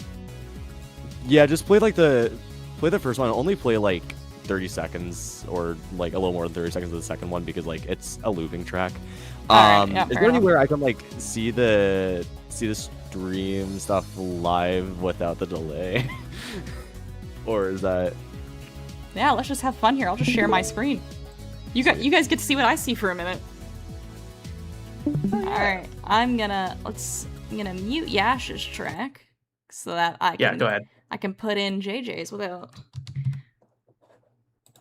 You guys might see my initials, but that's okay. I'm a media player. Gotcha. Also, I am very new to composing, so just bear with me. Alright. This is JJ's first one. Awesome. A bit of a slower one. Again, I'm okay with saying this out loud, so I will. The only thing JJ's made for me for SF so far is execution music. So this is very, anti what I've heard from JJ for my stuff. But no, we're... Ooh. I don't want to say we're banging, because it's not a banger, but, it's a banger, you know? Yeah. At this part, you can hear, the inspiration I took from Matsufumi Takada, sort of during the anime tracks. Let me see if there's something else I can bring up. Yeah, I will... JJ, I'm gonna grab your second one now. That's cool. I bet. It's Whiplash. It's definitely Whiplash. Oh no. JJ2. Nope. JJ2. Okay. Loop. Browse. Yeah, I can tell it's a discussion theme. I can tell. I'm gonna have to turn that down. I can already see it. Ooh.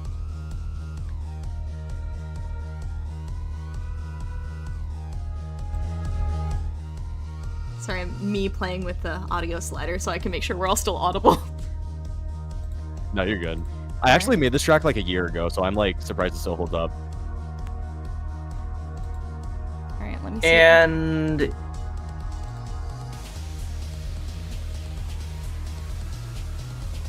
oh, this goes hard. Thank you. And if you will allow, where is it? Which one do I want to use? Yeah, yeah. Take all the time you need. Laugh is making me make a SoundCloud account for this. I'm kidding. It's fine. I'm kidding. Make a sound. Shooter, are you becoming a SoundCloud? Oh, you got the audacity. Pun not intended. Why? No, you can just press X on it or something like that. No, it literally won't let me. It won't let me. Okay, It won't let me listen with them. Actually, no, not this one, not this one, not this one. Is there? Oh, I hear the vocal sample. I hear the vocal sample. Yep, 8 hours on the clock. Yep. Is there a way for me to probably not down? There's a copy link Oh, button. you did, didn't you? Okay, Oh my goodness, hell yeah! How about we put 8 hours on the clock? Let's start that thing from now. All right, I'm gonna The amount see. of times I listened to that on loop. I'm gonna see if this will work. Oh my goodness. Because I actually can't download the one that Laugh sent me, but I unfortunately not. think I can make, I think I can copy the link from a browser source.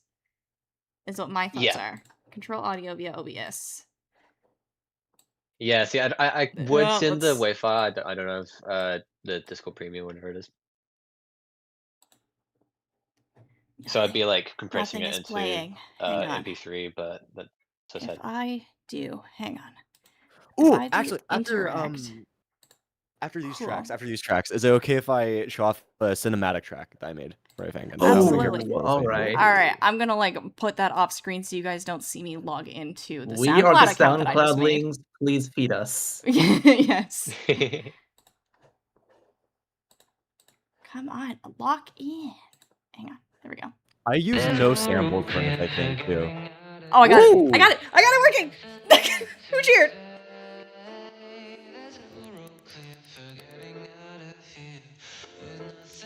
Laugh. This is your voice, isn't it? This is what I mean about like. This is what I mean I'm about cat sampling bopping your right now. I'm voice. cat bopping. Like, actually. Yeah. Oh my god, kick ass. The rest of this panel just turns into like a rave. It's like a party now. Whoever wishes you were still here.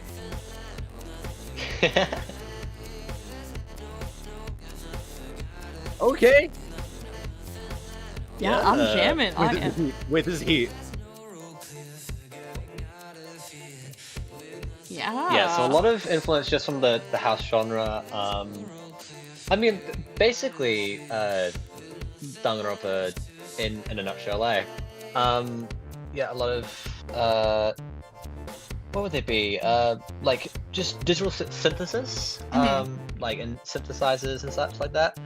And like sampling of your voice, sampling of tracks, like existing media and stuff like that. Yeah. Awesome, awesome. All right, I have another one from Yash here. I will start. All right. Keying up. Before we play this one, Yeah. this is the quote-unquote class trial theme for my protag. Ooh. And since my protag is the ultimate lawyer, this is essentially his objection theme. Yes! Awesome. Yes! Yo, let's go! Okay. Ooh. Oh.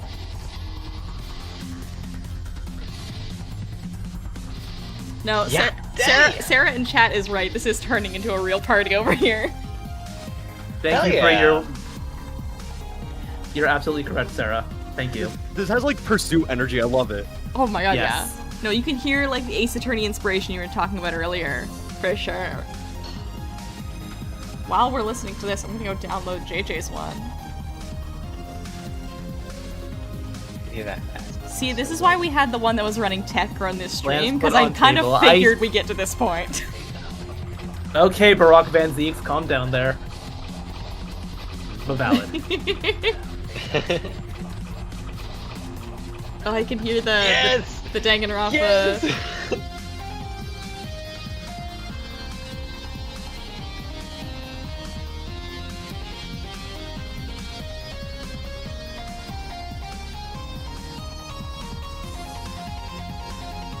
Oh my god, Yash! Damn! The panel is this fire? Alright, I'm gonna go grab JJ's now. What is this? JJ3, I think? Guys! Yeah, you're also talented. Incredibly talented. Amazing. I feel like a child looking up to like an adult right now. Like this is actually inspiring. Ooh. Shit. God damn.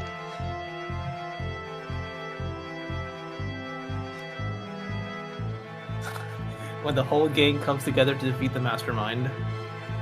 No, truly, JJ, weren't you saying something? This was for a specific scene or something with your? It's actually for a chapter 4 scene, and it's actually the entire plot twist. But I'm not going to say anything. I think I know it, don't I?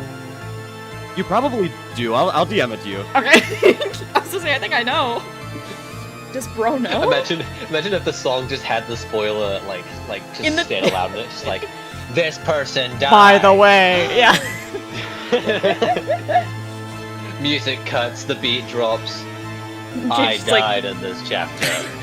And I was killed by your favorite character.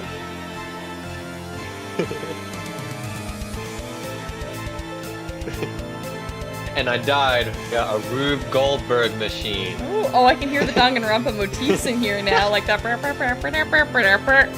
Yeah. Awesome. All right. I think we'll leave the music party at that. They're all still playing in the background. I don't know if you can tell from the stream, but I just have all of them muted, so I could just play all of them at once and ruin someone's day. No. Let's not. Yeah, I mean, we got a little less than 10 minutes left if there were any questions from the chat, but I'm very glad I gave a lot of time for that one, because that was a lot of fun playing all your guys' tracks. You're all incredibly talented. Absolutely. I loved listening to all of them. So peak. Peak. Well, I might just throw out a question just for everyone. Like, what's your biggest piece of advice just for making music in general? Ooh, good question. Just if a track doesn't sound right, keep messing with it until it does, because eventually it will. Everything pulls itself together eventually. Mm-hmm. And then For those of for those no- who are speak and composing, where would you advise? no basic terminology. Mm-hmm. Yeah. And That's all I Laugh- can say. Fair know enough. your know your musical jargons. That's fair. Laugh, do you have an answer to your own question by chance? Do you have any advice you want to give people? Like pitch, semitone, tempo. Two Yeah. somewhat. Quantizing. I would say Quantizing. I would say just listen to and research the music of instruments that you're composing for. It's quite important to do a thing what's called idiomatic, making music that is catered to an instrument in a way that isn't impossible. So playing a note that's too low on a certain instrument is completely fine and reasonable in an electronic sense, but you're never going to get a live performer to play it. So actually in Yash's song, I believe, having a live guitar playing is a lot better than just having a plug-in of a guitar that is doing notes that are just way too Yeah, about crazy that, and fun such like fact. that. Yeah. That is not actually a live guitar. Oh yeah. In Yeah, Telia's it theme, sounds that was not a live really- guitar. It But sounds I- really good though. It sounds. I really tried to make it sound like a live guitar because I didn't have the means to record one at the time of making it. Yeah. No, that's And now I actually a do. perfect example of what I'm talking about. Is you are composing an instrument in an electronic program in a way that makes sense to an instrument, so it doesn't feel unnatural or impossible. So yeah, awesome, thumbs up. Another thing I think I wanted to mention was just like if you're new in a program or like a digital audio workspace, like a DAW, like software, just like pull up tutorials and make music. The more you're like using your program, using the tools, you're gonna get better at picking up the hammer, and you're gonna be getting better at swinging it. Like just make more music. If you don't if you aren't doing it, then you're not gonna be better at doing it. Yeah, You're not gonna totally get get what you suddenly mean. better overnight. You're gonna have to, yeah. Yeah, I think chat says it the best. Just honestly, with any creative outlet, it's constant trial and error. Like absolutely. Like composing is no different than art, which I'm sure is people in this community are a lot more familiar with. There's a lot more artists than there are composers, that's for sure. I'm That actually is currently true. drawing right now. So But yeah, we're sort of like the ones that work in the shadows. you really are. You While composers while are everybody else is so on the front lines. underappreciated. Guys, love your composers. Give them love, please. Yeah, please. And if you're the only composer on your team, love yourself. True. Truth Hi. nuke. Yeah, JJ. Just, I will ask the question from Solaria here. For those that wish to begin composing, where would you advise someone start out? I think that was asked earlier in the stream from what I can recall, but if you just want to like summarize it a little bit to cap off the end of this here. All right. I'm going to say two things. First is tutorials. Always find good tutorials. Mm-hmm. The second, if you're currently in school and your like college or whatever offers like classes on music, sign up for them. Mm-hmm. Yeah, awesome. JJ, Laugh, either of you guys got something to say? Any tips for beginners? I mean, yeah, absolutely. I would just say just have fun with the instrument, of course, whatever you're doing, and just with writing music. I would definitely just say have something to say. Like that's the biggest thing. Like an Student artist discounts, doesn't baby. need to be the craziest artist like when they're beginning. Just have something fun to say Yes. and Student really just So yeah, like go with it. like Sour said in the chat, student discounts. If you get them, take advantage of them. True. That's how I was able to get Final Cut, Logic, Mainstage, Motion, and Compressor for only $250. Damn. Woo. All right, JJ. Absolutely. Any? I think you're the newest composer here, so honestly, you probably are the most recent with your beginner's advice because you are amazing, but you Yeah. probably are the closest to Thank you. having been a beginner. No, yeah, I literally am a beginner. I hope you know, like, Laugh, Yash, I'm like in this call with you right now. Like, I'm listening to everything you're saying right now and taking it to heart because like I actually really look up to you guys, especially like hearing SF soundtrack. Oh man. Oh my lord. That means a lot. Mm-hmm. But no, my advice. And I'm not even professional. I'm just a hobbyist. Just like yeah, same here. To anybody like starting out, free softwares are actually really good. BandLab is what I still use to this day. So yeah, if you got a budget, BandLab. Just be careful because like there are a bunch of samples on there. You got to watch out for like what's AI and what's not. So Oh. Yes. Yeah. Oh, that's one thing. We don't like AI music. AI music Exactly, will no. never be actual music production. FL on the other hand, I haven't come across a single thing. If there are, I have not downloaded them. Honestly, ImageLine is a pretty good company. TLDR, I have man, Ableton fuck as well. AI. Ableton is Yeah.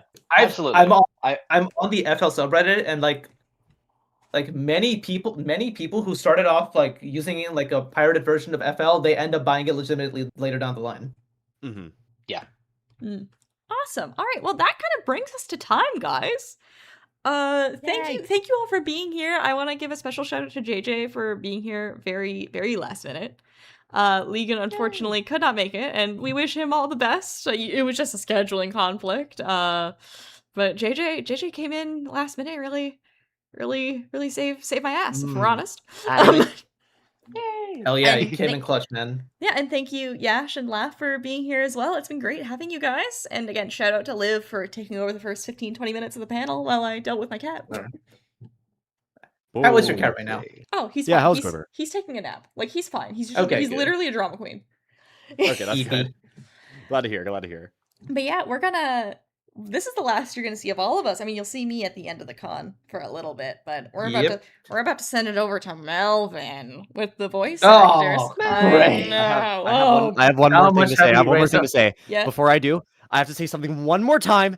Just to get it off my chest because Olivia's gone and she told me not to do this, but I'm still going to do it. So if you don't know, if you say somebody's name 3 times, they'll appear, right? Oh no! Don't make me look at him. Hey, Trina, hey. Who's the first victim in SF again? I forgot. I can't remember. JJ, you know damn well who it is. And I feel like Yeah. It might be Shinzuko, JJ. Hold on. Yeah. All right, guys. And on that note, on JJ ruining my spirits, we're gonna wrap it up here. Oh, we are like 17% the way to being able to destroy Turg. Whoa, 6-7? Yes. Sorry. 50k. Yes. 17%. Yeah. All right, guys. I was say I'll see you later, but that's not even true. Con's ending soon. Thank you all for being here. Thank you so much, Trina. Thank you No guys. problem, It's been great. everybody. Let's wrap this up. Whee! I did not have a game plan going into this, but it's been a hell of a ride. Yeah. Thank you guys so much.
I like yours. What the? More More spring. spring. Happy. Hello, Happy everyone. It's Howdy. me. I'm back. Oh no. Great. No, it's And this the crowd guy. goes mild. This guy Well, again. yeah, Get I him outta forgot I'm here. Taka still. Ah, that's fine. Forgot Wait, I'm what? talking. Wait, why am I Xenoverse? That's funny. It's whatever your last thing was, if I remember Hell yeah. correctly. Yeah. My last I thing was guess Spring I'm guy. I guess I'm him. That's funny. Very funny.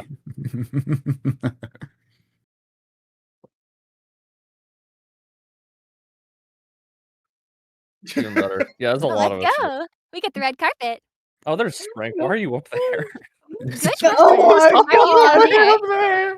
Roof Spring. I actually don't know where to look to see all the messages and stuff. Am I stupid? There's the answer chat. I have a list of the questions. Oh, okay, good. I don't have that pulled up. I can't hear you.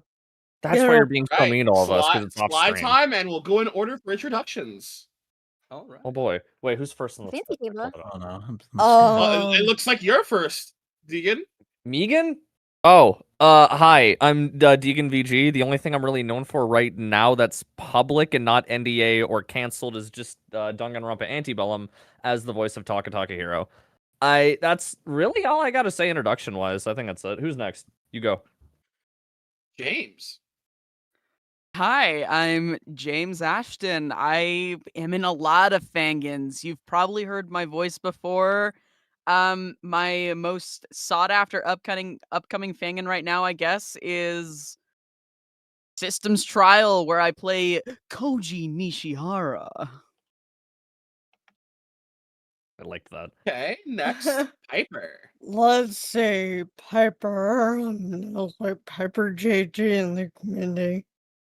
I really don't have anything main. I'm just round. Aren't we all? Hell yeah. And we love that you're around, Piper. Thank you so much for being here. Hey, Piper. Woohoo! Next, rhymes with Piper, we get Viper. Howdy, hey everyone. My name is Viper Bite. I am a voice actor for Antebellum Lockdown, Genocide Masquerade, Desperate Heart, both 2 and Transplant, and a couple of other things that are both Danganronpa and not Danganronpa related things. And it's a pleasure to be here. You're so cute. Next, we I'll try have to be. Seeker. Oh dear. Hello everyone. I'm Seeker. I voice in Antebellum, Genocide Masquerade, Orion's Belt as well, and a number of other things that you'll maybe see eventually. It's a pleasure to be here, and I'm excited. I love that guy. I love you. I love you more. I love you all. How about that? I love you the And most. Last but not least, Sprink. Hey, I'm Spink. I was just here yesterday on the Orion's Belt panel, but I will introduce myself again. I've been a voice actress for around 4 years now, mostly in like the Fangan space or like death gamey, horror-y kind of arena. Just to name a few, I kind of went through and counted how many Fangans I was in for one of the questions today. I will not name all of them because I kind of have a problem. However, just to rattle off a few. Yui and Rewritten, Cynthia Orion's Belt, Yua and Danganronpa Ultraviolet, and Marina and Mindlock Protocol, and Remy and Systems Trial. Woohoo! That is hell. That's Yeah. fair. I think if we all counted the amount of projects we're in, it will take forever. Yeah, I'm not naming all of I those. just want to I add don't right have- now, the stream has the VA panel slide up right now. I don't know if that's currently being No, the stream is a bit delayed, but now we're up. Now we're back to the table, and by There we this, go. questions. I miss my table. Yes. I miss my table I a lot. feel so bad. Who sat here before me? Don't worry about it. I don't like that. Don't worry. First question. Biggest piece of advice you would give to VAs, whether they're just starting out or been around for a while. I guess we can go in that's the not order the right that profile introduced. pic. I just noticed I had the wrong profile pic showing on the thing. Yep, same. Don't worry. I also noticed that. Did you guys not? Oh my god! I did send it to Trina. I did send which picture I wanted. Set it I up gave my photo to yourself. Trina, and now I just have a picture of You an have to 18 join the plus VC Yaoi and character. set it I am all so up. Well, sorry. Trina will get to it when they can. Right now, question 1: biggest piece of advice you would give to VAs, whether they're just starting out or been around for a while. We can go in order of introductions, so I guess we would start with Deegan. Yeah. When I first started out voice acting, the biggest thing that I definitely would have appreciated is your audio quality matters a lot more than you'd think, and it's really easy to fix a lot of it. Even just recording with a simple, cheap Blue Yeti, just recording in your closet with some blankets or something, and then editing your audio just a tiny little bit, just even adding voice isolation or something like that. It helps a lot. You'd be surprised. Even I booked my first couple roles without it, but as soon as I learned how to do that, instant improvement. Actually, Piper's one of the first people that told me to start doing that. So thank you for that, Piper. Yeah, no problem. It was years All ago. right. Next is James, if I'm correct. Yep. Biggest piece of advice. I would say worry less about how many voices you can do. Directors are not looking for if you can do impressions. They're not looking for if you can sound like another guy. Like if you go up to an audition and be like, I can do a really good impression of Mickey Mouse, like that's not really gonna get you anywhere. If you can pull up to an audition and have a very clear voice, a clear understandable voice, and you can play a character the way that a director wants them to be played, or you just do your best and you have a good attitude and they see you as a really nice person that they can rely on, honest to God, that can get you a lot of places. Hard agree with that. Like very much. Some people think that you need to have like the perfect I won't get a role if I don't do this accent or whatever or impression, but no. Okay. Okay. To good tip for y'all starting out, your soundproofing has to be good as your equipment. You can have the best mic in the world, but if that sound is bouncing off the wall, it'll sound like junk. True that. True as heck. I remember when I first started out, I had no soundproofing at all, so my audio was not the best. Yeah, I was cooked. Next, Viper. Something I learned pretty early, luckily, but I think there's a lot of VAs and VAs that want to be like in more things should know. Perseverance is a golden rule. Because when I first started out voice acting, I did like 50, probably like 100 auditions, and I didn't like get cast a single time, and it took a toll. But you don't stop. Like, even if you fail, what you do when you fail is you look at who got cast ahead of you, you see what they did right. You'll see like, okay, their mic quality is better and they deliver this really well, and I should take note of that.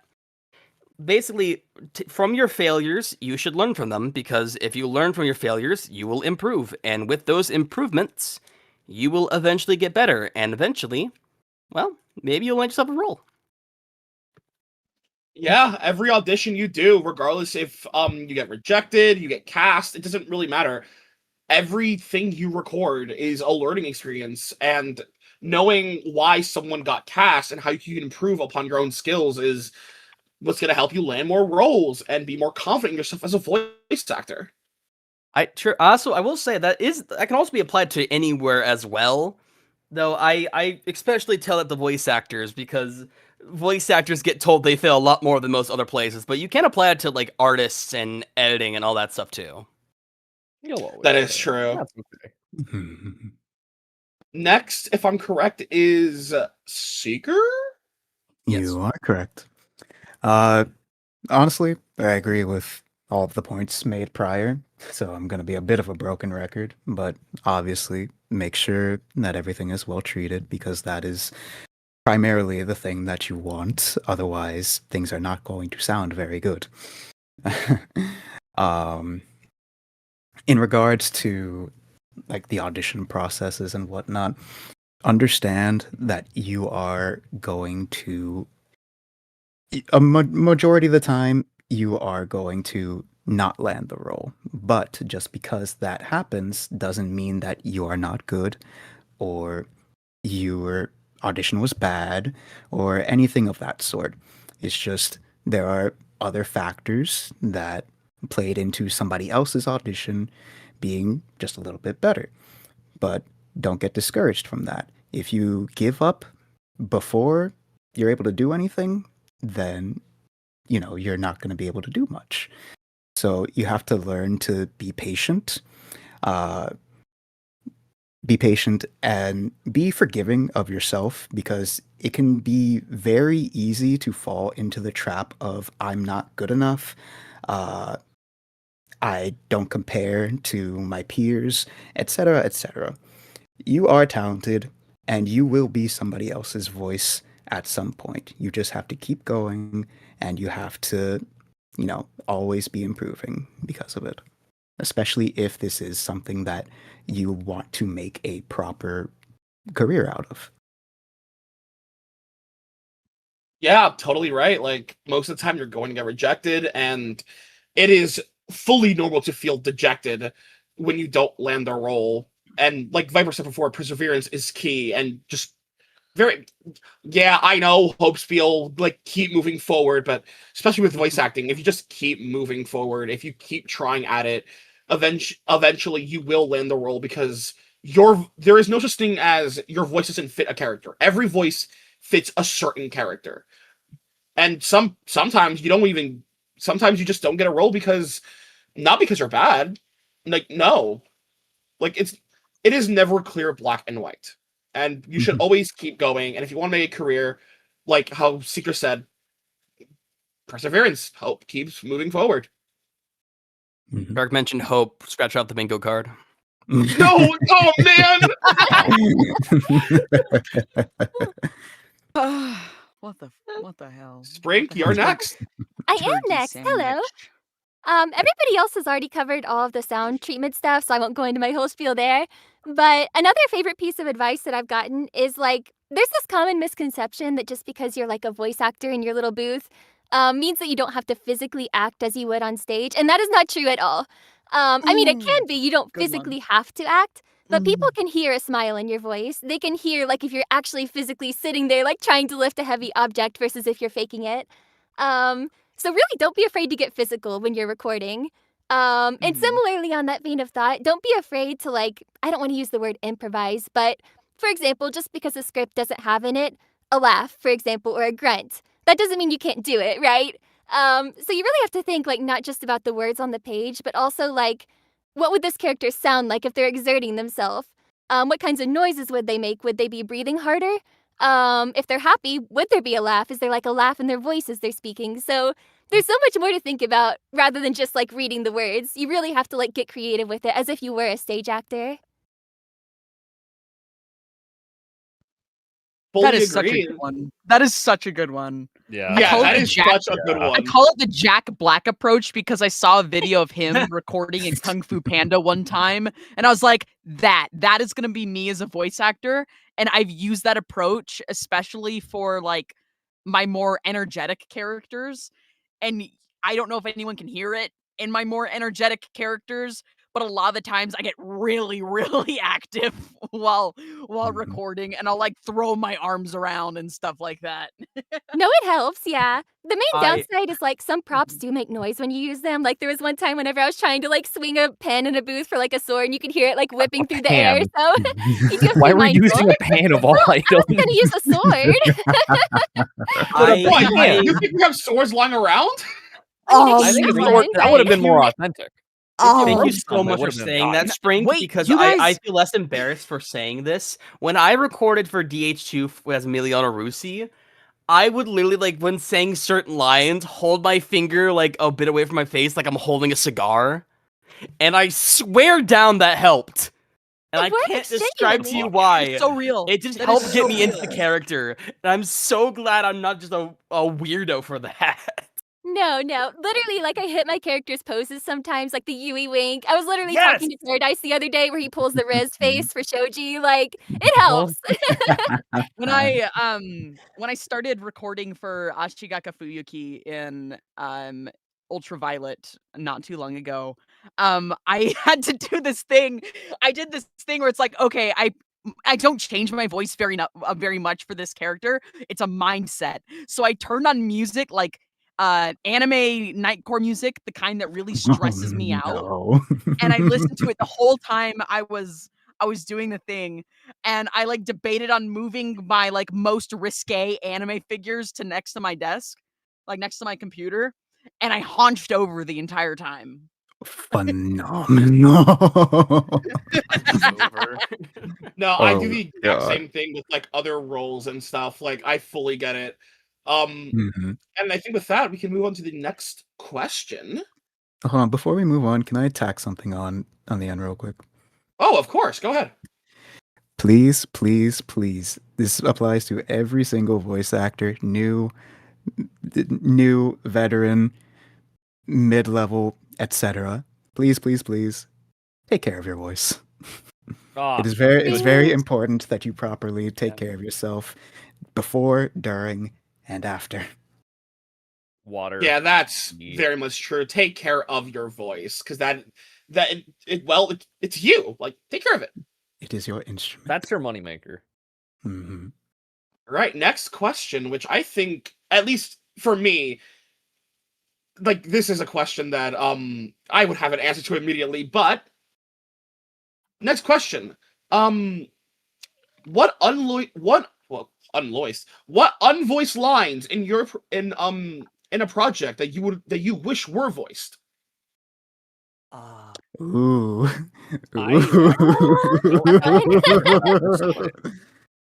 I can get mine Ah. out of the way right away.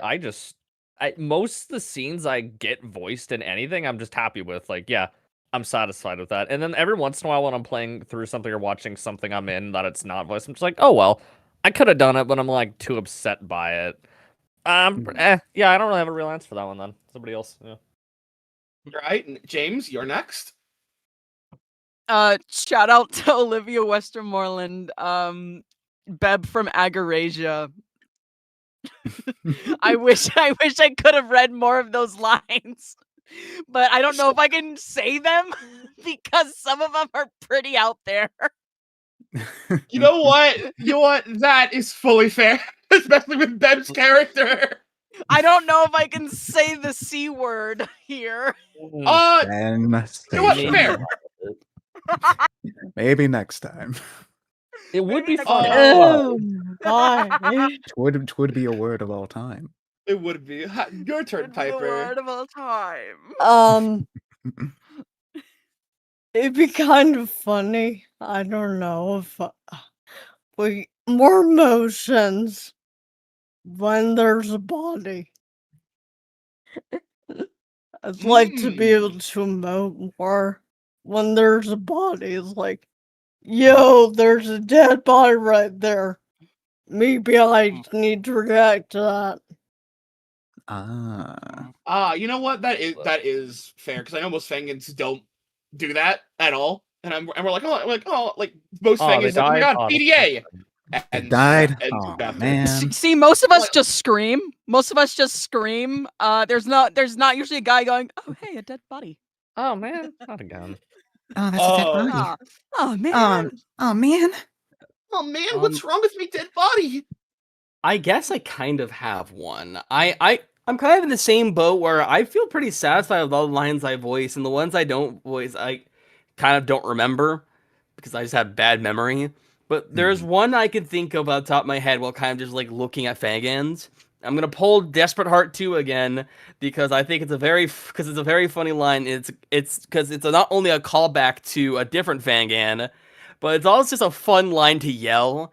And that's an Emiliano line somewhere in the beginning of somewhere near like chapter 2 daily, where they figure out the fridge is locked, and he enters a scene just yelling, "I will be the one to save us from starvation." Oh Or my I'll be the hero to save God. us all from starvation. That's what it was.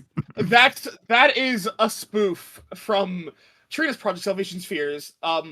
If you guys were here, we had a panel for that on the first day, and the line for that one, and I say it as the protagonist Nagamori, "I'll be the hero that lead you all to salvation." Yeah.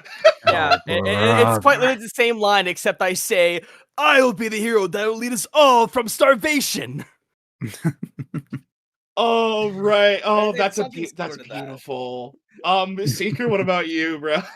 Okay, similarly to everybody else, I'm perfectly content and happy with a lot of the things that I get the opportunity to voice.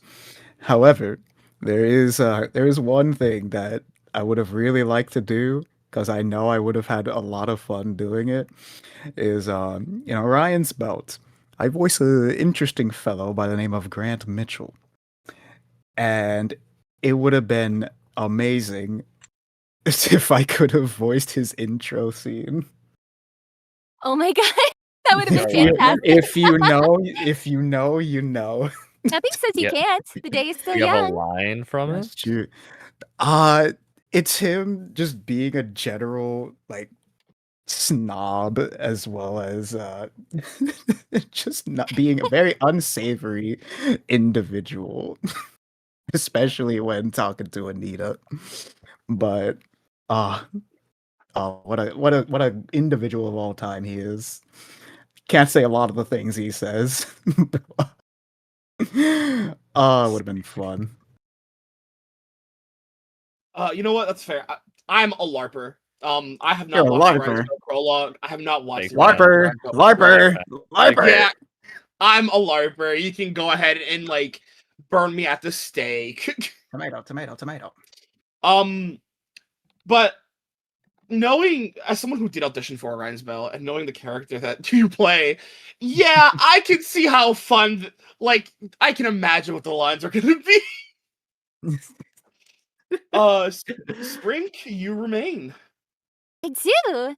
I thought about this one a lot, and honestly, I don't know if I can say the line on stream without getting canceled. If you know, you know. The scene in Rewritten that follows after Jinta figures out that Izumi is right-handed. Yui's comments on that. I would very much love to voice that. However, yeah, I'm just gonna leave it at that. Aside from that, I would really like to voice Jinta's intro scene from Rewritten as well, just because I feel like Yui and Jinta just have such great banter between each other. I feel like me and Meister just kind of bounce off of each other very well at this point after voicing them for so long. So, yeah, either of those bits from Rewritten, really. I feel like because I'm in so many audio drama fangans, it's like I voiced most of my lines already. So, really, the bulk of them do come from games and Rewritten, I feel. That's fair. Like, oh my god, the prologue with Jinta and Yui was like I think one of the funniest things in the prologue, just in general. So I can good. see why. Just for my answer. And Trina, yes, it is something of Salvation Spheres. Quite literally, all according to plan. That was not according to plan. Trina, you know exactly where that's from, but it is. I won't say where in SF, but those two lines. It's either those two, not two lines, but that one line. Just it did not go according to plan. It still lives in my head rent free, and yeah. I did think of one because I was scrolling through one of the channels in Antebellum. I was like, I could have swore there was one or two quotes people posted. I'm like, I wish I could have voiced that. I did find one of them during Chapter 2 that was not voiced that I should have made Ripple let me do. I'm sexist now. You're not getting context. What? Okay, I think it's even better. I think it's even better without context. I don't want to know. Oh my god! I'll be real. It took me a second. I thought you just said I'm sexy now, and I was like, oh okay. And then I heard the ist at the end of it, and I went, oh no. Oh god. I'm anti-women or something like that. I think he might have said at one time. Jesus Christ. Okay. Next question. What do the scripts for Fangans usually look like? Is it different for each Fangan? Do you get a lot of context or just emotional direction? Can you reread that one? I cut out for a second there. Of course. The question is, what do the scripts for Fangans usually look like? Is it different for each Fangan? Do you get a lot of context or just emotional direction? There's every single one, they give you a different direction, different script reads. Some people will give you the entire script, some people just give you the lines. The best ones I prefer is when they offer the full script, as well as if they feel nice enough to cut out all the audio and then add the different emotions next to it. So if you need further context, you could read through the entire script. You could read through just your scene by searching for it. Or they just give it to you separate. Like this one, you're going to sound a little angry. You do a little angry. You do 2 takes of it, sounding more and less pissy. You do one. You should be crying a little bit here. You could throw in the cry wherever you want. I prefer the second one because I am not a big fan of reading a whole bunch. But still, every single time you do a different project, no matter if it's a fan gun or something that's not a fan gun, it'll always be different. Nobody does it the same. That's fair. Also, thanks, I guess for this of a question, because it is broad, I guess you could all chime in with what you think, since this isn't really like a personal, like it's a different type of question. So, whoever wants to go next, just I don't know, raise your hand. You can I go. had something to say anyways. Go I love for it, when go for it. directors are kind of cheeky Thanks, with Carl. they're kind of cheeky with how they're writing it, like when they leave notes or directions and like it's like a parenthesis that's like, oh, what's gonna happen next, like their side notes are more like side notes than them actually giving you direction. And it's like, oh, you're being so cheeky here, you're like making me want to know what's gonna happen next. Yeah. I love cheeky directors that make me go, "What are you doing here?" Oh, absolutely. I have one director who they eventually stopped doing this just because it was so much work. For every single line, they would add a little line direction that was like completely irrelevant to the scene, but they'd be like, pretend like somebody just stole your lunch money for the read of this line and things like that. And it was just very, very fun. Just too much work, so I think it was only for the prologue or something, but definitely a little cheekiness makes it interesting. Yeah, I see both sides of it. Obviously, getting the full context for everything is nice, but I will admit that I do occasionally like when they keep me a little bit out of the blue, don't give me that much context, because while we do voice act in it, not all the time do we know our position in like when we die or who's dying around us in any given chapter. So it is fun when lines reveal that, and when lines don't reveal that either. There is only one thing I could think of that I am like, I don't want people to do this when I like get a script from them. I don't like it when directors give fake lines. Like, for example, best example I could think of is like giving like a victim lines as if they're alive at the trial. I think that's just, I don't like giving, I feel like giving VAs lines that aren't going to be used feels kind of bad. Wait, that's happening? Not only just in like Are you waste gonna pay me for potential, these or like not even like that, like, yeah, no, but it just feels kind of, it's not only like, especially if it's like a great performance, it just feels like a waste to have such a good performance like bad. And if it's like, even if like worse, if the character like goes all in, if they like put out their best performance and like it like costs them like their throat, and imagine doing all of that just for like the, hey, yeah, we're not using that because you died. Bad feeling. That's a real thing that's happened? I've never had that happen before. I know projects have done it. I know That's they're having kind of projects. not the best. I've had lines cut for like, oh, we ended up Well, deciding yeah, not deciding to use a scene, but it's like, oh, this was never. Why am I getting this treatment in chat? Anyway, Yeah, projects will not be named, but Fair yes, enough. there are. I know projects that do that. Just my advice: just don't do that. Just leave things ambiguous at most. If they're a victim, let them know they're a victim, just so they know. You don't need to lie to us. You can still be ambiguous to everyone else. Yeah, it's always a case by case basis. Like every director is gonna have a different style of scripting and whatnot, but sometimes you just gotta take it as is. Can't really add too much else. Everybody basically said everything for that. Yeah, that's Yeah, fair. okay. Piper, do you have any words you want to say about this question? Not really. All right, then we can move on to the next question. Guys, I fixed my thing. I'm Oh, I'm so robot now. proud of you. You Now you're the I did robot it! thing again. It took me way too long. Robo For chat, yes, Jones. I will be your I'm kid's so godfather. I got you, man. Celebration. All right, next question. Hi, dear Fegan VA buds. This is Gabby. That's me. Scary, I know. Oh, Oh But I no. have two questions. I'm curious about. First question: what were y'all's first projects? Ooh. Wait, first fan get a What? general or first I project? can't General. remember that. I think general is what. Yeah, I think this is more general. So, we'll go in order. What? Deacon. I'll do both because it's pretty easy answer. Because my first ever one was actually my first ever audition. I booked that shit somehow. That was a long time. It was a Minecraft roleplay. Obviously, it was some easy thing. It never actually came out because most things don't. And my first ever Fangan role was actually the original Antebellum as Taka, which was 6 years ago now. 6 to 5 years ago. It's been a minute. Zoink, Scoob. Antebellum's been Well, around too long, zoinks. bro. I get next is James. I kind of have to plead the fifth because my two first booked projects are now canceled. Oh. Oh, they get canceled. Well, You can still say it. My first one was canceled. Whatever. The first one was canceled for really bad reasons. Never mind. Maybe yeah, it's okay. better then. Yeah, never mind. Different scenario. It's okay. If you want, you can say the oldest one, just for you to have like out of the projects that you have, which was the longest running role that you still have. If you want to go with that. Well, no, I'm not gonna say anything. I'm sorry. No, I'm not gonna say anything.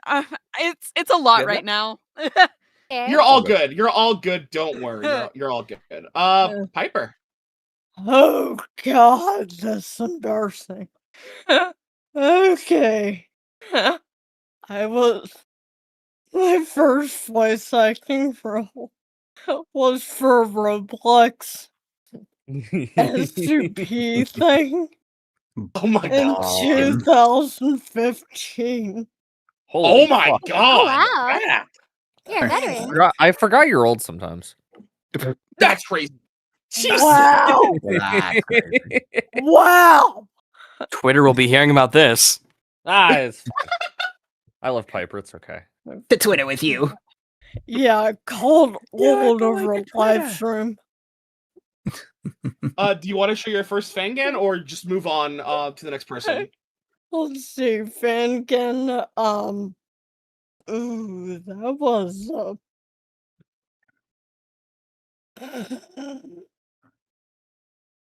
I don't want to speak about that one. Oh, all right. We can move on. Don't worry. Hello, Viper. That is my name. Hello. My first project, a completely different direction actually. My first project was a kind of a minor role for a Pokemon comic fan dub. I was a humble Glaceon, and I loved the group around it. The director was pretty new, but like they were a really good editor. And honestly, most of the staff was very fun, and it was a really good. I honestly couldn't have recommended a better start to like my VA career in that little humble space. And honestly, just from there, it was just it's just a nice place to start. Honestly, which hearing about everyone else, I feel kind of spoiled in that regard. But no, you're good, bro. But if we're How talking dare about- you have a lovely experience?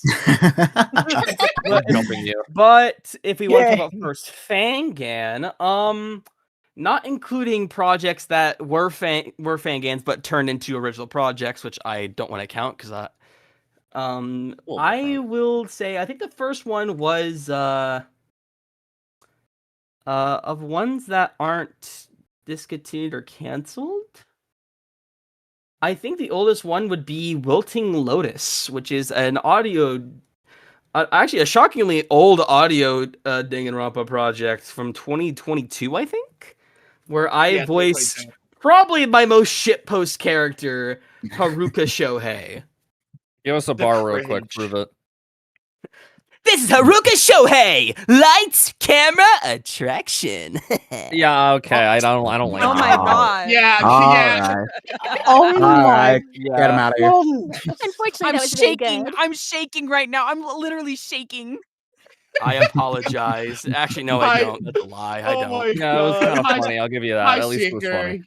You're Hello. next. It is I. In terms of things that aren't Fangan related, the oldest known one that I remember was actually for a Fire Punch comic dub of chapters 40 and 41, where I got to be Agni. And it was fun to record for, but unfortunately, that video just never got released. So very sad, very upsetting. But in terms of the first Fangan that I ever got into, because I'm newer to this sort of sphere in that regard, it's actually in Antebellum as well. Really? Mintburn was my first ever introduction to the Fangan sphere. I love you so I much. I You're did so not adorable. know that. Okay. I had no clue either. Mm-hmm. Indeed, that is the case. Bro This- really like just popped up out of nowhere and got mint based to tell. Hit the It ground was- running. It was Fab. very fun. It was very fun. I like Mint. Need more It'll Mint. always have a special place in my heart. That's real. Hello, Come back Spring. someday. Your turn. It's my turn. So as far as general rules go, my first one was actually a fan dub for the game Golden Sun, if anybody's familiar with that one. Golden it- Sun. I love Yeah, that it was game. right. It's so good. It was my favorite game growing up. I was just randomly browsing Reddit one day and I saw somebody looking for VAs, and I was like, okay, I haven't acted a day in my life. I have no idea how to record things. I have no equipment, but like this is my favorite game. I have to do it. So I did, and I should not have landed the role. I was using like a headset mic, no sound treatment. Everybody starts somewhere, but like it was pretty bad quality. But somehow I got the role, and funnily enough, that project is still ongoing. It's a very big game. If you played Golden Sun before, every NPC is voiced, literally everything. So it's about 3 or 4 years in the making. It's a very big project, but it has been very cool just to see like my work grow over time. I've like recorded, or re-recorded rather, a lot of my old stuff. So it's been a very cool before and after kind of situation for that. So very fortunate that I got my foot in the door there. As far as really cool. That's yeah. sick. It is. It's going to be an actual voice mod for the game, so it's going to be implemented at some point. Hell Oh, yeah. so that's it's not like videos cool. online. It's Oh, still yeah. like being made. Yeah, it's still being made. It's a very Okay. big project. Even like the minor NPCs are getting voices, so it's huge. It's gigantic. If you've ever played that game, it's just for Game Boy Advance, but like it's the biggest game on Game Boy Advance. It basically took up all the possible memory it could to the point that they had to separate hell? it into 2 games. So they literally maxed out that hardware. So yeah, it's a very big game, but very fortunate to be a part of that project too. Mhm. We'll need a copy when you're done with it. Yes, Yeah, please. absolutely. I'll be posting it everywhere when it's done. Very excited Yeah. for that one. Hell yeah. As far as Fangans go, it's one of those things where like it's not really heavily advertised right now, but it's not a secret either. It's called Lost and Distressed, and it's actually a Fangan trilogy, with the first game most likely dropping in December. So stay tuned for that. Definitely some familiar faces there. I'm in it. Dom Devlin is. Emmy Pops. So it's going to be a good one. And it is the full first game as well. It's very long. It's only the first 3 chapters. Each chapter is, or each game rather, is part of the same death game, but they are very meaty chapters, for lack of a better word. So it is going to be a full release for this December. So look forward to it. It's going to be a fun one. I get to argue with myself a lot. I actually play 2 different characters that are rivals. So very good exercise in range for me. It definitely helped me a lot with developing that and making 2 different voices distinct. So it's one I'm very excited about. That does sound like a lot of fun. Okay, That sounds like okay. a lot of fun. It is. And just to join the bandwagon, my first role was also a Fangan because I kind of just immediately jumped into this community for voice acting. And it didn't really go anywhere. And it was a project called Danganronpa Double Despair. And I played I think animal trainer. I forgot his name, but it was like You don't even really remember the name? no, I don't remember. Like I was still in high school, and I'm 23 right now, so like You're also old. Damn, Old! bro. Old! oh Sorry. man, My turkey dang. sandwich is getting moldy. no, I'm Well, he could have been helped back. I don't think that's bad. I'm the youngest one here. I feel too young. How young are you? Age drop. I'm 19. Yeah, okay, you might be. Fuck. Well, okay, technically I'm 20 in like a week, but still. Yeah, close I was enough. gonna say, how do you know? And then you said 19. I was like, shoot, dang it. Never mind. but my title first can real role, that I count, like as my first actual one, it's the same project that I met Piper. Piper, do you remember Blue Blood Danganronpa? Oh my So many god. blood. There's so many blood Oh. Fangans everywhere. Huh, a game Yeah. about murder with a lot Yes, of blood. I wonder why. I do Oh. remember that. One of the first ones I was in was called Bright Blood. Like Piper knows that one as well. I don't think anybody else was here for that. I've never heard of Blight. Yuck, Bright Blood Mo. that was a minute.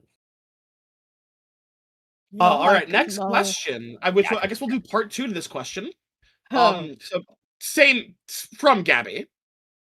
Hi, Gabby. And this is mainly for Viper, so we can actually get this question out pretty Why fast. am I dying? Oh, you're so special. Gabby, question part 2. In Viper, who were your biggest inspirations as a voice actor? I thought this would be fair to ask since you inspired me. Oh, that's nice. Oh, wait, that's so cute. That's so sweet. And I okay. Aw. Viper doesn't deserve that. What I the hell? Come on, appreciate- Viper. Hey. You gotta make this a good answer now. I'll give 2 answers because I think they both kind of go into different directions.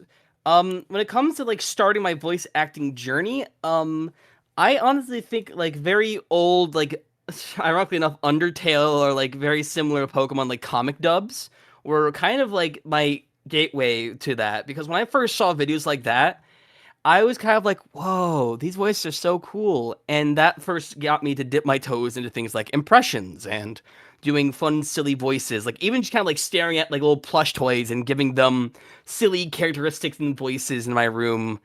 I was a lonely child. And I was kind of like kept doing that. And that kind of just slowly trained my voice more. Though if you want to be like actual like person inspiration, I think Matthew Mercer is just such a cool guy with such an awesome range. Like, he can play so many characters. He just delivers lines with such control and finesse. I had to hold God, my breath when you it's said Matt Mercer. Oh. A classic. It's an easy answer, but it is a very, very... I think it's a very fair answer, and the reason why It's so he's a valid. well-respected and well-known name especially in the voice acting sphere, but of course in the very much nerdcore scene. D&D everywhere. Incredibly, yeah. We all want to be him. Doesn't want Not It should have wrong. been me, not him, not him. I want to be Bryce Fair. Everybody wants to be somebody, and I love it. All right, next question. Is there any good way to start getting into voicing for Fangans other than simply auditioning? If not, what are some good tips to help auditions stand out? I never thought about specifically getting into Fangans from anything other than Casting Call Club, because that's how I found out about all of it. I found out through Antebellum, I found out about my second other role, Bright Blood, and then after that, it was just through the community. So if you know anybody that's in the community already, talking to them, finding out if they know anything, if they have anybody that's looking for roles right now, any voice actors, whatever you do, it could be voice acting, could be art, could be editing, whatever the hell. If you know somebody, you could probably find somebody that wants something. And what was the other part of that question? If not, what are some good tips to help auditions stand out? I always find if you have any sort of silly idea with a line, like it's really basic. There's no direction on it. Just go with something that nobody else has done yet. Any random idea, like I think somebody said earlier, just adding a laugh, adding a smirk to any of the lines, the body acting, any sort of extra expression always helps. You should try and be creative because this is an art. It's not just reading a script. You should try and force out your best every single time you do it. And if you do a bad job, oh well, you'll get it on the next one. Whatever. You tried something, and that's only going to help you get better from there.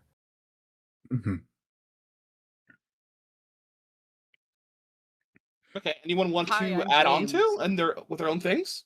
Hi, James. Hello, I said, Dan. hi, I'm James. Anyways, I'm just gonna. I'm not gonna go specifically into Fangan stuff because I think to be a good actor, well, to be a good Fangan actor, you just got to be a good actor, anyways. So I kind of started out being a VA, by joining like a voice acting guild, where it's just a bunch of voice actors who come together who practice voice acting together and they give each other tips and tricks. And then they kind of show off videos that they edited and then they give each other critique and stuff. And then I actually do competitions competitively. And I've been doing that for about 3 years at conventions. Um, and so I started out my VA journey kind of like being on stage in front of a big crowd of people and doing ADR stuff in front of a big crowd. Um, so taking what I can and what I learned to be able to stand out in front of a large crowd of people and making myself stand out on an audition is basically you just got to make yourself take look at the character audition sheet and all of the information on there.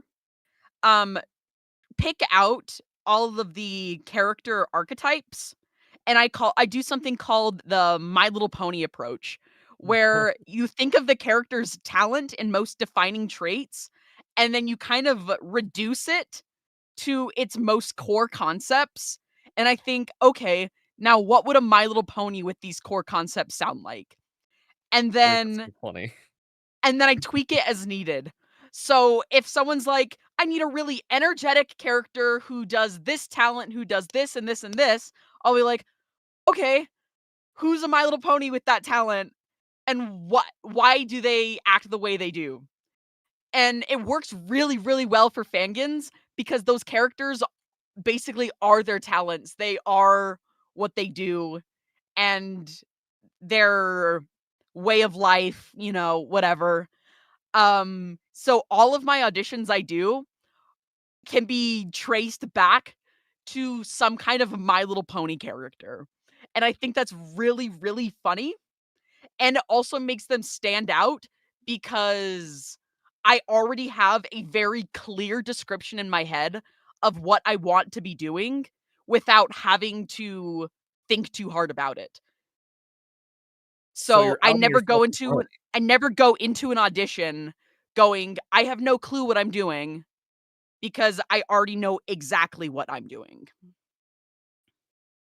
Oh, I think I made my guy too big. Yeah, you're huge. Okay. I honestly get that. 'Cause, yeah, I actually know every Fangan is basically like, yeah, your character is your talent, and obviously your method works because you've been casting a lot. So, So I will look at a character. It's like, oh, we want a posh character, and I'll be like, okay, I'm gonna get Rarity out of my back pocket. Let's go. They're like, oh, I'm Rarity. Let's figure out what I need to do. And then they'll be like, oh, male character. And then I go, okay, male character, Rarity. Oh, I'm Rarity. Let's figure out what I need to do. What else do I need to add to this character? And then I just kind of figure out where I need to go from there and tweak based off of what needs to be done. Hey, if it works, it works. It works really well because I started out my VA journey by doing My Little Pony impressions in my bedroom. So Ballin'. A humble beginning. You know what? That's real. That's real as heck. Anyone else, or do we move on to the next question? No Looks like I really Turgize VA. Don't What? be sure. Um, My last thing, always take a risk. It's always worth it. If you don't get the role, whatever. You had fun. Just have fun. That's all this is about. Expressing yourself, having fun. Hell yeah. Yeah. Exactly. Do we move on to the next question? Works for me. All right. Next question. How long does it usually take for a voice actor to record all their lines for a regular sized Fangan chapter, including the trial? Ooh. Ooh, that Obviously, Hard that question because they vary a lot. They depend, yeah. Like, it especially just on your depends on relevance. it just depends, yeah, the relevance of your character. This kind of bad, like how many people died. That too. How late into it is. Yeah. Also kind of depends on if we're talking deadlines or like how long it personally takes us to record. Because deadlines often give you a cushion of a month or two. But then the actual recording session might just be like a couple hours. So it just depends. It's relative. Not even counting the editing part, which depending on Oh, how they yeah. like the lines could take longer than actually recording. It kind of depends on if you have an audio engineer or not. If you don't have an audio engineer, good luck, especially if you voice a protagonist. If you do, it's a lot quicker. I think I people. love editing all of Viper's lines every single chapter. Oh boy. Yep. I'm sorry. Oh boy. I love trimming my own lines before I send them in. Very fun. I don't edit my stuff ever, actually. You're bad. You're so bad. I send that You're stuff in so bad. raw. At least Viper tries. I'll give him I- that. Sometimes you fuck up, but you do a good job when you do a good job, and I, I will appreciate say, you for I will that. say, I don't Thanks, send I in bloopers. guess. I will record a line, pause, record a line, pause. I never have bloopers. Mhm. That is the sad thing about doing that. I feel For like you gotta real. Well, commit to unless the it's recording. very You get funny, the bloopers like, and the fun bits. Yeah, I also do that. I feel I'm just bad because I have funny things. Usually my bloopers are just kind of like me just going "Da, da, da, da, da, ah." but I'll occasionally get very funny bloopers. I think Shinku Antebellum is a good example of one of there's a god dang it. I can't actually say it because I realized there's a word in there that might trigger things. But it's not like it's not a bad word, but I don't want to risk nothing. But Shinku says really funny things, and because of the way I talk in his voice, I'll occasionally forget a syllable or like a letter in a word. So it leads to me accidentally making a word I did not want to say. Wow. No, I get that fully. Oh, go Piper, This my bad. reminds me, I'm so sad in systems trial. I never have bloopers, but sometimes I will ad lib. It didn't make its way into the final cut, so I guess I can talk about it. That I ad libbed Koji calling Basil and Minho calling them Old Man Yaoi and Mega Blocks, and that didn't make its way into the final cut, but Tim so badly wanted to put it in. And I'm Tim. so sad it didn't make its way in. Shout out to Timothy. We miss him. Shout out to Tim. Miss that You say it guy. like Rel's dead. Didn't he die? I thought that was announced earlier I missed today. him. I miss him so bad. Anyone else has anything else to say? Because we are closing in on our time here. We're almost there. Damn. Whoa. We should We speed are run getting the executed soon. questions. They are going to send us into the elevator. No, we got to speed run these questions. Got to throw them out. Everybody gives like a 1-sentence response. I think we got Yeah. this. I mean, we got I mean, 7 yeah. minutes. One sentence. I got it. We got Yeah, this. we got it. Let's go through this. Come on. I mean, we do have 2 minutes left, so. Oh Hey, my 2 minutes is enough. Let's go. How much got can we this, we get got this. through? Oh Chop, my turkeys. God. One sentence. All right, 1 sentence. How many fans do you each voice in? At least What? 10 at one Enough. time. A lot. Around 30. 25 or more. Unfortunately, 38. Not enough. Why do you have that memorized? Oh, I counted for the question because I didn't know. I counted for the question as well. We need to go faster. I just took a guess. Go. Next one. All right, next question. Next question. Speed run. I mean, we have 1 question left. All right, Oh, good. okay. Go. Oh, good. Same. No. Come on, hurry. Hey, this is more of a meme question for Viper. Aw. Play again. Viper, do you wear the maid dress? Will you wear a maid dress? When will you wear a maid dress? Viper, wear the Tell maid you dress. what. Viper, do you have After maid this dresses? stream, I I'm will in Maydra. if I don't know if I need to set a goal or not.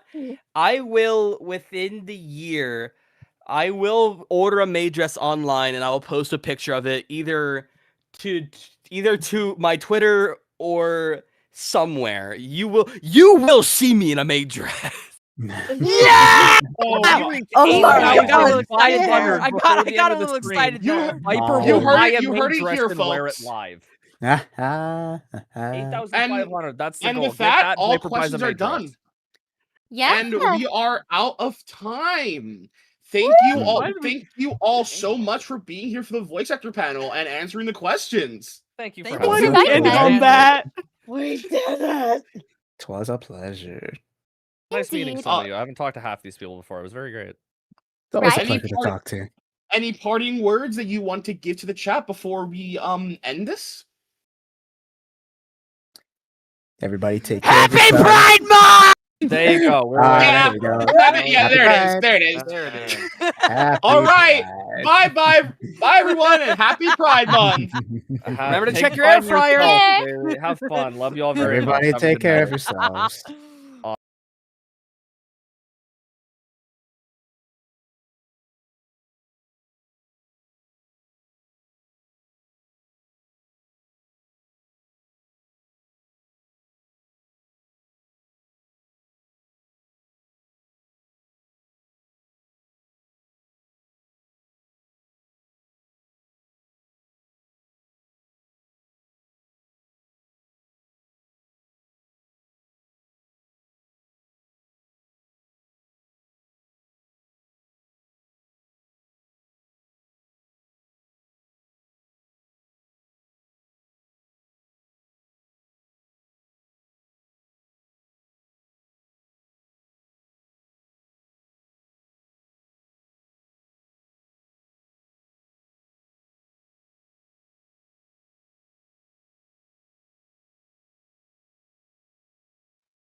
Hello, everybody.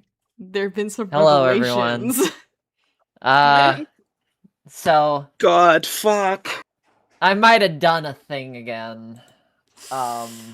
Maeve.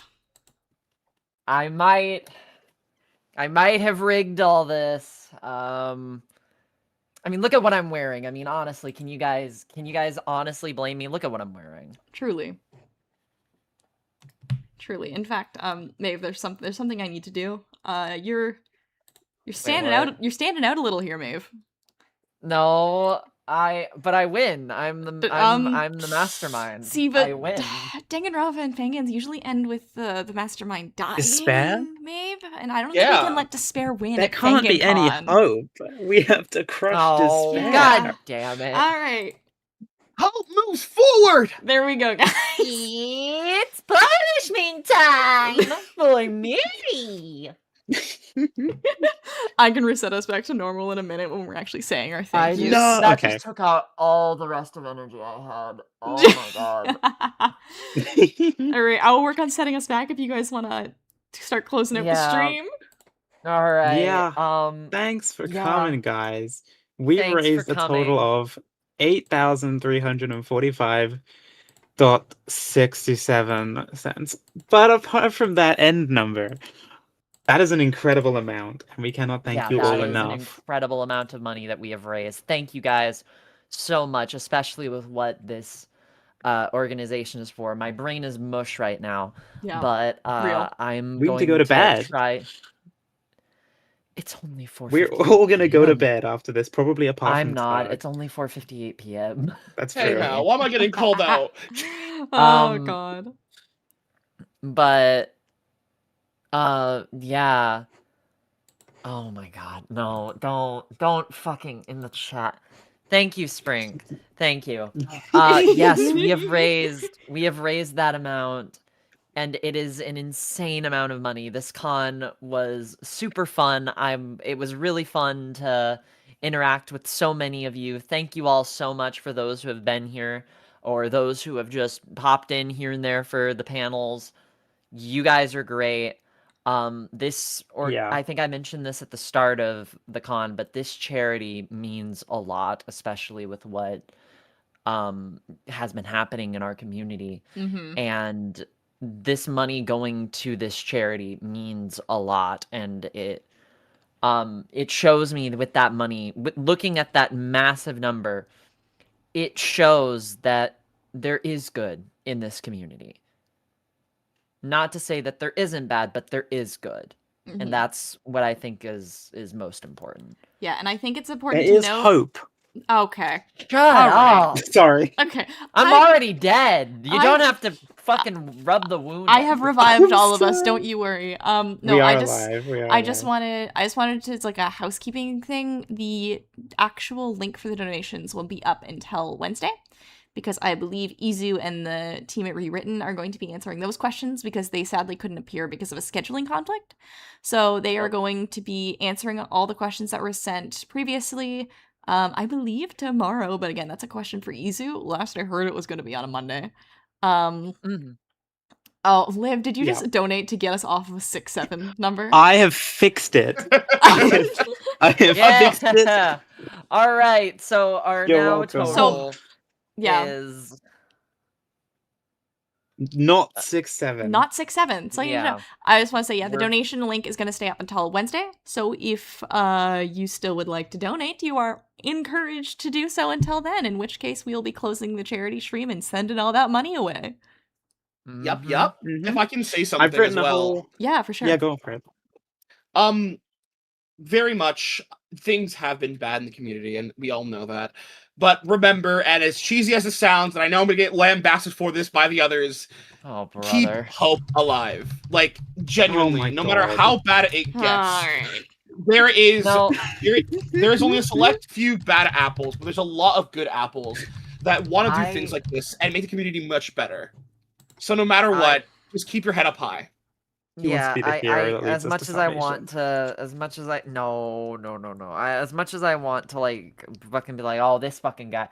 In all actuality, No, Turg he is is- yeah. entirely correct. Turg is We entirely joke, but correct yeah. in that regard. Mm-hmm. Yeah. Hope does in fact keep going. Unfortunately. Yeah. Okay, not unfortunate that we have to say it like that because we're the Fangan community, but Yeah. Yeah. It's, Well, I it's- guess we it's can rich, end this, but- right? It's rich, but hope does keep moving forward. Let's Remember, create our own future. Hope starts with you. bro, okay, At the listen, end of final the day, time check this for isn't me. fiction.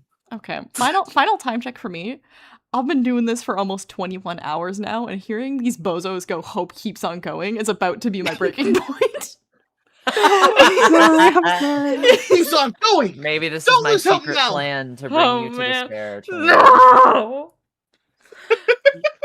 All right, who's gonna kick off the Sap Fest of all the thank yous to everybody involved today? Who's gonna be the one? I wrote a little thing. Oh on my Twitter, god, so I we're could just back read at it out. we're back at 6-7. Please do. Are you fucking kidding Hey, me? Oh my I'm God. not. Was we it- will end on 6-7. It looks Was like. it Was No. it fucking It says anonymous, but I will Hold on. ask Will later if it was him. It's fucking Paradox. That. Oh my God. Okay. Well. Okay. Liv, take it away, Liv. Yeah, so I've got a tweet that'll go out very shortly, but I can read it out. It says thank you to everyone. So to start off, thank you to all our incredible guests, obviously throughout all the panels, including all the Fangan devs, voice actors, specialists, and all the other staff members for all the great projects that we've showcased at the con. Thank you for sharing your talent as well as putting your role into helping us get this running. Next up, thank you to everyone who provided incentives to donate to the cause, including those on the panels, obviously all the devs that are supplying things from their Fangans, but also every single person on Twitter that is not directly involved in the con, but still helped out with providing art, voices, and their other types of incentives just to their own personal communities with goals. We've retweeted as many as we can.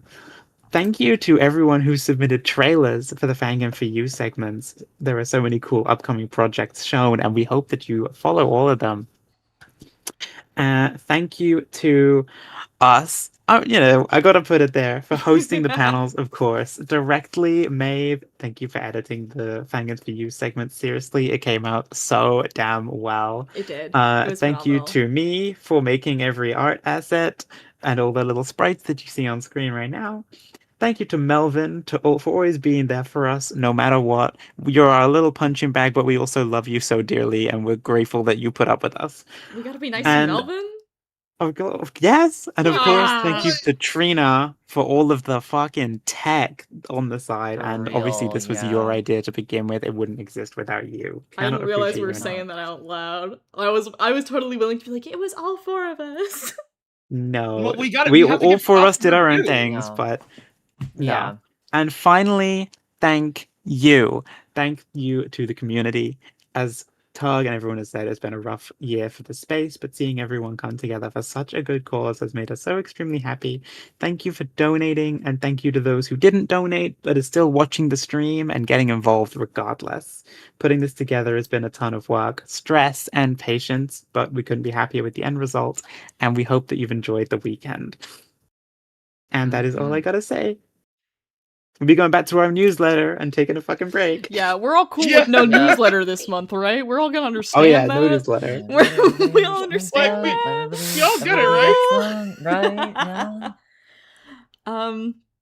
Yeah, I mean, I do. I don't have anything written down, but now that it is out in the open that the con was initially my idea, I do just want to say I want to just thank everybody who helped in the smallest to the biggest ways possible. In a weird way, even though a lot of people didn't know this was my idea, like thank you for believing in me in a sense, because Do you not want me to say that? I'm so sorry. no, it's okay. This is just like. Also, thank you to Luca for donating $6.07. It's really funny. But damn it. I am gonna start crying here. But this was put together so incredibly last minute. It's a miracle. This all happened in 2 months for people that haven't been following the newsletter Twitter this whole time. This all started because of, for those who don't know, a few years ago there was an initiative called the Fangan Awards. Maeve, you were a part of that. And obviously speaking to God. you and speaking to Melvin and Olivia, the four of us on and off for ages have been like, we want to do a community event like the Fangan Awards without the award segment, because that was always a really stressful part, and we wanted it to just be like a fun and happy place without the competition. Competition is the last thing this community needs right now. That was something Absolutely. that I made very clear in something I said, because yeah, honestly, it is just not what this community needs right now. And honestly, I would even argue back then became a thing that the community, while the unity of the like getting together and doing the event and everything was great, this has been much better because I feel like the community is so much more unified after this, as compared to the award show, where the competition was its own toxic element to a certain extent. Which, I mean, it was an award show, that was the point, but at the same time, this community is already a huge popularity contest to a certain extent. So I think that this honestly kind of took a step back from that stigma and showed that we are unified. We are Danganronpa. Sorry. We are. Yeah, you're joining in on us now. You spiked it us. I'm trying not to cry. I'm allowed to be cringe to avoid my This tears. is our Fanganconpa!